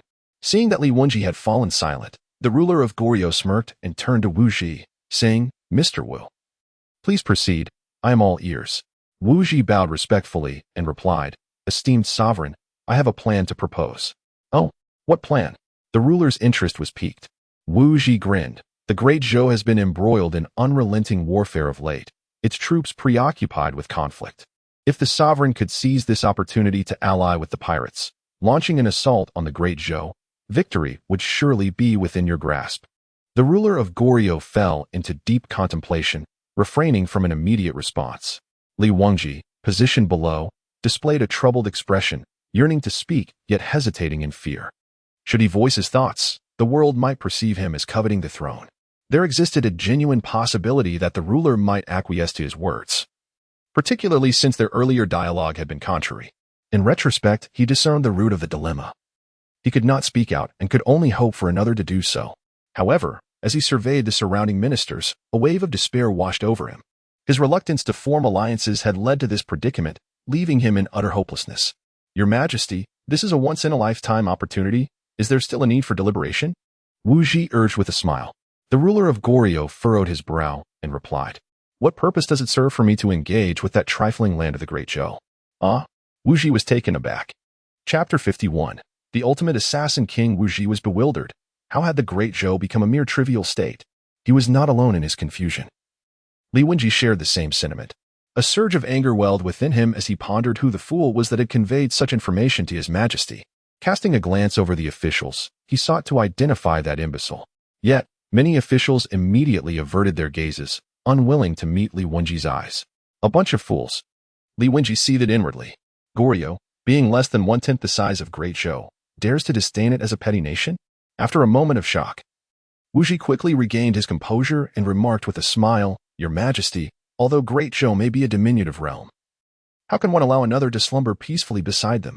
Why not fully incorporate this tiny nation into the vast territory of Goryeo? The Goryeo monarch continued to deliberate, evidently weighing the merits of engaging in battle. With Goryeo's abundant resources and a millennium of history to oppress a small nation like Great Zhou, would it not be somewhat unethical? What more is there to ponder? This is a splendid opportunity that cannot be missed. Wu Ji urged. Li Wenji could no longer contain himself. He stepped forward and pointed an accusatory finger at Wu Ji, exclaiming, "You audacious Wu Ji! How wicked your heart is, daring to incite Goryeo and Great Zhou into war, seeking to plunge my Goryeo into an abyss from which it cannot return." Li Wenji's silence had been tolerable, but upon speaking, the Goryeo monarch's displeasure became evident. "Chancellor, you are overly elevating the ambitions of others while diminishing our own prestige. Goryeo is a great nation and shall not be easily vanquished. Wherefore this talk of an irretrievable downfall?" "Your Majesty," Li Wenji exclaimed, a hint of urgency in his voice. "A weak nation must possess the awareness of its own frailty and should not harbor treasonous ambitions. The disparity between us and Great Zhou is insurmountable. Just yesterday, news arrived that even the Wolf Nation suffered defeat. What of our diminutive Goryeo? Consider how many troops the Wolf Nation deployed, how many wolf riders were mobilized, and then compare that to the rebellion of the Wu clan. How many soldiers did they muster? Do we possess such numbers? Is this not a path to certain death? Very well, I have made my decision. We shall deploy troops to Great Zhou. Wu Ji, you shall accompany as military advisor. But there is no need to contact the pirates. We shall avoid any division of spoils." The Goryeo monarch snorted disdainfully and rose from the dragon throne. "Your Majesty is wise." Wu Ji's lips curled into a slight smile as he respectfully bowed to see the Goryeo monarch off. The situation unfolded even more favorably than he had anticipated. He had presumed that no matter how foolish the Goryeo monarch might be, he would not be so utterly naive. Now, it was evident that he was a simpleton ensconced within the palace walls, oblivious to the treachery of the world. "Wu Ji," Li Wenji ground his teeth, his eyes ablaze. "Ha!" Wu Ji sneered derisively, turning to depart. This was merely the first step of his revenge. He intended not only to see Chu Gu suffer 1,000 cuts, but also to drag Great Zhou into the quagmire of war, denying it even a moment's respite. When that time comes, no matter how affluent Great Zhou may be, the incessant warfare will surely breed chaos. Divider, Fengzhou Shangyuan City Prisonnier. Are you certain he is the ultimate assassin king, He Xiexing? Lu Shuo inquired, her brow furrowing as she gazed at the elderly man within the cell. The man, with his disheveled white hair and filthy attire, emanated a foul stench. "Indeed, Your Highness, he is undoubtedly the most elite assassin." Lu Yue nodded with firm conviction. The individual before her was indeed the most formidable assassin in the realm, a truth she had painstakingly uncovered. Could he truly have slain her dear brother? Lu Shuo was filled with doubt. Such a disheveled figure, could he genuinely bring down the emperor? She harbored the belief that he would scarcely have the opportunity to approach her beloved brother. Noticing Lu Shuo's skepticism, Lu Yue stated earnestly, "Princess, do not underestimate him. He has taken countless lives, including those of high officials." Reluctantly, Lu Shuo decided to grant this assertion some credence. With a furrowed brow, she approached. Meanwhile, He Xiexing, who had been cowering in the corner, lifted his head in confusion upon hearing the footsteps, curious as to who had come to visit the old man. "Who are you?" he inquired, his gaze landing on Lu Shuo, who appeared unfamiliar to him. "Are you the ultimate killer, He Xiexing?" Lu Shuo asked, slightly frowning. Could this disheveled old man truly be the legendary assassin she sought? Upon hearing his name spoken, He Xiexing's expression shifted to one of realization, and with a relieved smile, he said, "Are you here to seek vengeance?" "Go ahead." Lu Shuo, frowning deeper, replied, "I am not here to kill you, nor am I your enemy. I have come to request your assistance in eliminating someone. In exchange, I can secure your release and offer you a reward of 100,000 taels of silver. What do you say?" Upon realizing she was not there to take his life, He Xiexing momentarily lost interest, turning his back to her and once again resting against the wall, ignoring her presence. This reaction caused Lu Shuo to furrow her brow in confusion. "Do you not wish to leave? If I wanted to leave, why would I have come in here?" He Xiexing retorted with a sardonic smile. He had willingly entered, considering himself a sinner deserving of confinement. Lu Shuo fell silent, taken aback by this unexpected outcome, just as she prepared to depart in search of assistance. He Xiexing spoke up, "Is that 10,000 taels genuine?" Lu Shuo halted her steps, turning to scrutinize him. "Do you really need the money? That is none of your concern. Just give me 5,000, and I will assist you in your endeavor." He Xiexing shook his head. "Do you not wish to know who I want you to kill?" Lu Shuo frowned. "It matters not who it is," He Xiexing replied, confidence radiating from him. He believed he could eliminate anyone, a testament to his prowess as a top assassin. "What if it were the emperor?" Lu Shuo queried. He Xiexing's body jolted, his expression turning grave. "Who are you really? What? Are you afraid?" Lu Shuo mocked. "If you wish for me to kill the emperor, you must provide a reason. You must tell me why." He Xiexing's countenance remained serious. Killing the emperor is not the same as taking another's life. The repercussions are dire. Weren't you the one who claimed to never ask for reasons? Lu Shued retorted with a smirk. He Sheshing squinted, his mind racing through myriad thoughts, before finally breaking into a smile. Very well, I accept. An astute decision, Lu Shuer echoed with a smile of her own. Outside the prison, he Sheshing chuckled softly as he held the banknotes. Did they truly think him a fool? Upon arriving in the capital, one could easily expose that foolish girl. In the end, wouldn't the rewards surpass what she could offer? On one hand, there lies a promise of 100,000 taels for risking his life, facing the peril of execution, and the annihilation of his entire clan to assassinate the emperor. On the other hand, he simply needs to act as an informant, retaining the 5,000 taels without the obligation to return them and potentially earning the emperor's commendation, all while evading any subsequent repercussions. Is there even a need for deliberation in such a choice? Even a fool would discern the preferable path. It is astonishing that such navets still exist in this era. He Xing could not help but exclaim. Chapter 52. If you do not wish to depart, remain here on the road from Yuzhou back to the capital. Chu Gu paused as he passed through Yenzhou. Your Majesty, may I inquire where you are headed? Sun Meikai asked cautiously from the side. Zhang Shaolin, Chu Gu replied with a hint of indifference. Your Majesty, Zhang Shaolin rode up from behind. There is a temple known as the Jiekong Temple nearby. Are you aware of its location? Indeed, Zhang Shaolin nodded.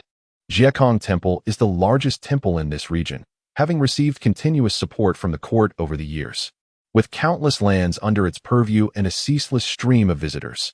In fact, the abbot's words often carry more weight than those of local officials. However, I have heard that Jiekong Temple serves as a refuge for those who have committed grave offenses against the court. The saying goes, lay down the butcher's knife and become a Buddha, suggesting that one can achieve enlightenment simply by relinquishing their weapons. Thus, the temple is home to many formidable individuals. My father once attempted to exert control over it, but it appears the temple has backing from higher authorities, thwarting his efforts repeatedly. Let us divert to Jiekong Temple, Chu Gu commanded, turning his horse around. Very well, Zhang Shaolin responded, leading the way ahead. Sun Meikai caught up and inquired, Your Majesty, what shall we do about the army? Should we inform the governor of Yenzhou? No need, Chu Gu replied coldly. I shall deal with a mere temple and depart. Sun Meikai fell silent, understanding that his emperor was not a benevolent ruler but a tyrant. The actions of a tyrant are always deemed reasonable and justified. It is unwise to counsel a tyrant, as such attempts may render one the next target of their wrath. I have arrived, Chu Gu sneered, his gaze fixed ahead. His intent in visiting Jiekong Temple was to eliminate his queen's paramour, the father of her unborn child. Initially, he had planned to personally lead an army there after consolidating power in the court. However, the rebellion at the border forced him to prioritize this matter. He would forever remember the humiliation he had endured, a moment from the 10,000 Buddhas conference that would remain etched in his mind. At that event, his beloved queen had fortuitously encountered a young monk named Bu Jie from Jiekong Temple. The monk, possessing a delicate and attractive visage, stirred feelings in the queen that spiraled out of control, leading to her bearing an illegitimate child. Upon learning of this, Chu Gu could only observe in silence, choosing not to voice his condemnation. He had always been amicable towards the deceased. He possessed neither the power nor the inclination to intervene. The Empress Dowager would not wish for such family disgrace to be revealed, leaving him to bear the burden alone. Yet, this hatred was indelible, even if he harbored no affection for the queen and loathed her actions. Now, with both his beloved queen and the illegitimate child dead, the next target was the entirety of Jiekong Temple.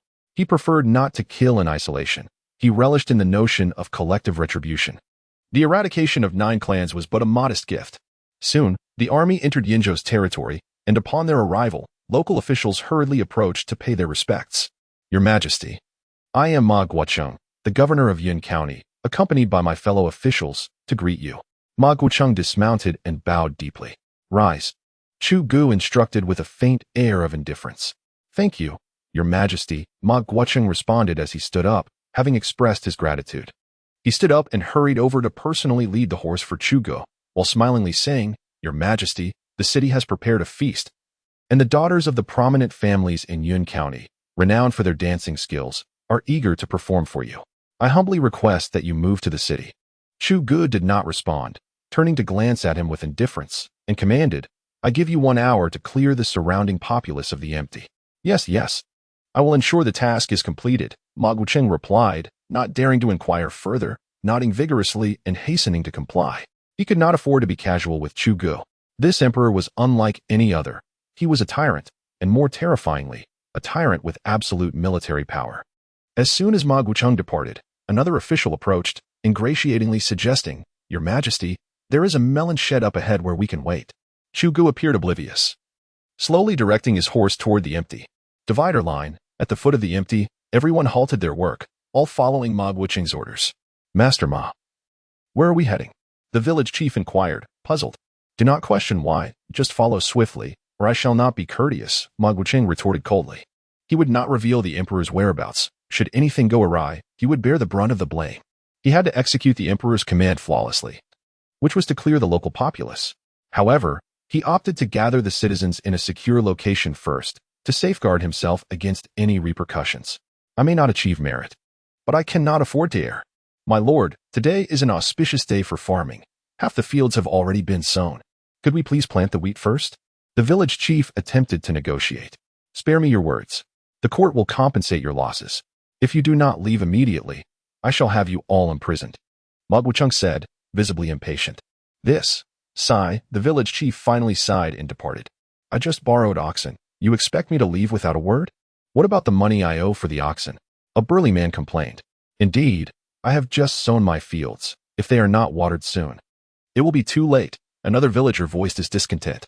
"Unjustly demanding our departure, we shall seek out the abbot of the empty to reason with him," a villager proposed.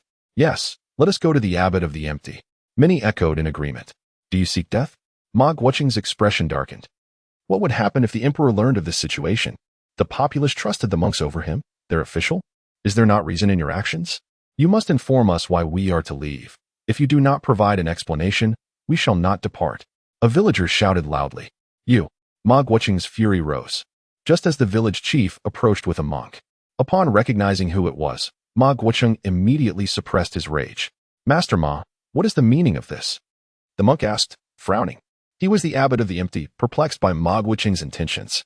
Ma Guocheng did not respond, but instead expressed his impatience, saying, "I am an official of the court. Why must I inform you of my actions?"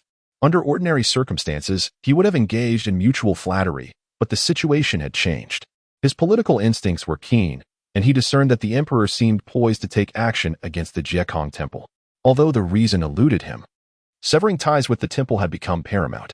The abbot of Jiekong temple furrowed his brow, sensing the shift in Ma Guocheng's tone and realizing that a significant event was imminent. Could it be? The abbot's eyes widened in sudden realization. Had that matter been exposed and come to the emperor's attention? This was dire. A grave situation was unfolding.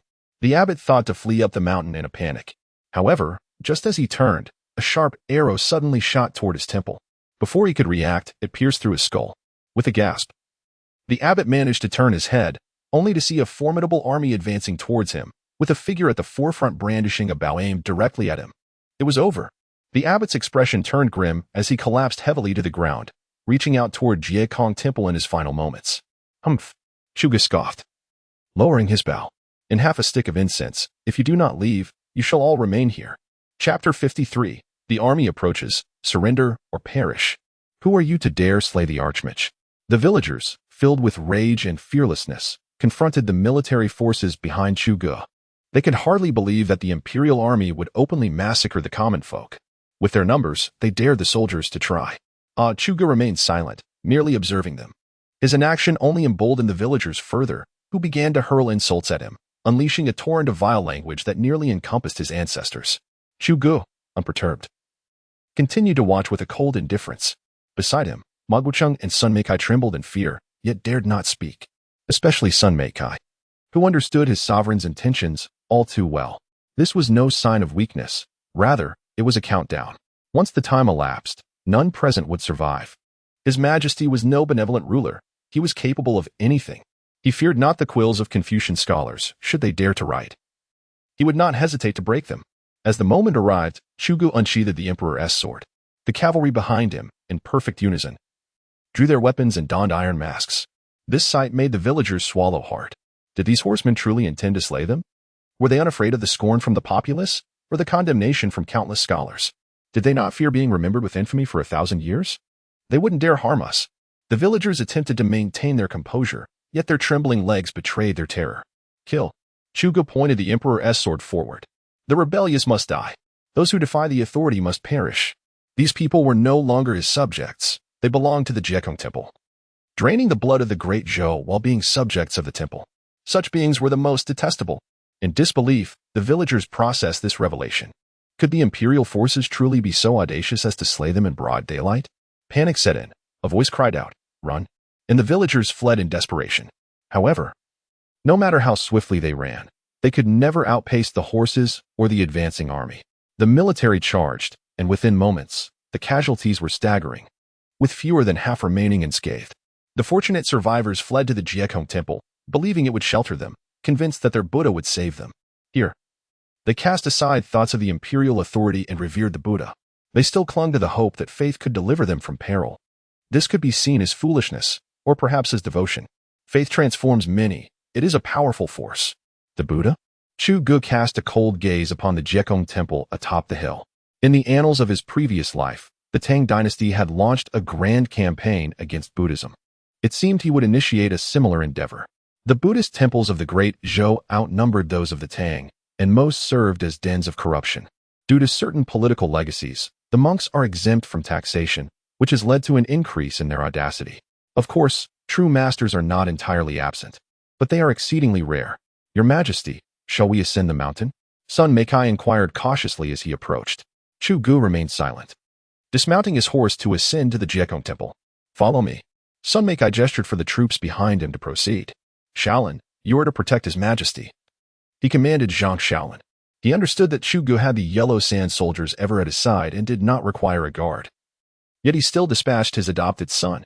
This was a splendid opportunity to foster a bond with the Emperor, one that could not be missed. Chu Gu cast a fleeting glance at the approaching Zhang Shaolin, but chose to disregard him thereafter. Meanwhile, chaos had erupted on the mountain. Upon learning the reason, many monks congregated in a state of agitation, deliberating their course of action. What shall we do? What shall we do? An elder paced anxiously. I had warned you from the start. Surrender the Wu Jie, yet you refused to listen, lamented another elder. Surrender? Is that all it takes? One retorted. How can it not? If we surrender the Wu Jie, the Emperor will surely not hold us accountable. How can you be so heartless? Were it not for the Wu Jie, would Jiekong Temple enjoy its current standing? The hall erupted into a cacophony of voices, most of which were embroiled in dispute.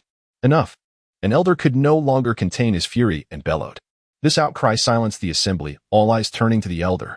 His name was Wan Jie, the oldest elder of Jiekong Temple and its true administrator.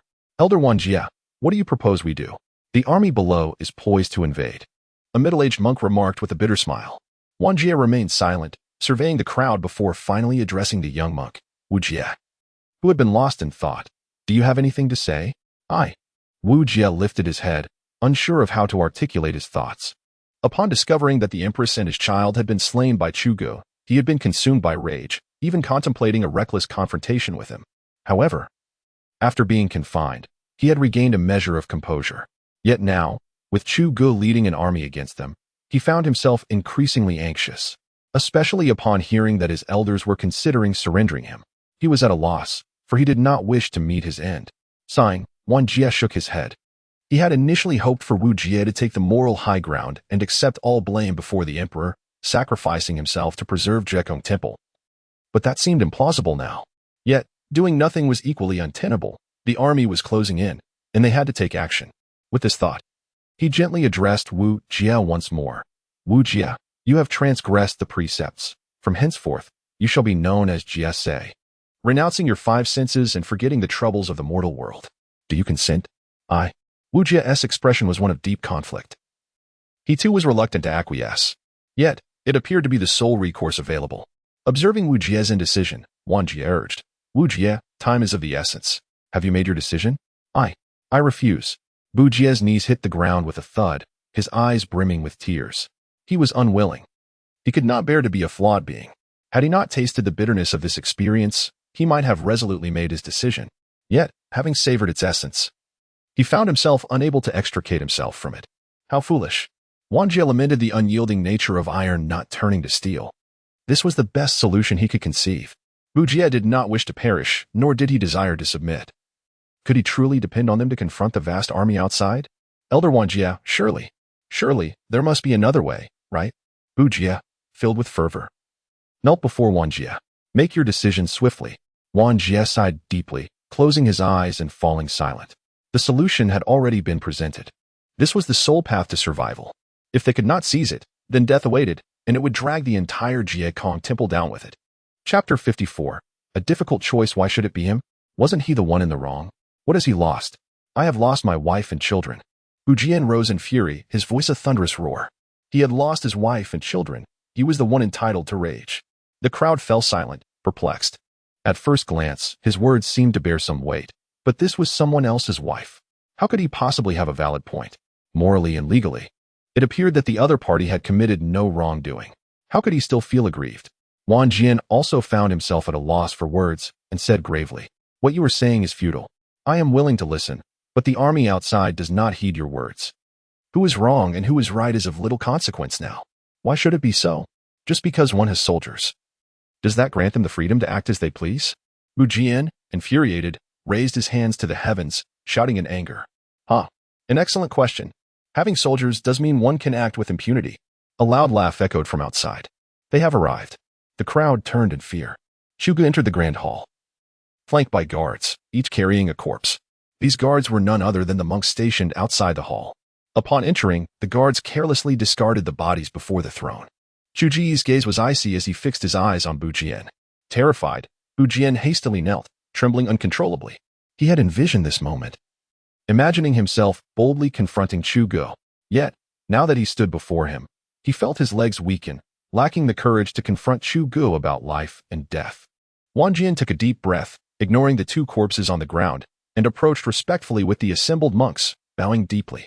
"Your Majesty." Humph. Shuge did not even glance at him, striding towards Bu Jian while sneering. "Do you remember me, Bu Jian?" "Yes, I remember." Bu Jian replied nervously, his head bowed. How could he possibly forget Shuge? That memory was indelible. Yet, the Shuge before him was vastly different from the one he had encountered before. At that time, he had viewed Shuge with disdain, regarding him as a useless emperor, utterly devoid of merit. Thus, even when entangled with the Empress, he felt no fear. He was certain that the Empress Dowager's ambitions would only grow, and he believed she would dethrone the emperor. This sentiment was shared by many across the realm. Consequently, the elders of Jie Kong Temple did not impede him. Rather, they aided in his concealment. However, the current situation had far exceeded his expectations.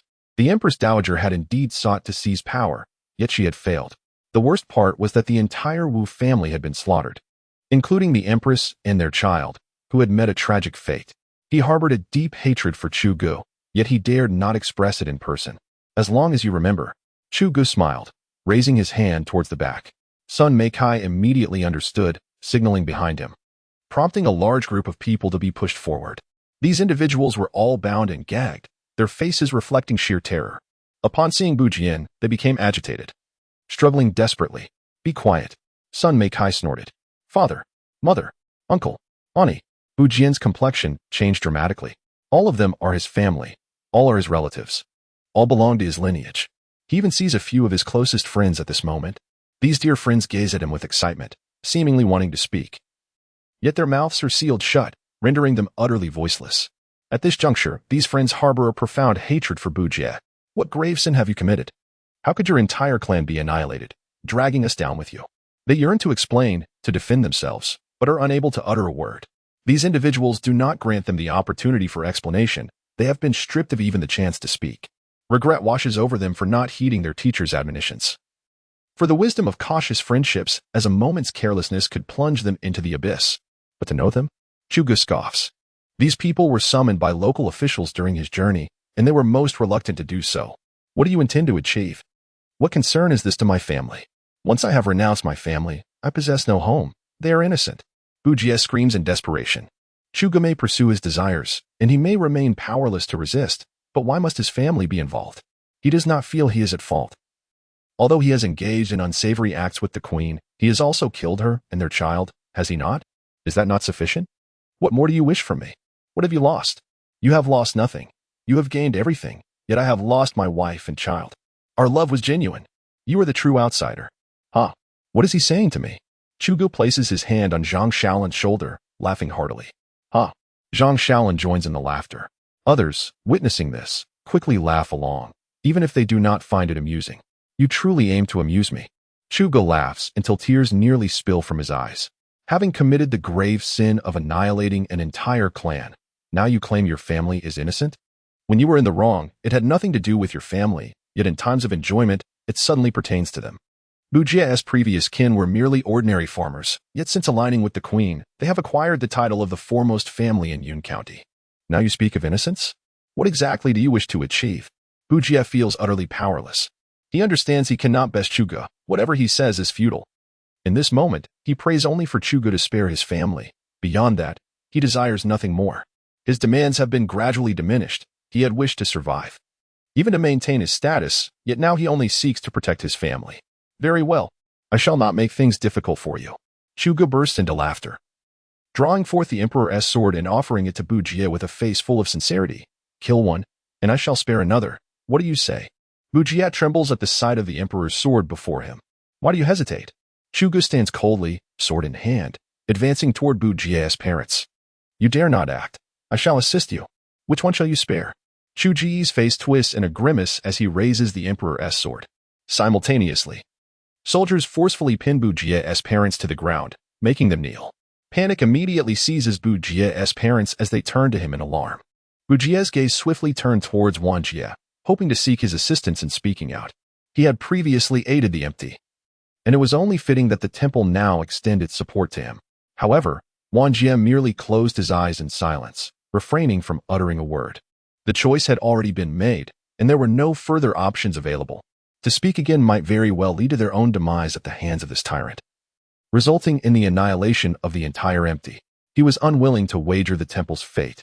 Observing Wanjie's indifference, Bujie shifted his attention to the other elders.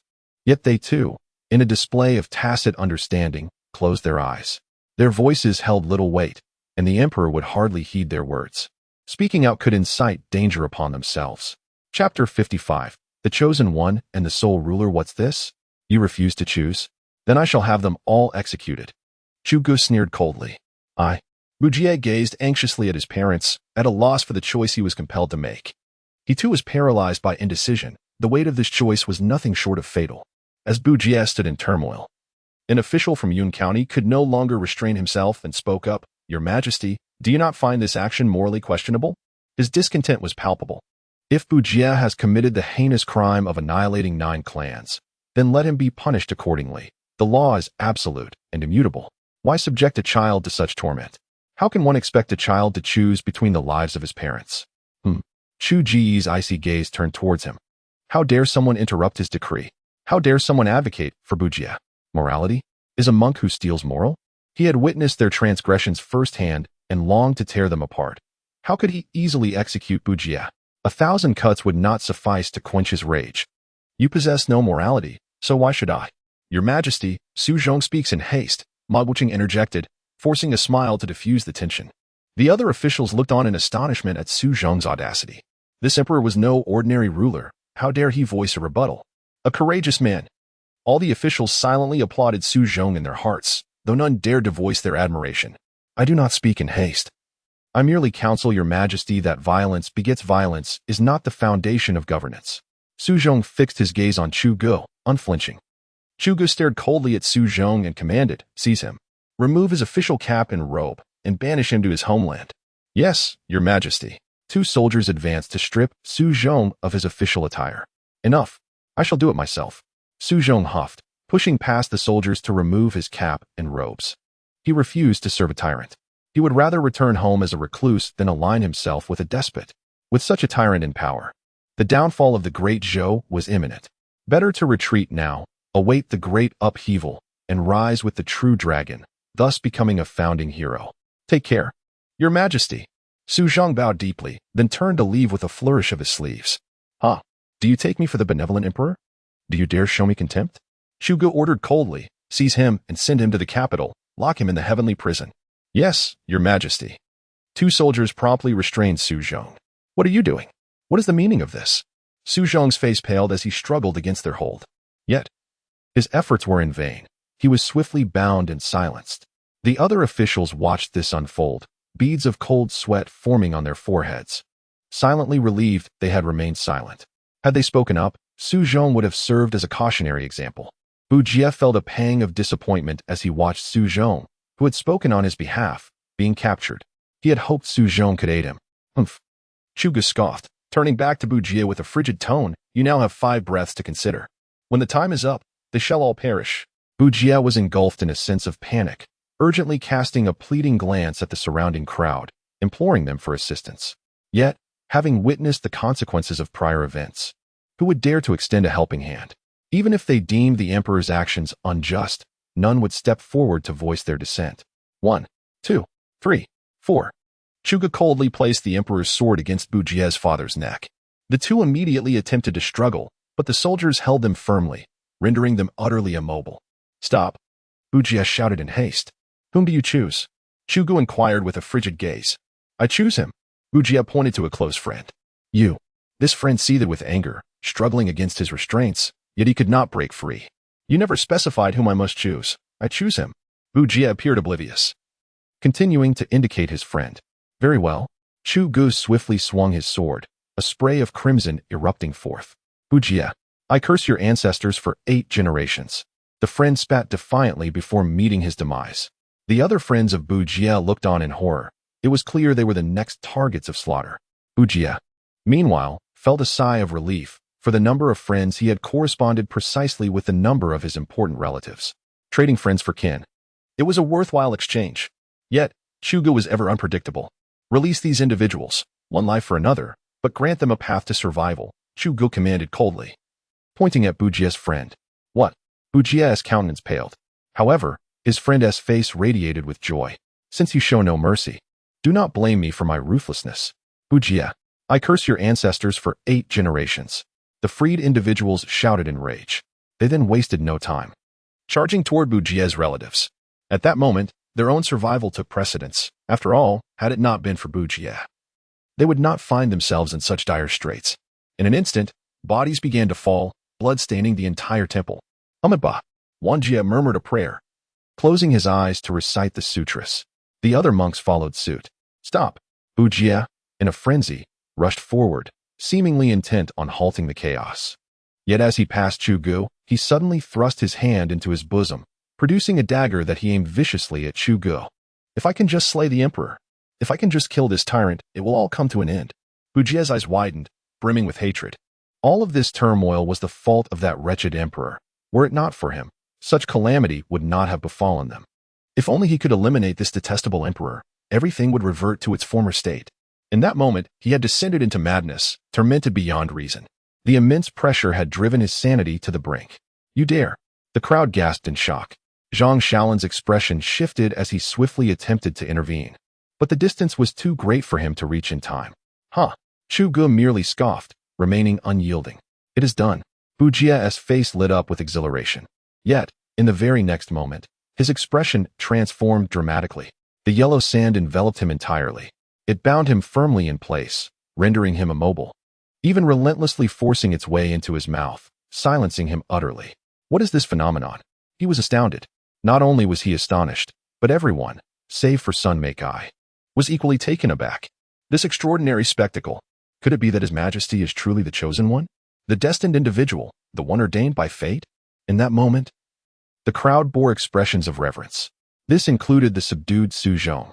What other explanation could there be for such extraordinary power, if not divine selection? Su Zhong was consumed by regret. Had he foreseen this, he would never have opposed Chu Gu. At that moment, dozens of yellow sand soldiers materialized. Standing in the center of the Buddhist hall, sand flowed from their bodies, as though they might disintegrate at any moment. The crowd was once again astounded. This was precisely the effect Chu Gu desired. He had never been one to conceal his intentions. The sovereign is both the chosen one and the sole existence. Eliminate everyone. Chu Gu commanded coldly. The game was over. It was time to conclude. Chapter 56. 1,000 cuts what? The faces of all present changed dramatically, and they began to struggle desperately. Yet, alas, their efforts proved futile. One by one, the gleaming blades descended, and heads rolled to the ground, engulfing the entire temple in a sea of crimson. The blood even splattered onto Chu Ji's face, saturating the air with the stench of death. The horrifying sight instilled terror in the hearts of the onlookers, and in that moment, they were starkly reminded of the emperor's brutality and cruelty. Previously, They had only heard tales of such savagery, but now it lay before them, instilling a palpable fear. Especially affected were Ma Guoqing and Su Zhong. Ma Guoqing recalled with dread that he had just stood up to speak for Su Zhong, fearing that he might share the same fate as those executed. Su Zhong, too, felt a surge of panic. Such a tyrant, especially one deemed to possess the mandate of heaven, surely would not spare him, would he? Why had events unfolded so contrary to his expectations? He had merely spoken out in defense of righteousness, and yet, was he to be silenced? The monks present had all closed their eyes, their hands trembling as they fervently turned their prayer beads, palms slick with sweat. They were immensely anxious, fearing that after the execution of Bujie, the emperor would come seeking retribution against them. The possibility loomed large. The emperor was indeed excessively cruel. Even Wang Jie felt the sweat trickling from his palms, the acrid scent of blood rendering his thoughts turbulent. A band of useless fools. Sun Meichai observed the bowed heads of the officials with a cold sneer. What was this? He had witnessed cruelties far worse. During the coup in the capital, it was true savagery, with rivers of blood flowing through the streets and a staggering reduction in the number of officials. Zhang Shaolin's expression was equally inscrutable. Accustomed to the brutality of battle, he had taken countless lives and was unmoved by the current slaughter. It was a reality he had long since accepted. In fact, he felt a flicker of anger. The emperor had nearly been assassinated. His loyalty to the emperor was unwavering, instilled with an ideology of patriotism since childhood. The emperor was his everything, and the emperor's will was paramount. He understood not the concepts of right and wrong. To him, the emperor's command embodied righteousness, while dissent was the very essence of evil. Woo-woo. Bujie was consumed by rage, yearning to scream, yet no sound escaped his lips, only muffled whimpers. The annihilation of his kin ignited a fury that obliterated his reason. At that moment, he wished nothing more than to consume Chu Gu alive. He could not comprehend his transgression. Their love was genuine. Was it merely because his beloved was the Empress? Defiance coursed through him. He would not submit.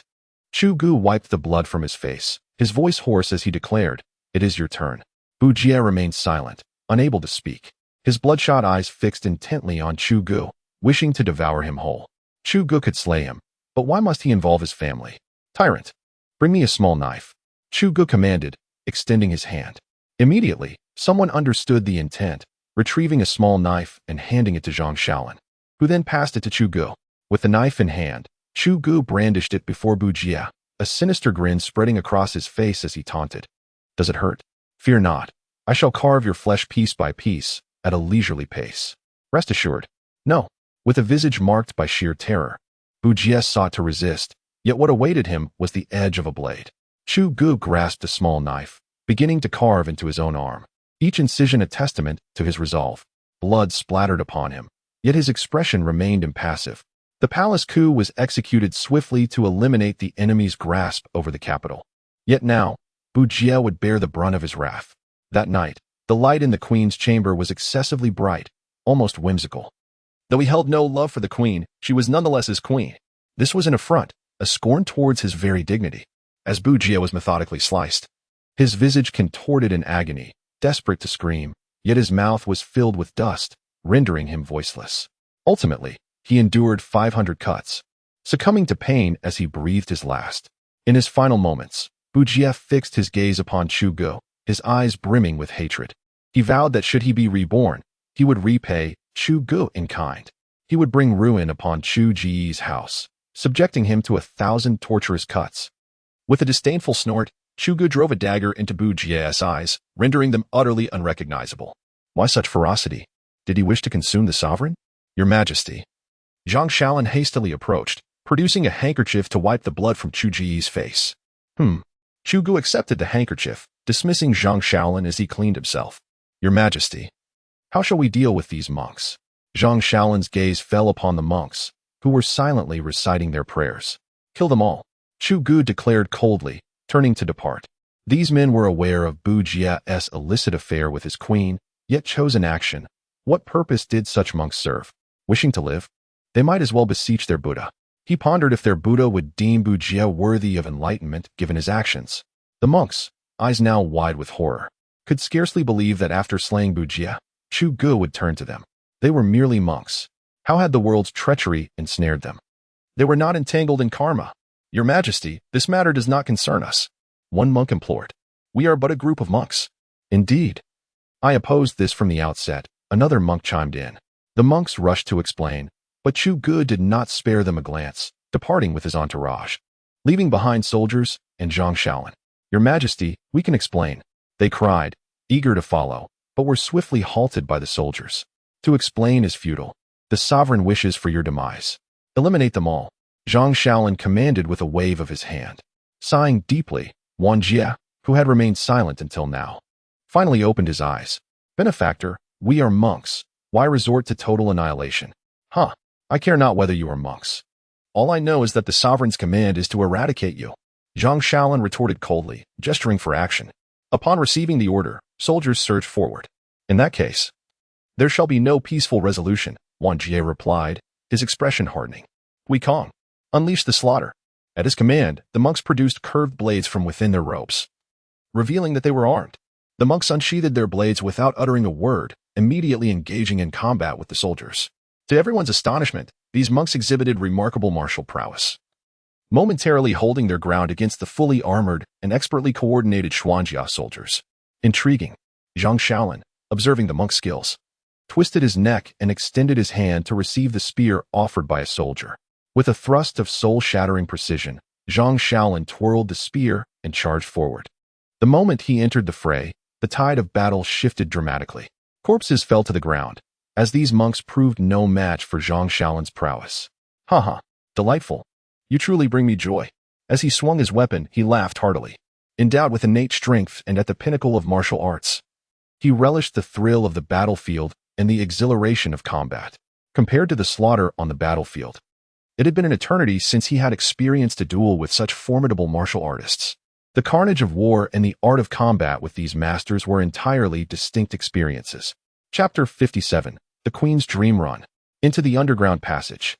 Wang Jie bellowed as he stepped forward to obstruct Zhang Shaolin. Throughout the ordeal, he had never intended to engage Zhang Shaolin in a deadly struggle. His sole aim was to escape swiftly. Even if they were to triumph over Zhang Shaolin, it would bear no significance. Should the Yellow Sand soldiers breach their defenses, they would surely meet their demise. The threat was compounded by the presence of over 100,000 troops outside that could not possibly eradicate them, nor could they break free. Upon hearing his words, the monks immediately retreated in panic through the side door of the hall. Thinking of fleeing? Zhang Shaolin scoffed, discarding any pretense as he unleashed a dragon's return thrust to eliminate Wang Jie, intent on pursuing. Yet, just as Zhang Shaolin prepared to advance, he found Wang Jie clinging tenaciously to his thigh, refusing to let go. Get off, Zhang Shaolin barked, shaking Wang Jie off with a flick of his spear before resuming his pursuit. This was the first command bestowed upon him by the emperor, and he was determined to fulfill it flawlessly. If Wang Jie hindered him, he would ensure Wang Jie faced a gruesome fate. As Zhang Shaolin hastened onward, he stumbled upon a dark, foreboding tunnel. Follow me, he commanded, leading his troops into the abyss. The armored soldiers promptly ignited torches and followed suit. The passage was interminably long, its destination unknown. After some time, they arrived at a stone chamber and halted. What is this? Zhang Shaolin gasped, his eyes widening in disbelief. Before him were a number of emaciated women, their gazes vacant, shackled to the ground, utterly oblivious to Zhang Shaolin's presence. In an adjacent chamber, he beheld a trove of gold and silver treasures, estimated to be worth no less than 1,000,000 taels. A den of thieves. Zhang Shaolin seethed. The existence of such a place in Yin Prefecture ignited a fire of fury within him. If this matter were to be exposed, his father, the governor of Yin Prefecture, would bear the brunt of the repercussions. With the emperor himself in attendance, he could scarcely fathom the consequences should this scandal reach the emperor's ears. After them, Zhang Shaolin roared, brandishing his spear as he charged forward. He pursued relentlessly, soon emerging from the tunnel. To his astonishment, he found himself at the rear mountain, only to discover that all the monks had perished on the spot, while a Yellow Sand soldier stood nearby. Upon noticing Zhang Shaolin's arrival, the soldier instantly transformed into a cloud of yellow sand, dissipating into the air. Witnessing this scene filled Zhang Shaolin with shame. Ultimately, it seemed that the emperor would need to intervene personally. What did that make him? Damn it, Zhang Shaolin fumed, furiously stabbing at the corpses with his spear to assuage his pent-up rage. Split line. Meanwhile, as dusk settled, Chu Gu did not rush to continue his journey but instead chose to rest for the night in the city of Yunjun, planning to set off the following morning. Upon entering the city, he was greeted with fervent enthusiasm from the aristocracy. The surrounding streets had been cleared, not a single commoner in sight. It was evident they had been purged. Lonely peasant Yang pays his respects to your majesty. A leading member of the aristocracy bowed alongside his entourage before Chu Ge. Chu Ge did not spare them a glance, continuing onward on his steed without pause. The various noble families felt no embarrassment as they hastily rose from the ground and obediently followed behind. Before their arrival, they had thoroughly inquired about the emperor's temperament, which was unmistakably solitary, ruthless, and iron-willed. Any unnecessary words could lead to their own demise. The multitude of noble families trailing behind did not concern Chu Ge. He would eventually purge them. Prior to his decree to confiscate the lands of these families, they had professed unwavering loyalty and staunch support for the imperial authority. However, once his policies were enforced and their lands seized, rebellion would inevitably ensue.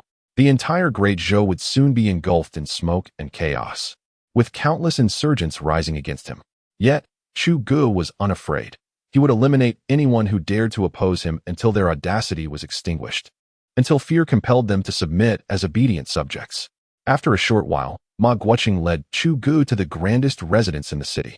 As soon as Chu Ge stepped inside, the former guards were swiftly expelled, replaced by armored soldiers. Even Ma Guoqing and the officials were barred from entering. Lord Ma, this. The lonely Yang and the heads of the noble families looked toward Ma Guoqing. Let us go, let us go. Ma Guoqing shook his head and waved his hand, turning to leave. The emperor disdained their disturbance. What purpose remained in lingering? Were they to await the emperor's reprimand? Sighing deeply, the group could only reluctantly turn away. They had prepared an array of performances, a multitude of flattery, and an assortment of exquisite gifts, only to be met with futility. Inside the residence, as Chu Ge entered his chamber to change out of his blood-stained robes, a throng of beautiful maidens approached him, only to be immediately halted by the soldiers. All of you, leave, Chu Ge commanded coldly. The maidens exchanged glances, bewildered and uncertain. Most were the legitimate daughters of noble families, with the least among them being the illegitimate offspring. Chosen for their allure, they adorned themselves in enticing cosmetics and garments, their sole purpose being to captivate Chu Ge. Their families had sacrificed much for this rare opportunity, yet now they were being dismissed. Noticing the panic etched on the maidens' faces, Sun Meikai stepped forward and whispered, Your Majesty, the night is inevitably lonely. Why not keep one to accompany you? As soon as Sun Meikai spoke, all the maidens gazed at Chu Ge with hopeful anticipation, vying for his attention. Their families had already advised them during their journey. The Empress of Great Zhou had perished during the coup, and the current emperor had no favored consort. Should they manage to win his favor? It was conceivable that one of them could ascend as Empress, elevating their families to unprecedented heights. Despite being a tyrant who had taken countless lives, there was no denying that the current emperor was destined to be remembered in history, for no other reason than the battles in Yuzhou and against the Wolf Kingdom. The emperor had personally led the charge to reclaim the Wolf Kingdom, an achievement monumental enough to secure his legacy, overshadowing any misdeeds. Becoming Empress would signify a place in history alongside the emperor, and thus, they all yearned for the title. This moment represented a once-in-a-lifetime opportunity. Should they let it slip away, regret would surely follow. You enjoy the company of those who can accompany you. Now, let me be excused. Chu Ge spoke coldly. Yes, Sun Meikai replied, startled, and hurriedly withdrew. His intentions were merely to find someone to keep the emperor company, but it had inadvertently produced the opposite effect. The young ladies felt a sense of disappointment. Their dreams of becoming empresses were shattered, leaving them with a profound sense of regret. However, they believed that there still existed a glimmer of hope, as residing in this courtyard might allow for serendipitous encounters with the emperor. Yet, Sun Meitsai's subsequent words extinguished all their aspirations. Return to your homes, everyone. This place has been taken over, he declared. The emperor's disfavor meant that he would not allow any of them to remain, lest it incite his displeasure. Wait. The young ladies found themselves at a loss. Return where? They had come under strict orders, even if they could not follow the emperor back to the palace. They were meant to entice him, attempting to bear him a son or daughter. Chapter 58. Suing the former emperor, do you not comprehend commands? Sun Meikai, with a cold countenance, unsheathed his sword. The young ladies could merely offer a polite bow before slowly retreating. However, they were far from content. Upon returning, they promptly sought out their respective family heads. Furious upon learning the news, the heads of the families stormed off to confront Ma Guoqing.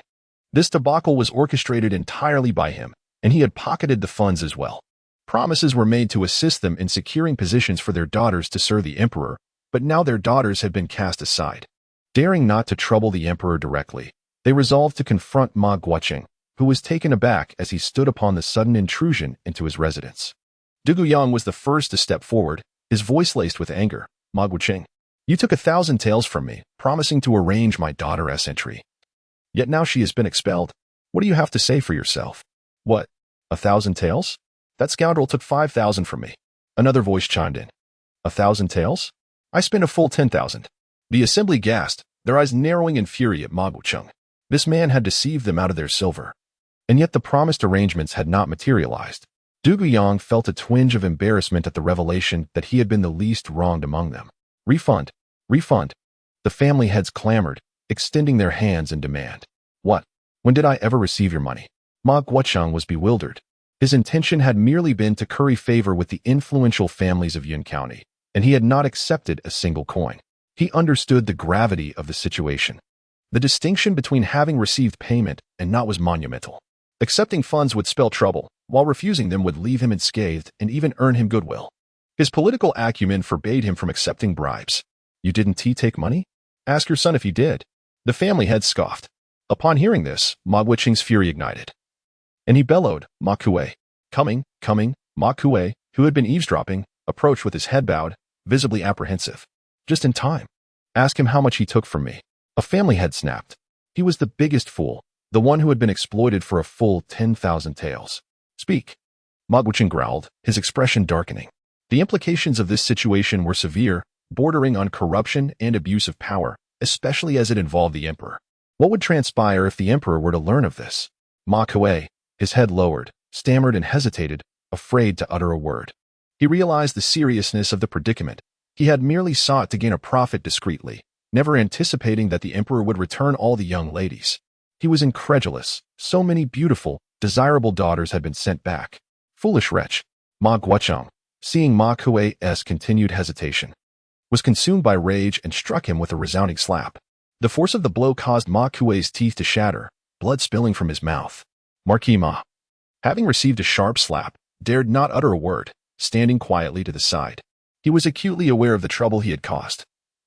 Should he confront the furious elder, there was a genuine risk of being struck down. Humph! Ma Guoqing snorted coldly, then turned to address the assembly of Du Guyang and others. My sincerest apologies. I shall return your funds in full. This matter is hereby concluded. The onlookers, witnessing this exchange, remained silent, nodding in agreement. Rebellious son, do not delay in returning the money to the esteemed heads of the families. Ma Guoqing's expression darkened, and he let out another cold huff. And no, it's gone, Ma Kuei murmured, his head bowed even lower, his voice barely a whisper. What? Gone? Ma Guoqing clutched his chest, experiencing a wave of suffocating pain, his head spinning. Father! Ma Kuei hurried to support Ma Guoqing. As he regained his composure, Ma Guoqing seized Ma Kuei and bellowed, Where has the money vanished to? I gave it to the courtesan Zhao Ruixue of the Drunken Flower Pavilion, Ma Kuei confessed, unable to hide the truth. Go. Fetch it back immediately. Ma Guoqing roared in anger, thoroughly exasperated with his son. How could he, a man of great renown who had risen to the position of county magistrate through sheer merit, have sired such a foolish offspring? Could one truly be so foolish as to squander money in such a manner? How could a mere courtesan provoke his son, the son of a magistrate, into such folly? If I do not retrieve it, she will abscond with the money, Ma Kuei stuttered, his voice trembling. Ah! Ma Guoqing's head throbbed painfully, and he felt dizzy once more. Father! Ma Kuei anxiously supported him again. Perhaps, Master Ma, if you allow my daughter to serve His Majesty, I would be willing to pay your debts. Du Guyang interjected with a smile, his true intention not to compel Ma Guoqing to repay the money, but rather to elevate his daughter's status. You old rascal! The other heads of families immediately erupted in anger. This man had lost all sense of honor. Master Ma, should you desire, I too can assist in repaying your debts. Echoed another. Yes, indeed. As long as you help my daughter enter the palace, we can discuss anything, chimed in others in unison. Clearly, the allure of palace access outweighed their concern for the money. Hearing their words, Ma Guoqing forced himself to steady his body, bowing slightly. Esteemed guests, it is not that I wish to refuse assistance, but rather that I am unable. As for your funds, I shall repay them in due time. I ask for your patience. Upon hearing this, The assembly was visibly displeased. Was their interest solely in a mere sum of money? What they truly desired was for their daughters to be near the emperor. Just as Ma Guocheng was about to elaborate further, a guard hurriedly approached. Whispering in Ma Guocheng's ear, "My lord, Zhao Ruixiwei of the Drunken Flower Pavilion requests an audience and insists on seeing only you." Ma Guocheng was taken aback. Yet he turned to the assembly, offering a respectful bow. "I must attend to an urgent matter. Please excuse me." The crowd responded affirmatively. Yet none showed any inclination to depart. They all settled into their seats. Without the funds being settled, they had no intention of leaving. Before long, Ma Guocheng reached the entrance, where he encountered Zhao Ruixiwei, clad in white and veiled. Ma Guocheng could not help but marvel. Truly, she was a courtesan of unparalleled beauty. Even with her face veiled, one could discern her enchanting allure. "I pay my respects to you, Master Ma," Zhao Ruixiwei said, bowing respectfully. Ma Guocheng nodded and inquired, "Speak. What are your demands after deceiving my son?" At this moment, he had surmised that she had deliberately concocted a scheme to mislead his son. Though he remained ignorant of her true intentions. "I wish to meet His Majesty. I seek to present my grievances." Zhao Ruixiwei's face was etched with disdain. "Whom do you intend to accuse?" Ma Guocheng exclaimed in astonishment. "I wish to accuse the late emperor." Zhao Ruixiwei's words were shocking. "What? Whom do you wish to accuse?" Ma Guocheng's jaw dropped in disbelief. "Years ago, my Zhao clan was falsely accused of treason. Our family was annihilated. And I was sold into a den of vice from a tender age. I seek justice. I implore His Majesty to restore my Zhao family's honor and grant us the justice we deserve." Chapter 59, The Jinyui and the Black Ice Platform. "I cannot assist you." Ma Guocheng replied without hesitation. "There is nothing I can do to help, not even the slightest bit, regardless of the truth of the matter. I am unwilling to take such risks. Are you truly considering suing the late emperor? What a farce." He scoffed. "Regardless of success or failure, truth or falsehood. What benefit would I gain?" Zhao Ruixiwei appeared to have anticipated his response and immediately threatened, "If you refuse to assist me, the news of your embezzlement will spread throughout the city by tomorrow." "Are you threatening me?" Ma Guocheng narrowed his eyes, his tone growing markedly colder. "I am capable of anything at this moment," Zhao Ruixiwei boldly retorted, meeting his gaze unwaveringly. She had thoroughly researched the current emperor's character. Should he learn of anyone's corruption, it would likely lead to the annihilation of their entire clan. "But do you have evidence?" Ma Guocheng's tone softened slightly. "Absolutely conclusive evidence," Zhao Ruixiwei affirmed with a nod. "Show it to me." Ma Guocheng extended his hand. "Not so fast. I must present it to His Majesty." Zhao Ruixiwei shook her head. Ma Guocheng scrutinized Zhao Ruixiwei for a long moment, contemplating, before he finally conceded, "Very well. I hope that everything you claim is indeed true." "Divider line, father." Zhang Shaolin rushed into Sun Meicai's chamber in a flurry. "What a disgraceful display of panic," Sun Meicai remarked, closing his military treatise with an expression of displeasure. "Father, you must save my father's life," Zhang Shaolin implored, dropping to his knees. "Speak plainly," Sun Meicai instructed, furrowing his brow. Zhang Shaolin, unable to conceal the urgency of the matter, candidly relayed the situation. This issue directly threatened his father's position, and the consequences could lead to his dismissal. Sun Meicai calmly inquired, "Is Ma Guocheng aware of this matter?" "No. I returned to seek your aid immediately." Zhang Shaolin shook his head. "Have all the monks been eliminated?" Sun Meicai pressed further. "All were slain by the soldiers of Hua Sha," Zhang Shaolin replied honestly. "This is not your father's fault. The blame lies with Ma Guocheng. He concealed the truth and has fostered this calamity," Sun Meicai declared resolutely. "But," Zhang Shaolin's face still bore concern. "Rest assured, this is a trivial matter. Leave it to me. Come with me to explain the situation to His Majesty," Sun Meicai urged, pulling Zhang Shaolin toward Chu Ji's chamber. Before long, they arrived at the door of Chu Ji's room. "Sun Meicai and Zhang Shaolin request an audience with His Majesty," Sun Meicai announced respectfully from outside. "Enter," came Chu Ji's voice from within. Sun Meicai promptly led Zhang Shaolin into the inner chamber. Upon entering, Sun Meicai noticed Chu Ge writing a list at the table. His heart sank as he instinctively lowered his gaze. If he was not mistaken, it appeared to be a list of imperial relatives. What could His Majesty be planning? "Speak your business," Chu Ge commanded, setting down his brush. "Your Majesty, the situation is as follows." Sun Meicai recounted the events in detail, albeit with slight alterations to the narrative. In essence, he emphasized that the fault lay with Ma Guocheng, while Zhang Hua remained entirely oblivious to the circumstances. He paid little mind to whether this would implicate Ma Guocheng, for that was not his concern. "Have those traitors been eliminated?" Chu Gu inquired with an indifferent tone. Your Majesty, they have been dealt with by the soldiers of Huasha, Zhang Shaolin replied honestly, unwilling to lie. Since they are dead, you may leave, Chu Gu gestured dismissively. He would handle this matter, but not at this moment. The two exchanged a bewildered glance but respectfully acknowledged his command and slowly withdrew. Once they departed, Chu Gu turned his attention to the system panel. Mission, Jianghu Bounty Order Mission Description. You have been marked for bounty by the assassin organization, Fengyun Society. Eliminate the entire Fengyun Society. Mission rewards. Admiration of Emperor Hongwu Fury of Qin Shi Huang effects. Gain 5,000 Imperial Guards, with the ability to summon 10 daily. Ensuring victory in every confrontation with Jianghu figures. Effects. Gain 5,000 Black Ice Platform Soldiers, with the ability to summon 10 daily, providing weekly updates on relevant intelligence. Note, only one option may be selected. Hint, the first assassin is approaching. Gender, female. How intriguing, Chu Gu sneered coldly. A mere Jianghu organization dares to place a bounty on him? How amusing. Clearly, his brutality has not yet made an adequate impression. They evidently do not comprehend the essence of fear. Such extremist organizations ought to be eradicated, so they may learn what true terror entails. Your Majesty. Ma Guocheng seeks an audience, came the voice from outside. Enter, Chu Gu commanded. Upon hearing the response, Ma Guocheng slowly stepped into the room. Before he could utter a word, Chu Gu tossed the memorial from Sun Meikai towards him. This is the victim and financial report from the Jiekong Temple. Seeing it, Ma Guocheng broke into a cold sweat. Are you aware of this matter? Chu Gu sat upright, his gaze piercing like that of a hawk, fixed intently on Ma Guocheng. Ma Guocheng forced a wry smile, nodding cautiously. I have heard some whispers. Was it reported? Chu Gu pressed further. Yes, Ma Guocheng lowered his head. How is it being handled by the higher authorities? It cannot be dealt with. The central government has dispatched personnel to safeguard Jiekong Temple, Ma Guocheng replied, shaking his head. He had reported the issue, but the central court had directly sent individuals to protect the temple. At that moment, he chose not to escalate the matter further, opting instead to assist in concealing it. He understood that as a mere county magistrate, he could not confront such a formidable situation without facing dire consequences.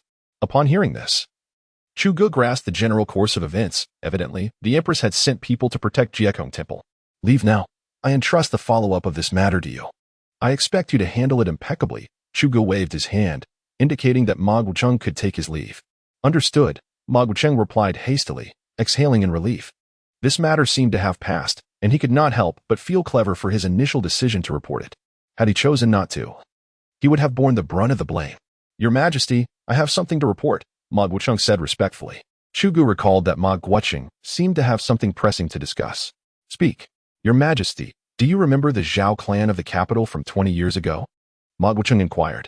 20 years ago, the Zhao clan was subjected to confiscation and exile by the late emperor under the pretext of treason and betrayal. Speak plainly. Chu Gu exclaimed, his patience wearing thin. Zhao Ruixue of the Zhao family claimed to have discovered evidence that could overturn their case. Ma Guocheng hastily replied, a woman?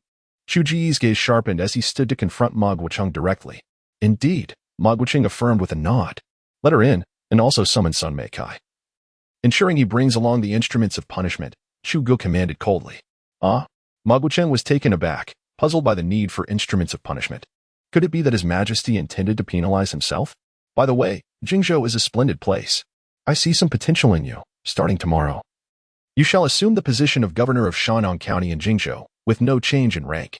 Thank you, Your Majesty. Thank you, Ma Guocheng exclaimed joyfully, eager to express his gratitude. Jingzhou, after all, was a place of great prosperity. Chapter 60. The Tyrant Takes Your Life. Before long, Ma Guocheng arrived at the chamber with Zhao Ruixue. The daughter of the traitor Zhao Ruixue pays her respects to His Majesty. Zhao Ruixue performed a graceful bow. Kneel. Chu Gu commanded coldly. Zhao Ruixue furrowed her brow but complied, sinking to her knees. You may leave. Chu Gu turned to Ma Guocheng. Upon hearing this, Zhao Ruixue felt a surge of joy, her confidence secretly bolstered by 30%. Your Majesty. Ma Guocheng frowned, casting a glance at Zhao Ruixue. Leave. Chu Gu huffed again. Yes. Ma Guocheng dared not defy the command and retreated, though he shot a warning glance at Zhao Ruixue as he departed. Regret washed over him. Now, with His Majesty alone with Zhao Ruixue, what if she were an assassin? The mere thought sent chills down his spine. Your Majesty. Zhao Ruixue removed her veil, revealing a visage of unparalleled beauty. In that moment, she gazed at Chu Gu with longing, her eyes shimmering with emotion. Huh, Chu Gu scoffed, rising to his feet and spreading his arms. I stand before you unarmed. Come at me. What do you mean, Your Majesty? Zhao Ruishui's pupils constricted, a hint of panic rising as she clenched her palms tightly. Still hesitant, Chu Gu stepped closer, now mere inches away. We are but a breath apart. If you wish to strike, you may do so immediately. Zhao Ruishue, faced with the proximity of Chu Gu, felt her heart racing, her entire body taut with tension. This was the prime opportunity, yet reason cautioned her that a trap lay in wait. Noticing her indecision, Chu Gu tilted his head in curiosity. Are you afraid? How peculiar. I am unarmed and alone, yet you hesitate to act. Your Majesty, as the daughter of a traitor, how could I dare lay a hand upon you? Zhao Ruishue quickly lowered her gaze, unable to meet his eyes. Huh. Chu Gu chuckled coldly, crouching down before her. You must understand, this is your final chance. Should you fail to act, when my people arrive, you will lose the opportunity entirely. Zhao Ruishue remained oblivious to the implications of His Majesty's words, continuing to bow her head. Unaware? Chu Ji's eyes glinted with indifference as he lifted her chin with his hand. As a potential assassin, you do not grasp my meaning? Why are you so certain that I am an assassin? Zhao Ruishue stared directly into Chu Ji's eyes, astonished and bewildered by his knowledge. Chu Gu chuckled lightly. I need not certainty. I require only assumptions. I assume you're an assassin. But what if you're mistaken? Zhao Ruishue's expression grew increasingly frigid. Wrong? What does that matter to me? Chu Gu scoffed. If I am mistaken, so be it. But if you are wrong, I will die? Anger flickered in Zhao Ruishue's eyes. Is that significant? Chu Gu countered. Zhao Ruishue, trembling, lowered her head and asked, Do the lives of others hold no importance in Your Majesty's eyes? And what do you believe? Chu Gu sneered. Then does Your Majesty consider your life to be of importance in your own eyes? Zhao Ruishue gradually rose to her feet, her gaze fixed intently on Chu Gu. I may not know much, but I understand that my life holds great significance for you. Chu Gu stood as well. Then, allow me to borrow your life. With a swift motion, Zhao Ruishue revealed a dagger in her hand, launching a sudden assault aimed directly at Chu Gu. This once-in-a-lifetime opportunity could not be squandered. It was the perfect moment. Having trained in the art of assassination since childhood, her sole purpose was to slay the tyrant emperor. She was resolute in her determination. She was not lying. She was indeed a descendant of the Zhao family from the capital. She had witnessed her family torn asunder, with relatives murdered or exiled, and even herself raised as a mere courtesan. Had it not been for a fortuitous encounter with the Wind and Cloud Society, she might have remained an ordinary woman of the world. Thus, she harbored deep-seated hatred for Chu Gu and the Chu clan. It was the benevolent emperor who had transformed her into this, subjecting her to the agonies of existence. With the benevolent emperor dead, she could not exact her revenge. Thus, slaying Chu Gu would suffice. Initially, she had intended to bait the tiger, allowing Chu Gu to strike her down in a moment of pleasure. But that no longer seemed necessary. Ha. Chu Gu spread his arms wide and laughed heartily, offering no resistance. Die, tyrant. Zhao Ruishue gritted her teeth as the dagger plunged fiercely toward Chu Ji's heart. Yellow sand gathered. Ha. A gust of yellow sand suddenly stirred within the room, wrapping around Zhao Ruishue in an instant. Once ensnared, she found herself utterly immobilized, as if her entire being were being crushed. Zhao Ruishue attempted to break free with sheer force, but the sand felt as heavy as lead, rendering her efforts futile. What is this?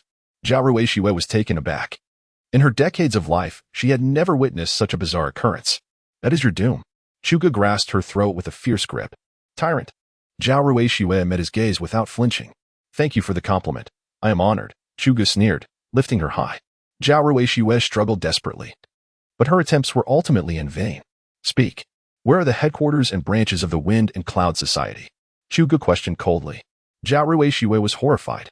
How did this tyrant know of her ties to the Wind and Cloud Society? Had someone betrayed her? Had someone sold out the society for mere scraps of silver? You will never find out, Zhao Ruishue shouted in fury, spitting at Chu Gu, but he swiftly blocked it with his other hand. Chu Gu regarded the saliva in his hand, his expression turning increasingly frigid. He wiped it on her and then gathered his strength, delivering a powerful punch to her abdomen. Zhao Ruishue felt a wave of nausea and excruciating pain wash over her, yet she remained silent, merely furrowing her brow. What does this matter? She had endured far greater suffering. All this pain was inflicted upon her by the benevolent emperor, and she was determined to return it tenfold to Chu Gu. Chu Gu let out a cold laugh and swung another punch. With a sudden spurt, blood erupted from Zhao Ruishue's mouth. Is this all you are capable of? She mocked, her mouth stained with crimson. Humph. Chu Gu scoffed, releasing her grip and lightly patting her cheek. Rest assured, I may lack the skills to torment, but there are many who excel in such matters. You must endure, do not succumb to death. When it comes to the art of torture, Sun Meikai is truly a master. During the confiscation of properties in the capital, many of the torturous methods were conceived and executed by him. Not only Sun Meikai, but the Black Rose is equally adept, particularly in matters concerning women. They possess the ability to extract confessions from chaste and virtuous women, rendering them unable to seek life or death. Chapter 61. The King of Wei, Chu Rongba.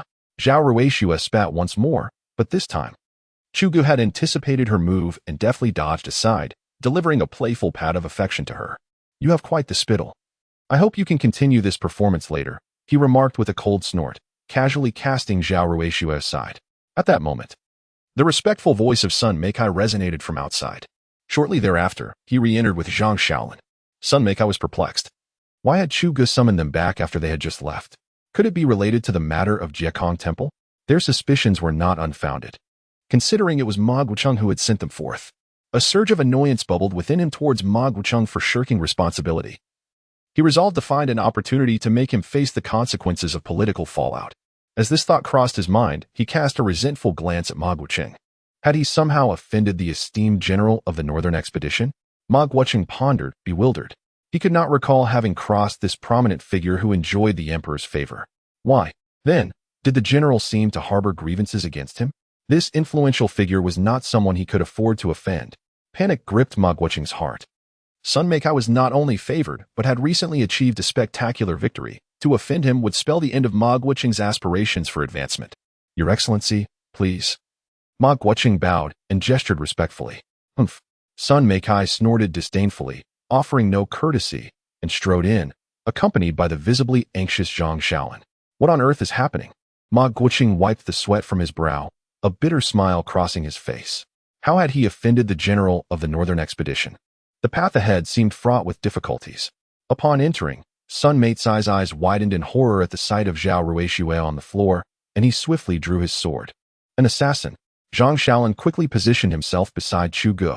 Meanwhile, Ma Guocheng trembled in fear, realizing the gravity of the situation. Could it be true that Zhao Ruishue was indeed an assassin? If that were the case, what did that make him? The thought sent shivers down his spine, as if he could already envision the downfall of his entire clan. Your Majesty, spare me. Ma Guocheng fell to his knees with a thud. Ma Guocheng, did you bring this assassin here? Sun Meikai bellowed, drawing his sword menacingly against Ma Guocheng's throat. Your Majesty, I was bewitched in that moment. I had no intention of such folly. I beseech your Majesty for mercy. Ma Guocheng pleaded, his voice tinged with desperation. Leave. Chu Gu waved his hand irritably. He had already made his decision regarding Ma Guocheng's punishment. The display of tears only served to exacerbate his annoyance. Yes, yes, Ma Guocheng repeatedly affirmed, hastily scrambling to his feet. By the way, you shall head to Jingzhou alone tomorrow. Your family will be sent to the capital, where the court will take care of them, Chu Gu advised.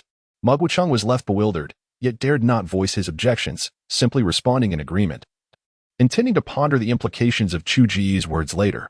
Once Ma Guocheng departed, Chu Gu turned to Sun Meikai and commanded, I entrust her to your care. I expect you to extract the truth from her within a day. Chu did not inquire whether it could be accomplished, but rather issued a command. Rest assured, your Majesty, it will not take a day. By tonight, I shall extract everything she knows, Sun Meikai assured, casting a menacing glance at Zhao Ruishue. Bah! You despicable creature aiding the oppressor. How ungrateful you are, squandered by the Wujia for your upbringing. Zhao Ruishue's disdain was palpable. Sun Meicai's expression hardened. This woman had thoroughly incensed him. Go. Chuj waved his hand dismissively. He was indifferent to how Sun Meikai executed his task. The critical matter was whether it could be achieved. Fear not, your Majesty, regardless of whether she speaks, she shall not emerge unscathed. Sun Meikai twisted his neck and strode forward. Get up, he commanded, dragging Zhao Ruishue's feet toward the exit. May the dog emperor meet a wretched end. I curse you. I curse you. Zhao Ruishue spat venomous invectives. Her hatred was consuming her, as the enemy loomed before her, yet she could not exact revenge, drowning her rationality in resentment. "Let me hear your curses." Sun Meikai removed one of his shoes and forcefully stuffed it into Zhao Ruishua's mouth as he continued onward. Zhang Shaolin hurried to follow, but was halted by Chuj's outstretched hand. "Are you aware of the Fengyan Society?" Chuj inquired as he reclined back in his chair. He was not a man of the martial world, having spent years within the palace, thus remaining ignorant of such matters. However, Zhang Shaolin was somewhat familiar and might possess knowledge of the Fengyan Society. Fengyan Society? Are the assassins from the Fengyan Society? Zhang Shaolin was taken aback. "Do elaborate," Chuj urged with a nod. After a moment of contemplation, Zhang Shaolin spoke. "The Fengyan Society is linked to the Shao clan." "The Shao clan?" Chuj furrowed his brow.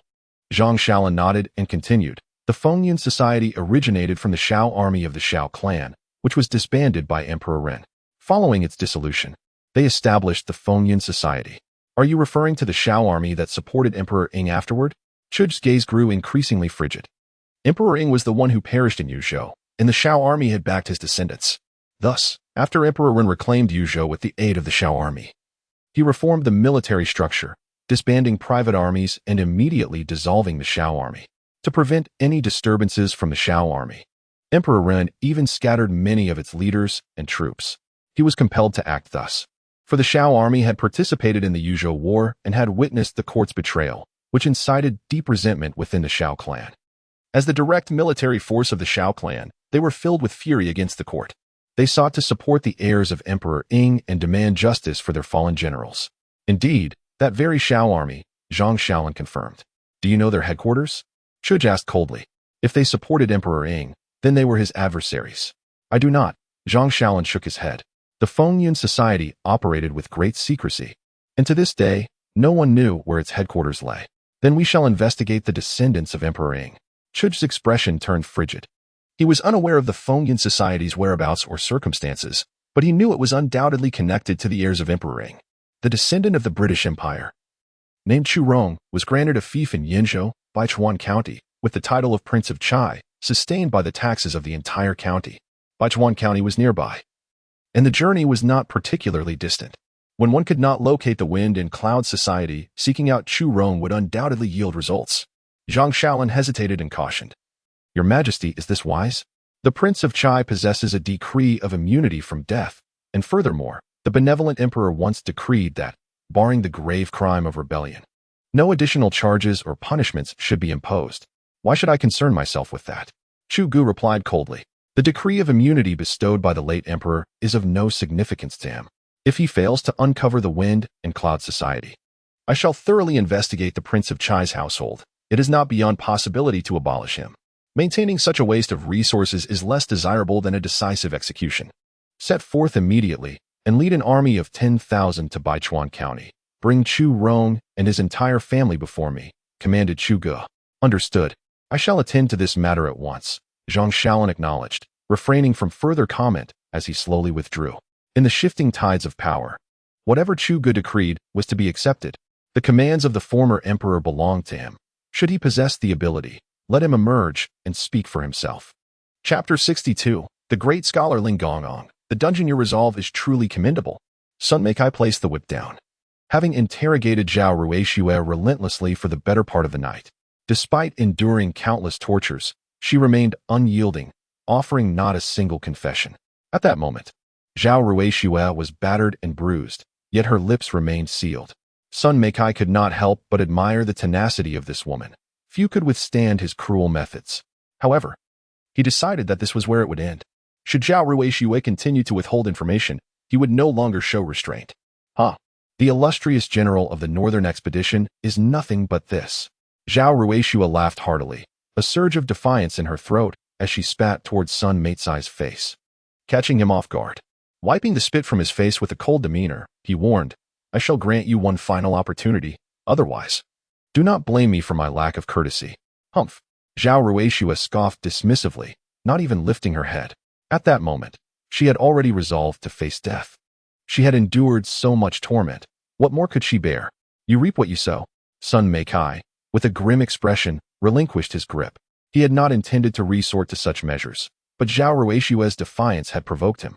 As he exited the cell, he instructed the nearby soldiers, Fetch a few disheveled death row inmates, and while you're at it, find a few randy male dogs from the streets to accompany her to the market. Yes. The soldiers nodded without question and departed. What do you intend to do? Zhao Ruishua asked, a hint of panic creeping into her voice. What do you think? Sun Meikai paused, turning with a mocking grin. You shall find out soon enough. Take her to the market, he commanded, his face stern. What are you doing? What are you doing? Zhao Ruishua cried out in alarm as the soldiers seized her, dragging her towards the market. You would do well to confess, my dear. Opposing the general seldom ends favorably, one soldier advised, unable to suppress his sympathy. He had an inkling of what their commander planned, and while he felt a twinge of pity, there was also a flicker of excitement.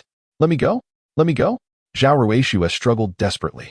The soldier, seeing her stubbornness, shook his head and ceased to speak, carrying her onward to the market. As dawn broke, the market was bustling with activity, and the time promised by Sun Meikai was drawing near. Curious onlookers paused to observe, whispering amongst themselves about the unfolding events. Sun Meikai commanded the soldiers to hoist Zhao Ruishua onto a platform. Close your eyes. It will be over soon, the soldiers reassured her as they restrained her. What do you intend to do? Zhao Ruishua's panic intensified, an ominous sense of foreboding swelling within her. What do you think? Sun Meikai retorted with a sinister smile, his expertise lying in psychological manipulation. At this moment, he was indeed playing mind games. What do you truly want? Zhao Ruishua was now frantic. Perhaps she had already guessed the truth, yet could not fathom that a great general would stoop to such depths. Did he not fear the chroniclers of history? Did he not fear tarnishing his own reputation? Sun Meikai merely chuckled softly, choosing not to respond. The time he had promised was imminent, yet he had gleaned nothing. He remained indifferent to reputation. All he knew was that the current emperor had no tolerance for the inept. A promise must be fulfilled, for if he faltered, others would readily take his place. He aspired to be a celebrated figure for life, destined to remain at the pinnacle, unable to afford a downfall. In comparison, what significance did future fame hold? He was already fated to become a legendary general, no longer needing to concern himself with posthumous accolades. If it meant compromising a tad on morality, so be it. He understood all too well that following Chu Gu would hardly enhance his virtue. Was he to forsake power? Assisting a tyrant would lead to a dismal fate, leaving a stench of infamy for eternity. Zhao Ruishua ceaselessly hurled invectives, attempting to rouse Sun Meikai's humanity. Upon hearing the insults, Sun Meikai remained unperturbed, instead turning to the onlookers below and exclaiming, Behold, this is Zhao Ruishua, daughter of the Zhao family from 20 years ago, the courtesan of your Zui Xionglu. Today, she has committed the grave sin of treason once more. Such a beauty, to be executed directly, what a pity. Thus, I, the general, have decided to reward you all today. The general is magnanimous. Someone shouted from the crowd. Others murmured, most displaying excitement, while the ladies turned away in embarrassment. In an instant, the throng surged forward, only to be halted by the soldiers. Were they ordinary citizens, they would not have acted so frantically. They would have preserved their dignity. But this was the courtesan of Zui Xionglu, a courtesan worth a fortune for a single night. Form an orderly line, everyone. No pushing, Sun Meikai bellowed, striving to maintain order. Suddenly, a deep, furious roar emerged from the crowd. Upon hearing this voice, everyone fell silent, quietly parting to clear a path, their heads bowed like misbehaving children. Which scoundrel dares to create chaos? Sun Meikai frowned, narrowing his eyes. Before him stood an elderly man, clad in Confucian robes, his white hair a testament to his 70 or 80 years. The crowd instinctively parted for the elder, their faces flushed with shame. Who are you? What official rank do you hold? Sun Meikai descended to scrutinize the man closely. Meanwhile, Zhao Ruishua recognized him as a savior. Director Ling, save me, she cried out repeatedly. Fear not. The elder offered Zhao Ruishua a reassuring glance before turning to Sun Meikai with a cold tone. I am without title or rank. Merely the head of Donyang Academy in Yun County, Ling Gonyang. You are the esteemed scholar Ling Gonyang from Yinzhou? Sun Meikai's surprise was palpable, his expression growing grave. Ling Gonyang was a renowned scholar of the Great Zhou. His disciples spread far and wide across the realm. With him intervening, Sun Meikai found himself in a precarious position. Indeed, it is I? Ling Gonyang snorted disdainfully, then, with a stern countenance, inquired, What crime has she committed? If you wish to execute her, do so. Why must you humiliate her thus? She has committed the heinous crime of rebellion, as decreed by His Majesty. I kindly ask Mr. Ling not to interfere unduly. Sun Meikai urged gently. Ling Gongong was a figure of great renown in the Great Zhou, and he wished to avoid unnecessary conflict. But do you possess evidence? If it were brought forth in front of everyone, Ling Gongong extended his hand. Sun Meikai furrowed his brow, sensing that this Ling Gongong was rather peculiar. Yet, as he was a learned scholar, he could only respectfully say once more, Mr. Gongong, the crime in question is that of regicide, and no evidence is required. Thus, is this punishment also decreed by His Majesty? Ling Gongong, with a stern countenance, retorted coldly. Sun Meicai's brow knitted again. He certainly could not declare it was the Emperor's command, nor could he deny it. Yet, Ling Gongong was evidently putting him in a difficult position. He could not help but ponder in silence. Was Ling Gongong perhaps not in his right mind? It had already been stated that this was a grave crime of assassination. Yet he dared to defend Zhao Ruixue? If not, then I shall have to discuss matters with the general, Ling Gongong scoffed. It is the command of a humble servant. Old man, are you courting death? Chapter 63. Do you dare to kill me? I do not believe it. Do you wish to die, old man? Chu Gu unsheathed the Emperor's sword, advancing step by step. He initially intended to visit the military camp outside the city, but upon witnessing this scene, his patience wore thin. He had already assumed the role of a tyrant. It mattered not who stood in his way. Those who obstructed him would be slain without hesitation. Your Majesty, Sun Meicai knelt. His face flushed with shame. The time had elapsed, and he had failed to fulfill his task. Your Majesty? He was the Emperor. Long live our Emperor. The crowd gasped and hastily knelt down. As they bowed, many cautiously scrutinized Chu Gu, eager to discern what set this Emperor apart from the rest. What distinguished this conqueror of the Wolf Kingdom from others?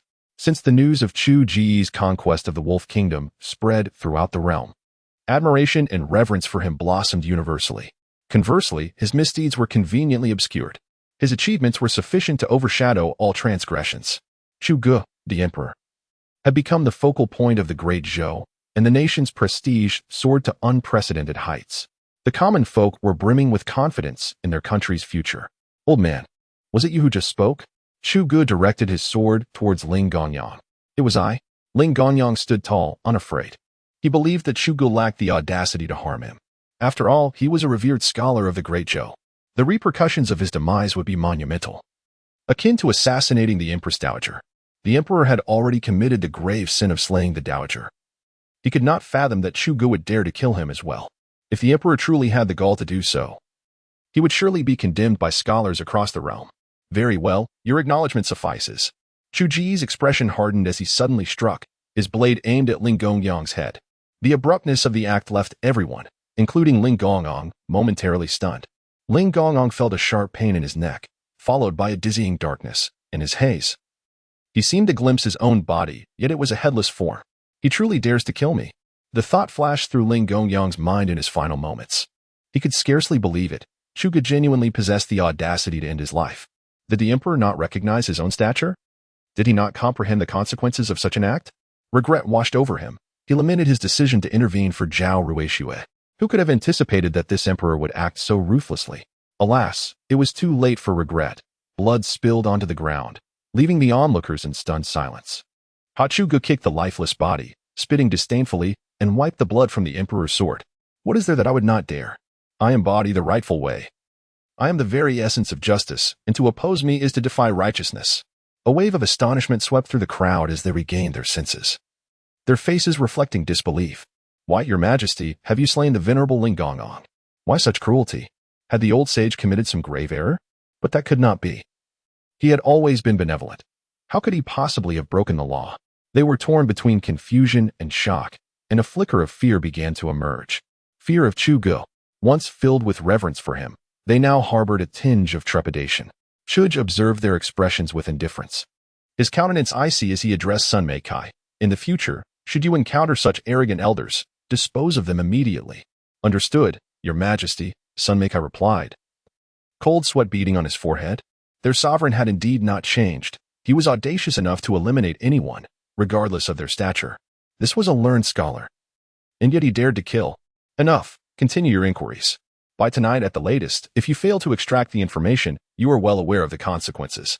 Chuj's words were delivered with chilling finality as he turned to leave with the soldiers.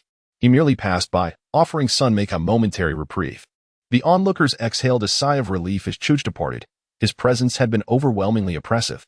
At that moment, Zhao Ruixue stood in a daze. grappling with the loss of her beloved grandfather Gong Ong, who had nurtured her throughout her life. The sudden shift in her reality was almost unbearable. After Chud's exit, Sun Mei Kai, disregarding all else, approached the crumbling Zhao Ruixue and impatiently threatened her. I have lost all patience. No one can save you now. This is your final chance. Will you speak? Zhao Ruixue remained unresponsive. In a fit of frustration, Sun Mei Kai tore away her outer garment. Finally, Zhao Ruixue reacted, turning her head with a peculiar smile. Do you truly wish to know? Lean closer, and I shall tell you. Miss Ruixue, how could you utter such words? You should resist to the bitter end. I hold you in contempt. An enraged voice erupted from below, capturing the attention of many. The speaker quickly recoiled into the crowd. Sun Mei Kai hesitated momentarily before leaning down. Zhao Ruixue whispered, Do you wish to know? I shall not tell you. Suddenly, she lunged to bite his ear. Yet Sun Mei Kai had anticipated her move and effortlessly evaded her attempt. What a fool you are. If so, I shall resort to threatening grandfather Gong Ong, Sun Mei Kai said coldly. Initially, he had hoped to manipulate Zhao Ruixue's psyche, but her mental state had shattered, compelling him to seek alternative methods. From his observations, it appeared that Zhao Ruixue shared a deep bond with grandfather Gong Ong. Using him as leverage against her might yield results. Zhao Ruixue paused. Then a wave of desolation washed over her. After a moment, she finally raised her head and declared, The headquarters is in Baichuan County, at the residence of King Chai. Go seek King Chai. As soon as she spoke, Zhao Ruixue suddenly spat a mouthful of blood, attempting to bite her tongue in a desperate act of self-destruction. King Chai? This complicates matters, Sun Mei Kai thought. Yet he chose to ignore her plight, his brow furrowing in concern. Coughing, Zhao Ruixue managed a grim smile, her head gradually drooping. She had already endured immense suffering and injury. In her profound sorrow, her attempt to bite her tongue led to a torrent of blood, overwhelming her. In her final moments, she reflected on her life with a hint of regret. She did not lament her assassination attempt on Chuj. Rather, she grieved for the troubles brought upon grandfather Gong Ong. For all these years, he had been her guardian. Now grown, she had concealed herself within the intoxicating confines of King Chai's establishment, waiting for the opportune moment. When she received the mission to assassinate Chuj, her excitement knew no bounds. Yet she never anticipated such a tragic conclusion. Perhaps had she declined the task at that moment, the ram would have been spared from death. Alas, there is no room for speculation.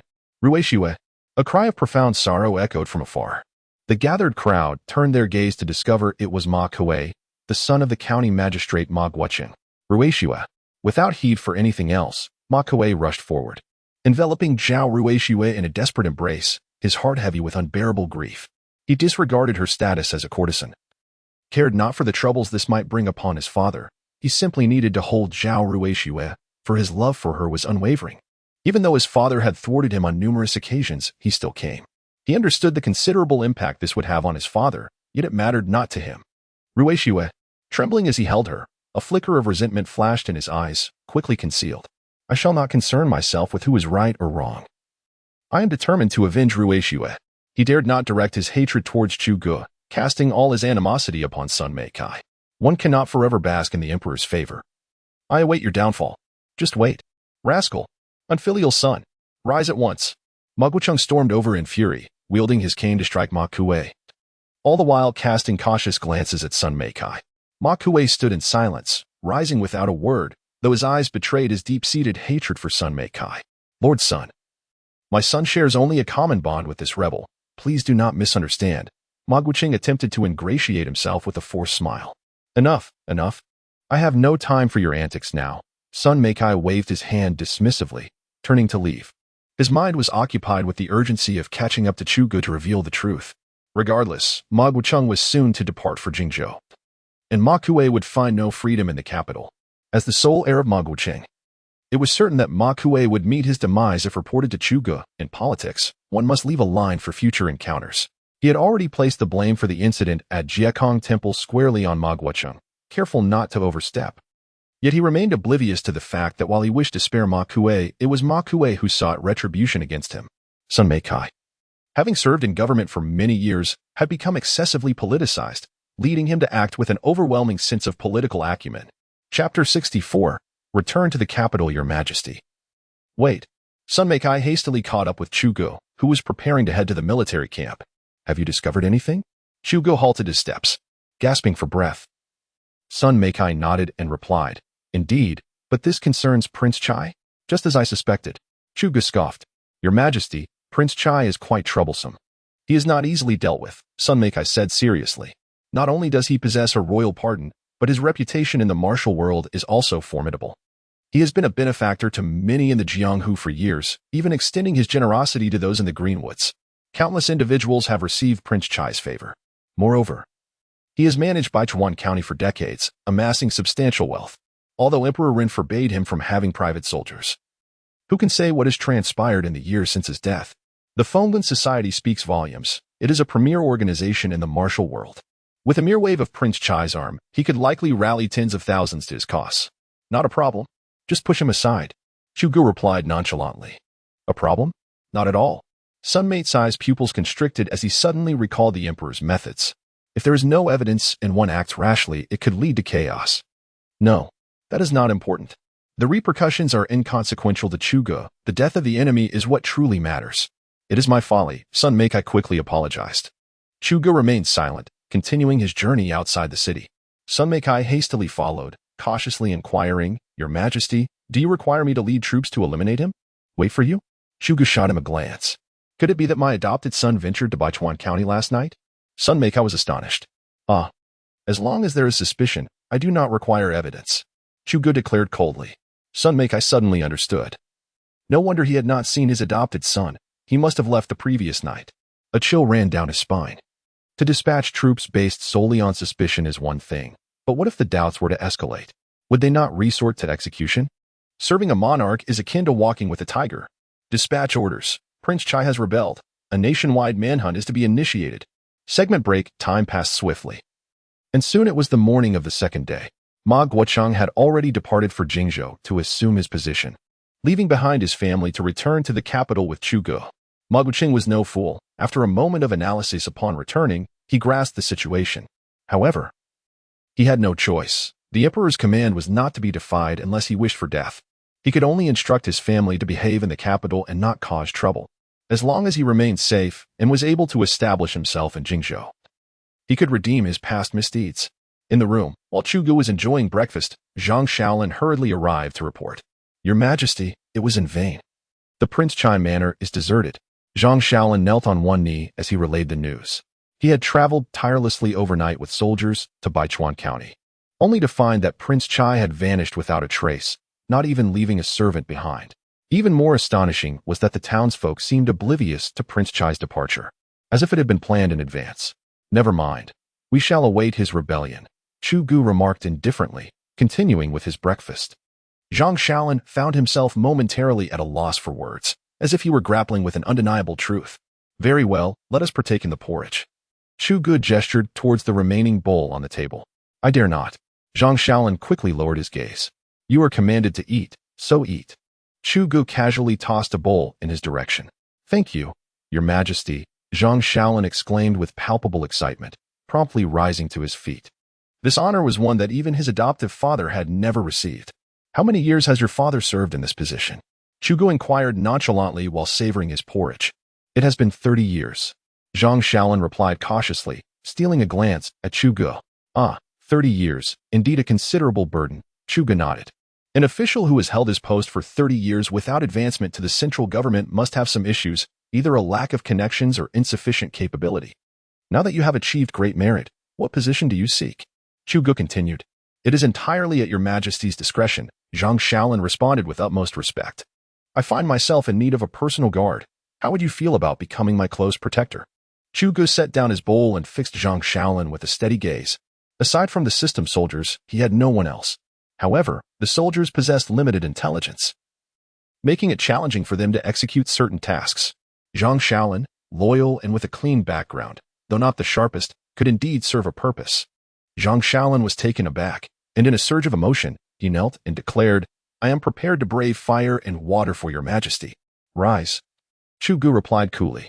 Zhang Shaolin complied, excitement evident as he resumed his seat. Separation line. Upon Zhang Shaolin's return, King Chai was nowhere to be found. Chu Gu, not wishing to linger, decided to postpone discussions regarding the task and prepared to return to the capital. The news of Chu Ji's triumphant return soon spread throughout the realm. astonishing and inspiring awe among the populace. From that moment forth, the great Zhou dynasty would no longer pay tribute to the steppes, but would instead incorporate them as the 10th province of the Zhou. Simultaneously, the news of Chu Ji's slaying of Ling Gongong began to circulate. Although it had yet to reach Yin Prefecture, it was merely a matter of time. Those who heard the news fell into silence, while scholars reacted vehemently, launching into vehement tirades against Chu Gu. Particularly furious were Ling Gongyang students, who unleashed a torrent of harsh invectives, even demanding that Chu Gu pen a self-incriminating edict. This uproar escalated to the local authorities, who found themselves overwhelmed by the persistent protests of these educated individuals, who, despite their grievances, could not face execution due to their status. Meanwhile, Chu Gu, who was traveling back and forth, learned of these developments. His response was simple. Upon his return to the court, he would ensure that every single one of them was recorded and subsequently excluded. Possessing a title? What of it? I no longer require your services, he thought. Do you possess the audacity to rebel? By all means, give it a try. Regardless of your accolades or scholarly prowess, daring to oppose me is an unforgivable error. Nevertheless, many scholars came to Chu Ji's defense, asserting that while his actions may have been brutal, his achievements were undeniable. Regardless, it is imperative that the great Zhou no longer endures the tribulations of the grasslands, thus earning the title of a wise ruler. However, this assertion was immediately met with vehement dissent from another faction.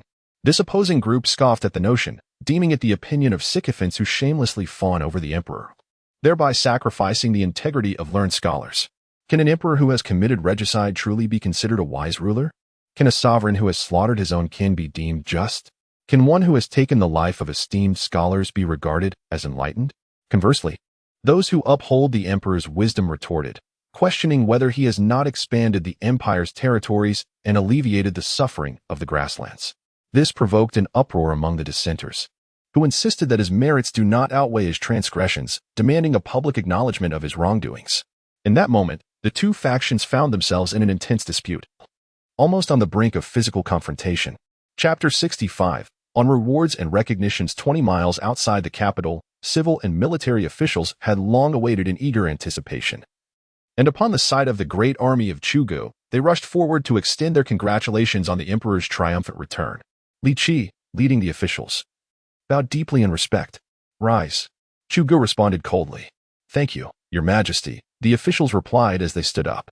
At that moment, two guards approached, intending to assist Chu Gu in shedding his battle attire for a regal cloak. Hold on.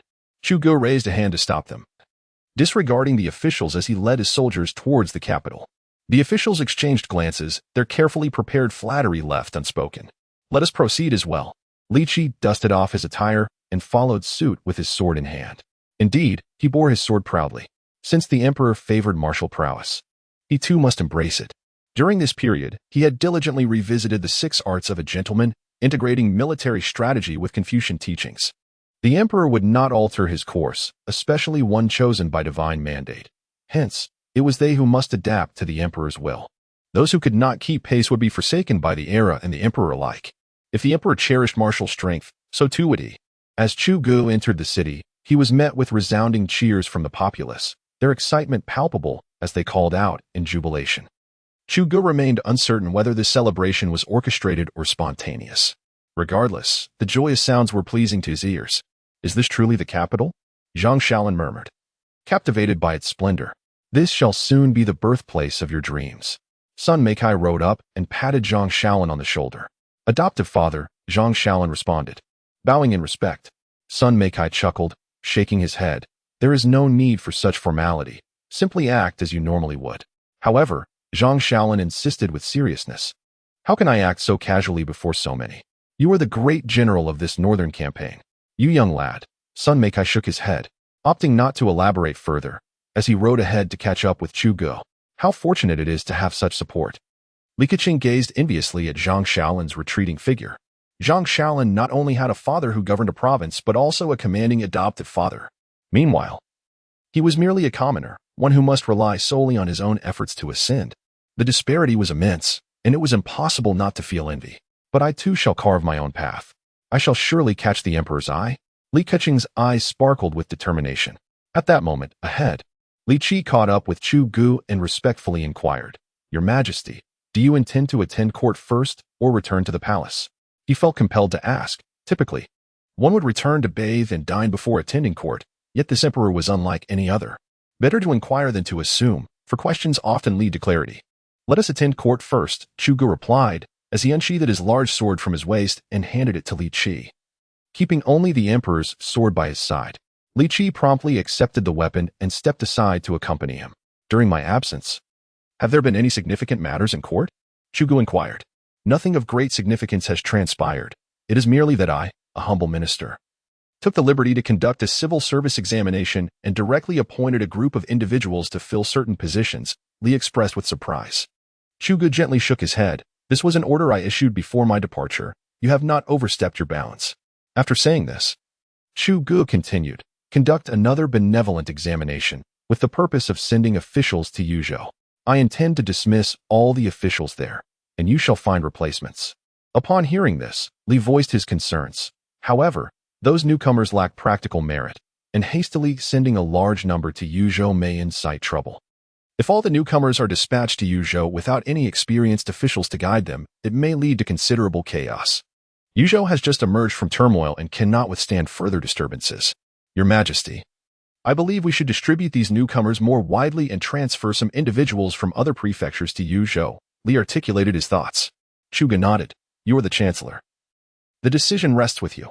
He was quite liberal with his authority.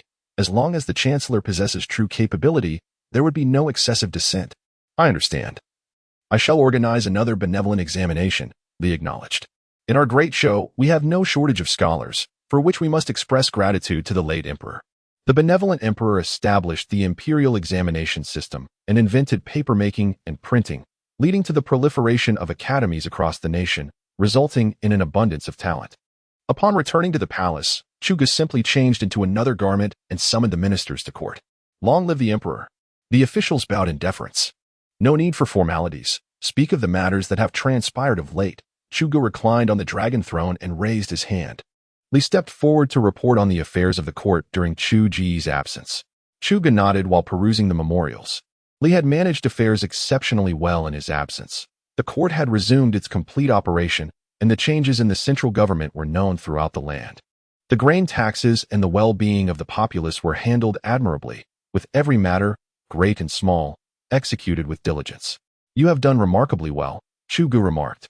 Closing the memorial, Li's capabilities exceeded his expectations. He truly was a talent befitting the position of chancellor. The average individual could not manage the entire court. Yet Li was able to maintain order and efficiency. I dare not claim credit. It is the result of the collective efforts of all the court ministers, Li humbly replied.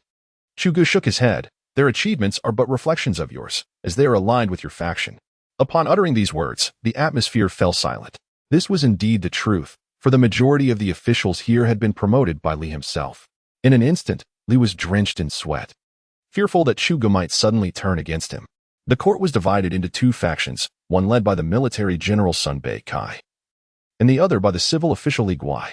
Li's faction had grown significantly during this period, nearly encompassing all domains of Great Zhou, aside from the military. Observing their fearful expressions, Chugu rarely allowed a smile to surface, exclaiming, "What is there to fear? I care not for your factions, as long as you possess ability. All is well. Lack of capability will lead to your dismissal."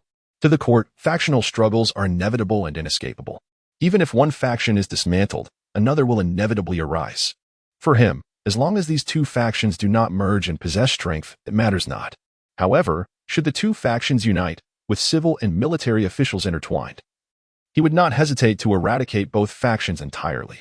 He remains indifferent to factional struggles, as long as there is capability. Those lacking in ability will be cast aside without mercy. Upon hearing these words, the assembly recalled the actions of the current emperor, breaking into a cold sweat. Unity among civil officials is intolerable to any emperor, yet the current sovereign stands in stark contrast. Today marks the first day of my return to court. With the purpose of rewarding the meritorious and addressing matters of the steppe, Chugu cast a glance over the assembly and proclaimed, Sun Meikai has rendered meritorious service in the campaign against the traitors of Yuzhou, and is hereby elevated to general and bestowed the title of Duke of Wu. The crowd's expression shifted dramatically, and they hurriedly stepped forward to dissuade him. Your Majesty, please reconsider. Li Qigui felt a profound disquiet. Such a significant matter was announced without consultation with him, the Prime Minister. Why was it declared outright, without even drafting an edict? Furthermore, bestowing the title of Duke at the highest rank raises questions about future accolades. Would one then be conferred the title of king? Yet, a person of external lineage cannot be made a king. Sun Meikai, too, was taken aback. He anticipated substantial rewards for his achievements, but never expected to be directly appointed as duke. Father, you have become a duke, Zhang Shaolin exclaimed with excitement. The title of duke is not bestowed upon just anyone. Currently, apart from the rehabilitated Xiao family, all existing dukes have been eliminated by the emperor. The head of the Xiao family is but a limping child, suggesting that his adoptive father may become the foremost duke in the future. Silence. Sun Meikai admonished sharply. Do you not see the entire court opposing this decision? In light of the uncertainty of the situation, it is wise to celebrate cautiously, for it merely invites political adversaries. Chapter 66. Wolf stately Chigui gazed at the scene before him, letting out a sigh. As the foremost official, he could only offer a wry smile and advise. Your Majesty, this is unwise. Since the founding of the great Zhou, who has ever been conferred the title of duke through the mere act of war. Apart from the founding duke, it was not that he opposed the bestowal of honors upon Chu Gu. Rather, he felt the elevation was excessive. Gradual promotion would suffice. Even a direct conferment of the title of Marquis would not elicit his dissent, but to elevate him to duke seemed a considerable leap. Minister of Rights, El Hongzhang, also stepped forward to counsel. Your Majesty, General Sun has indeed rendered great service, yet such merit does not warrant the title of duke. Should General Sun be granted this title directly, the people of the realm may not accept it. Humph. Chu Gu slammed his palm down on the dragon throne. And in an instant, dozens of yellow sand soldiers appeared before the hall, their menacing gazes fixed upon the court officials below. Is there anyone else who dares to oppose? Chu Ji's cold eyes swept across the assembled ministers. It seemed they had forgotten the source of their positions, the means by which they had reclaimed their power. I am the sole authority here. The ministers, witnessing the sudden appearance of the yellow sand soldiers, instinctively lowered their heads, fearing for their lives. These soldiers were formidable, capable of killing without a trace. More importantly, they understood that this emperor was indeed capable of such actions. He was the least likely to engage in rational discourse. In a discussion with him, reason would be met with blades.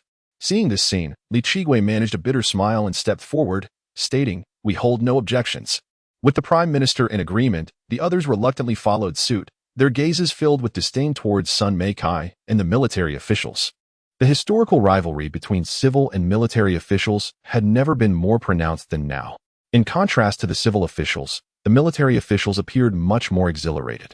After all, they were aligned with Sun Meikai, and his promotion to duke would further enhance their own power. For too long, they had been overshadowed by the civil officials. And now the tides had turned. Thank you, Your Majesty, Sun Meikai hastily expressed his gratitude. Chu Gu displayed a satisfied smile, and then turned to Li Chigui, stating, Prime Minister Li, you have maintained the court's stability during my personal campaign. Therefore, I confer upon you the title of Duke of Wen. Li Chigui was taken aback. Your Majesty, had you mentioned this earlier, I would have advocated for my own elevation. What more could I possibly say? Naturally, I wholeheartedly support this. Your Majesty is truly wise. Li Chigui bowed deeply. The civil and military officials were momentarily stunned by this announcement. Prime Minister, what has come over you? How can one change their stance so swiftly? Were you not just opposing this? Now that you are to be Duke, you suddenly find no objections? Instantly, the other ministers looked eagerly at Chu Gu, hoping he would bestow honors upon them as well. They formed a collective, a faction indeed. Yet the bestowal of honors was a personal affair. Chu Gu was well aware of their desires. As they wished, he proceeded to bestow titles upon each of them. Albeit the honors were somewhat peculiar. Li Yue, having maintained the court's stability, was conferred the title of First Baron, granted vast tracts of fertile land on the plains, and appointed as the governor of the Gercha tribal region, effective immediately. The rewards of this nature were largely similar. Chu Gu granted them vast expanses of land. Albeit it was situated on the grasslands, yet to be cultivated, remaining a barren wasteland overrun with grass. Chu Gu even thoughtfully bestowed upon them official titles. Albeit these positions were on the grasslands, enabling them to shine and swiftly rejuvenate that desolate land. Upon the announcement of these rewards, many visages shifted noticeably. What was this? If not a form of servitude, Your Majesty, might I request to decline this reward? One official inquired cautiously. Surely, this is an exile, is it not? What do you think? Chu Gu retorted with a stern countenance. The official immediately lowered his head. The imperial authority of Chu Gu was overwhelmingly formidable. He dared not voice dissent, and neither did the others. Regardless of their inner reluctance, they had no choice but to comply, begrudgingly accepting their fate. Thus, the matter was settled. You shall assume your posts tomorrow. Chu Gu paid no heed to their consent or dissent, decisively finalizing the arrangement, and continued, regarding the grasslands. I trust you have perused the military reports that have been relayed. Share your thoughts on the grasslands and your plans for them. At this, the assembly erupted into fervent discussion. Their sentiments predominantly echoed the futility of investing in a barren land. They contemplated whether it was worth the trouble at all. This reflected not only their own perspectives but also the prevailing sentiment of the Great Zhou. Investing in the grasslands seemed a poor venture. Developing them would necessitate an outpouring of gold and silver. Not to mention, constructing roads and cities would undeniably require substantial funds. The sum involved would hardly be insignificant. The dilemma lay in the uncertainty of returns. It could take years before any benefits were realized, a duration far too protracted for their liking. They suggested relinquishing the grasslands back to the Wolf Kingdom, yet the demeanor of Chu Gu indicated that such a course was unthinkable. Thus, they could only deliberate on potential solutions. However, after extensive discussion, they remained at an impasse, deeming the undertaking excessively burdensome. The populace of Great Zhou was also averse to relocating to the grasslands. Who would wish to inhabit such desolate territory? Observing the rampant discourse, Chu Gu remained unhurried for a resolution, reclining on the dragon throne with eyes closed in quiet contemplation. Eventually, after much deliberation, one official rose to speak. Your Majesty, it appears that reaching a consensus on this matter may take some time. Perhaps we ought to assign a name to the grasslands first. Chu Gu pondered for a moment before articulating, let us call it Wolf Prefecture. That would not be appropriate, for Wolf is derived from the name of the Wolf Kingdom, which now belongs to our Great Zhou. We cannot retain the old name, the official countered. However, Chu Ji's expression hardened, and he coldly remarked, why then did you even inquire? Do you wish to flaunt your erudition? Take him away and administer 20 lashes. What? The official was taken aback. He merely sought to showcase his knowledge and perhaps secure a place in history, as naming is an endeavor that often bequeaths one with a lasting legacy. According to protocol, he would pose the question, the emperor would provide a name, he would deem it too commonplace and propose an alternative. But he had not anticipated that Chu Gu would deviate from convention and impose punishment upon him. Your Majesty, that was not my intention. The official regained his composure and hastily attempted to clarify. However, Chu Gu paid him no heed, merely waving his hand, prompting the nearby royal guards to drag the man away. Witnessing this, the assembled officials turned their gazes elsewhere, none daring to intercede. The anguished cries emanating from outside the hall caused the faces of the officials to twitch involuntarily. Li, perplexed, shook his head and sighed, questioning the wisdom of flaunting knowledge when one is well aware of the current emperor's aversion to such displays. Once the punished official was brought back and unceremoniously thrown onto the court floor, Chu Gu addressed those present below, declaring, from this day forth, it shall be known as Wolf Prefecture. Who is in favor, and who against? Your Majesty is indeed wise, the officials chorused in unison. What else could they say? It would be folly to emerge and denounce the name as unsuitable. They indicated their contentment, asserting that they had no discomfort requiring alleviation. Chapter 67. Seizing wealth. Regarding their flattery, Chu Gu feigned ignorance and coldly remarked, whether I am wise or not is beyond my concern. However, I demand that you develop the grasslands within a year. Should you fail, I shall strip you of your titles. The officials were taken aback. Was this not an insurmountable challenge? Even the officials of the benevolent emperor might not have succeeded. Your Majesty, what is the budget? One official inquired cautiously.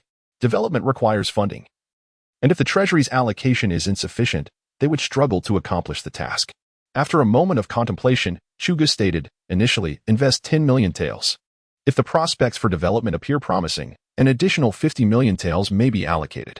That is insufficient. An official replied with a bitter smile. Despite the seemingly large sum, the grasslands are vast and the conditions harsh.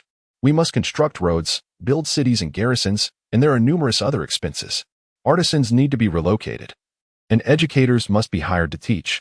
Various facilities must be arranged. This is akin to a gold-devouring beast. Such an amount barely fills the gaps. This was precisely why emperors of the Great Zhou had historically shunned the grasslands. It was simply too costly. I shall not intervene if the funds are inadequate. You must find ways to supplement them or learn to economize. My treasury can only provide so much, Chuga said with an icy demeanor.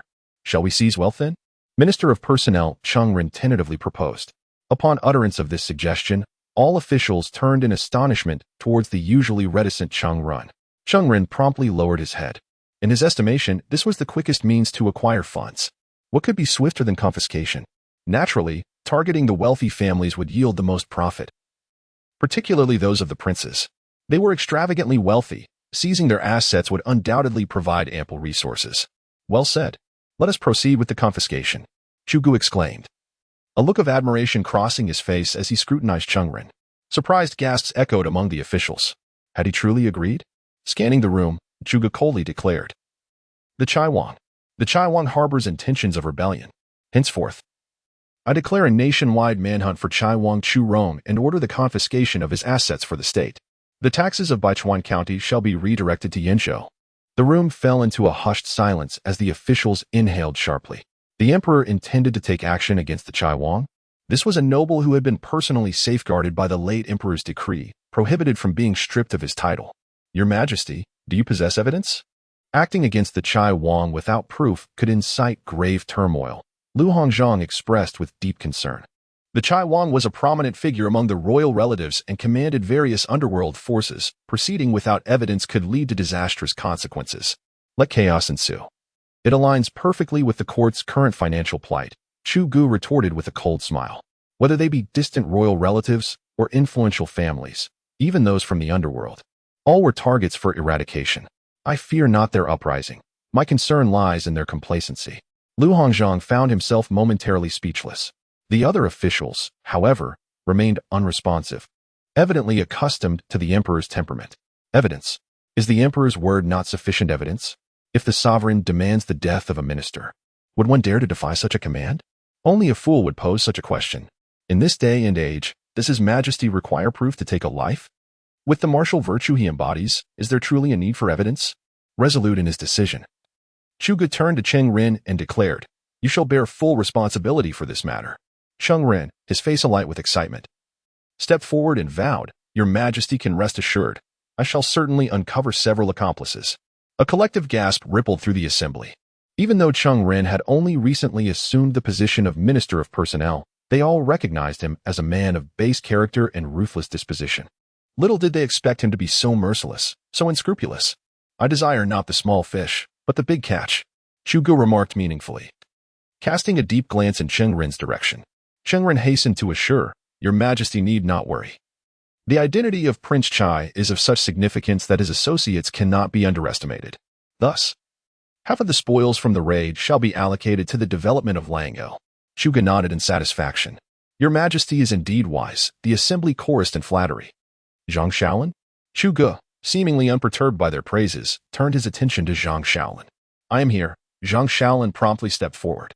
Chuga nodded and stated, You have achieved remarkable feats in this campaign. Speak freely of your desires. Henceforth, Zhang Shaolin would serve as his personal guard, and the rewards would naturally be substantial. Zhang Shaolin was taken aback yet touched. To be acknowledged publicly was a profound honor, for typically, his contributions would remain unspoken in court. Even Li Kaicheng, a court official, had not received such public recognition, while he, merely a leader of the righteous army, found himself in the spotlight of the civil and military officials. It is entirely at Your Majesty's discretion. Zhang Shaolin responded promptly. And what of your thoughts? Chugu inquired. Turning to Sun Meikai, the assembly was taken aback. What connection existed between the young general and Sun Meikai? Sun Meikai hesitated, then stepped forward to declare, It is entirely at Your Majesty's discretion. This was a bid to avoid suspicion, as they were, after all, sworn father and son. With the emperor bestowing rewards, he could not presume to speak freely, especially given the unique status of Zhang Shaolin. Raising his own desires could invite unwelcome scrutiny. Entirely at my discretion? Chuga fell silent, asking them what they desired only to have the responsibility returned to him. Could they not articulate their wishes more clearly? Very well. Chuga shook his head and began. Zhang Shaolin has rendered meritorious service in the Battle of Yuzhou, wounding Wumu Yuan and altering the course of the conflict. He shall remain in the Central Command and be appointed as the commander of the Imperial Guard. His father, Zhang Hua. Chuga furrowed his brow in contemplation before continuing. His father, Zhang Hua possesses considerable talent. His swift response during the attack on Yuzhou warrants his promotion to the Minister of War in the Central Command. But where does that leave your minister? Lu Zhibing, the Minister of War, asked, bewildered. What has happened to my position during the morning court? Chu Ji's expression hardened. The Minister of War has proven ineffective in this conflict and shall be reassigned to Jingzhou as the governor. Your Majesty, I am wronged. Though my contributions in this battle were not extraordinary, I cannot be deemed incapable. Lu Zhibing replied with a wry smile, for he had efficiently managed logistics, ensuring that Sun Maicai's army lacked neither provisions nor siege equipment. The Minister of War, despite his esteemed position, has limited authority over the appointment and selection of military generals. This aspect brings him into conflict with the Grand General, compounded by the presence of Sun Maicai and Chu Gu, rendering him powerless. However, he has excelled in the management of military records and armaments. During his tenure, the army of the Great Zhou has not suffered from ghost soldiers, at least. This has been the case since his assumption of office, with all household registrations meticulously in order. There has been no deficiency in military supplies, and all necessary provisions have been dispatched to the battlefield. Moreover, he harbors ambitions for military planning, yet all the proposals he forwarded, based on intelligence, were summarily rejected by Sun Maicai, leaving him to retreat to a place of solitude. This function also stands in conflict with the Grand General, who outranks him by a grade, deepening his frustration. As for other responsibilities, he has yet to utilize them, merely issuing orders for the repair of fortifications across various regions. Chapter 68. The treacherous minister. Thus, it was decided that the remaining contributions would be determined by the Prime Minister and the Grand General. And I impose upon you a mere 3 days to devise a strategy for the development of Langzhou. Chu Gu rose from his seat and descended from the dragon throne, utterly disregarding any explanation. Your Majesty, 3 days is rather insufficient, is it not? The expressions of the ministers shifted dramatically, hastening to pursue him, only to be halted by the Imperial Guard.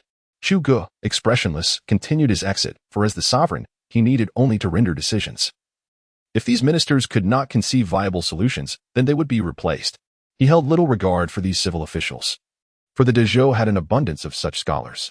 The benevolent emperor had established 500 academies throughout the realm, a number that continued to rise each year. He allocated the expenses of these institutions to the national defense budget, mandating that each city must possess at least one academy.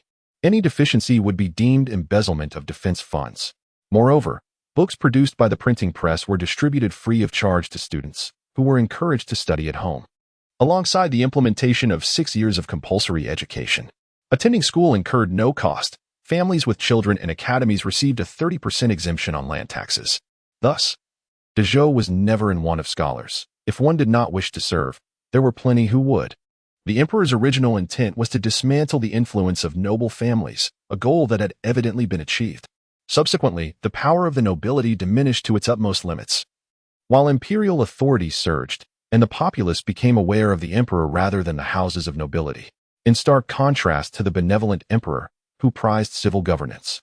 This emperor valued martial prowess. To him, civil officials were simply replaceable if they proved inadequate. With military power in hand, the world was his. Li Keqing watched Chu Gu depart with a sense of despondency. He too was among the contributors to the recent victory, yet he had not been acknowledged. Although rewards would not be lacking, the mere act of mention bore significant weight. Zhang Shaolin's inclusion would etch his name into the annals of history, while Li, despite his merits, remained in obscurity. I need a great battle to prove myself, he thought, his palms clenched tightly. He yearned for a singular confrontation, one that would showcase his ability to command thousands, affirming that he was not inferior to anyone. His name must echo throughout the realm. Your Majesty, do you truly intend to invest in that desolate place? Li Qi, perplexed, caught up with him, furrowing his brow in inquiry. As the Prime Minister, the guards did not impede his path, yet he refrained from suggesting that Chu Gu extend the deadline.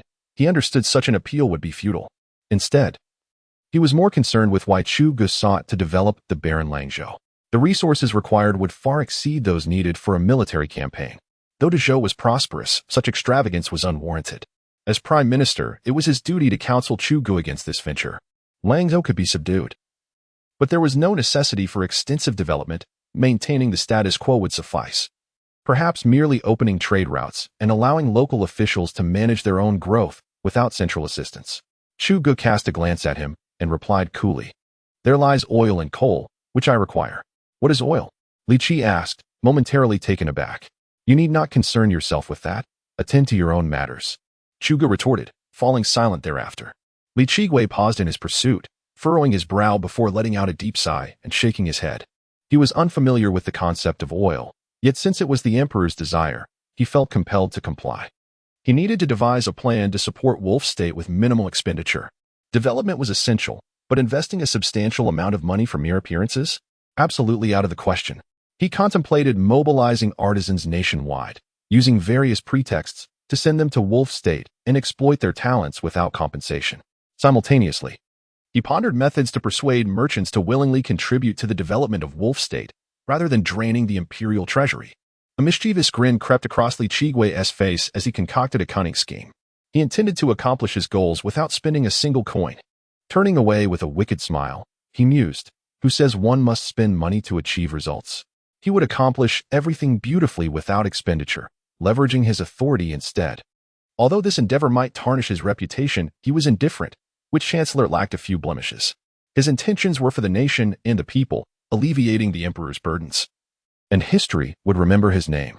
Meanwhile, just after court, Cheng Ren found himself surrounded by a throng. "How could you utter such words?" one official lamented with palpable distress. "So what?" Cheng Ren shot him a sidelong glance. "Do you even know what you intend to do?" Lu Hongzheng inquired, furrowing his brow. "Huh?" Cheng Ren scoffed. "Of course I know. I'm merely seeking a few wealthy scapegoats." Whether or not the Prince of Chai was guilty, he could not ascertain, yet he could fabricate evidence. He would target whichever affluent clan he deemed suitable, confident in his privileges. Chud's tacit approval resonated in his mind. He cared little for the consequences. Willing to oppose anyone, even the entire world, if Chud required it. Life was merely a game of power. What did he care for his legacy? He was indifferent. He aimed to ascend to the pinnacle, even surpassing Li Qigui, the one who had elevated him. For this ambition, he was prepared to employ any means necessary, even if it meant staining his hands with blood, regardless of the enemies he made. He aspired to be the foremost minister of power. He would seize every opportunity with relentless determination, regardless of the cost. Lu Hongzheng sighed, turning away. Following Cheng Ren's machinations, countless prominent families would find themselves ensnared, and numerous individuals would suffer confiscation of their properties. All this chaos simply because the emperor was short on funds. How absurd. Cheng Ren, no matter whom you intend to target, you must absolutely refrain from touching the Lu family. An official warned.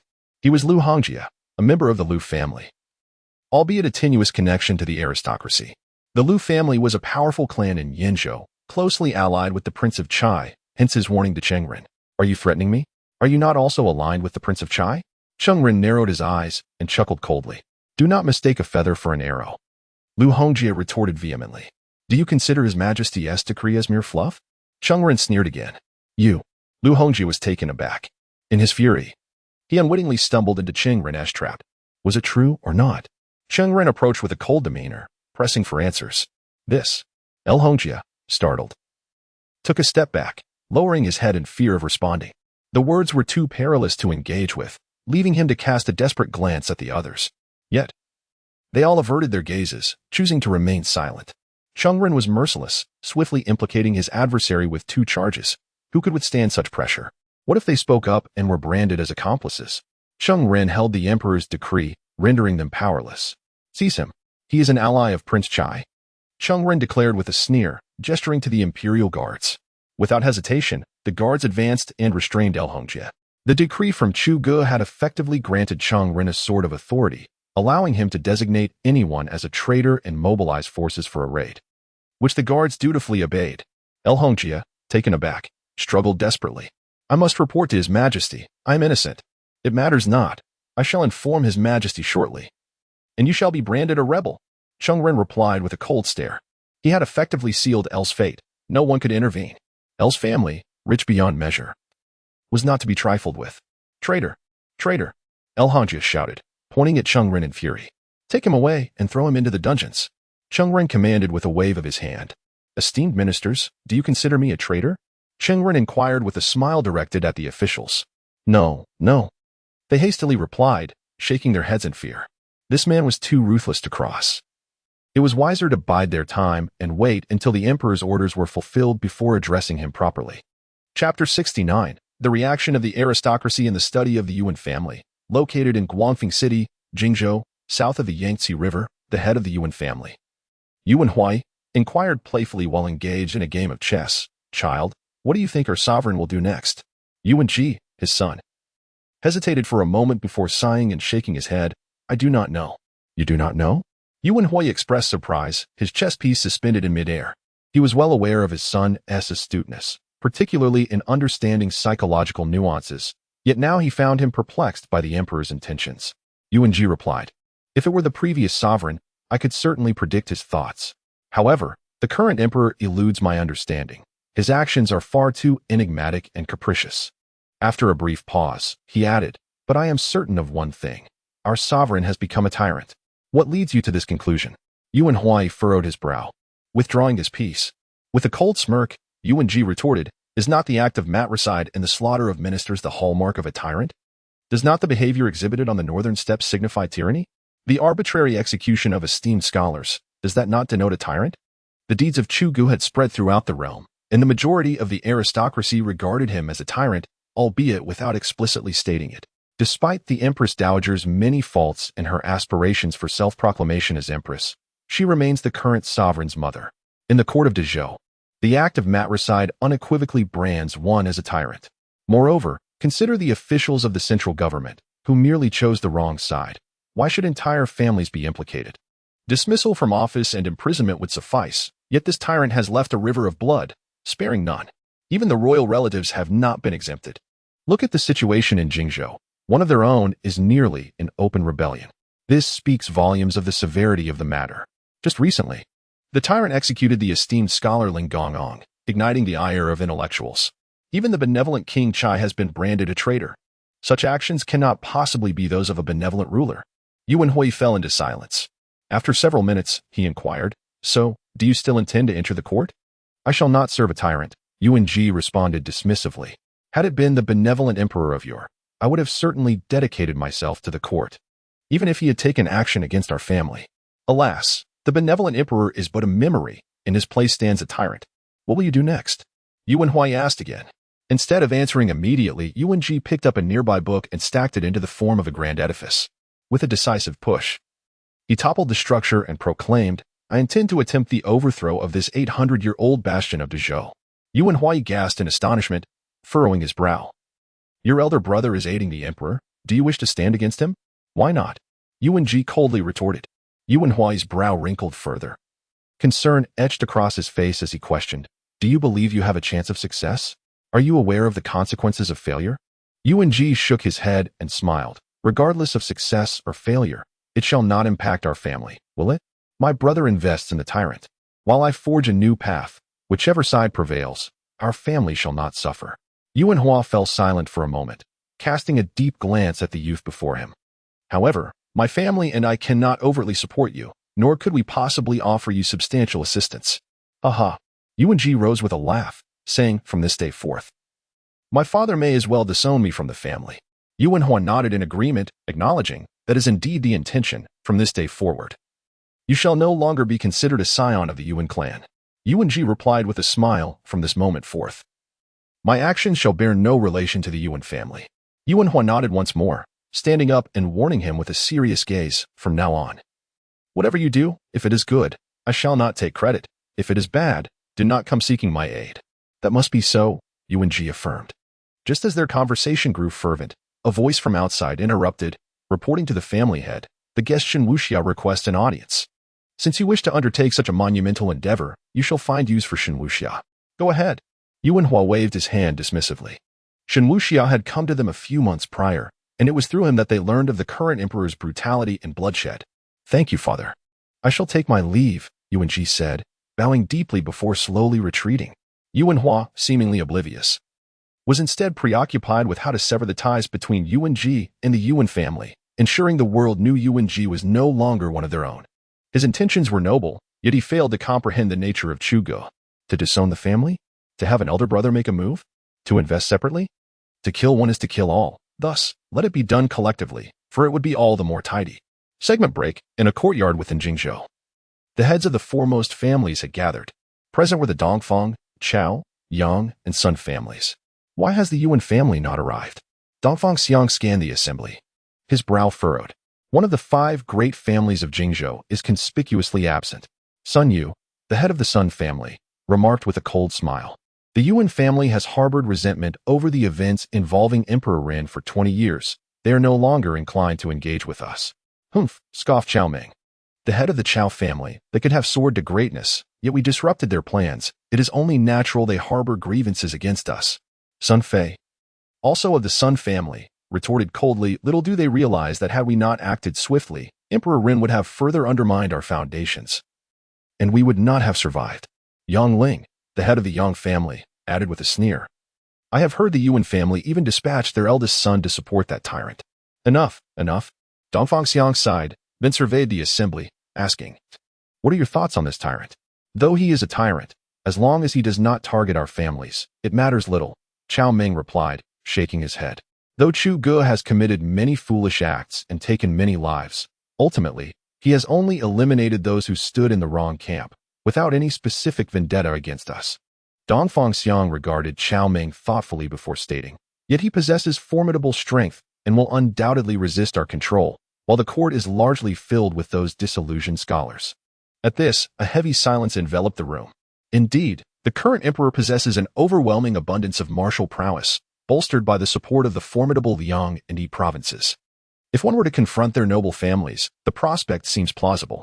It appears this tyrant may well follow in the footsteps of Emperor Ren. Chao Ming sighed, shattering the silence. Sun Fei shook his head, declaring it would be ill-advised to take action. This tyrant has never relied on palace maids or eunuchs, but solely on soldiers. Then we shall corrupt the soldiers. The cost is of no concern, Yang Ling proclaimed, slamming his palm upon the table. The others pondered for a moment before nodding in agreement. It is worth a try. Divider, outside the capital, they had finally arrived at the city. Another prophet was within reach. He Sheshing observed the city gates, a faint smile gracing his lips. He dared not imagine the substantial reward he would receive from the court should he divulge the treachery of El Shuer. Chapter 70. The invasion of Goryeo. At the borders of Goryeo and Yuzhou, the sovereign of Goryeo stood proudly, leading an impressive array of 50,000 soldiers. With a satisfied nod at his assembled forces, he turned to his aide, Wu Ji, and inquired with a smile, my dear Wu, how does my army compare to the great Zhou? Without hesitation, Wu Ji flatteringly replied, Your Majesty, your army is indeed a formidable force. The troops of Zhou would crumble before your might. Just as the Goryeo sovereign was about to express modesty, Li Wenji interjected with a disdainful laugh, Wu Ji, once a renowned general of Zhou, do you not feel a twinge of shame in belittling your former nation? Wu Ji's expression shifted slightly, discomfort evident upon his face. However, after a brief moment, he responded with solemnity, I speak only the truth, with no intention of disparagement. The disparity between the Goryeo and Zhou armies is akin to that of the Milky Way and fireflies. Zhou as the Milky Way, and Goryeo as mere fireflies? Li Wenji scoffed again. As Wu Ji prepared to retort, the Goryeo sovereign's countenance darkened, and he admonished, Chancellor, why must you so disparage the might of my Goryeo? In my view, while Zhou's army is strong, so too is mine. Feeling wearied, Li Wenji sighed and urged, Your Majesty. The difference between the Goryeo and Zhou armies is insurmountable. It is not too late to retreat. He found it incomprehensible what thoughts occupied the king's mind. The Goryeo soldiers were predominantly infantry, with only a handful of cavalry, and they had seldom engaged in battle, lacking the necessary training. How could such a force stand against Zhou, particularly the troops from Yuzhou? Yuzhou was not only renowned for its cavalry but had also been forged in the crucible of war, every soldier a seasoned warrior, having recently participated in a grand conflict. He could scarcely fathom how victory could be achieved. In response, the Goryeo sovereign snorted derisively, Chancellor, do not elevate others while diminishing our own pride. Should you continue with such folly, you may as well return. Your Majesty. Li Wenji, feeling helpless, chose silence. How could he return? How could he leave with peace of mind? If he went back, the 50,000 troops would be lost. He could only remain and wait for an opportune moment to surrender, perhaps preserving a portion of the soldiers. He fervently hoped that the elite forces of Yuzhou would withdraw, granting them a sliver of hope for survival. As for victory, such a thought was utterly beyond his imagination. Meanwhile, within the main city of Yuzhou, Wana City, a gathering of generals convened. They had all returned from the grasslands, each boasting commendable achievements, save for a few exceptions. Manji felt particularly ill-fated. despite commanding a significant contingent. They were all infantry, ill-suited for the open plains, which resulted in missed opportunities. Transitioning from the south to the north, they were already struggling with the unfamiliar terrain, and many soldiers suffered from dizziness. After finally overcoming this hurdle, they found themselves unable to keep pace with the enemy. This, however, is a secondary concern. The most troubling aspect is the lack of remnants from the Wolf Kingdom in his pursuit, as he unexpectedly encountered troops from the Rakshasa Kingdom. What vexes him the most is that those from the Wolf Kingdom have allied themselves with the Rakshasa Kingdom, which has sent envoys to negotiate peace between the Wolf Kingdom and the Great Zhou, urging both sides to lay down their arms. Naturally, Manji was unwilling to entertain such notions, leading to a confrontation with the Rakshasa forces. Both sides suffered losses, and it was only when reinforcements from other generals arrived that the Rakshasa Kingdom paused and requested negotiations with the central court. The various generals convened and resolved to return to Yuzhou for rest, awaiting further orders from the central authority.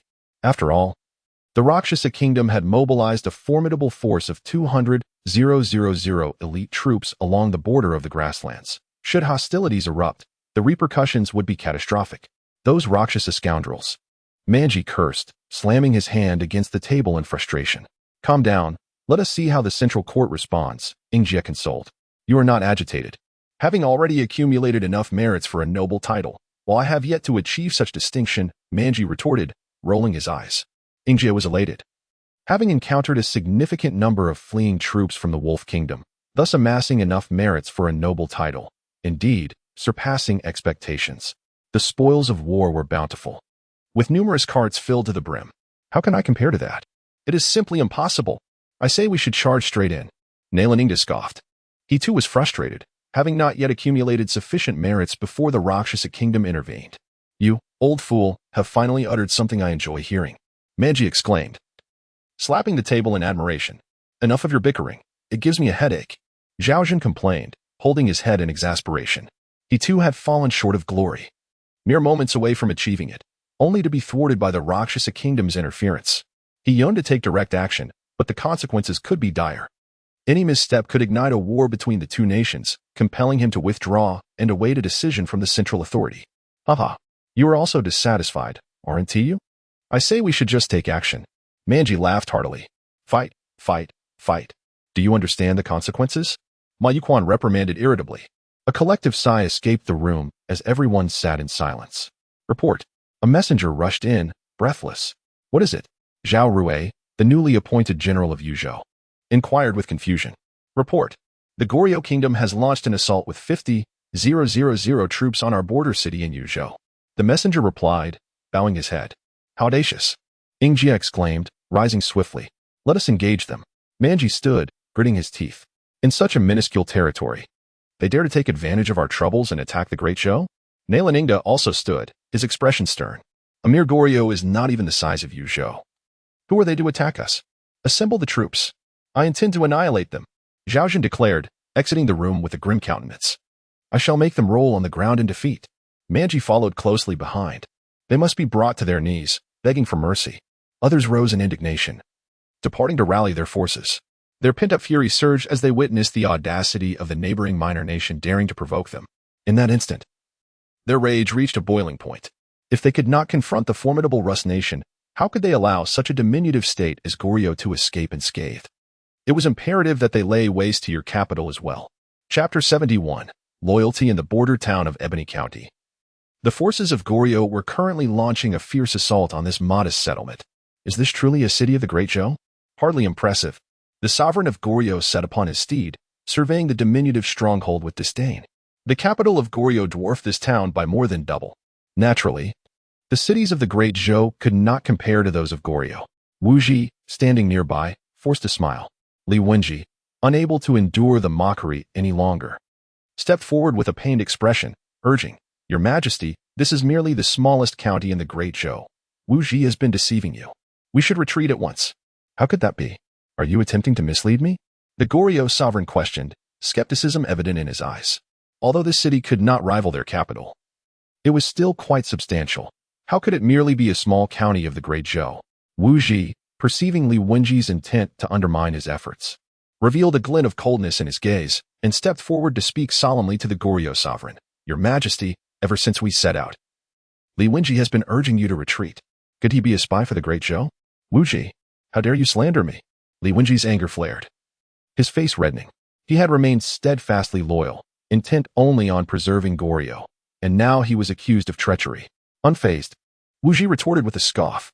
If you are not a traitor, then why do you continually dissuade His Majesty from advancing, thus bolstering the enemy's confidence while undermining our own? Do you truly believe Goryeo cannot contend with the great Zhou? You. Li Wenji seethed with fury. Enough. The Goryeo sovereign interjected, halting the quarrel between the two. Li Wenji, however, persisted with heartfelt earnestness. Your Majesty, we must not err again. If we retreat now, we can issue an apology. The great Zhou is a land of propriety and will not stoop to our level. Should your Majesty remain obstinate, it may invite calamity upon us. Fool, do you truly think Goryeo would succumb to the great Zhou? The sovereign's fury ignited. Li Wenji, unwavering in his counsel, believed that by praising the enemy's strength while belittling his own, he would only incite the sovereign's ire. Having held power for so many years, he already harbored discontent with Li Wenji, the chancellor. He intended to utilize this war to assert his authority.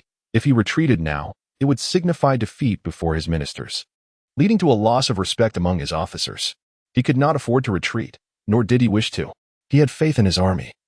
Capturing such a trivial piece of land would surely be effortless. This territory, less than 1/3 of his own nation, would be an easy conquest. Your Majesty, this cannot be. We risk national ruin. Li Wenji pleaded, tears of desperation welling in his eyes. At this moment, it was a critical juncture, should they fail to retreat.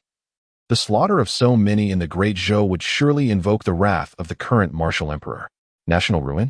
The Goryeo sovereign, infuriated to the point of laughter, pointed at the town. Look closely. I am on the verge of capturing their stronghold. How can you speak of ruin? Your Majesty, this is merely a small county. Li Wenji lamented. What joy is there in seizing a trivial stronghold? As soon as the army of the great Zhou arrives, how could their forces, which barely possess any cavalry, withstand such an onslaught? They are incapable of even resisting the pirates, let alone the formidable heavy cavalry of the great Zhou. Enough. Do not speak further. If you wish to leave, return at once. The king of Goryeo, growing weary of the conversation, waved his hand dismissively. Your Majesty. Li Wenji knelt, tears brimming in his eyes, his voice breaking with emotion. He was utterly unwilling to witness the annihilation of Goryeo. He could not bear to disappoint the late king. More importantly, he did not want to see the Goryeo monarch meet his demise, someone he had watched grow since childhood, closer to him than a biological son. Return. The king of Goryeo, once again exasperated, gestured for him to leave. Throughout his life, every decision he made required Li Wenji's approval, and even into adulthood, he had grown weary of this reliance. Li Wenji's insistence on retreating only served to ignite his frustration. Witnessing this scene, Wu Ji smirked with satisfaction. He cared little for the fate of Goryeo and held no belief that they could emerge victorious. Such an outcome was utterly impossible. His sole objective was to deplete the forces of the great Zhou, keeping them in a perpetual state of attrition. Soon, he would flee to the pirates, inciting them to continue their assault on the great Zhou. Wu Ji, it is you who has misled the king. Li Wenji suddenly sprang to his feet, teeth clenched as he lunged at Wu Ji. What are you doing? Wu Ji exclaimed, startled, as he swiftly sidestepped to avoid the attack. If it were not for your manipulation of the king, would he act in such a manner? Li Wenji charged once more. Yet, as a seasoned warrior, Wu Ji was far from someone Li Wenji could easily confront. After several evasive maneuvers, it was Li Wenji who found himself utterly exhausted. How dare you? The Goryeo monarch's expression darkened as he coldly commanded his soldiers, seize the chancellor and take him away. At once, the two soldiers replied in unison, stepping forward to firmly restrain Li Wenji. Withdraw the troops, Your Majesty. Even as he was dragged away, Li Wenji's voice rang out in desperate protest. Segmentation line. Upon the city walls, Li Yuan, the magistrate of Wumu County, wore a grim expression as he observed the Goryeo soldiers charging relentlessly below. They had never anticipated an attack from Goryeo, thus their border was virtually undefended, with barely 1,000 troops at their disposal. The bulk of the defenders on the walls were comprised of militia, mostly civilians, against the relentless assault of Goryeo's 50,000 soldiers. The city's defenses were beginning to falter. Goryeo had already demanded their surrender, but Li Yuan regarded this with disdain. Surrender was out of the question. If it were a great power, he might consider it, but to surrender to a mere Goryeo? Such an act would invite ridicule and scorn from all. How could a magistrate of the Celestial Empire yield to a small nation? Moreover, Goryeo could not offer him any protection. Once the imperial army arrived, these petty clowns would be swiftly crushed, and he would surely meet his end. Not only he, but his entire clan would be at risk. Under such circumstances, how could he possibly contemplate surrender? It is better to fight to the bitter end now. Even in death, he can bring honor to his ancestors, and his majesty will not treat him unjustly. My lord, we can no longer hold our ground. All our arrows have been exhausted. The county constable approached, his face etched with anxiety. We must hold our position. We must hold out, for the army is almost upon us. I shall personally defend the county. Li Yuan gritted his teeth, unsheathing his sword, and strode towards the city walls. This battle must be defended at all costs. He could perish, but the city must not fall. He could not afford such disgrace. Yet, with Li Yuan's arrival, the battlefield saw little change. The disparity in troop numbers was insurmountable.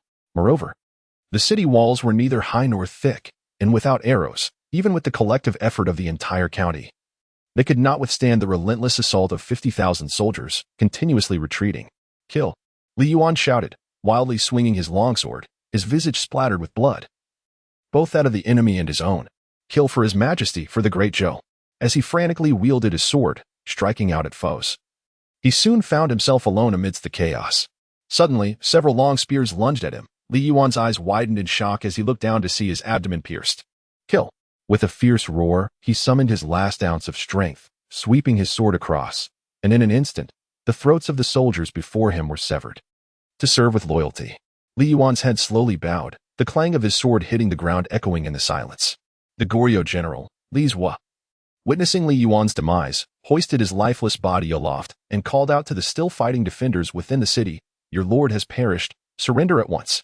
Li Zhua anticipated that his proclamation would lead to immediate capitulation, yet unexpectedly, the once closed eyes of Li Yuan sprang open, and he roared with fury, "No one is permitted to surrender. We shall fight to the last man." Chapter 72. The escaping armed helicopter. How infuriating. Upon realizing that Li Yuan was still alive, Li Zhua cursed vehemently and swiftly severed Li Yuan's head with a single stroke of his sword. Unbeknownst to him, this gruesome act ignited the fury of all soldiers from the great Zhou within the city, who roared in anger and began to fight the Korean soldiers with a desperate ferocity. They exchanged wounds for wounds, lives for lives. The citizens of the city, witnessing this horrific scene, also rushed to the battlefield. The people of Yuzhou were inherently fierce. Although they had never been soldiers, neither had the Korean troops necessarily seen combat. Armed, they became warriors. Li Yuan's death incited profound rage among them, for he was held in high esteem locally, not only as the county magistrate, but also as the head of the academy, tasked with imparting knowledge. His demise stirred a deep-seated public resentment. Rascals! All of them are rascals! Slay them all! Li Zhua bellowed in fury. With this commanding shout, the two armies collided, unleashing a chaotic melee. The air was filled with anguished cries as corpses fell, and both sides suffered casualties, though the Koreans maintained a numerical advantage. The militia within the city continued to retreat, driven into various hiding spots. The Korean soldiers, no longer focused on battle, began to pillage and burn. And even Li Zhua found himself unable to restrain them at this moment. "Congratulations, Your Majesty. This city will soon be yours," Wu Ji exclaimed, grinning in commendation. The Korean monarch also smiled, then waved his hand and declared, "Let us enter the city and take a look." With that, the Korean monarch disregarded Wu Ji and rode forth into the city. Wu Ji chuckled softly, glancing around to ensure no one was watching him before slowly retreating on his horse. If not now, then when? The reinforcements from the great Zhou would arrive soon.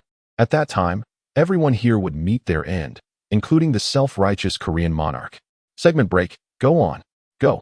On a deserted path, Wu Ji galloped on horseback. His next destination, the Japanese pirates. "Wu Ji, where do you think you're going?" Several figures suddenly appeared at the end of the road. Wu Ji's pupils dilated as he hastily tightened the reins to halt his horse. Before him stood Li Wenji, who should have already returned to Korea, now leading a dozen soldiers blocking his way. "Wu Ji, are you attempting to flee?" Li Wenji sneered. He had anticipated Wu Ji's flight, but to where? The only option now was to the Japanese pirates. Thus, he positioned his men on the route to intercept Wu Ji. Keeping Wu Ji here was their only slender chance to clarify matters with the great Zhou and negotiate peace. He could not allow Wu Ji to escape. Once he departed, they would have no explanations left. Wu Ji's expression darkened, yet he forced a smile and asked, "Li Chancellor, what do you mean by this?" "I would like to inquire where you intend to go," Li Wenji retorted with a cold smile. "On the orders of the monarch, I am returning to the capital," Wu Ji replied, attempting to remain composed despite his inner turmoil. "Oh, is that so?" Li Wenji scoffed. "What? Do you doubt my word?" "I do not doubt it at all. The Prime Minister does not believe it. He can certainly inquire with the king. That is precisely my intention. But I must apprehend you as well." Seeing that Li Wenji was not falling for the trap, Wu Ji felt a surge of anxiety and shouted furiously, "You dare! Li Wenji, are you not concerned about jeopardizing the king's important affairs?" "Jeopardize?" Li Wenji scoffed coldly and waved his hand. "Charge." Wu Ji, frightened, tightened the reins of his horse, and with a determined grit of his teeth, turned his horse around to flee. However, just as he turned, several burly men surrounded him. "Do not struggle. These are all my esteemed guests, each a formidable warrior.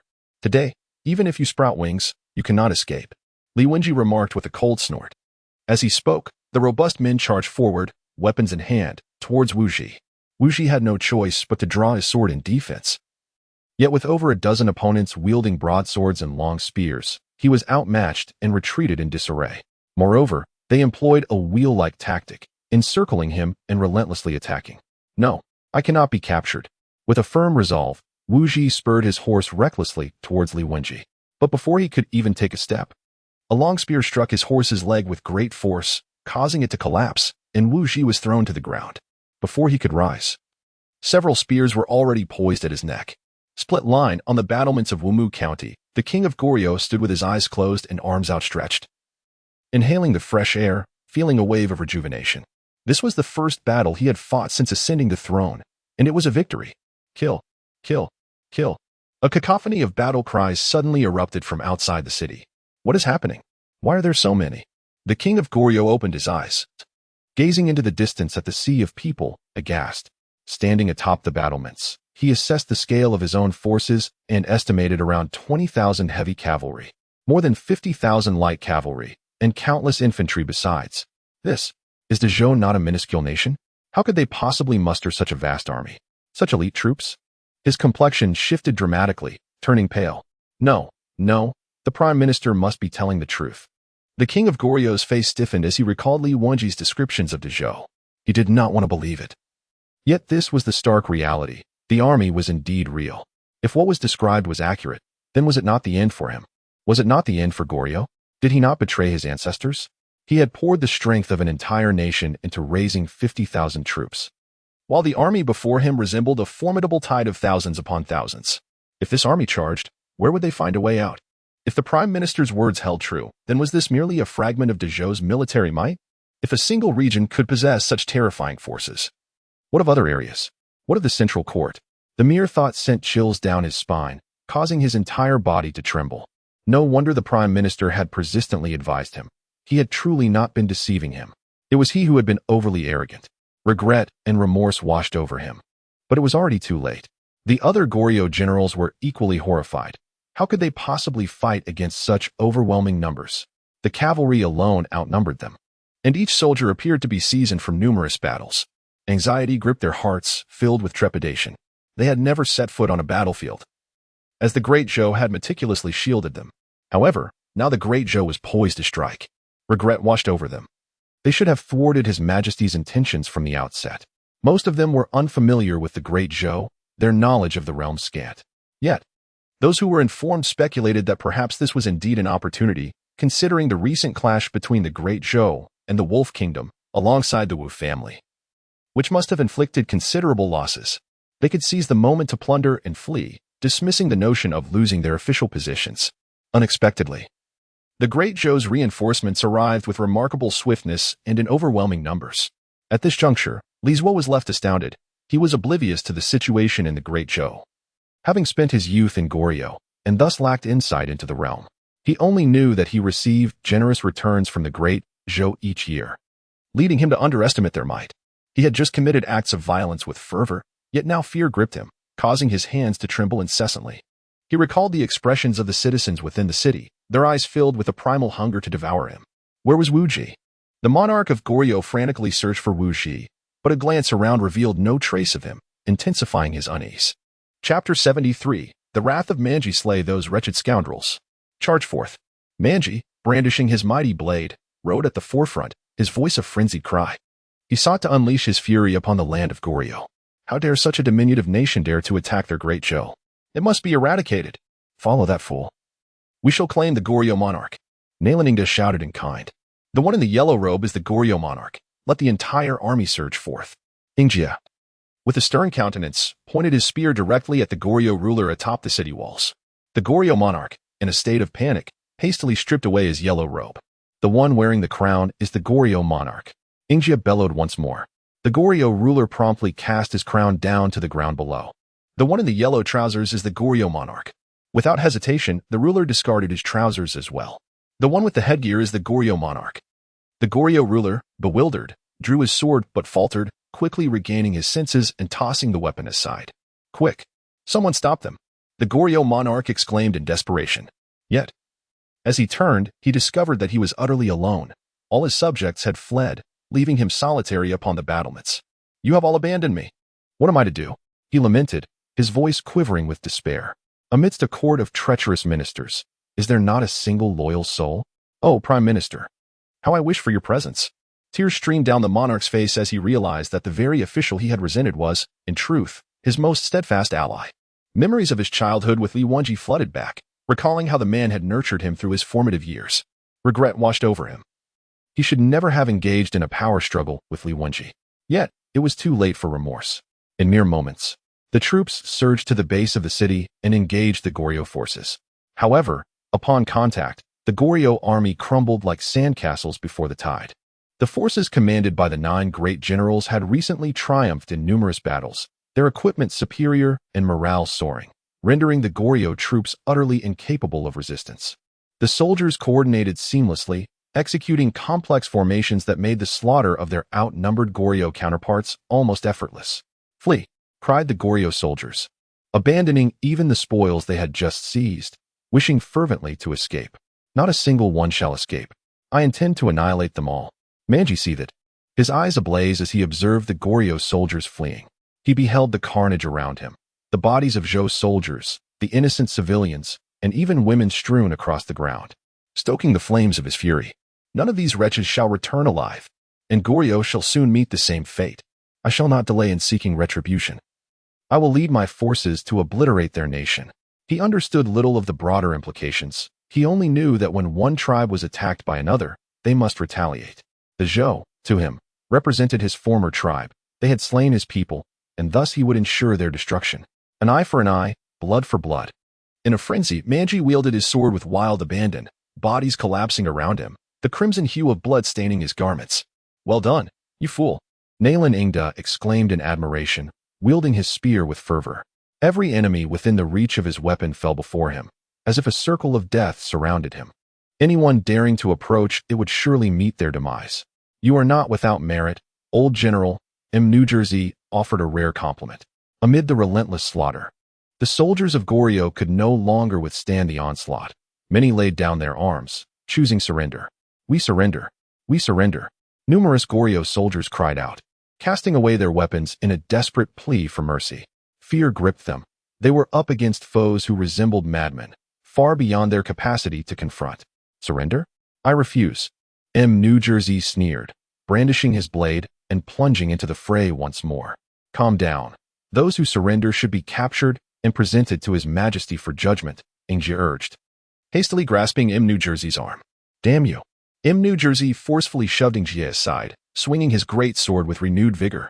Surrender? Will your capitulation resurrect my family? With a downward stroke, blood splattered across the battlefield, and New Jersey's soldiers, witnessing his relentless assault, continued their attack, even against those who had already surrendered.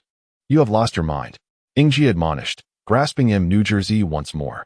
These Goryeo soldiers had clearly surrendered. Capturing their commander would suffice. Securing the Goryeo monarch would enable them to exert control, allowing the central authority to adjudicate the matter. Do not impede me, or I shall cleave you in two, New Jersey retorted, breaking free yet again, his blade now aimed at Ingjia. As he re-entered the tumultuous battlefield, realizing surrender was futile, the Goryeo soldiers scrambled in all directions, terrified to remain within the city. Half of you pursue. Leave not a single one unscathed. New Jersey issued his chilling command. racing toward the city walls with his weapon in hand. He had not forgotten that the Goryeo monarch remained atop the ramparts. He intended to rend that scoundrel limb from limb, piece by piece. Ingjia, witnessing this, hastened to follow, abandoning all else in his wake. He feared Imnujizi would execute the Goryeo monarch on the spot. Other matters were trivial. Capturing the Goryeo ruler was imperative and must not be left to Imnujizi's reckless whims. This brute. Zhang Ruotsan shook his head. I find myself oddly admiring him. Nalan Ingda remarked with a smile as he dispatched another foe with a single thrust. Previously, he had regarded Imnujizi with disdain, viewing him as an utter savage. However, through their time together, he had come to recognize that even a barbarian possesses redeeming qualities. Imnujizi, the clumsy giant, truly regarded the great Zhou as family. Within a family, one could argue, even quarrel. Yet when outsiders threatened, Imnujizi was always the first to rush to their defense. During a previous encounter on the grasslands, he had once found himself encircled, forced to send for aid, and without hesitation, Imnujizi had forsaken easily attainable military glory to come to his assistance. From that moment, he viewed Imnujizi in a new light. Though somewhat uncouth and brutish, Imnujizi proved to be a dependable ally. Indeed, Zhang Ruotsan agreed with a nod. Through the days spent in each other's company, he too had gradually developed an appreciation for this barbarian. On the battlements, the ruler of Goryeo stood in a state of utter disbelief, overwhelmed by a profound sense of panic. He had witnessed, firsthand, the rapid disintegration of his once proud army. Regret gnawed at him. He lamented the decision to launch an assault on the great Zhou. However, it was too late for remorse. Anxiety consumed him as he pondered his next course of action. Where was that scoundrel? Where was he? With a fierce cry, the formidable Manji, brandishing a blade, ascended the ramparts. At the sound of his voice, the Goryeo ruler trembled involuntarily. He had just witnessed the terrifying prowess of this warrior as his soldiers fell before him. Each struck down without any semblance of resistance, including even his generals. He had seen his troops torn asunder by this fearsome figure, ultimately forced to flee in utter disarray. Chapter 74. The Deception. The moment Manji laid eyes on the king of Goryeo, a surge of fury engulfed him, prompting him to advance with his blade, intent on delivering a lethal strike. Alas, the king of Goryeo, taken aback, swiftly closed his eyes and raised his hands in a futile attempt to shield himself. Feeling utterly helpless in the face of imminent danger. Stop! A spear suddenly lunged forth, intercepting Manji's descending blade with a resounding clang. The spear was forcefully dislodged, sending Ingjia staggering back several paces, his hands trembling uncontrollably, while Manji halted his aggression. Ignoring his own predicament, Ingjia rushed forward, urgently imploring, Manji, you must not kill the king of Goryeo. He must be taken to the capital. The fate of others is inconsequential, but the king cannot be slain. His fate must be decided by His Majesty. They were no longer mere tribes or barbaric factions. They had evolved into a collective that adhered to rules and laws. To act otherwise would render them no different from the savages they once were. Humph! Manji scoffed, begrudgingly lowering his weapon. In that moment, clarity washed over him. He understood that the king of Goryeo was not to be killed on the spot, but rather brought to the center for justice. Oftentimes, he grasped the intricacies of the situation, yet he resisted conforming to the established norms. With a sigh of relief, Ingjia felt a weight lift off his shoulders. Having successfully restrained the raging warrior, he feared that if Manji had succumbed to his madness, the king would have met a gruesome end, leading to dire consequences from the officials in the capital. Simultaneously, the king of Goryeo exhaled in relief, having narrowly escaped death. He cast a grateful glance at Ingjia. In response to this gaze, Ingjia smirked. While I may not be able to kill you, a good beating is certainly on the table. What? The king of Goryeo was taken aback, only to be met with a flurry of fists raining down upon him, each punch landing squarely on his head. Accompanied by a barrage of kicks, the air was soon filled with his anguished cries. Meanwhile, in a nearby humble abode, Lizwa burst in. A look of terror etched across his face. He swiftly glanced beneath the bed and without hesitation, dove underneath it. Escape was futile. How could a man outrun a horse? Instead, he opted to hide, waiting for the chaos to subside. What is this? Just as Lizwa settled beneath the bed, he unexpectedly felt something strange. He propped himself up to allow a sliver of sunlight to penetrate the darkness and peered curiously into the dim space. To his astonishment, he discovered 3 burly men concealed beneath the bed, and the object he had touched was the blade of a knife. Stunned, Lizwa prepared to flee. But a horrifying shriek escaped his lips as his hand was swiftly severed by the blade. desperately attempting to crawl out from beneath the bed. He was relentlessly dragged back by the trio. Terrified, he struggled fiercely, his hands scrambling forward, leaving a trail of crimson on the floor. Yet, in the confined space beneath the bed, his skills were rendered useless. Without a weapon and lacking in extraordinary strength, he was easily overpowered by the three formidable men. A series of anguished cries echoed from beneath the bed. Three burly men cruelly dismembered Li Zhuo with their weapons. With a scream echoing through the air, individuals gradually emerged from the room, frantically rushing beneath the bed, which they ultimately broke apart, seizing Li Zhuo and gnawing at him ravenously. At this moment, it was not merely Li Yuan's vengeance at stake, it was also the blood feud of their own kin. Many of them had lost family members in this brutal conflict, perishing on the battlefield. Moreover, numerous women had suffered at the hands of the Koryo soldiers. Their desire to consume Li Zhuo, to feast upon his flesh and drink his blood, was palpable.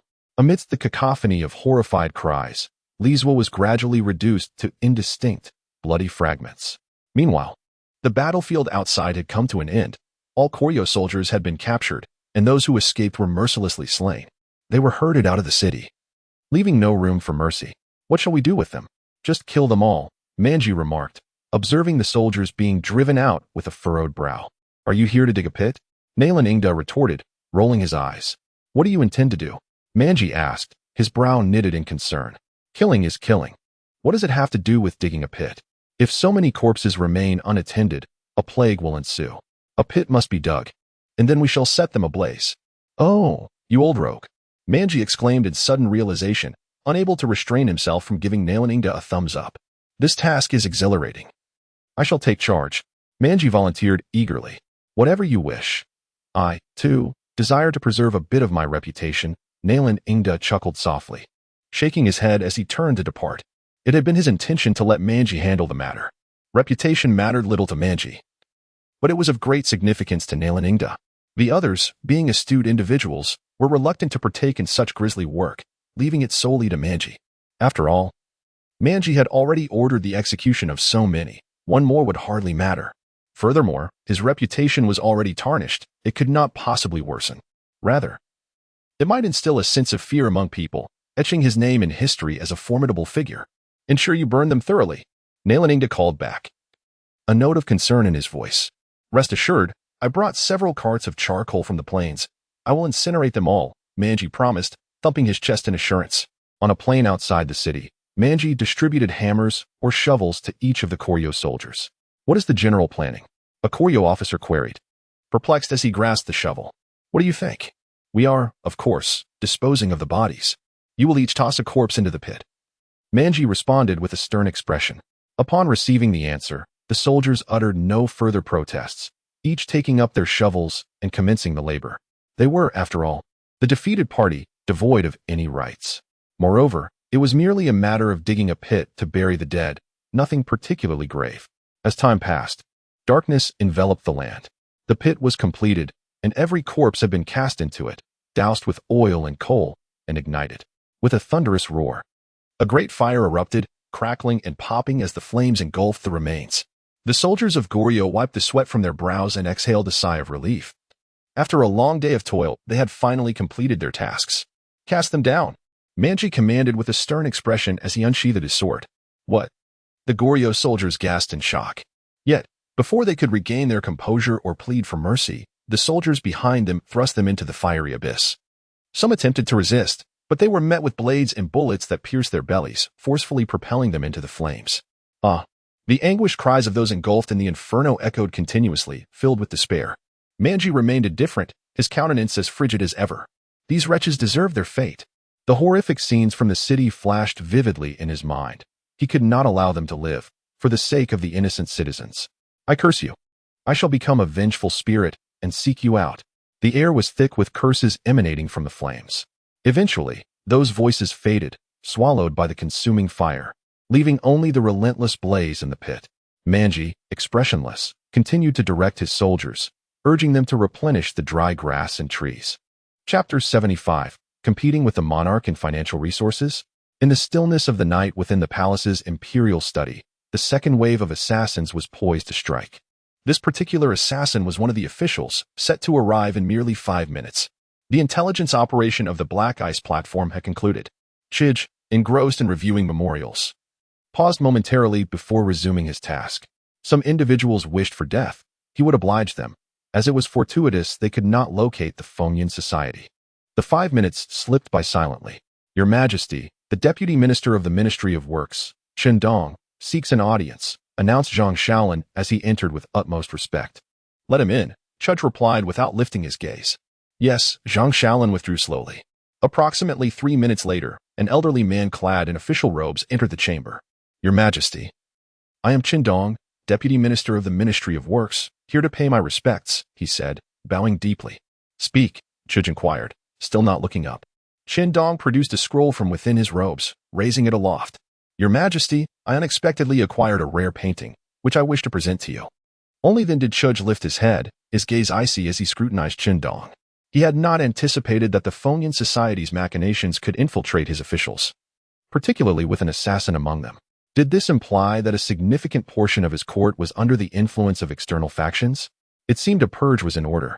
Chudge set down his brush, his demeanor growing even more frigid. This situation incited his wrath. It was time for those in his court who had allied with rival powers to experience true terror. Your Majesty? Chen Dong cautiously dared to glance up at Chudge, sensing a growing unease. Was it possible he had been discovered? But how could that be?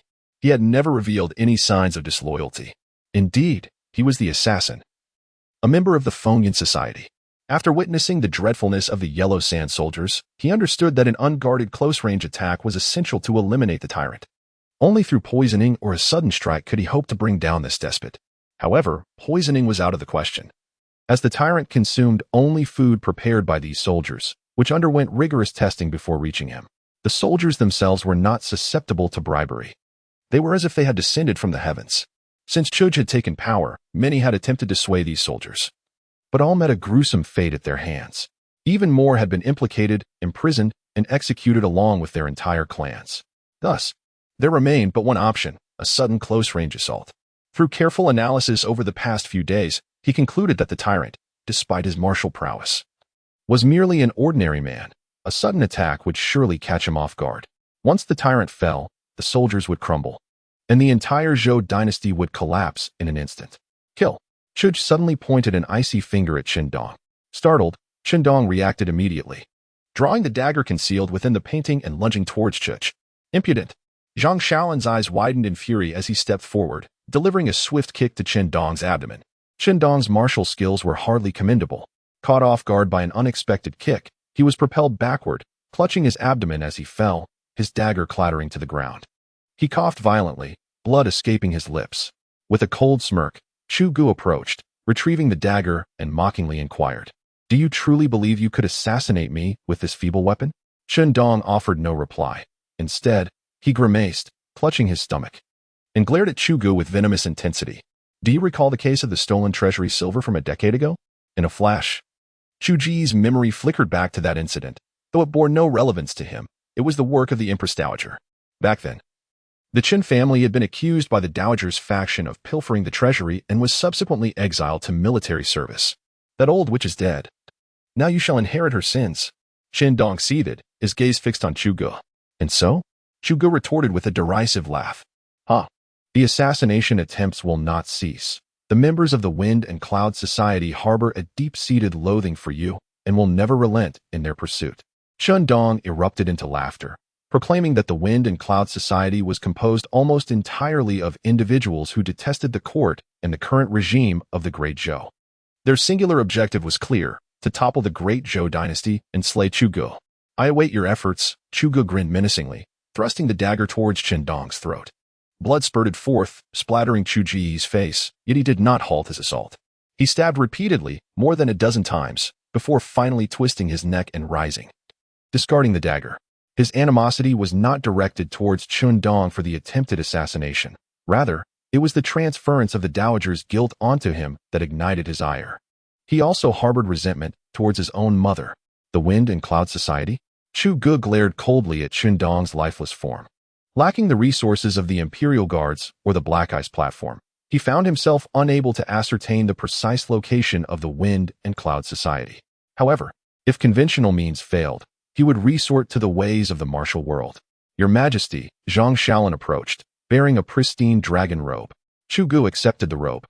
His voice icy as he commanded, draft an edict offering bounties for the heads of the Wind and Cloud Society members, 10 taels for foot soldiers, 1,000 for mid-tier, and 100,000 for high-ranking members. Whoever can locate Chai Wang shall receive a reward of 1 million taels. To place a bounty on him? Let him experience the taste of being hunted himself. Do you think you can match my financial might? Understood, Zhang Shaolin replied, slowly retreating. At that moment, a soldier rushed in, bowing respectfully. Your Majesty, Chancellor Li Qi requests an audience. Allow him to enter, Chu Gu instructed while shedding the blood-soaked dragon robe. Before long, Li Qi hurriedly entered the hall, his expression turning pale upon witnessing the scene. Your Majesty, I have urgent news. He abruptly halted, aghast at the sight. What news? Chu Gu wiped the blood from his face with the old robe, inquiring. Li Qi hastened to assist Chu Gu in donning the dragon robe, saying, Your Majesty, there is a bounty of 100,000 taels placed upon your head. Is that truly remarkable? Chu Gu responded nonchalantly.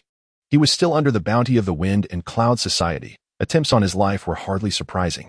Li Qi's expression was oddly serious as he remarked, however, the assassin is rather peculiar. That individual is referred to as a princess.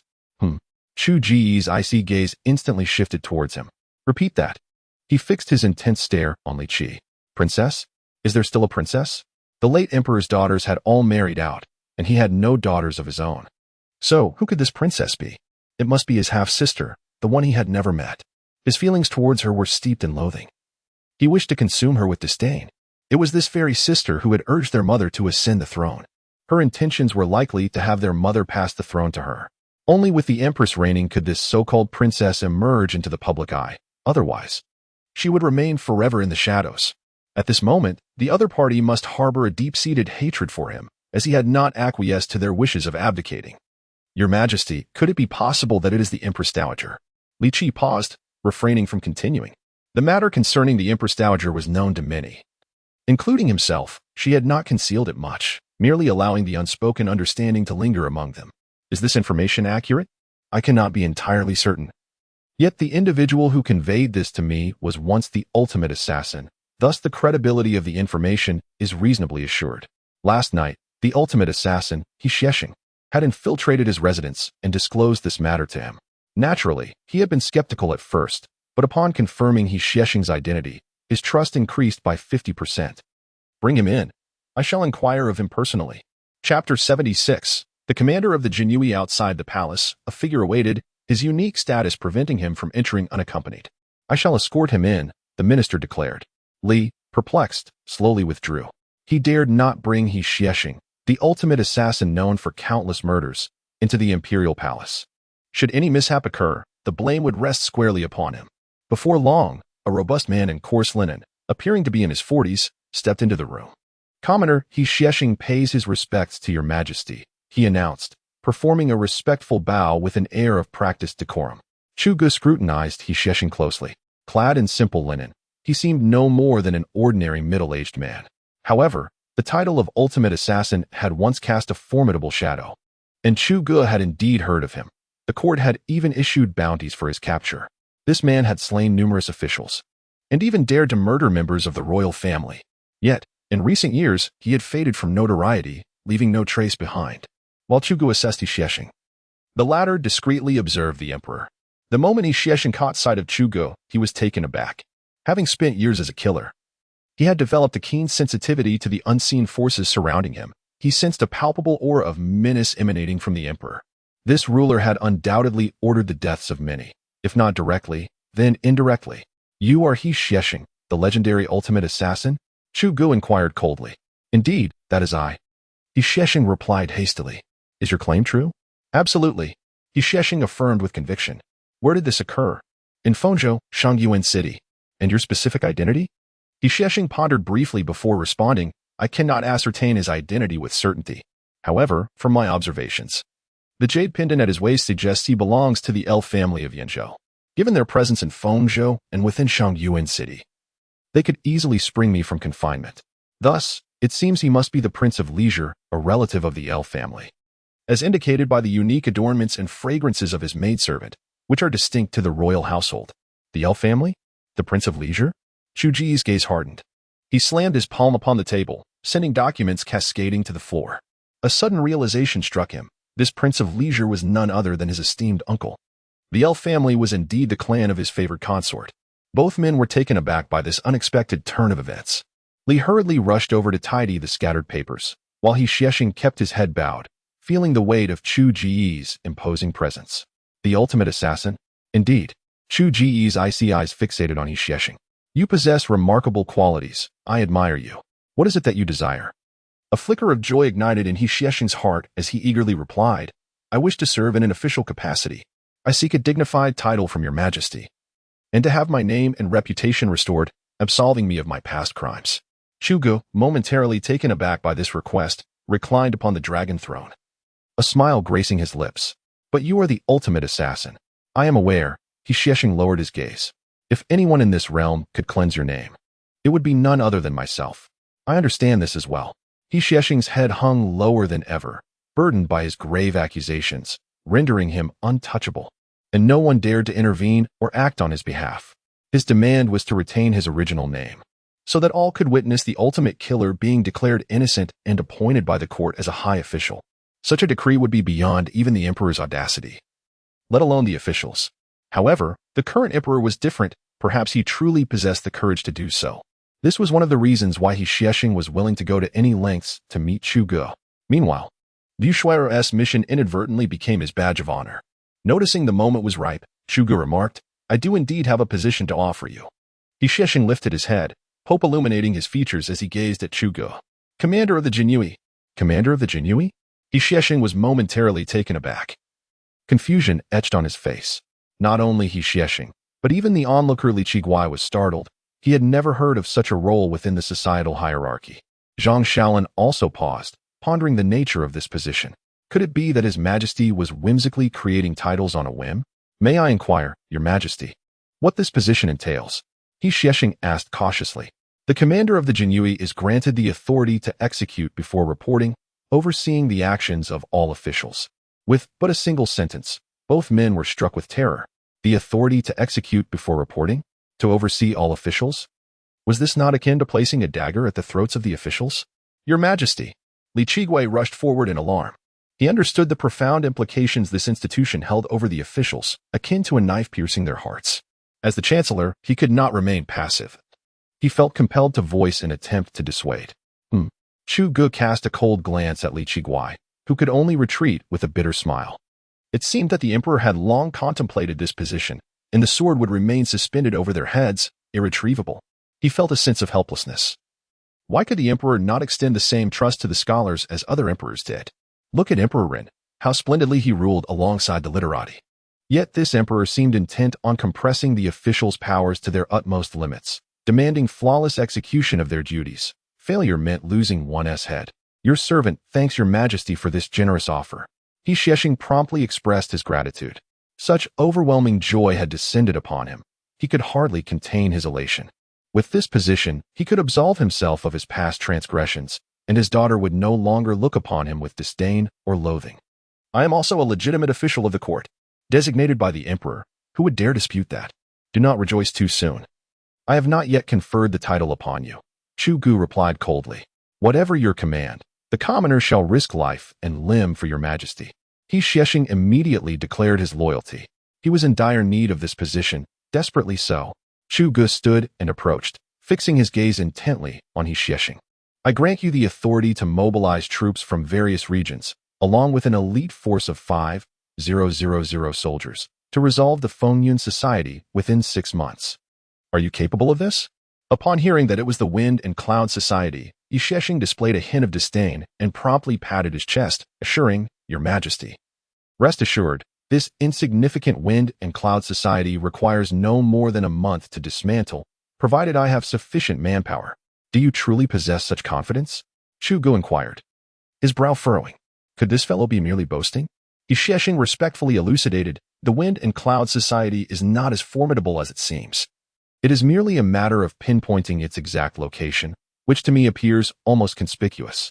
In his view, the court's inability to ascertain the precise whereabouts or structure of the Wind and Cloud Society was a mere oversight. But who is he? He is the ultimate king of assassins. He has traversed every organization, including the Wind and Cloud Society. His extensive connections within the martial world are formidable, and with a slight exertion, he could ascertain the society's exact location. Once located, the task would be straightforward. His army would simply sweep through. No matter how skilled one may be, can they rival a great army? In fact, he could individually name and hunt down the society's upper echelons. He is acquainted with each of them. One by one, he could depict their likenesses and paste them on city walls, and if that were not sufficient, he would lead his men to the homes of these high-ranking members, capturing their kin with swift precision. He had no doubt that he would succeed in apprehending them. This undertaking was practically a gift. While he might falter in matters of the court or foreign affairs, within this realm of martial arts, he was an undeniable authority. In truth, the majority of the month would be spent on the journey. Otherwise, it would not require such a duration. Moreover, he believed a month to be excessive.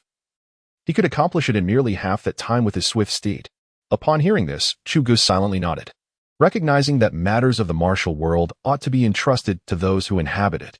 Excellent, he affirmed, picking up the imperial edict from the table and tossing it to Xiesheng, saying, if you succeed, the bounty shall be yours, serving as your initial funding for the Jinui.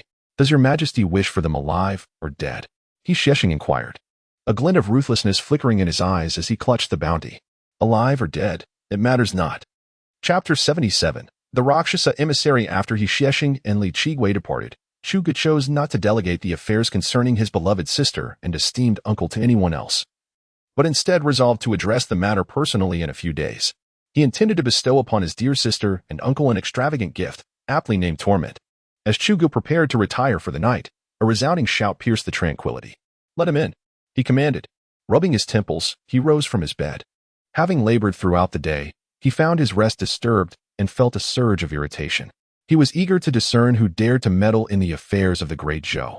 Zhang Shaolin promptly withdrew and ushered in a border soldier bearing documents. Your Majesty, a sudden upheaval has arisen in the Wolf Kingdom, with the Rakshasa Kingdom offering assistance. Here is the correspondence, the messenger proclaimed, holding the documents aloft. He had ridden through the night to deliver this urgent news. The Rakshasa Kingdom? Chugu furrowed his brow as he tore open the envelope.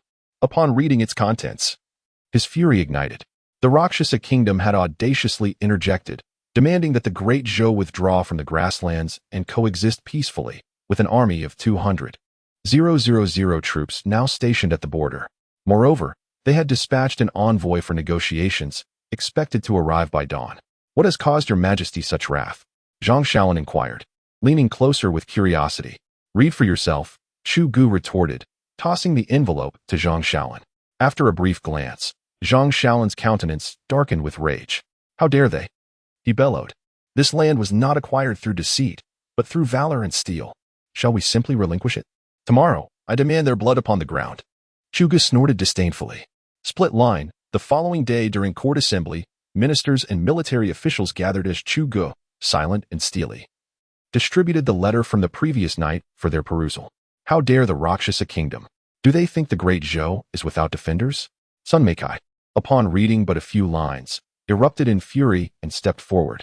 I beseech your majesty to allow me to lead an army of 100,000 to obliterate the Rakshasa Kingdom. Chugu did not immediately acquiesce. Instead, he surveyed the assembly of officials with a stern expression. What say you all? Your majesty. Let us fight. Li Qigui replied, equally grim. Fight, echoed the others in fervent agreement. They were acutely aware of the current emperor's martial prowess.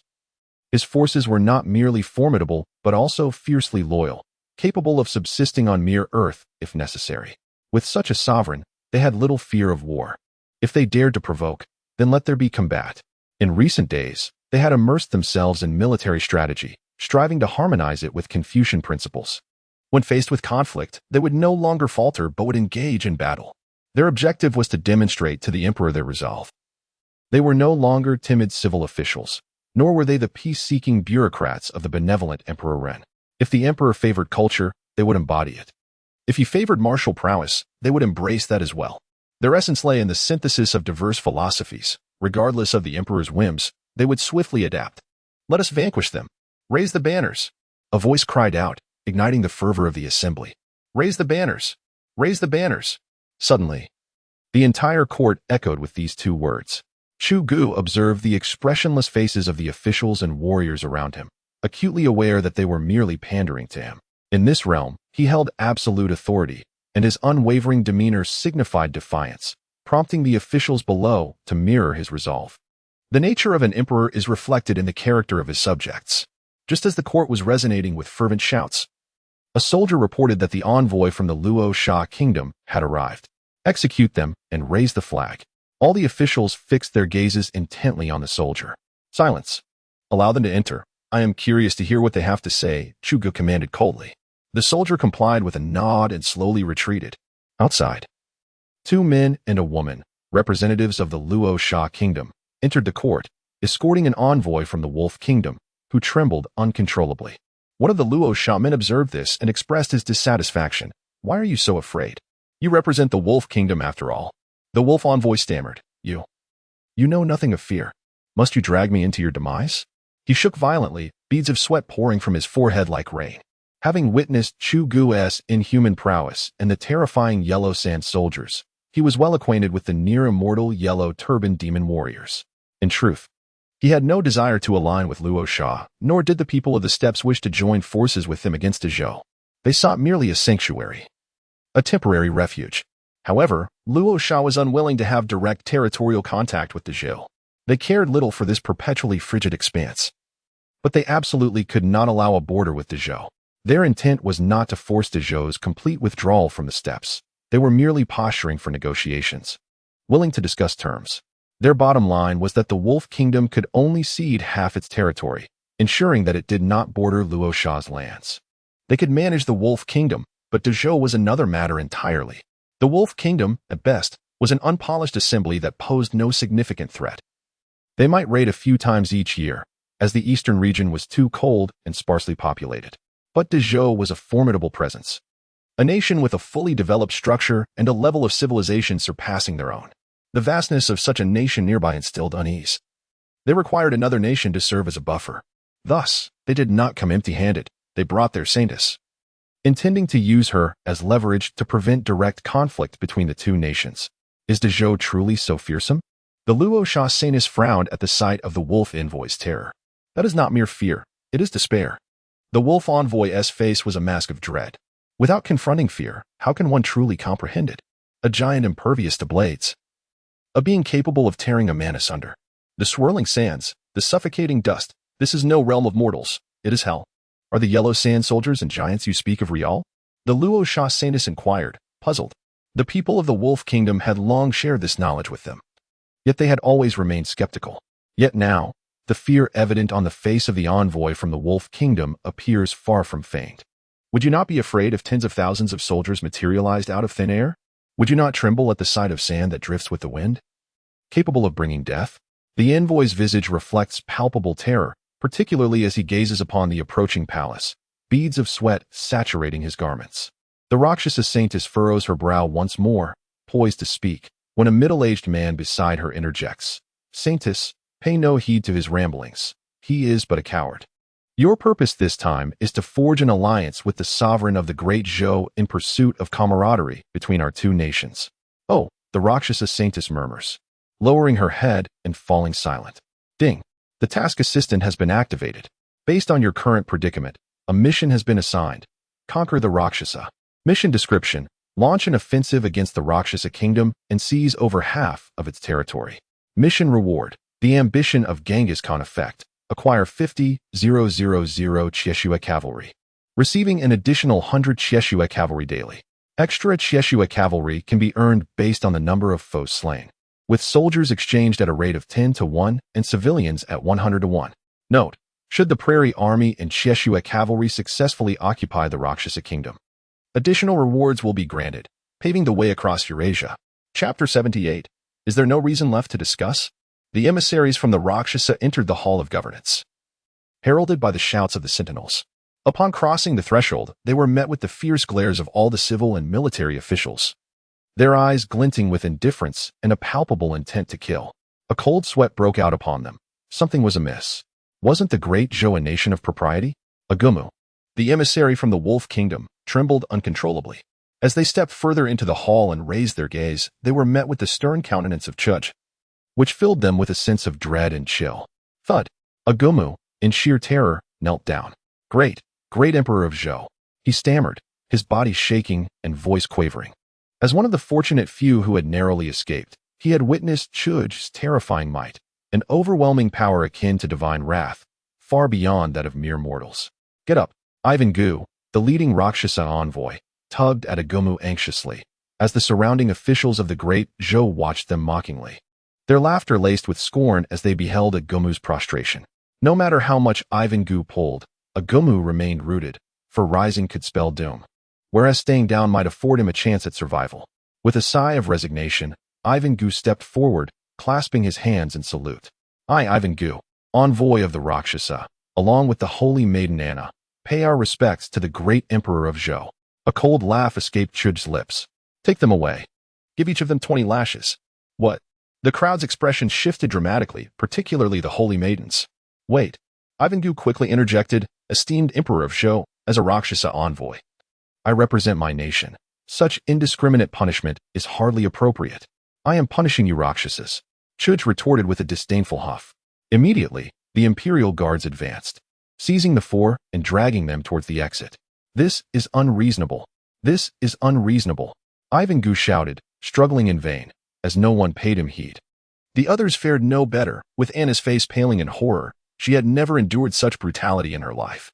How could she withstand 20 lashes? Agumu, however, offered no resistance, dutifully following along, silently grateful to be alive. He had been coerced into this visit, well aware that the likelihood of death loomed at 90%, with the remaining 10% leading to a fate of incapacitation. A series of anguished cries echoed from outside the hall. The Imperial Guards, being synthetic beings summoned by the system, struck with unrelenting ferocity, delivering blows that seemed intent on inflicting mortal damage. Excellent. Such scoundrels deserve a thorough beating. The officials within the hall cheered in approval. For them, the Confucian rituals had long been forsaken. The emperor's preferences dictated their transformation. Not long after, a soldier reported, Your Majesty, that woman has fainted. When you're done, bring her in, Chuj commanded with a cold demeanor. Those who dared to obstruct his forces or aid the Wolf Kingdom must prepare for the consequences. Before long, the four individuals were dragged back into the hall like lifeless dogs. Their bodies were so incapacitated that they could barely move. The Holy Maiden had been struck unconscious and lay on the ground, showing no signs of awakening. Upon their return, Ivan Gu, filled with resentment and fury, exclaimed, Emperor of the Great Zhou, as an envoy of the Rakshasa, do you truly fear inciting a national war with such treatment? Ivan Gu, do not utter such words. It may lead to the downfall of our nation. Agumu, in a state of panic, pulled at Ivan Gu. If you seek death, do not drag me with you. My rear still aches. I can scarcely feel it anymore. Yet, Ivan Gu remained undeterred, glaring at Chu Gu and demanding, What explanation do you have? Emperor of the Great Zhou? Explanation? Does one owe you an explanation? Chu Gu replied coldly, waving his hand again. Take them away and imprison them in the sky prison. On the day of the expedition, they shall be sacrificed at the flag. Ivan Gu was taken aback, having not uttered a word before being subjected to this beating. He had not even begun to express the purpose of his visit, for he had no genuine desire to provoke a war with the Great Zhou. Their king had instructed him that war was not an option, yet they could not allow the Great Zhou to completely seize the Wolf Nation. The goal was negotiation. Compromise was possible, as was a firm stance. However, should he instigate a war between the Great Zhou and the Rakshasa, he would face dire consequences upon his return. What shall we do, my lord? A younger companion looked at Ivan Gu in panic. They had assumed there would be a mutual struggle, followed by negotiations and compromises, perhaps sacrificing a little to gain concessions from the Great Zhou. Little did they anticipate that the Great Zhou would resort to violence at the slightest provocation, ready to extinguish their lives without allowing them to speak, thus igniting a war between the two nations. You fool! Agumu could no longer restrain himself, pointing an accusatory finger at Ivan Gu. I warned you that the Emperor of the Great Zhou is a tyrant, a being of extraordinary power, and yet you foolishly stepped forward to seek your demise, dragging me along with you. Emperor of the Great Zhou, do you truly wish to wage war against the Rakshasa? Ivan Gu said, his gaze icy as he regarded Chu Gu. Enough of your prattle. Sand soldiers appear. Chu Gu commanded, pointing a finger. Suddenly, a sand soldier materialized before Ivan Gu, delivering a crushing blow to his mouth and a fist to his throat, rendering him speechless. Ivan Gu stood frozen. Incredulity etched on his face as he beheld the sand soldier before him. The pain in his mouth was insignificant compared to the realization that what Agumu had said was true. There was no deception. Did this mean that the soldiers who appeared out of thin air were also real? If so, how could the Rakshasa withstand such an onslaught? A battle would lead to their annihilation. The mere thought sent waves of terror coursing through him, and he broke into a cold sweat at the realization of the formidable enemy he had provoked. Regaining his composure, he attempted to explain, but his mouth would not cooperate. A sharp pain in his throat silenced him. Frantically, he turned his gaze toward his companions, yet they remained in a state of shock, unable to recover from the astonishment. This scene utterly shattered his worldview, causing his beliefs to clash against the ground in a relentless friction. It dawned upon him that there truly existed mysterious forces in the world, albeit absent in his own nation. Yet, by the time he regained his composure, they had already been subdued, unable to utter a single word, merely summoned to endure a beating. The noble officials had long since grown accustomed to such occurrences.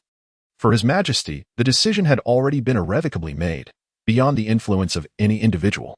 Summoning these people merely served to vent his frustrations. If His Majesty did not release his anger, it would inevitably fall upon them. Hence, apart from their cheers of approval, they uttered not a single word. Chapter 79. Li Keqing becomes the commander. Well, speak up. Who among you wishes to lead the army? Chu Ge directed his gaze towards the civil and military officials. This time, he did not intend to personally command the troops. He sought to find his beloved sister and esteemed uncle, leaving him no time to engage with the nation of Luocha. Furthermore, if he were to lead every campaign, what purpose would there be for these ineffectual individuals? I volunteer. Sun Meikai was the first to step forward. Yet, Chu Ge did not acknowledge him, instead scanning the assembly. Is there anyone else? Beside him, Zhang Shaolin fidgeted anxiously, eager to present himself, but daunted by the prospect. Chu Ge feigned ignorance, as he had grown accustomed to Zhang Shaolin's presence and had no intention of placing him in command. Moreover, Zhang Shaolin was ill-suited for leadership, being more adept as a subordinate. This time, he sought a general who could lead the troops, not merely a capable officer. The ranks of the great Zhou were abundant with generals, yet the scarcity of true military leaders was disheartening. Li Qiguai took a deep breath and stepped forward, declaring, I am willing to go. The crowd gasped in astonishment, their eyes widening at Li Qiguai's audacity. After all, the chancellor was expected to remain within the court, orchestrating affairs from a distance rather than commanding an army. Is there anyone else? Chu Ge pressed on, continuing to survey the assembly. Li Qiguai's capability to lead was unsurprising. He was a prodigy, adept at assimilating the teachings of various philosophies. In recent days, he had proposed numerous innovative strategies for governing Langzhou that had left Chu Ge quite impressed. He had even dabbled in the arts of the Mo family and the Gongshu clan, providing him with numerous meticulously crafted designs, each a masterpiece. Yet, due to this brilliance, Li Qiguai was needed at the center of governance. I am willing to go, Cheng Ren declared boldly. You are not suitable. Chu Ge swiftly dismissed him. While he was uncertain of Cheng Ren's abilities, the latter was currently tasked with an important mission. Your Majesty, I have been ever at your side. Zhang Shaolin finally mustered the courage to speak softly. However, Chu Ge pretended not to hear, continuing his scrutiny of the officials. Keep your foolish thoughts to yourself. Do not jeopardize my army, he thought, recalling Sun Meikai's clear admonition that Zhang Shaolin could not be a commander, though he could serve as a capable lieutenant. Observing this exchange, Li Keqing recognized an opportunity. However, he understood that, given his current rank, Chu Ge might overlook him if he stepped forward. He leaned in and whispered to Sun Meikai, Old Commander, could you possibly recommend me? You? Sun Meikai hesitated, contemplating the gravity of the upcoming battle, which promised to be even fiercer than the last. This confrontation was against the formidable nation of Luocha, necessitating a leader of exceptional caliber. While Li Keqing possessed some leadership abilities, the extent of his aptitude remained uncertain. Please, trust me, Old Commander, Li Keqing implored, his voice laced with desperation. This was his singular chance to rise above mediocrity, and he could not afford to let it slip away. Very well, Sun Meikai relented after a moment's deliberation, recognizing Li Keqing as an old subordinate deserving of consideration. With this thought, he stepped forward and bowed, addressing the assembly, Your Majesty, I have a candidate in mind. Who? Chu Ge inquired, turning his attention to Sun Meikai. The individuals chosen by Sun Meikai cannot be far from excellence, since this is a nomination. Should this grand battle end in defeat, Sun Meikai would bear the brunt of the responsibility. Conversely, if victory is attained, he would equally reap the accolades for his recommendations. This encapsulates the duality of endorsements. Without genuine capability, none would dare to make reckless recommendations. All eyes turned towards the esteemed general, eager to discern his selection. It was none other than Li Keqing, the commander tasked with unifying the rebel forces of Yuzhou. Upon being mentioned, Li Keqing straightened his posture, exuding his best qualities. Li Keqing, do you consent? Inquired Chuj. I am willing to serve. Li Keqing, suppressing his inner excitement, stepped forward and pronounced solemnly. Very well. I appoint you as the Grand Marshal of the Northern Expedition, with command over all troops in Langzhou and Yuzhou, and you may also deploy 50,000 heavy cavalry to accompany you on this campaign. I shall not fail the trust bestowed upon me by your majesty, Li Keqing responded with a respectful bow. With that settled, you may disperse. Chuj waved his hand, descending from the dragon throne without waiting for an official announcement. Following Chuj's departure, a throng gathered. A rare convergence of both civil and military officials. Their assembly was driven by a singular purpose, to deliberate the overarching strategies for the impending conflict. Chuj had merely issued orders, leaving the specifics entirely to them. How much military pay do you require? The Minister of Revenue queried first. The more, the better. Li Keqing replied with a grin. Be gone. The minister retorted sharply. Why not just ask for it all? No longer jesting, Li Keqing responded earnestly. Heavy cavalry are the Emperor's celestial troops. Their consumption is minimal. It suffices to ensure the regular military pay for the other soldiers, although post-battle compensations must be duly considered. Very well, the minister nodded, somewhat taken aback by the modesty of Li Keqing's request. During wartime, greater military pay is always preferable, yet Li Keqing did not demand exorbitantly. Which individuals do you wish to mobilize? Sun Meikai inquired. Li Keqing respectfully saluted Sun Meikai and earnestly requested, I beseech you to lend me the 10 Tiger Generals. These 10 Tiger Generals are the most formidable warriors under Sun Meikai's command, renowned not only for their martial prowess, but also for their strategic acumen. During the battle in Yuzhou, the 10 Tiger Generals executed a remarkable assault on the enemy's main camp. Very well, Sun Meikai acquiesced. That will suffice. Li Keqing sighed in relief, having feared Sun Meikai might refuse his request, given that he sought to take all 10 warriors with him. As discussions shifted to other details, the assembly began to strategize the logistics of troop deployment and the objectives of their campaign. Separation line, Yuzhou. The Pit of the Dead, the so-called Pit of the Dead, is a grave for the fallen soldiers of Goryeo, now infamously labeled as such. Li Wenji gazed upon this pit, his face contorted with rage. They are all dead, every last one of them. We arrived too late. When they finally arrived, all that greeted them was an inferno consuming the land. All their soldiers had perished, and he could only weep as he hid in the shadows. The old man has departed, seeking aid from the Japanese invaders. Perhaps there remains a glimmer of hope for your Goryeo, Wu Ji remarked with a smile. Silence. Were it not for you, how could things have come to this? Li Wenji glared at Wu Ji. It was indeed due to this individual that they found themselves in such dire straits. Wu Ji, unfazed by Li Wenji's furious rebuke, continued to chuckle. Your anger is futile now. Capturing me would change nothing. They have already set their sights on Goryeo, viewing it merely as a stepping stone for their military exploits. You have but one path left, to seek reinforcements. Gradually, Li Wenji began to regain his composure upon hearing these words. He understood that Wu Ji spoke the truth. The 9 commanders had already turned their attention towards Goryeo, and surrendering Wu Ji at this moment would serve no purpose. Blood had been shed, and animosities had been forged, especially with one named Manji, who harbored a deep-seated desire to eradicate Goryeo. He had no choice but to align himself with Wu Ji, embarking on a journey to the Japanese for assistance. Yet, this did not imply a confrontation with the great Zhou, for such an action would be irrational. Rather, he sought an opportunity for explanation, a chance to salvage the lives of his Goryeo people. Chapter 80. Yuan Shuanglong. After the morning court session, Chu Ge did not return home, but instead changed into a robe and headed straight for the Shao family. Before his departure, Gu Hongzhi had entrusted him with the task of returning the Shao family's token. Had it been anyone else, Chu Ge would have disregarded the request. However, the Shao family had always been his loyal supporters, even to the extent of becoming a family of disabled orphans. Recently, he had been preoccupied with the accumulation of state affairs, but now that he had some free time, he decided to pay them a visit and assess their current situation. Disguised, Chu Ge set out with Zhang Shaolin, observing the current state of the capital as they walked. He noticed that since he had assumed power, the capital seemed less vibrant and prosperous than before, now shrouded in a somber atmosphere. The root of this decline lay in the numerous lives he had taken. coupled with the disparity between his policies and those of Emperor Ren. He had effectively eliminated officials and royal family members, leaving the common folk who depended upon them without livelihoods, consequently stripping away their financial means. With the absence of these individuals' consumption, the economy of the capital suffered, causing a stagnation in the flow of wealth and diminishing the public's desire to purchase goods. Moreover, these officials had monopolized various trades and controlled shops and guilds.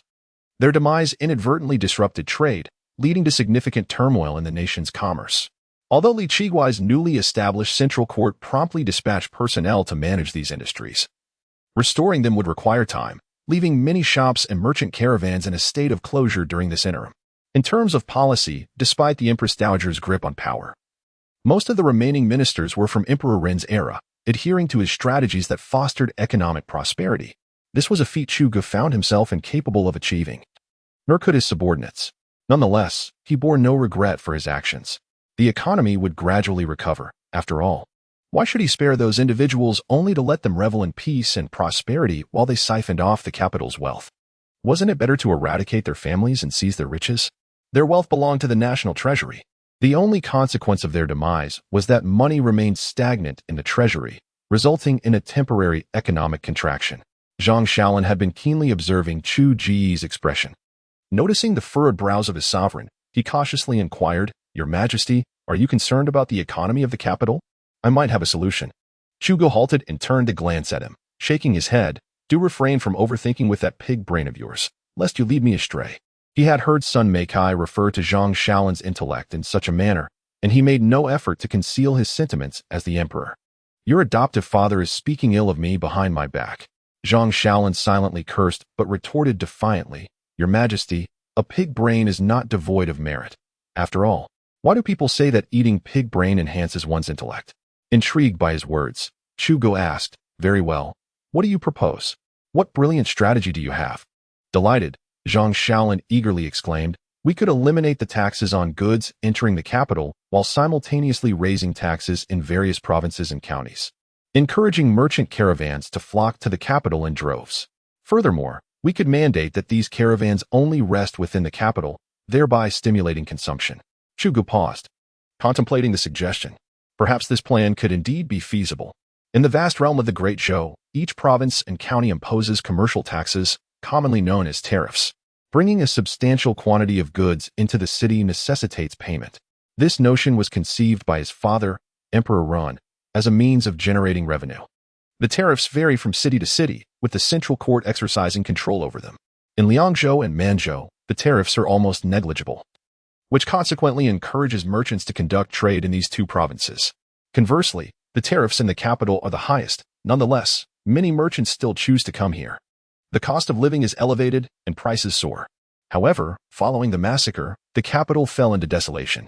The absence of high-end consumers has made merchants reluctant to visit. Zhang Shaolin's strategy could entice merchants into the capital, ensuring that their presence translates into consumption. After all, necessities such as food, clothing, and shelter are essential, are they not? Most crucially, he stipulated that merchants must rest within the city limits. The capital is not merely a singular gathering place. It encompasses numerous counties and villages, representing a vast territory akin to several prefectures, yet only the capital is permitted to host a city. "You are no fool. What do you desire? Speak freely. I can reward you." Zhuge chuckled, hands clasped behind his back. Zhang Shaolin scratched the back of his head, grinning sheepishly. "Your Majesty, this is not my own idea. It was imparted to me by another." "Who?" Chu Ji's expression turned icy. He immediately suspected that someone intended to utilize Zhang Shaolin to introduce themselves. It was likely that this enigmatic figure had shared more than just this notion with Zhang Shaolin. He detested being manipulated. If one truly possessed capability, it would be one thing, but if they lacked substance. Observing Chu Ji's countenance, Zhang Shaolin realized he had displeased him and could not help but sigh inwardly. Indeed, serving a monarch is akin to walking alongside a tiger. Rapid ascent in favor can swiftly lead to downfall. Favor and disfavor hinge upon a mere thought. He cautiously inquired, "Your Majesty, are you familiar with the Yuan family?" Chu Ji's mind swiftly conjured images of the Yuan clan.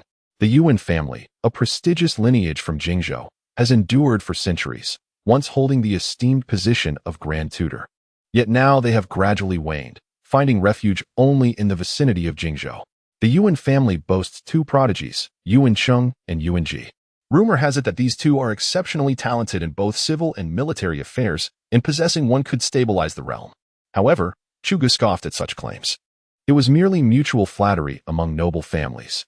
If they truly possessed merit, they would have long since entered the central government. He paid particular attention to the offspring of noble families, recalling that these two seemingly held no official titles, since his father abolished various recruitment systems for noble families. No matter how much they boasted among themselves, those without titles are deemed worthless. As a puppet emperor, he had witnessed too many noble scions exalted to the heavens, relying solely on empty praise, devoid of real ability, yet exceedingly arrogant, believing in their own greatness and taking flattery to heart. If they truly had talent, why not attempt the imperial examination? The examinations in Great Zhou assess genuine capability, not merely the ability to recite classical texts. The civil service requires national strategy and governance plans. Those who fail to meet political standards are summarily dismissed. In the realm of martial affairs, one must possess not only strategy but also military acumen and martial prowess. A mere strategist lacking in martial skills cannot ascend to the pinnacle of success. They can only aspire to the second place. Those who attain the highest honors are truly exceptional talents. If the scions of noble families were indeed as formidable as claimed, they would have long since claimed the top honors. Which one of the Yuan family? Chuj inquired, his expression icy. Zhang Shaolin, hesitant to deceive, quickly replied, "It is the eldest son of the Yuan family, Yuan Cheng." He hastily added, "Your Majesty, Yuan Cheng and I have been childhood friends. He indeed possesses remarkable abilities. Then why does he not participate in the imperial examinations?" Chuj retorted with a sneer. "He believes the examinations are too slow. He seeks to rise to prominence in one swift leap," Zhang Shaolin murmured. In truth, Yuan Cheng has never engaged in the examinations, harboring a disdain for them. Why? If he were to approach the examinations earnestly, he would likely falter at every hurdle.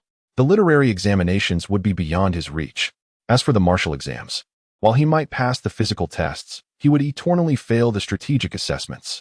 In the Great Zhou, the martial examinations prioritize strategic military planning over brute strength, which is considered secondary. Martial prowess is merely an embellishment. While it is advantageous to possess strength, lacking it does not preclude one from achieving the second highest honor. Merely possessing brute strength? One must enlist and gradually hone their skills through experience. The prevailing belief in the Great Zhou is that those relying solely on raw power are ill-equipped to accomplish great deeds. Chuj nodded, acknowledging the candor. "Very well then," he said. Zhang Shaolin cautiously regarded Chuj. "Upon our return, let him come to see me. If he indeed possesses true merit, I shall employ him. If not, he will learn that one must conduct oneself with integrity and propriety." With that, Chuj ceased further discourse and strode away, with Zhang Shaolin hastily following in his wake. Chapter 81. The Fierce General. "My lord, it appears there is a dispute ahead. Shall we take a look?" As the two approached a corner, they heard a commotion in the distance, surrounded by a throng of people engaged in a heated argument. Chu Ge was initially indifferent, as the quarrels of the common folk were not his concern. However, Zhang Shaolin's curiosity was piqued, and after persistent pleas, Chu Ge contemplated for a moment before acquiescing. Make way, make way." Zhang Shaolin forcefully carved a path through the crowd, clearing the way for Chu Ge. "You may enter, my lord." As Zhang Shaolin positioned himself behind Chu Ge, his gaze remained vigilant, scanning the surroundings. Many in the crowd expressed their discontent but dared not voice their grievances. Upon entering the fray, Chu Ge beheld a shopkeeper embroiled in a dispute with a burly man. "You promised that if I lifted this stone lion, you would treat me to a meal. Why now do you renege on your word?" The burly man glared fiercely at the shopkeeper. "You thick-headed oaf. You damaged my stone lion, and I have yet to settle the score with you. Do you seek a beating?" The shopkeeper retorted defiantly. "Go ahead. Strike me if you dare. Do you have the coin to pay for it? If you hit me, I shall lie here and report you to the authorities." The shopkeeper scoffed, even pointing to his own face. "You." The burly man seethed with rage, yet he hesitated to act. The shopkeeper's words rang true. He truly lacked the courage to strike. This was the capital city, not some backwater. Here, one could not escape the consequences of violence. This shopkeeper is truly despicable. Deceiving a simple man, someone in the crowd remarked. "What is a meal worth? Surely, it cannot be much." Indeed, as the proprietor of Tongda Pawn Shop, he cannot even afford a single meal. Another voice chimed in. "To be fair, The burly man possessed remarkable strength, capable of lifting the stone lion. While the shopkeeper's conduct was utterly unscrupulous, the crowd buzzed with gossip, indicating that the two had wagered, and the shopkeeper was refusing to honor his end of the bargain. Zhang Shaolin listened intently to their exchange, glancing at the imposing stone lion nearby. Though classified as a small statue, it surely weighed 1,000 pounds, far beyond the capability of an ordinary person to lift. Unable to restrain himself, he inquired, "Can you truly lift this stone lion?" Upon hearing the question, the burly man saw an opportunity to save face. Releasing the shopkeeper, he turned and boisterously declared, "Why not? Even if it were twice its size, I could lift it." Faced with such bravado, Zhang Shaolin refrained from immediately responding, instead casting a pleading glance at Chugo. "My lord, may I?" The burly man had ignited Zhang Shaolin's competitive spirit. He longed to challenge the man to a contest. As a martial general, the sight of a formidable opponent stirred his desire for a bout. "Go ahead." Chugo nodded in assent. With permission granted, Zhang Shaolin stepped forth from the crowd and announced, "If you can truly lift it, I shall treat you to a meal at Tianxiang Tower. Are you not attempting to deceive me as well?" The burly man questioned, skepticism evident in his eyes. Zhang Shaolin did not respond, but instead produced a silver ingot from his bosom and tossed it to the burly man, saying, "If you can lift it, this silver is yours." The man caught the ingot, pondered for a moment, and then threw it back, nodding, "All right. You said it." Once the words were spoken, they could not be taken back. Zhang Shaolin received the returned ingot with a smile. The fact that the other party dared to throw the ingot back indicated that he possessed genuine strength, and such individuals delighted him the most. The man fell silent. Stepping toward the stone lion, he first steadied his breath, then placed both hands firmly upon the stone creature and suddenly exerted his strength. The veins in his arms bulged as the stone lion was gradually lifted. "He is lifting it. He is lifting it." The crowd gasped in astonishment. Chugu could not help but close his folding fan and focus intently. Initially, he had come merely for amusement, but was unexpectedly confronted with such an extraordinarily gifted individual. This man's strength might only be rivaled by his yellow-turbaned demon soldiers. Yet, those soldiers lacked intelligence, merely acting as puppets. Indeed impressive. Zhang Shaolin's eyes sparkled with excitement. Regardless, this display of prowess was sufficient to make him a worthy opponent. He could discern that the man was not exerting his full power. Their strength seemed evenly matched, both blessed with innate might, which further ignited his competitive spirit. "How about it?" The burly man set the stone lion down with a thud and grinned at Zhang Shaolin. "Excellent." Zhang Shaolin's eyes gleamed with fervor as he stepped forward and launched a punch. Just as the man had lowered the stone lion, he saw Zhang Shaolin's attack coming and swiftly sidestepped. Zhang Shaolin did not relent, continuing his relentless assault. The man could only dodge left and right, growing increasingly irritated. "Are you refusing to acknowledge the challenge?" Hearing this, Zhang Shaolin took a step back, paused, and tossed the silver back to the man, declaring, "If you can defeat me, I will give you 10 more taels." However, the man shook his head and waved his hands, saying, "I don't want it. My mother won't let me fight." With that, he picked up his belongings from the ground, preparing to leave. Zhang Shaolin frowned. "How dull. You possess such martial prowess yet refuse to engage." In the few exchanges they had just had, he had discerned that the burly man was indeed skilled. Yet, he could not fathom why he only evaded and refrained from striking back. If they were to engage in combat, the outcome would undoubtedly be difficult to predict. The man shook his head, speaking in a goofy manner. "If I were to fight, you would surely perish, thus I do not engage." Such audacity. Zhang Shaolin felt a surge of anger. Who was he? From a young age, he had been instructed by various masters and had never suffered defeat against his contemporaries. Now, he was being humiliated in such a manner. Without further thought, he let out a loud roar and charged forward. "Are you seeking death?" The man felt a swell of anger and sidestepped. "Stop the nonsense and dare to face me in battle." Zhang Shaolin continued his onslaught with a grim expression. This was the dignity of a martial general. Today, he was determined to settle the score. The burly man, equally enraged, decided to stop holding back and engaged in combat. Zhang Shaolin's punches and strikes were a testament to his exquisite martial skill. On the contrary, the robust man displayed a grandiose yet harmonious style, reminiscent of the martial artists of the rivers and lakes, yet uniquely his own, having reached an exquisite level of mastery and personal insight. Without the use of weapons, the performance seemed lacking in interest. Thus, Chu Gu hurled 2 long spears into the fray. These spears had just materialized from the 2 armored soldiers he had summoned from behind. Upon seeing the spears thrown their way, the two men hurriedly caught them, stepping back in the process. With the spears now in hand, their demeanor shifted, their faces reflecting a newfound seriousness. "Have you trained in spear techniques?" Zhang Shaolin inquired, scrutinizing the man's grip on the spear. "I have trained in staff techniques. The spear is merely an improvised adaptation," the robust man replied with a smile, twirling the spear with flair. "Then you are inferior to me," Zhang Shaolin promptly concluded. "Mastering the staff is straightforward, but mastering the spear is a formidable challenge." Chapter 82, The Still Ruined Xiao Family. "I refuse to believe it," the burly man exclaimed as he launched an attack, thrusting his spear directly at Zhang Shaolin's chest. Unfazed, Zhang Shaolin advanced to meet the threat head-on, prompting the man to change his tactics.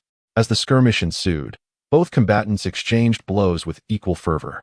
With each passing moment, their expressions grew increasingly grave, as both recognized the other as a formidable opponent, albeit with differing martial arts expertise. Zhang Shaolin was adept in intricate techniques, while the burly man employed a more straightforward, brute force approach. As they continued to clash, the burly man exposed a weakness, suddenly executing a deceptive counterattack. Startled, Zhang Shaolin swiftly retreated, exclaiming in frustration, "You clearly trained with a spear." It was evident that the man's proficiency was not derived from stick fighting, but rather from genuine spear training, a cunning strategy indeed. The seemingly simple-minded man had proven to be quite shrewd. Assuming a stance with his spear, the burly man chuckled. "Would you have me disclose my training methods while engaged in a life-and-death duel? Cunning indeed," Zhang Shaolin retorted vehemently, once more lunging forward with his spear. The burly man, undeterred, pressed forward as well. Their fierce combat drew a captivated audience, who watched intently and cheered from the sidelines. Chu Gu, observing nearby, couldn't help but nod in approval. The martial prowess displayed by the two was unparalleled, with few capable of rivaling them, aside from his own yellow sand soldiers and yellow turban soldiers. If pressed to choose a superior fighter, he found himself favoring Zhang Shaolin, who clearly had benefited from the tutelage of various masters.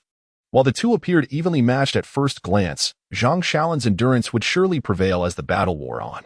Zhang Shaolin was gathering his strength, channeling minimal force to unleash maximum impact. In contrast, the burly man's spear technique was self-taught, rooted in the martial arts of street performers. Although he had carved his own path through sheer insight, his skills lacked refinement.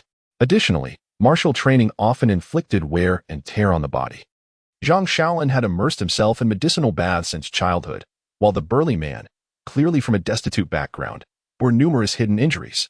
Though he might withstand the strain in his prime, as age took its toll without adequate remedies, he would undoubtedly face dire consequences. Just as their battle reached a fever pitch, a squad of constables pushed through the crowd, calling out, "Who are you? How dare you cause a disturbance here?" The two combatants were compelled to halt. "And you wield military-grade weaponry?"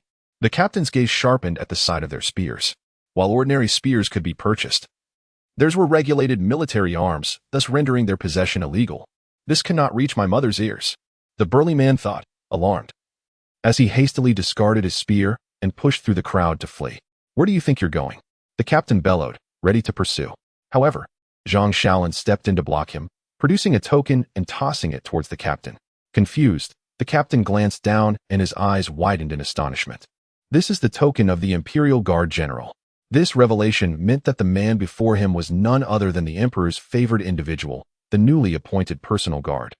Zhang Shaolin himself. "Do not pursue," Zhang Shaolin instructed, tossing the spear to the captain. The captain promptly accepted it, nodding in compliance, wary of contradicting him in any way. This individual is among His Majesty's favored ones. Offending Zhang Shaolin would yield dire consequences, potentially implicating even their governor, the esteemed Bao Longxing. "General Zhang, your token." The constable respectfully returned the token to Zhang Shaolin. Zhang Shaolin accepted the token and turned to depart. "Move along, disperse." The constable began to shoo away the gathering crowd. Chu Gu refrained from revealing his identity and instead melded into the throng, following discreetly behind. After a short distance, Zhang Shaolin gradually slowed his pace and fell back to walk behind Chu Gu. "What's the matter? Are you unwilling to concede?" Chu Gu inquired with a smile. Zhang Shaolin wore an expression of palpable frustration. It was evident that the lack of a clear victor was troubling him. "It's rare to find a worthy opponent." He sighed. In this vast world, few could stand as his rivals, and now that he had finally encountered one, the outcome remained undetermined. Shall I summon the yellow sand soldiers for you to practice against? Your Majesty, please refrain. Your soldiers are hardly human, Zhang Shaolin hastily declined. The yellow turban soldiers could still be challenged, but the yellow sand soldiers were utterly insurmountable. Would sand even feel pain? He mused, uncertain about the sensation of sand, but acutely aware of the pain in his own hand. Segment break. At the Shao family residence. One of the 3 noble houses in the capital, only a blind old woman and a limping child remained within. Is this the once mighty Shao family? Zhang Shaolin murmured, gazing at the imposing gates.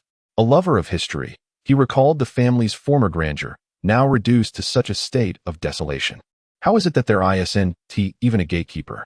Chu Gu observed the tightly shut gates, his brow furrowing. He recalled having rewarded palace maids and eunuchs to serve here and dispatched guards to ensure security, all to prevent any potential threats.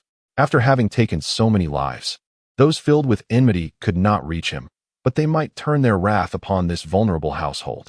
Seeing Chu Ji's agitation, Zhang Shaolin hurriedly approached the door and knocked. Who is it? Came a melodious voice from within. Moments later, the door swung open to reveal a maid, who, upon recognizing Chu Gu, immediately paled and knelt, exclaiming, "Commoner pays homage to your Majesty. Long live the Emperor." Having been a palace maid, she was well acquainted with Chu Gu and had witnessed his bloody rampages, instilling in her a deep-seated fear. Rise, Chu Gu nodded, then furrowed his brow, asking, "Is Lady Shao in residence? Why is there not a soul in sight?" "I shall fetch the lady at once," the maid said in a panic, rushing back inside, oblivious to Chu Ji's attempt to halt her. Chu Gu furrowed his brow once more but said nothing, stepping inside. Immediately, he was met with desolation. The surroundings were nearly devoid of life, with guards and maids appearing only at intervals. The decor was ancient and neglected, showing no signs of refurbishment, but rather reflecting the former dilapidation of the noble house. "This is amiss. I distinctly recall bestowing numerous gifts. Not only were treasures of gold and silver restored, but all properties confiscated from the Duke's residence were returned as well. Logically, such funds should suffice to renovate the Duke's estate entirely. Could it be that someone is embezzling?" A chilling glint flickered in Chu Ji's eyes. Who would dare to withhold what he had given? As Chu Gu pondered these matters, Lady Shao approached swiftly, guided by her maid, accompanied by Xiao Shu. "Your humble servant." Lady Shao pays her respects to your Majesty. With palpable excitement, Lady Shao and Xiao Shu bowed deeply. The exhilaration of Lady Shao was evident. Since Chu Gu had taken full control, he had never visited anyone's home, not even those of the celebrated general or the chancellor. Yet today, he had personally come to the Shao household, which filled her with overwhelming joy. "I have previously stated, there is no need for you to kneel. Rise," Chu Gu said, momentarily silent, before stepping forward to assist Lady Shao to her feet. Chapter 83. Request for marriage from His Majesty. "Thank you, Your Majesty." Both Lady Shao and Xiao Shu expressed their heartfelt gratitude, visibly elated. "Please, come inside," Chu Gu said, shaking his head. Yes, Your Majesty, please." Lady Shao hastily attempted to lead the way, though her vision was impaired, leaving her to rely on her maidservant for guidance. Xiao Shu, cradled in the maidservant's arms, would often steal glances at Chu Gu, the emperor to whom they were bound to pledge eternal loyalty. This was the ancestral decree of the Shao family, a principle ingrained in them since childhood. Regardless of the emperor's virtues or vices, whether he be a tyrant or a sage, the Shao family was to remain forever loyal to the emperor. The emperor's glory was their glory, his disgrace, their disgrace. Chu Gu displayed no reaction to this. Curiosity was a natural trait in children. As he traversed the Shao residence, he observed its desolation, with little renovation evident, and the number of palace maids, eunuchs, and guards appeared inconsistent. He could not help but inquire, "What of the maids and eunuchs I bestowed upon you?" Lady Shao quickly responded, "In our household, it is just Xiao Shu and me. We have no need for so many. Having too many would be counterproductive. So I allowed those who wished to return home to do so." The Shao family consisted solely of the two of them. An excess of people would merely result in a plethora of servants, leading to a hollow semblance of liveliness. "And what of the guards I provided?" Chu Gu pressed further. "While maids and eunuchs may be expendable, surely, guards must not be lacking." He recalled having summoned a cadre of capable elite soldiers. Lady Shao shook her head. "Who in the capital would wish harm upon us, a widow and her child, rather than squander the court's resources on our protection? It would be more prudent to send them back to serve the empire in battle." Chu Gu fell silent, taken aback by her response. Soon enough, they arrived at the main hall, where Chugu was invited to take a seat of honor. After receiving and tasting the tea prepared by Sun Mei Kai, he spoke. I have bearing news. The Shao family has descendants, and they are direct descendants from the era of the esteemed emperor. Is your majesty speaking truth? Lady Shao exclaimed, her cup slipping from her grasp and shattering on the floor. Indeed, Chugu affirmed, nodding. Had it been anyone else questioning him, he would have been incensed. And where might they be? Lady Zhao's hands trembled with anticipation. She felt unworthy of the Shao lineage, for her bloodline was tainted. Xiaoshu was not her biological child, but rather adopted. The revelation of a legitimate descendant stirred a tempest of emotions within her. She held no disdain for Xiaoshu. They shared a bond akin to that of a true mother and son, yet societal norms weighed heavily upon her conscience. In Yuzhou, during the tumultuous war, Chugu recounted the complete history of Gu Hongxi. Upon concluding, he retrieved a jade pendant from his bosom and presented it to Lady Shao, stating, This is a token from Gu Hongxi, entrusted to me for you. Zhang Shaolin promptly took it and placed it in Lady Zhao's hands. What is this? The elderly woman grasped the pendant, her excitement palpable as she caressed its surface. This is indeed it, she cried out. There were originally 9 such pendants, bestowed upon the 9 direct descendants of the Shao family. However, over time, those 9 had perished on the battlefield, leaving only 8 pendants returned from the front lines. With this one being the sole missing piece, its recovery only heightened her exhilaration. Your Majesty, when will he return? The lady of the Shao family was somewhat agitated. Gesturing animatedly, Chu Gu shook his head, stating, He has chosen a monastic life. Thus he has no home to return to. He does not wish to come back, for he desires to continue his path as a Taoist. How could he do this? How could he forget the Shao family? The lady of Shao stood up in her fervor. Ever since the demise of the 9 sons of the Shao family, it was the women who had sustained the household, and only later did the branch families begin to thrive. Yet now, they were left as orphans and widows. To hear that the direct lineage still existed, yet chose not to return? Instead, he chose to become a petty Taoist? Rest assured, I shall bring him back, Chu Gu reassured her. Li Keqing had already departed for Yuzhou to replace Hu Zhuo and Gu Hongxi. Once he arrived, they would be bound to return. There would be no possibility of refusal. That is good. That is good. The lady of Shao felt her agitated heart calm. Following this, Chu Gu inquired about the current state of the Shao family before preparing to take his leave. However, as he was departing, the lady of Shao made a request. Her son, Xiaoshu, was to marry in a few years, and she wished for Chu Gu to find him a suitable match. This left Chu Gu somewhat perplexed. Why must I bestow a marriage upon him? The Shao family, despite its current state, remains a noble house. There are surely many who would be willing. Why should I involve myself in this matter? They disdain my son, the lady of Shao sighed. Who would dare to disdain him? Chu Ji's expression grew cold, filled with murderous intent. To him, the entire court was merely a collection of interchangeable, worthless individuals. Only the Shao family, comprised of orphans and widows, truly mattered to him. When he was in his lowly state, it was the Shao family that offered him support, unlike the rest of the court who turned their backs. Therefore, when he rose to power, the Shao family would rise with him. Even in their current desolation, he would ensure their resurgence. The courtiers had only sought to align with him once he attained power. Their motives were fundamentally different from those of the Shao family. To adorn the splendid with further embellishments is not as valuable as providing assistance in times of adversity, no matter how capable they may be. They were merely a pack of dogs, readily disposable. The lady of Shao sighed again. My son suffers in prison, his legs are crippled, and he has been confined for years. His intellect resembles that of a child, and he is even unaware of matters between men and women. He is lacking in education and possesses a frail physique akin to that of a child. I have sought matches for him repeatedly. Yet the noble families of the capital fear for their own lineage and are concerned that my son's injuries would prevent him from fathering children. The families outside the capital scorn us, viewing us as mere orphans and widows, and since we hold no official position in the court nor belong to a prominent lineage, they dismiss us. They only wish to marry their daughters to commoners. The Shao family may be waning, yet we refuse to endure humiliation, which is why I seek your assistance in arranging a marriage. Upon hearing this, Chu Gu realized the gravity of the situation. Indeed, others were unwilling to engage, and some even insulted the Shao family, preferring to marry commoners instead of a noble lady. The court and the prominent families would not consider marrying their daughters to the Shao family. To do so would invite ridicule. The Shao family was closely tied to the emperor, leaving the lady of Shao with no choice but to beseech him for assistance in matrimony. He did not refuse. If he could choose a suitable match, it would be their fortune. If they were unwilling, they could return to their fields. He was, after all, a tyrant who cared little for the sentiments of his ministers. Regardless of their past neglect during moments of solitude, why should one be concerned about their feelings? Which family is it? Chuga furrowed his brow, suddenly recalling that Li Qi had presented a petition some days prior, expressing his daughter's interest in a union with the Xiao family.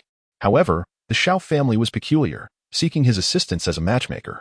At that time, he had no inclination to intercede in Xiao family matters and had dismissed it. In retrospect, this old fellow had been closely observing the movements of the Xiao family for some time.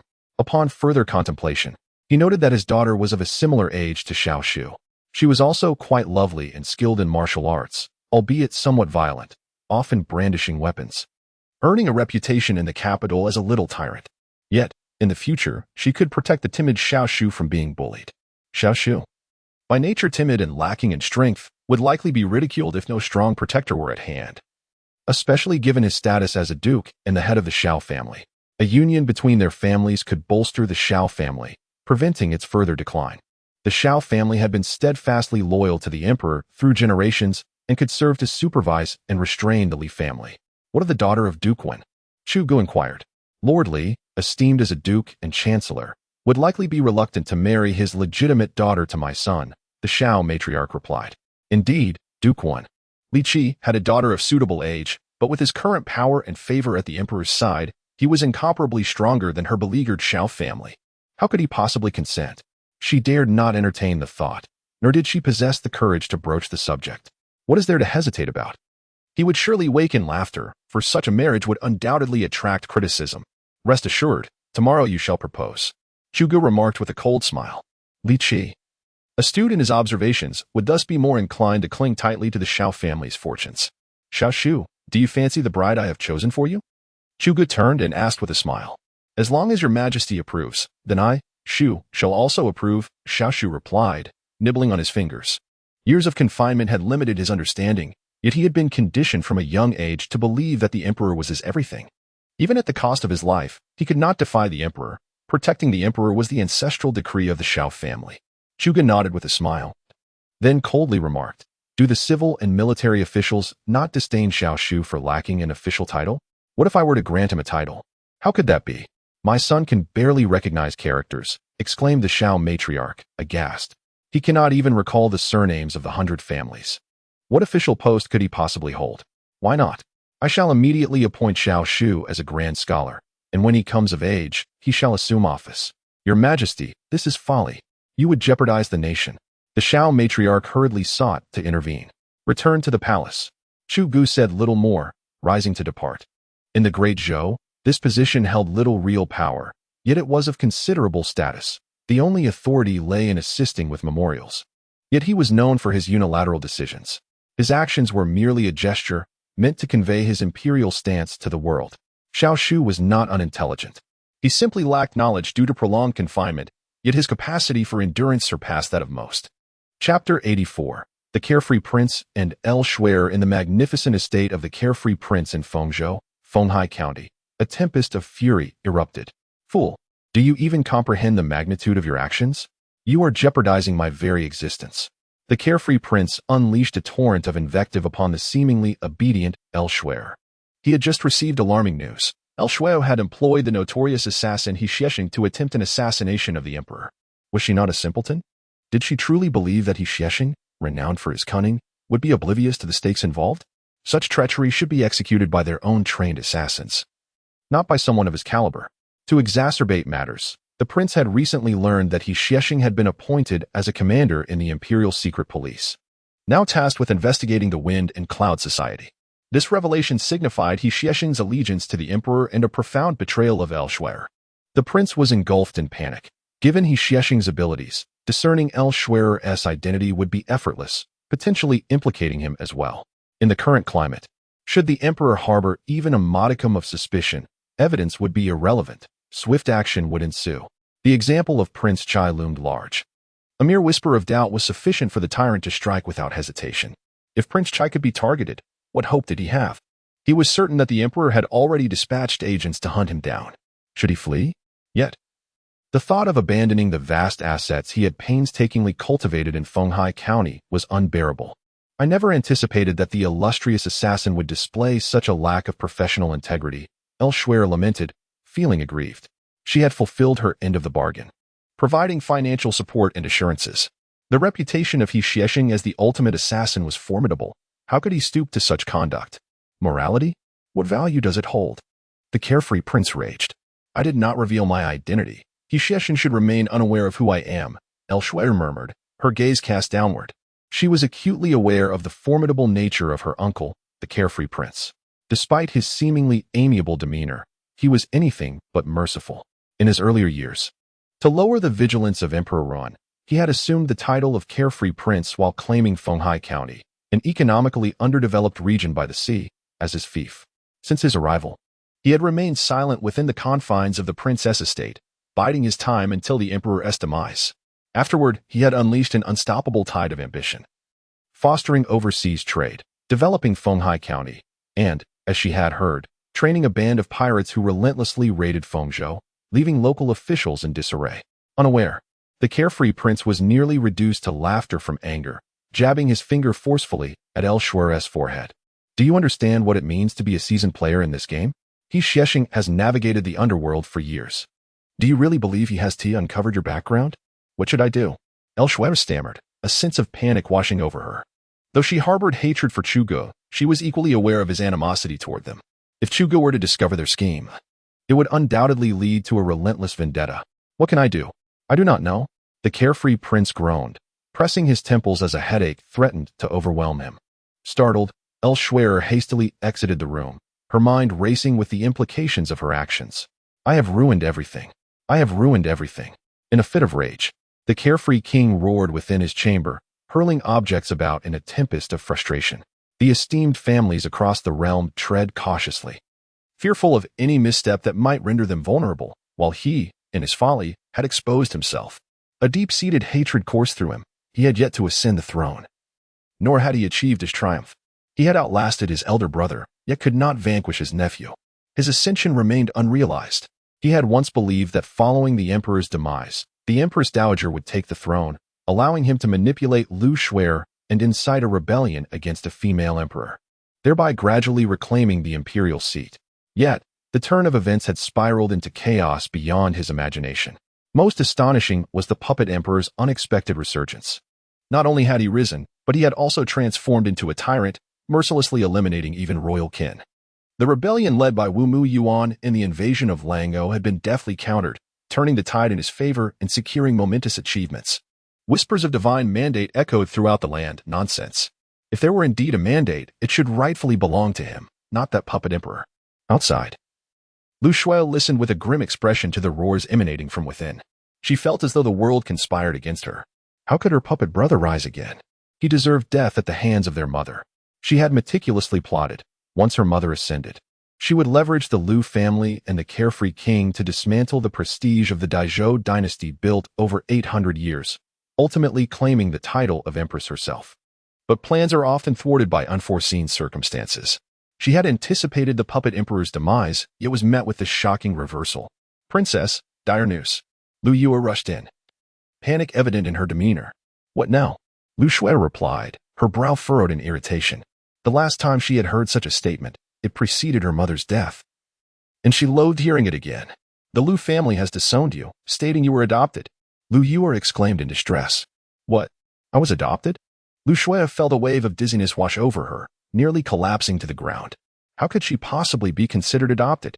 She was the biological daughter of her father, the head of the Lu family, and her mother. After her birth, she had been entrusted to the Lu family for upbringing. Having spent her entire life there, how could she now be deemed an adopted child? What shall we do, princess? Lu Yue fretted, anxiety flooding her thoughts. She belonged neither to the carefree king's household nor the Lu family, but rather to the Empress Dowager. With the Empress Dowager's death, her fate had become inextricably linked to Lu Shuai. Where did you hear this? Lu Shuai asked, her hand pressed to her forehead in a struggle to comprehend the situation. Lu Yue quickly produced a letter from her bosom and handed it to Lu Shuai. Princess, look, this is a letter from the family head. Lu Shuai seized the letter, her eyes scanning it with urgency.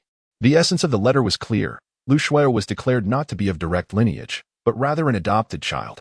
Now that she had matured, due to her entanglements with several legitimate heirs of the Liu family, it was asserted that they had no daughter of such frivolity. Thus, they sought to sever all ties with her entirely. Moreover, this decision had been communicated to the prominent families, marking a definitive split between Liu Shui and the Liu family. After reading, Liu Shui felt as if stars danced before her eyes, her ears buzzing, and her body grew weak. Princess, Liu Wei hastily assisted Liu Shui, her face etched with concern. After a few moments, Liu Shui regained her composure and anxiously hurried outside. I must see my father. There must be a misunderstanding. Princess. Liu Wei quickly followed her. The two, with little time to gather their belongings, merely took some luggage and prepared to return to Yanzhou. However, just as they left the Leisure King's residence, a dozen figures clad in black surrounded them. Who are you? Liu Shui retreated in terror. Princess. Liu Wei, in a state of alarm, drew her sword, instinctively shielding Liu Shui behind her. Help!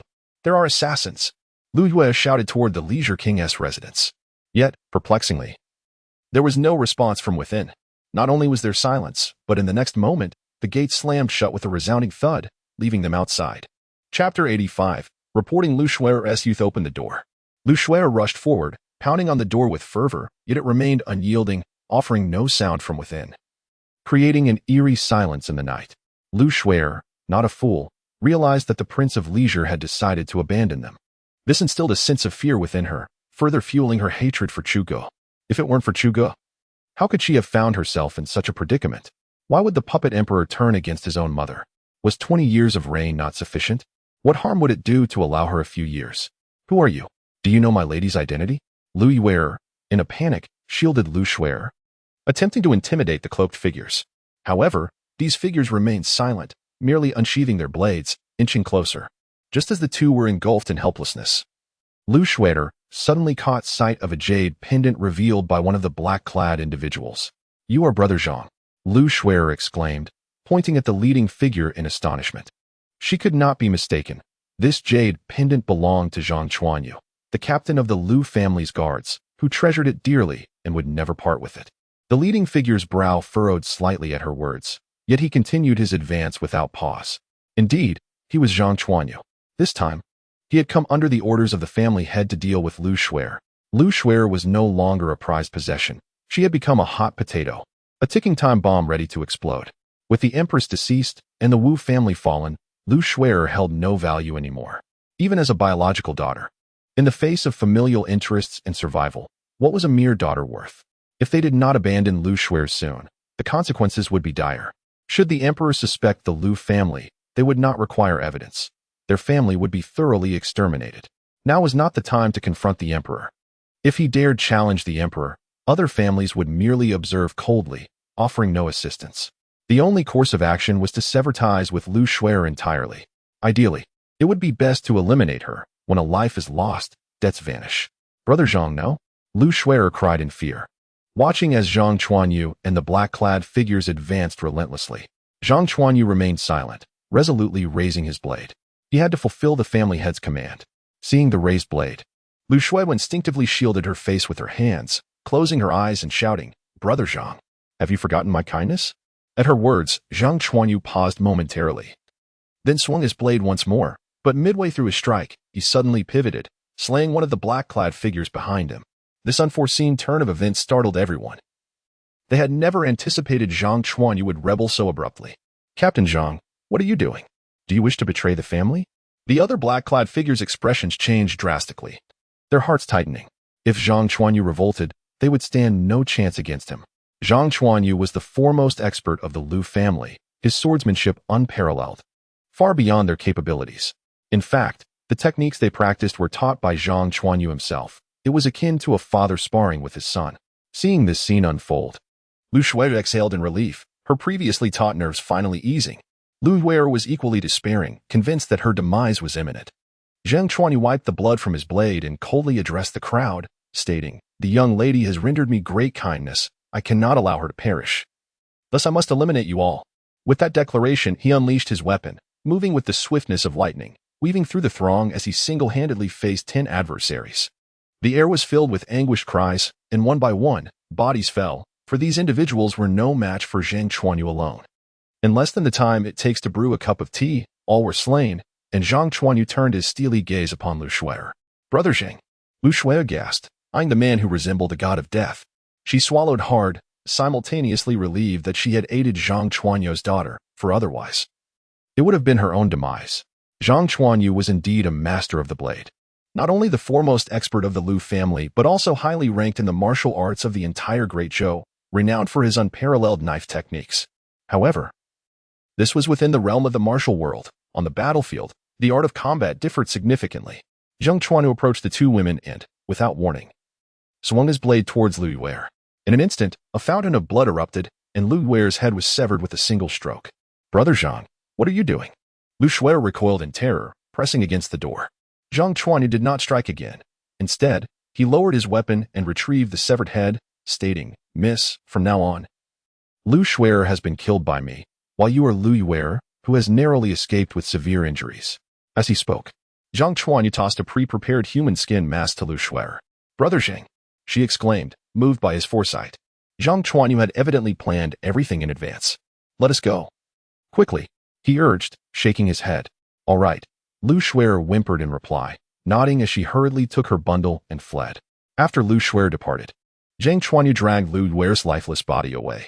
He needed to fabricate the illusion of Lu Shuai's death to successfully deceive those around them. Yet, a falsehood can only be sustained for so long. He hoped that by then, Lu Shuai would find a safe haven and refrain from opposing the court again. Once Lu Shuai had left, she gritted her teeth and, rather than returning to Fengzhou or seeking refuge elsewhere, made her way to the capital.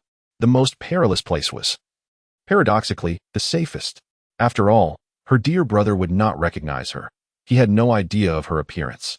Even if she were to enter the palace as a maid, she would likely go unnoticed. No one in the capital knew her. Only a handful from the Lu family and the carefree prince were aware of her existence. With the human skin mask, no one would be able to identify her. Yet, a sense of reluctance stirred within her. She longed to return to the capital. She knew of a hidden treasure location belonging to the Wu family within the city, filled with riches amassed by the family. She intended to use this wealth to recruit allies for rebellion. After all, no one could be relied upon, and if anyone sought her death, she would defiantly survive on her own. She was determined. She must reclaim the throne that rightfully belonged to her mother.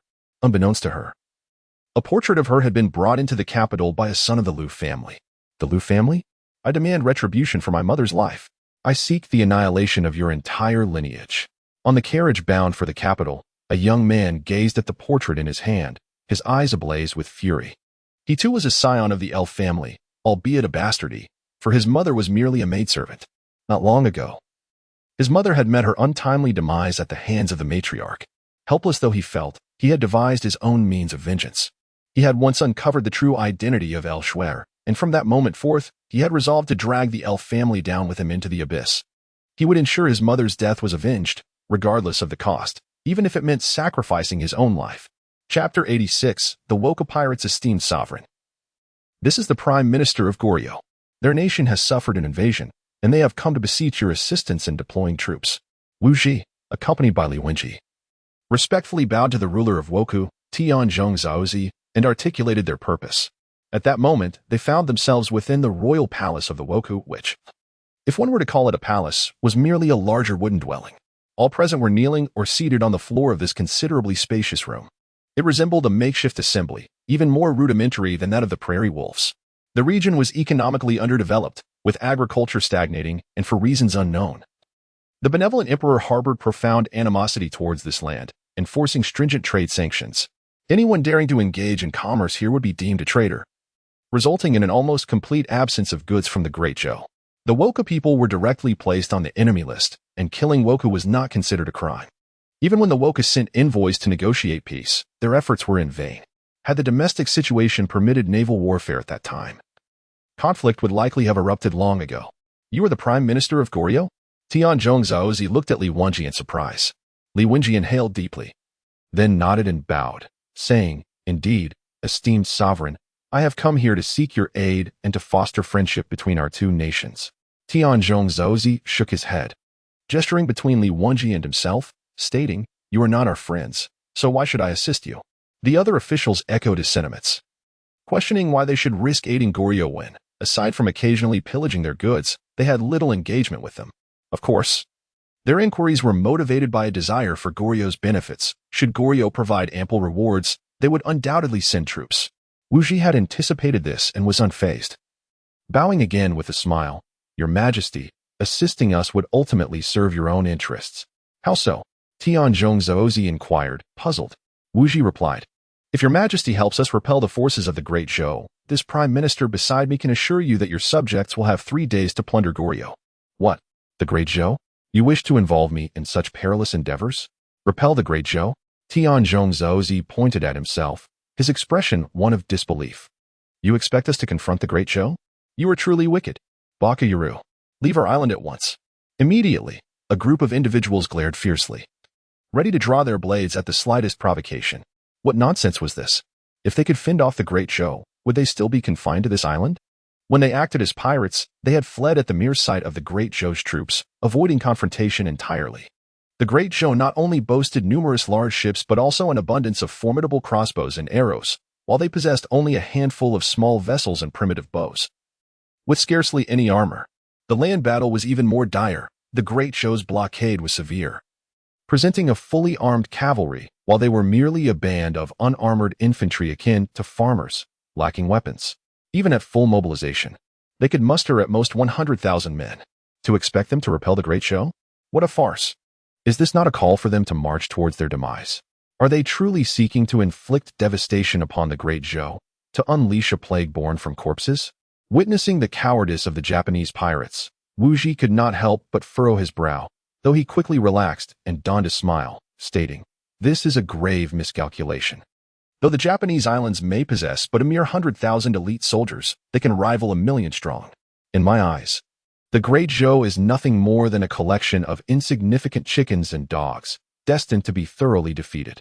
Li Wenji, listening nearby, found himself gasping at such folly. This was a notion that could only be believed by their sovereign. He cautiously lifted his gaze toward Tianzhong Zhaozi, hoping that Tianzhong Zhaozi would be as foolish as their ruler. However, he was soon disheartened by Tianzhong Zhaozi's response. "Do you take me for a fool? We, the Japanese, will not accept you as allies." Tianzhong Zhaozi rose abruptly, intent on expelling them. Did he truly believe himself to be simple-minded? Unlike the Korean kingdom, which had never faced the Great Zhou, he had first-hand experience of their might. What was to be done? Upon meeting, they would launch a volley of rockets to gauge the effect. If successful, they would follow with another barrage until their foes were reduced to ashes. Should the rockets fail, they would simply collide their great ships with the smaller vessels, sinking them without opportunity for a fair fight. Wuji wished to interject further, yet the Japanese court officials had already risen to usher them out, physically pushing them away. Had they not faced the Great Zhou, they might have acquiesced. Only by experiencing the terror and pain of their might did they truly understand the formidable nature of the Great Zhou. Sending small detachments to pilfer resources was one thing, but engaging the regular forces of the Great Zhou? Despite possibly lacking in intellect, they were certainly not fools. The two were summarily expelled, threatened with immediate forceful removal from the island should they linger.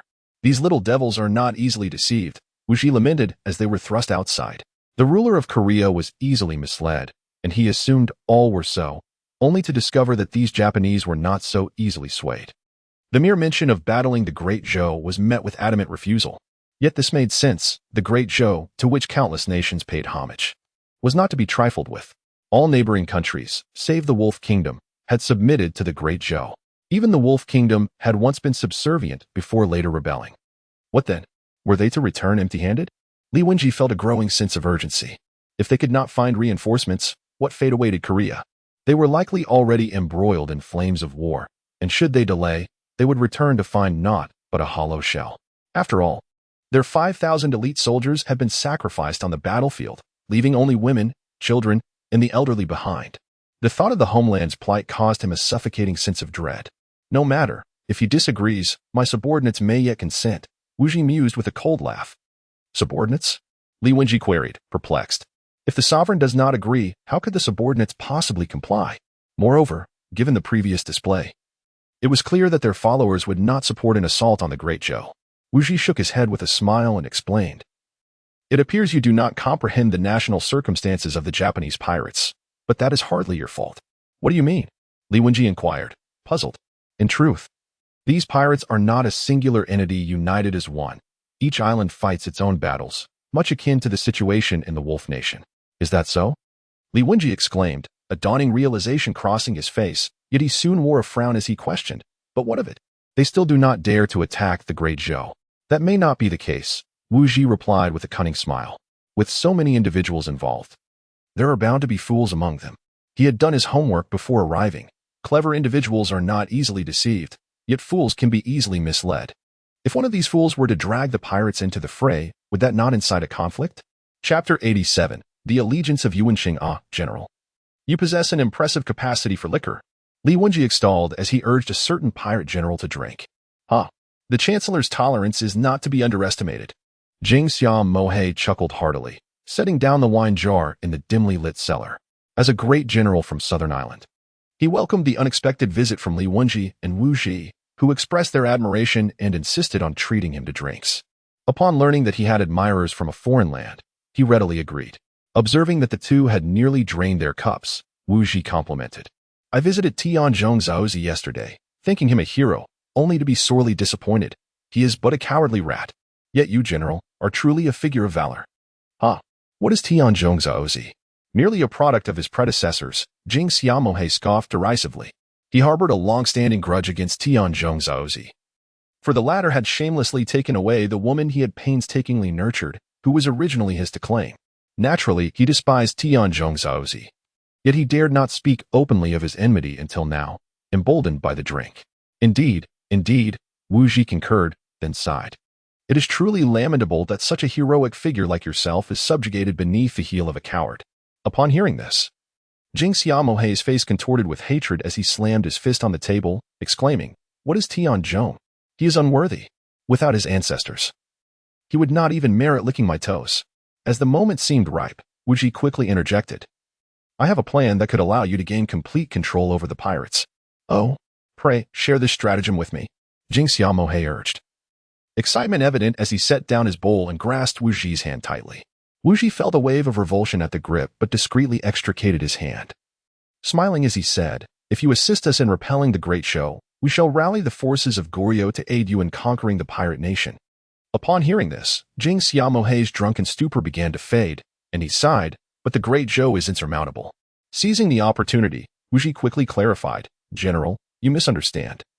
We do not intend for you to engage in a full confrontation with the great Zhou. We merely wish for your forces to stand as a show of strength, to convey to the great Zhou that they must pay a price to consume us, thus paving the way for negotiations. Jing Xiaomohe, however, remained silent, lost in contemplation. The ramifications of this decision were monumental. Once taken, there would be no turning back. Noticing his hesitation, Wu Ji feigned a sigh. Do you wish to live your life crushed beneath the boot of Tianzhong Zaozi? This remark ignited Jing Xiaomohe's fury as memories of Tianzhong Zaozi flooded his mind. Gritting his teeth, he resolutely declared, Let us proceed. Li Wenji and Wu Ji exchanged knowing glances, relieved to have successfully manipulated this simpleton. Prior to their arrival, they had meticulously researched the deep-seated animosity between Jing Xiaomohe and Tianzhong Zaozi, aware of his somewhat naive nature and fondness for drink. Thus, they had devised a series of plans, which now appeared to be bearing fruit. Separation line in the imperial study of the palace. Are you indeed Yuan Cheng from the Twin Dragons of Yuan? Chu Gu scrutinized the unremarkable scholar before him. Yuan Cheng, clad in scholarly attire, was neither tall nor strikingly handsome. He appeared to be an ordinary individual. I dare not accept your praise, your majesty. Yuan Cheng humbly lowered his head. I have not commended you. What strategies do you propose for our nation as current situation? Chu Gu inquired, maintaining a stoic expression. Upon hearing this, Yuan Cheng raised his head confidently and gestured with 2 fingers, smiling, Your Majesty, the nation is currently stable, and your martial virtues suppress the realms. However, there are 2 hidden perils. Oh, pray, elaborate, Chu Gu asked, his expression unchanging. The scourge of the aristocracy and the ailment of the royal family. Yuan Cheng's words were startling. Chu Gu felt a flicker of surprise but quickly narrowed his eyes and coldly retorted, Are you not also part of the aristocracy? Yet Yuan Cheng continued to smile. Please, your majesty, do not be hasty. Allow me to elucidate. The aristocracy and the royal kin are akin to an insidious skin ailment, difficult to eradicate. They cling to the body of the great Zhou, feeding off its vitality. To ensure the longevity of the great Zhou, we must cleanse them. As he spoke, Yuan Cheng produced a national map from his robes and spread it across the dragon table. Chu Gu remained expressionless, permitting him to proceed. Pointing to the red dots on the map, Yuan Cheng remarked, "Your Majesty, these represent the aristocracy and the royal family I have marked. Should we succeed in eliminating them, the Great Zhou could potentially endure for another 8 centuries. Indeed, continue," Chu Gu replied coldly, nodding. "The royal kin are easily dealt with. They are dependent on the imperial power, and resolving their presence is not overly challenging. However, the situation is different with the aristocracy. The powerful aristocratic families have existed for millennia, their foundations rivaling that of the Great Zhou. If they were to resist, the Great Zhou could face annihilation." At this juncture, Yuan Cheng paused and asked, "Your Majesty, are you aware of how your father met his demise?" "He was murdered, poisoned by eunuchs and concubines." Chu Gu responded with an air of indifference, as if discussing a trivial matter. Yuan Chu was somewhat taken aback, if memory served him correctly. The current emperor was merely 8 years old at the time. Yet he continued, "You are correct, Your Majesty. Your father, Emperor Ren, was indeed harmed by the 4 great families of Jingzhou. They had the concubines and eunuchs administer chronic poison, leading to your father's untimely death before he reached middle age. Had you been present?" Yuan Cheng's tone was laden with regret. How vibrant and beloved Emperor Ren had been. Under his governance, the populace thrived in peace and harmony, showering him with accolades. Alas, it is regrettable that he was too soft-hearted, leaving me with the Empress Dowager and the Chancellor. Chu Ji's expression remained frigid. Did he harbor resentment? In truth, he did not. He merely lamented Emperor Ren's excessive compassion. Had Emperor Ren taken decisive action against the Empress Dowager and the Chancellor, countless troubles could have been avoided. However, he was unwilling to slay his loyal wife or the Chancellor who had accompanied him for many years. The ultimate outcome was that he became a puppet emperor. Yet, this was the essence of Emperor Ren. Yuan Cheng sighed. To be candid, Emperor Ren epitomized the sovereign he aspired to be, while Chu Gu, the martial emperor, was merely a substitute. Had he been presented with a choice, he would have unhesitatingly followed the benevolent emperor, joining him in grand endeavors. Aligning with the benevolent emperor, he would assuredly evade scrutiny after success, avoiding the fate of the skilled archer whose bow is hidden once the birds are gone. However, aligning with the martial emperor was fraught with uncertainty. Should he find himself devoid of utility and laden with accomplishments, what then? Only disgrace awaited him. He had already charted a course for his future. Enough of idle chatter. What is it that you wish to achieve? Chu Gu inquired coldly once more. Upon hearing this, Yuan Cheng cast a profound gaze at Chu Gu, bowing solemnly, his expression grave as he stated, "If your Majesty requires it, I can incite a conflict between the noble families and the royal clan, allowing the court to reap the benefits as a passive observer." "You are also from a noble family," Chu Gu scoffed. "But I am not." Yuan Cheng met Chu Gu's gaze directly. "Oh." Chu Gu narrowed his eyes, an enigmatic aura surging toward Yuan Cheng. Instantly, Yuan Cheng felt a weight in his heart, an overwhelming pressure that caused beads of sweat to form on his brow. It suddenly dawned on him that the man before him was a tyrant, one who disregarded principles and rules. Panic began to rise within him, yet he forced himself to maintain composure. He could not afford to falter. Doing so would signify his inadequacy. He must possess the courage to meet the emperor's gaze directly to dare undertake such actions. Otherwise, the emperor would dismiss his words as mere folly. As time slowly passed, Yuan Cheng's garments became thoroughly soaked with perspiration. Yet, he did not blink, continuing to fixate on Chu Gu, thus affirming his determination. Finally, Chu Gu withdrew his gaze, returning to the dragon throne, casually tossing a decree before him, coldly declaring, "Write what position you desire. As for inciting their mutual destruction, there is no need. I shall personally deal with them." "Your Majesty." Yuan Cheng furrowed his brow. What he sought was not merely an official title, but the realization of his ideals and ambitions. He and his brother had chosen divergent paths. He opted to assist the Great Zhou in eliminating the royal relatives and noble families, while his brother sought to overthrow the Great Zhou and establish a new nation. In terms of difficulty, his brother's task was far simpler. He was indeed the one undertaking the more arduous journey, yet he remained undeterred, confident in his ability to triumph over his brother. However, the emperor's disinterest left him perturbed. "Leave," Chu Gu commanded coldly. He did not intend to adopt Yuan Cheng's approach, but was prepared to forcefully break through. "This," sigh. Yuan Cheng exhaled, refraining from further persuasion, and departed with a sense of desolation. He discerned that this emperor would not heed counsel. Zhang Shaolin observed his dear friend's disheartened departure, opening his mouth to speak, yet ultimately chose silence. Chapter 88. Journey to Fengzhou on the official road to Fengzhou.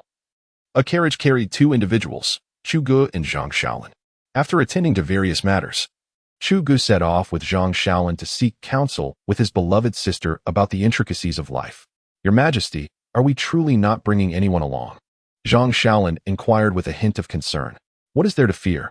Upon our arrival, I shall summon others as needed. Bringing too many would only serve to alarm the unsuspecting, Chu Gu replied, engrossed in a game of chess, his gaze unwavering. This time, he aimed to apprehend a target. Having learned a lesson from the previous encounter with the King of Chai, he understood that leading a large entourage would only provoke a hasty retreat. The decision to bring or not bring others was inconsequential to him. He could summon his forces at will, as he had amassed a considerable number of available slots. With a daily quota of 100, and having passed over 3 months, one could only imagine the sheer volume of personnel at his disposal. Excluding the extraordinary units and the mandatory summons for the war court in the capital, the number had nearly approached 30,000. 2,000 heavy cavalry, along with extraordinary units, would make confronting his sister and uncle a trivial matter. That is indeed the case, Zhang Shaolin conceded, recognizing the truth in Chu Ji's words. Their sovereign was no mere mortal. He was destined to summon forces from thin air. Retract that last move, Chu Gu commanded, his brow furrowed as he scrutinized the chessboard. Why? Zhang Shaolin asked, taken aback.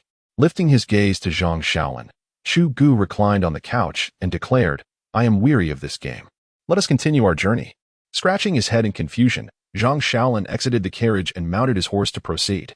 Suddenly, as he drove the carriage, Zhang Shaolin smacked his forehead. He had made an error in his previous move. Had he not, he could have decisively cornered the sovereign S pieces. Meanwhile, Chu Gu continued to ponder the chessboard, his expression tense. He detested foolish individuals, especially those who could play chess so adeptly. Not a single official dared to defeat him. Not even the peculiarly. Yet this brash fellow had the audacity to triumph over him. It was precisely this blend of admiration and disdain that made him enjoy playing chess with Zhang Shaolin. As Chu Gu contemplated his strategy, the carriage suddenly came to a screeching halt. What is happening? Chu Gu inquired, furrowing his brow as he lifted the carriage curtain. Your Majesty, look. Zhang Shaolin pointed ahead. Before them loomed a band of bandits, obstructing another carriage and threatening the young occupant within. Chu Ji's eyes narrowed with cold intensity. Eliminate them all, he stated, promptly lowering the curtain and returning to his seat within the carriage. This scene incensed him. The presence of bandits on the road to the capital was utterly intolerable. Upon hearing the command, Zhang Shaolin prepared to confront the brigands with his spear, yet to his surprise, the outlaws not only stood their ground but advanced towards him brandishing knives. That lad, this mountain is mine to traverse, this path is mine to cultivate. Should you wish to pass, pay the toll. The leader of the bandits, a one-eyed dragon, declared, leveling his blade at Zhang Shaolin. Zhang Shaolin remained silent, grasping his spear as he leapt from the carriage. A warrior, I see. The one-eyed dragon remarked, momentarily taken aback. Be cautious, brother, he does not seem ordinary. A wary henchman warned. Surrounded by so many individuals yet remaining composed, he calmly disembarked from the carriage, an unsettling sight indeed. Moreover, the carriage had previously possessed the opportunity to flee, as their presence had already been revealed, yet it did not escape. Instead, it awaited their approach. What was there to fear? I too am a practitioner. Come at me. First, break his hands and feet. The one-eyed dragon's face contorted with malice as he raised his great blade to issue commands. Zhang Shaolin gazed disdainfully at the bandits charging towards him. Just as he intended to swiftly eliminate these marauders and continue his journey, a furious shout unexpectedly echoed from the mountains. Suddenly, a robust man, his hair bristling with rage and armed with a long spear, charged down like a fierce tiger. Is it him? Zhang Shaolin's expression shifted to one of surprise upon recognizing the newcomer. This was the very man he had sparred with on the streets of the capital. Understanding the identity of the approaching figure, Zhang Shaolin refrained from intervening and stood still, observing the unfolding events. With that man's prowess, eradicating these bandits would be a matter of utmost ease. Upon witnessing the man barreling towards them with an overwhelming force, the bandits were struck with terror. Yet they feigned bravery, raising their blades to confront him. Return my mother's life. The man roared, his face twisted with rage, as he plunged into the ranks of bandits, unleashing a brutal slaughter. The marauders raised their weapons in defense, only to discover they were no match for the man. Falling to his spear as if struck by death itself, the one-eyed dragon leader, witnessing this scene, turned pale with horror and began to retreat, ultimately fleeing in panic. Thinking to escape? Zhang Shaolin scoffed, raising his gun to throw it, when suddenly an arrow shot forth, piercing the one-eyed dragon's neck. Who was it? Both the robust man and Zhang Shaolin turned in surprise. In the distance, the young boy who had just been encircled by the bandits nodded coldly at the two. The robust man regained his focus and, with a furious roar, lunged at the one-eyed dragon, stabbing relentlessly at the corpse with his spear until it was nothing but a mangled mass. What is wrong with you? Zhang Shaolin approached, attempting to intervene, but was rudely shoved aside by the man, who shot him a furious glare. He's lost his mind. Let him vent for a while. The young boy remarked as he approached, shaking his head. Zhang Shaolin, understanding the gravity of the situation, ceased his attempts to intervene. The robust man had earlier cried out for his mother's life, implying that these bandits had sought to harm her. It was no wonder he was driven to such madness. Were it him, he would have acted similarly. At this moment, the young boy bowed respectfully to Zhang Shaolin and said, I am El Wentao, a resident of Yenzhou. I am deeply grateful for your life-saving intervention. From your accent, it seems you are also from Yenzhou. May I inquire your esteemed name? Zhang Shaolin hesitated briefly before replying. I am Zhang Shaolin, also from Yenzhou. Zhang Shaolin, could it be? Are you not the favored one of the current emperor, the renowned war god of the Great Show? El Wentao's face filled with astonishment. The name Zhang Shaolin had indeed spread far and wide throughout the Great Show, earning him the title of the war god. In the Battle of Yuzhou, a remarkable achievement was accomplished as amidst the throngs of soldiers, the enemy commander, Wumu Yuan, was struck by an arrow. Consequently, His Majesty appointed him as the commander of the Imperial Guard and bestowed upon him the honor of being his personal attendant. Are you lacking in common sense? The voice of Chu Gu resonated from within the carriage. He could no longer tolerate the situation. Was Zhang Shaolin's intellect truly compromised? Revealing one's true name while venturing beyond familiar confines? Such an act might be forgivable for an ordinary individual. Yet Zhang Shaolin's name had become synonymous with valor throughout the Great Zhou, recognized as the god of war, a master of unparalleled martial prowess. Not only was he the personal guard of the emperor, but he was also the adopted son of the current Grand General. To add to this, his father had recently been appointed as the Minister of War. With such a multitude of esteemed titles, the name Zhang Shaolin had echoed across the vast expanse of the realm. Commoner Lu Wentao pays his respects to His Majesty. Upon encountering Chu Good, Lu Wentao promptly knelt down in reverence. Chapter 89. It is that wretched woman. Pursue her for me. Outside the carriage stood Zhang Shaolin, while inside sat Chu Gu. The young one who dared to scold Zhang Shaolin so boldly could only be His Majesty. A flicker of joy surged within him. He had been troubled about how to bring the elf family before the emperor, but unexpectedly, the emperor had come to him. You are quite astute, Chu Gu remarked as he opened the window to glance at El Wentao, nodding in approval. Your Majesty, I wish to file a complaint. El Wentao's face twisted with hatred. Against whom? Chu Gu furrowed his brow. The elf family of Yenzhou. El Wentao's expression darkened with enmity. The elf family? Chu Gu queried, astonished. He recalled that the other party indeed bore the surname El. El Wentao retrieved a tome from his bosom and presented it, saying, Your Majesty, this is the evidence I have gathered over the years against the elf family of Yenzhou. Zhang Shaolin took the book and handed it to Chu Gu. Yenzhou? Huh. Chu Gu sneered, feeling fortuitously enlightened. He lowered his gaze, flipping through the pages, and with each revelation, his eyes grew colder, an overwhelming intent to kill emanating from him. In a certain year, the elf family procured a stockpile of armor for their warehouse. In another year, they conscripted bandits from the mountains for training. In yet another, they commanded these bandits to assault passing merchants for profit. Countless such transgressions were listed, but what incensed him the most was the final entry. The head of the El family had an illicit affair with the Empress Dowager, resulting in a daughter named El Schwerer, who referred to the head of the El family as father and currently resided in the mansion of the Prince of Leisure. The last page even bore an image of El Schwerer. This visage was strikingly reminiscent of his own mother. As he gazed at her face, his nails instinctively dug into the book, producing a chilling sound. Chu Gu firmly closed the tome and directed a frigid gaze at El Wentao, stating coldly, Are you not afraid that I shall annihilate your entire clan? I implore your Majesty to execute my entire clan. El Wentao fervently knelt, expressing gratitude for the Emperor's grace. Chu Gu scrutinized El Wentao for a moment before smiling. You have conducted thorough research. I commend you. What is it that you desire? El Wentao, his face etched with bitterness, replied, I seek nothing more than for your Majesty to execute my entire clan. Chu Gu fixed his gaze intently on El Wentao. And after a pause, he responded with a smile, "Why should that be a challenge? Come aboard and play chess with me." Play chess? El Wintao was taken aback. Moments later, the carriage set off once more, this time with 2 additional passengers. Indeed, the burly man had been summoned by Zhang Shaolin.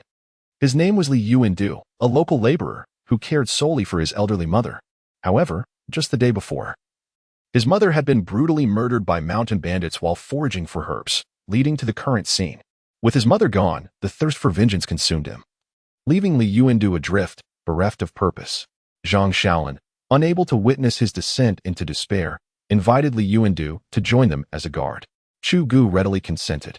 A skilled martial artist unburdened by ties was undoubtedly a boon. Yet, since boarding the carriage, Li Yuandu had remained in a stupor, silent as a mute, impervious even to Zhang Shaolin's attempts at consolation. "Your Majesty, I concede. Your chess skills are unparalleled, and I cannot compete with you." Lu Wentao let out a bitter smile and set down the chess piece. He and Chu Gu had been engaged in a game of chess in the carriage for an entire day, with most of the outcomes resulting in his defeat. Each time, he came perilously close to victory, only to be regrettably bested. His victories, though few, were hard-won and did not significantly narrow the gap between them. "You possess the talent of a chancellor," Chu Gu remarked, placing his chess piece down in commendation.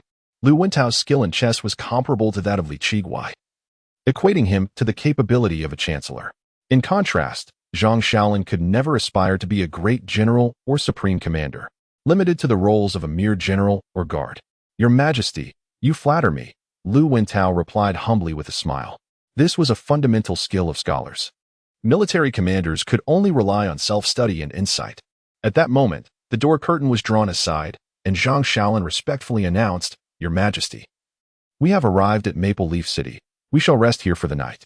Let us proceed inside." Chu Gun nodded in agreement. The carriage soon entered the city gates, passed through the checkpoint, and underwent a thorough inspection before being allowed entry. However, just as Chu Gu lifted the curtain, he suddenly spotted a woman hastily exiting the city. For some inexplicable reason, despite not knowing her, he felt an uncanny sense of familiarity.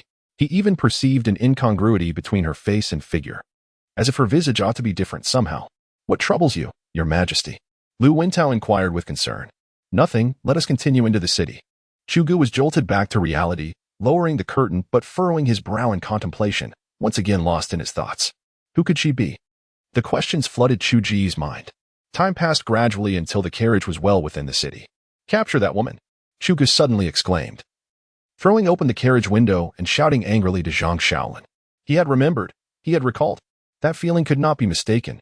It was hatred, an endless, profound hatred. It was the source of his suffering. Kill, kill, kill. "What, my lord?" Zhang Shaolin was taken aback, utterly perplexed. "It is that wretched woman. Everyone, pursue her for me." Chu Gu shouted in fury, signaling for all soldiers, including the Yellow Sand and Yellow Turban troops, to mobilize. Instantly, a sea of soldiers surged into the streets, overwhelming the entire thoroughfare. This sudden turn of events startled everyone. What was happening? How had so many cavalry appeared out of nowhere? Could it be a miracle? As this thought crossed their minds, the citizens fell to their knees. If it were not a miracle, how could one explain the soldiers descending from the heavens? These were heavenly soldiers. Those on horseback were celestial warriors, giants among them. "Chase after her. I shall grind her to dust." Chu Gu roared, vaulting onto a horse to pursue.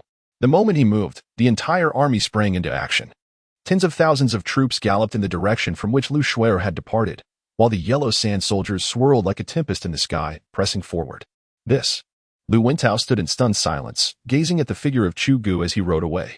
He had long heard that His Majesty was destined by heaven, but he had remained skeptical.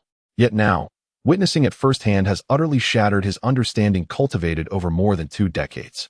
"Your Majesty is truly divinely ordained. You are a deity. Is it possible to resurrect my mother?" Li Yuan's eyes, once devoid of life, now sparkled with fervor as he gazed at Chu Ji's retreating figure. He disregarded everything else. All he yearned for was the revival of his mother. In the past, such a notion was inconceivable, yet in this moment, Chu Gu has bestowed upon him a glimmer of hope. Perhaps resurrection is indeed within reach? Chapter 90, At Any Cost, Flee. El Shuer's heart raced uncontrollably. Though Chu Gu did not recognize her, she was all too familiar with him. Even in a state of utter disintegration, she would identify him without hesitation. The resentment of having her throne usurped by him was indelibly etched in her mind, a grudge she could never erase. She remained vigilant. waiting for the opportune moment to rend him to pieces. However, her immediate concern was survival. A wise individual recognizes the times. Chugo had merely glanced at her, even furrowing his brow slightly. She was certain he harbored suspicions about her. Had it not been for her human skin mask, he might have recognized her. Retreating into the mountains was not an option. Given that tyrant-esque temperament, he would likely set the forest ablaze. Arriving at a fork in the road, she surveyed her surroundings in a state of panic. The only course was to continue along the main road. Gritting her teeth, Elshwara spurred her horse onward. That tyrant would never anticipate her audacity to remain on the main road rather than seeking refuge in the woods.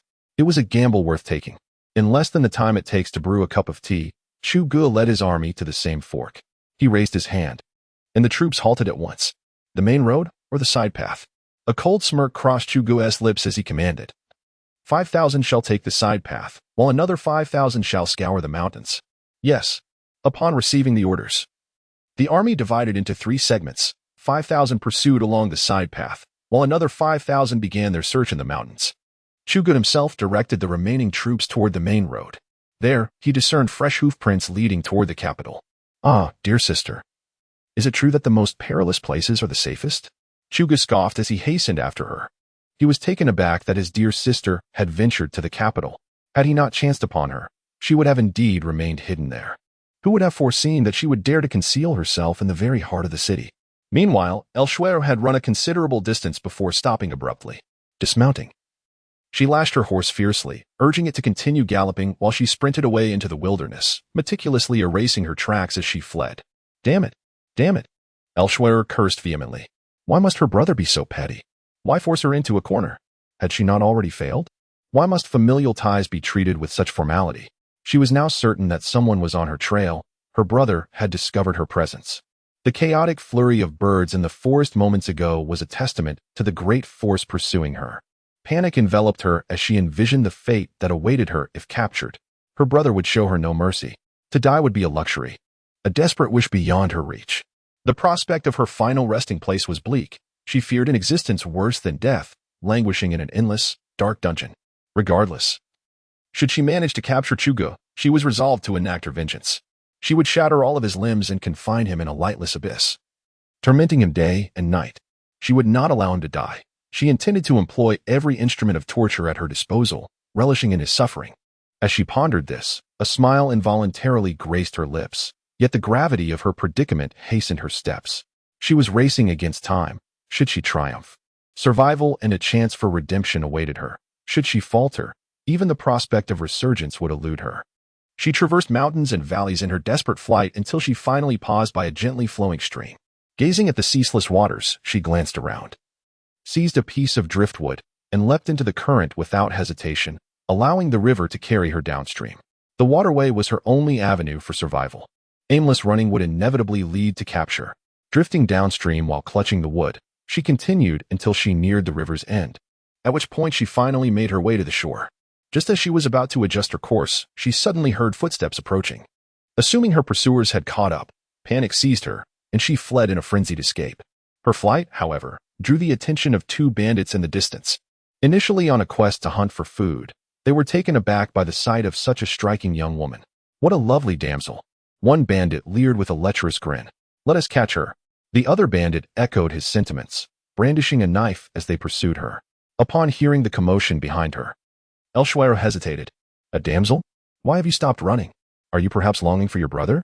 The 2 bandits chuckled sinisterly as they encircled her, their eyes glistening with desire as they beheld her exquisite features. They had never encountered such beauty. Even the noble ladies of the city paled in comparison. The anticipation of what was to come sent shivers of excitement through them. Foolish and unaware of your own peril, Elshwara's expression darkened as she drew her sword. Before the bandits could react, a flash of cold steel sliced through the air, and one bandit fell to the ground, clutching his head in agony. Swift as lightning, she pressed her bloodied blade against the throat of the remaining bandit. To true masters, her skills might seem trivial, but against 2 untrained men, the disparity was stark. With the guidance of esteemed mentors from a young age, dispatching 2 ordinary foes was an effortless task, requiring only a ruthless resolve and swift execution. The remaining bandit's face turned pale with terror, a wave of hot fear surging from below. Overwhelmed by the acrid scent of his fear, Elshwara grimaced yet steeled herself, inquiring coldly, Who are you? We are villagers from Tianwang village, the bandit stammered, visibly shaken. You lie. El Shuer's gaze hardened as she pressed the sword closer. Please, please. I swear I am from Tianwang village. Though we are a village, we are all bandits. He quaked, desperately explaining. Let me there. El Shuer commanded icily.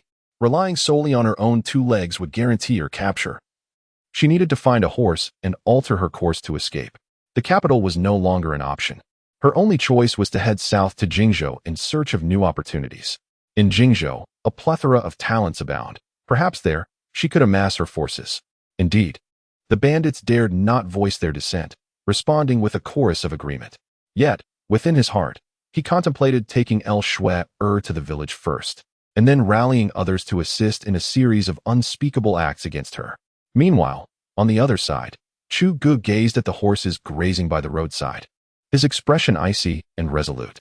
No matter the cost, even if it meant digging 3 feet into the earth, he vowed to find her.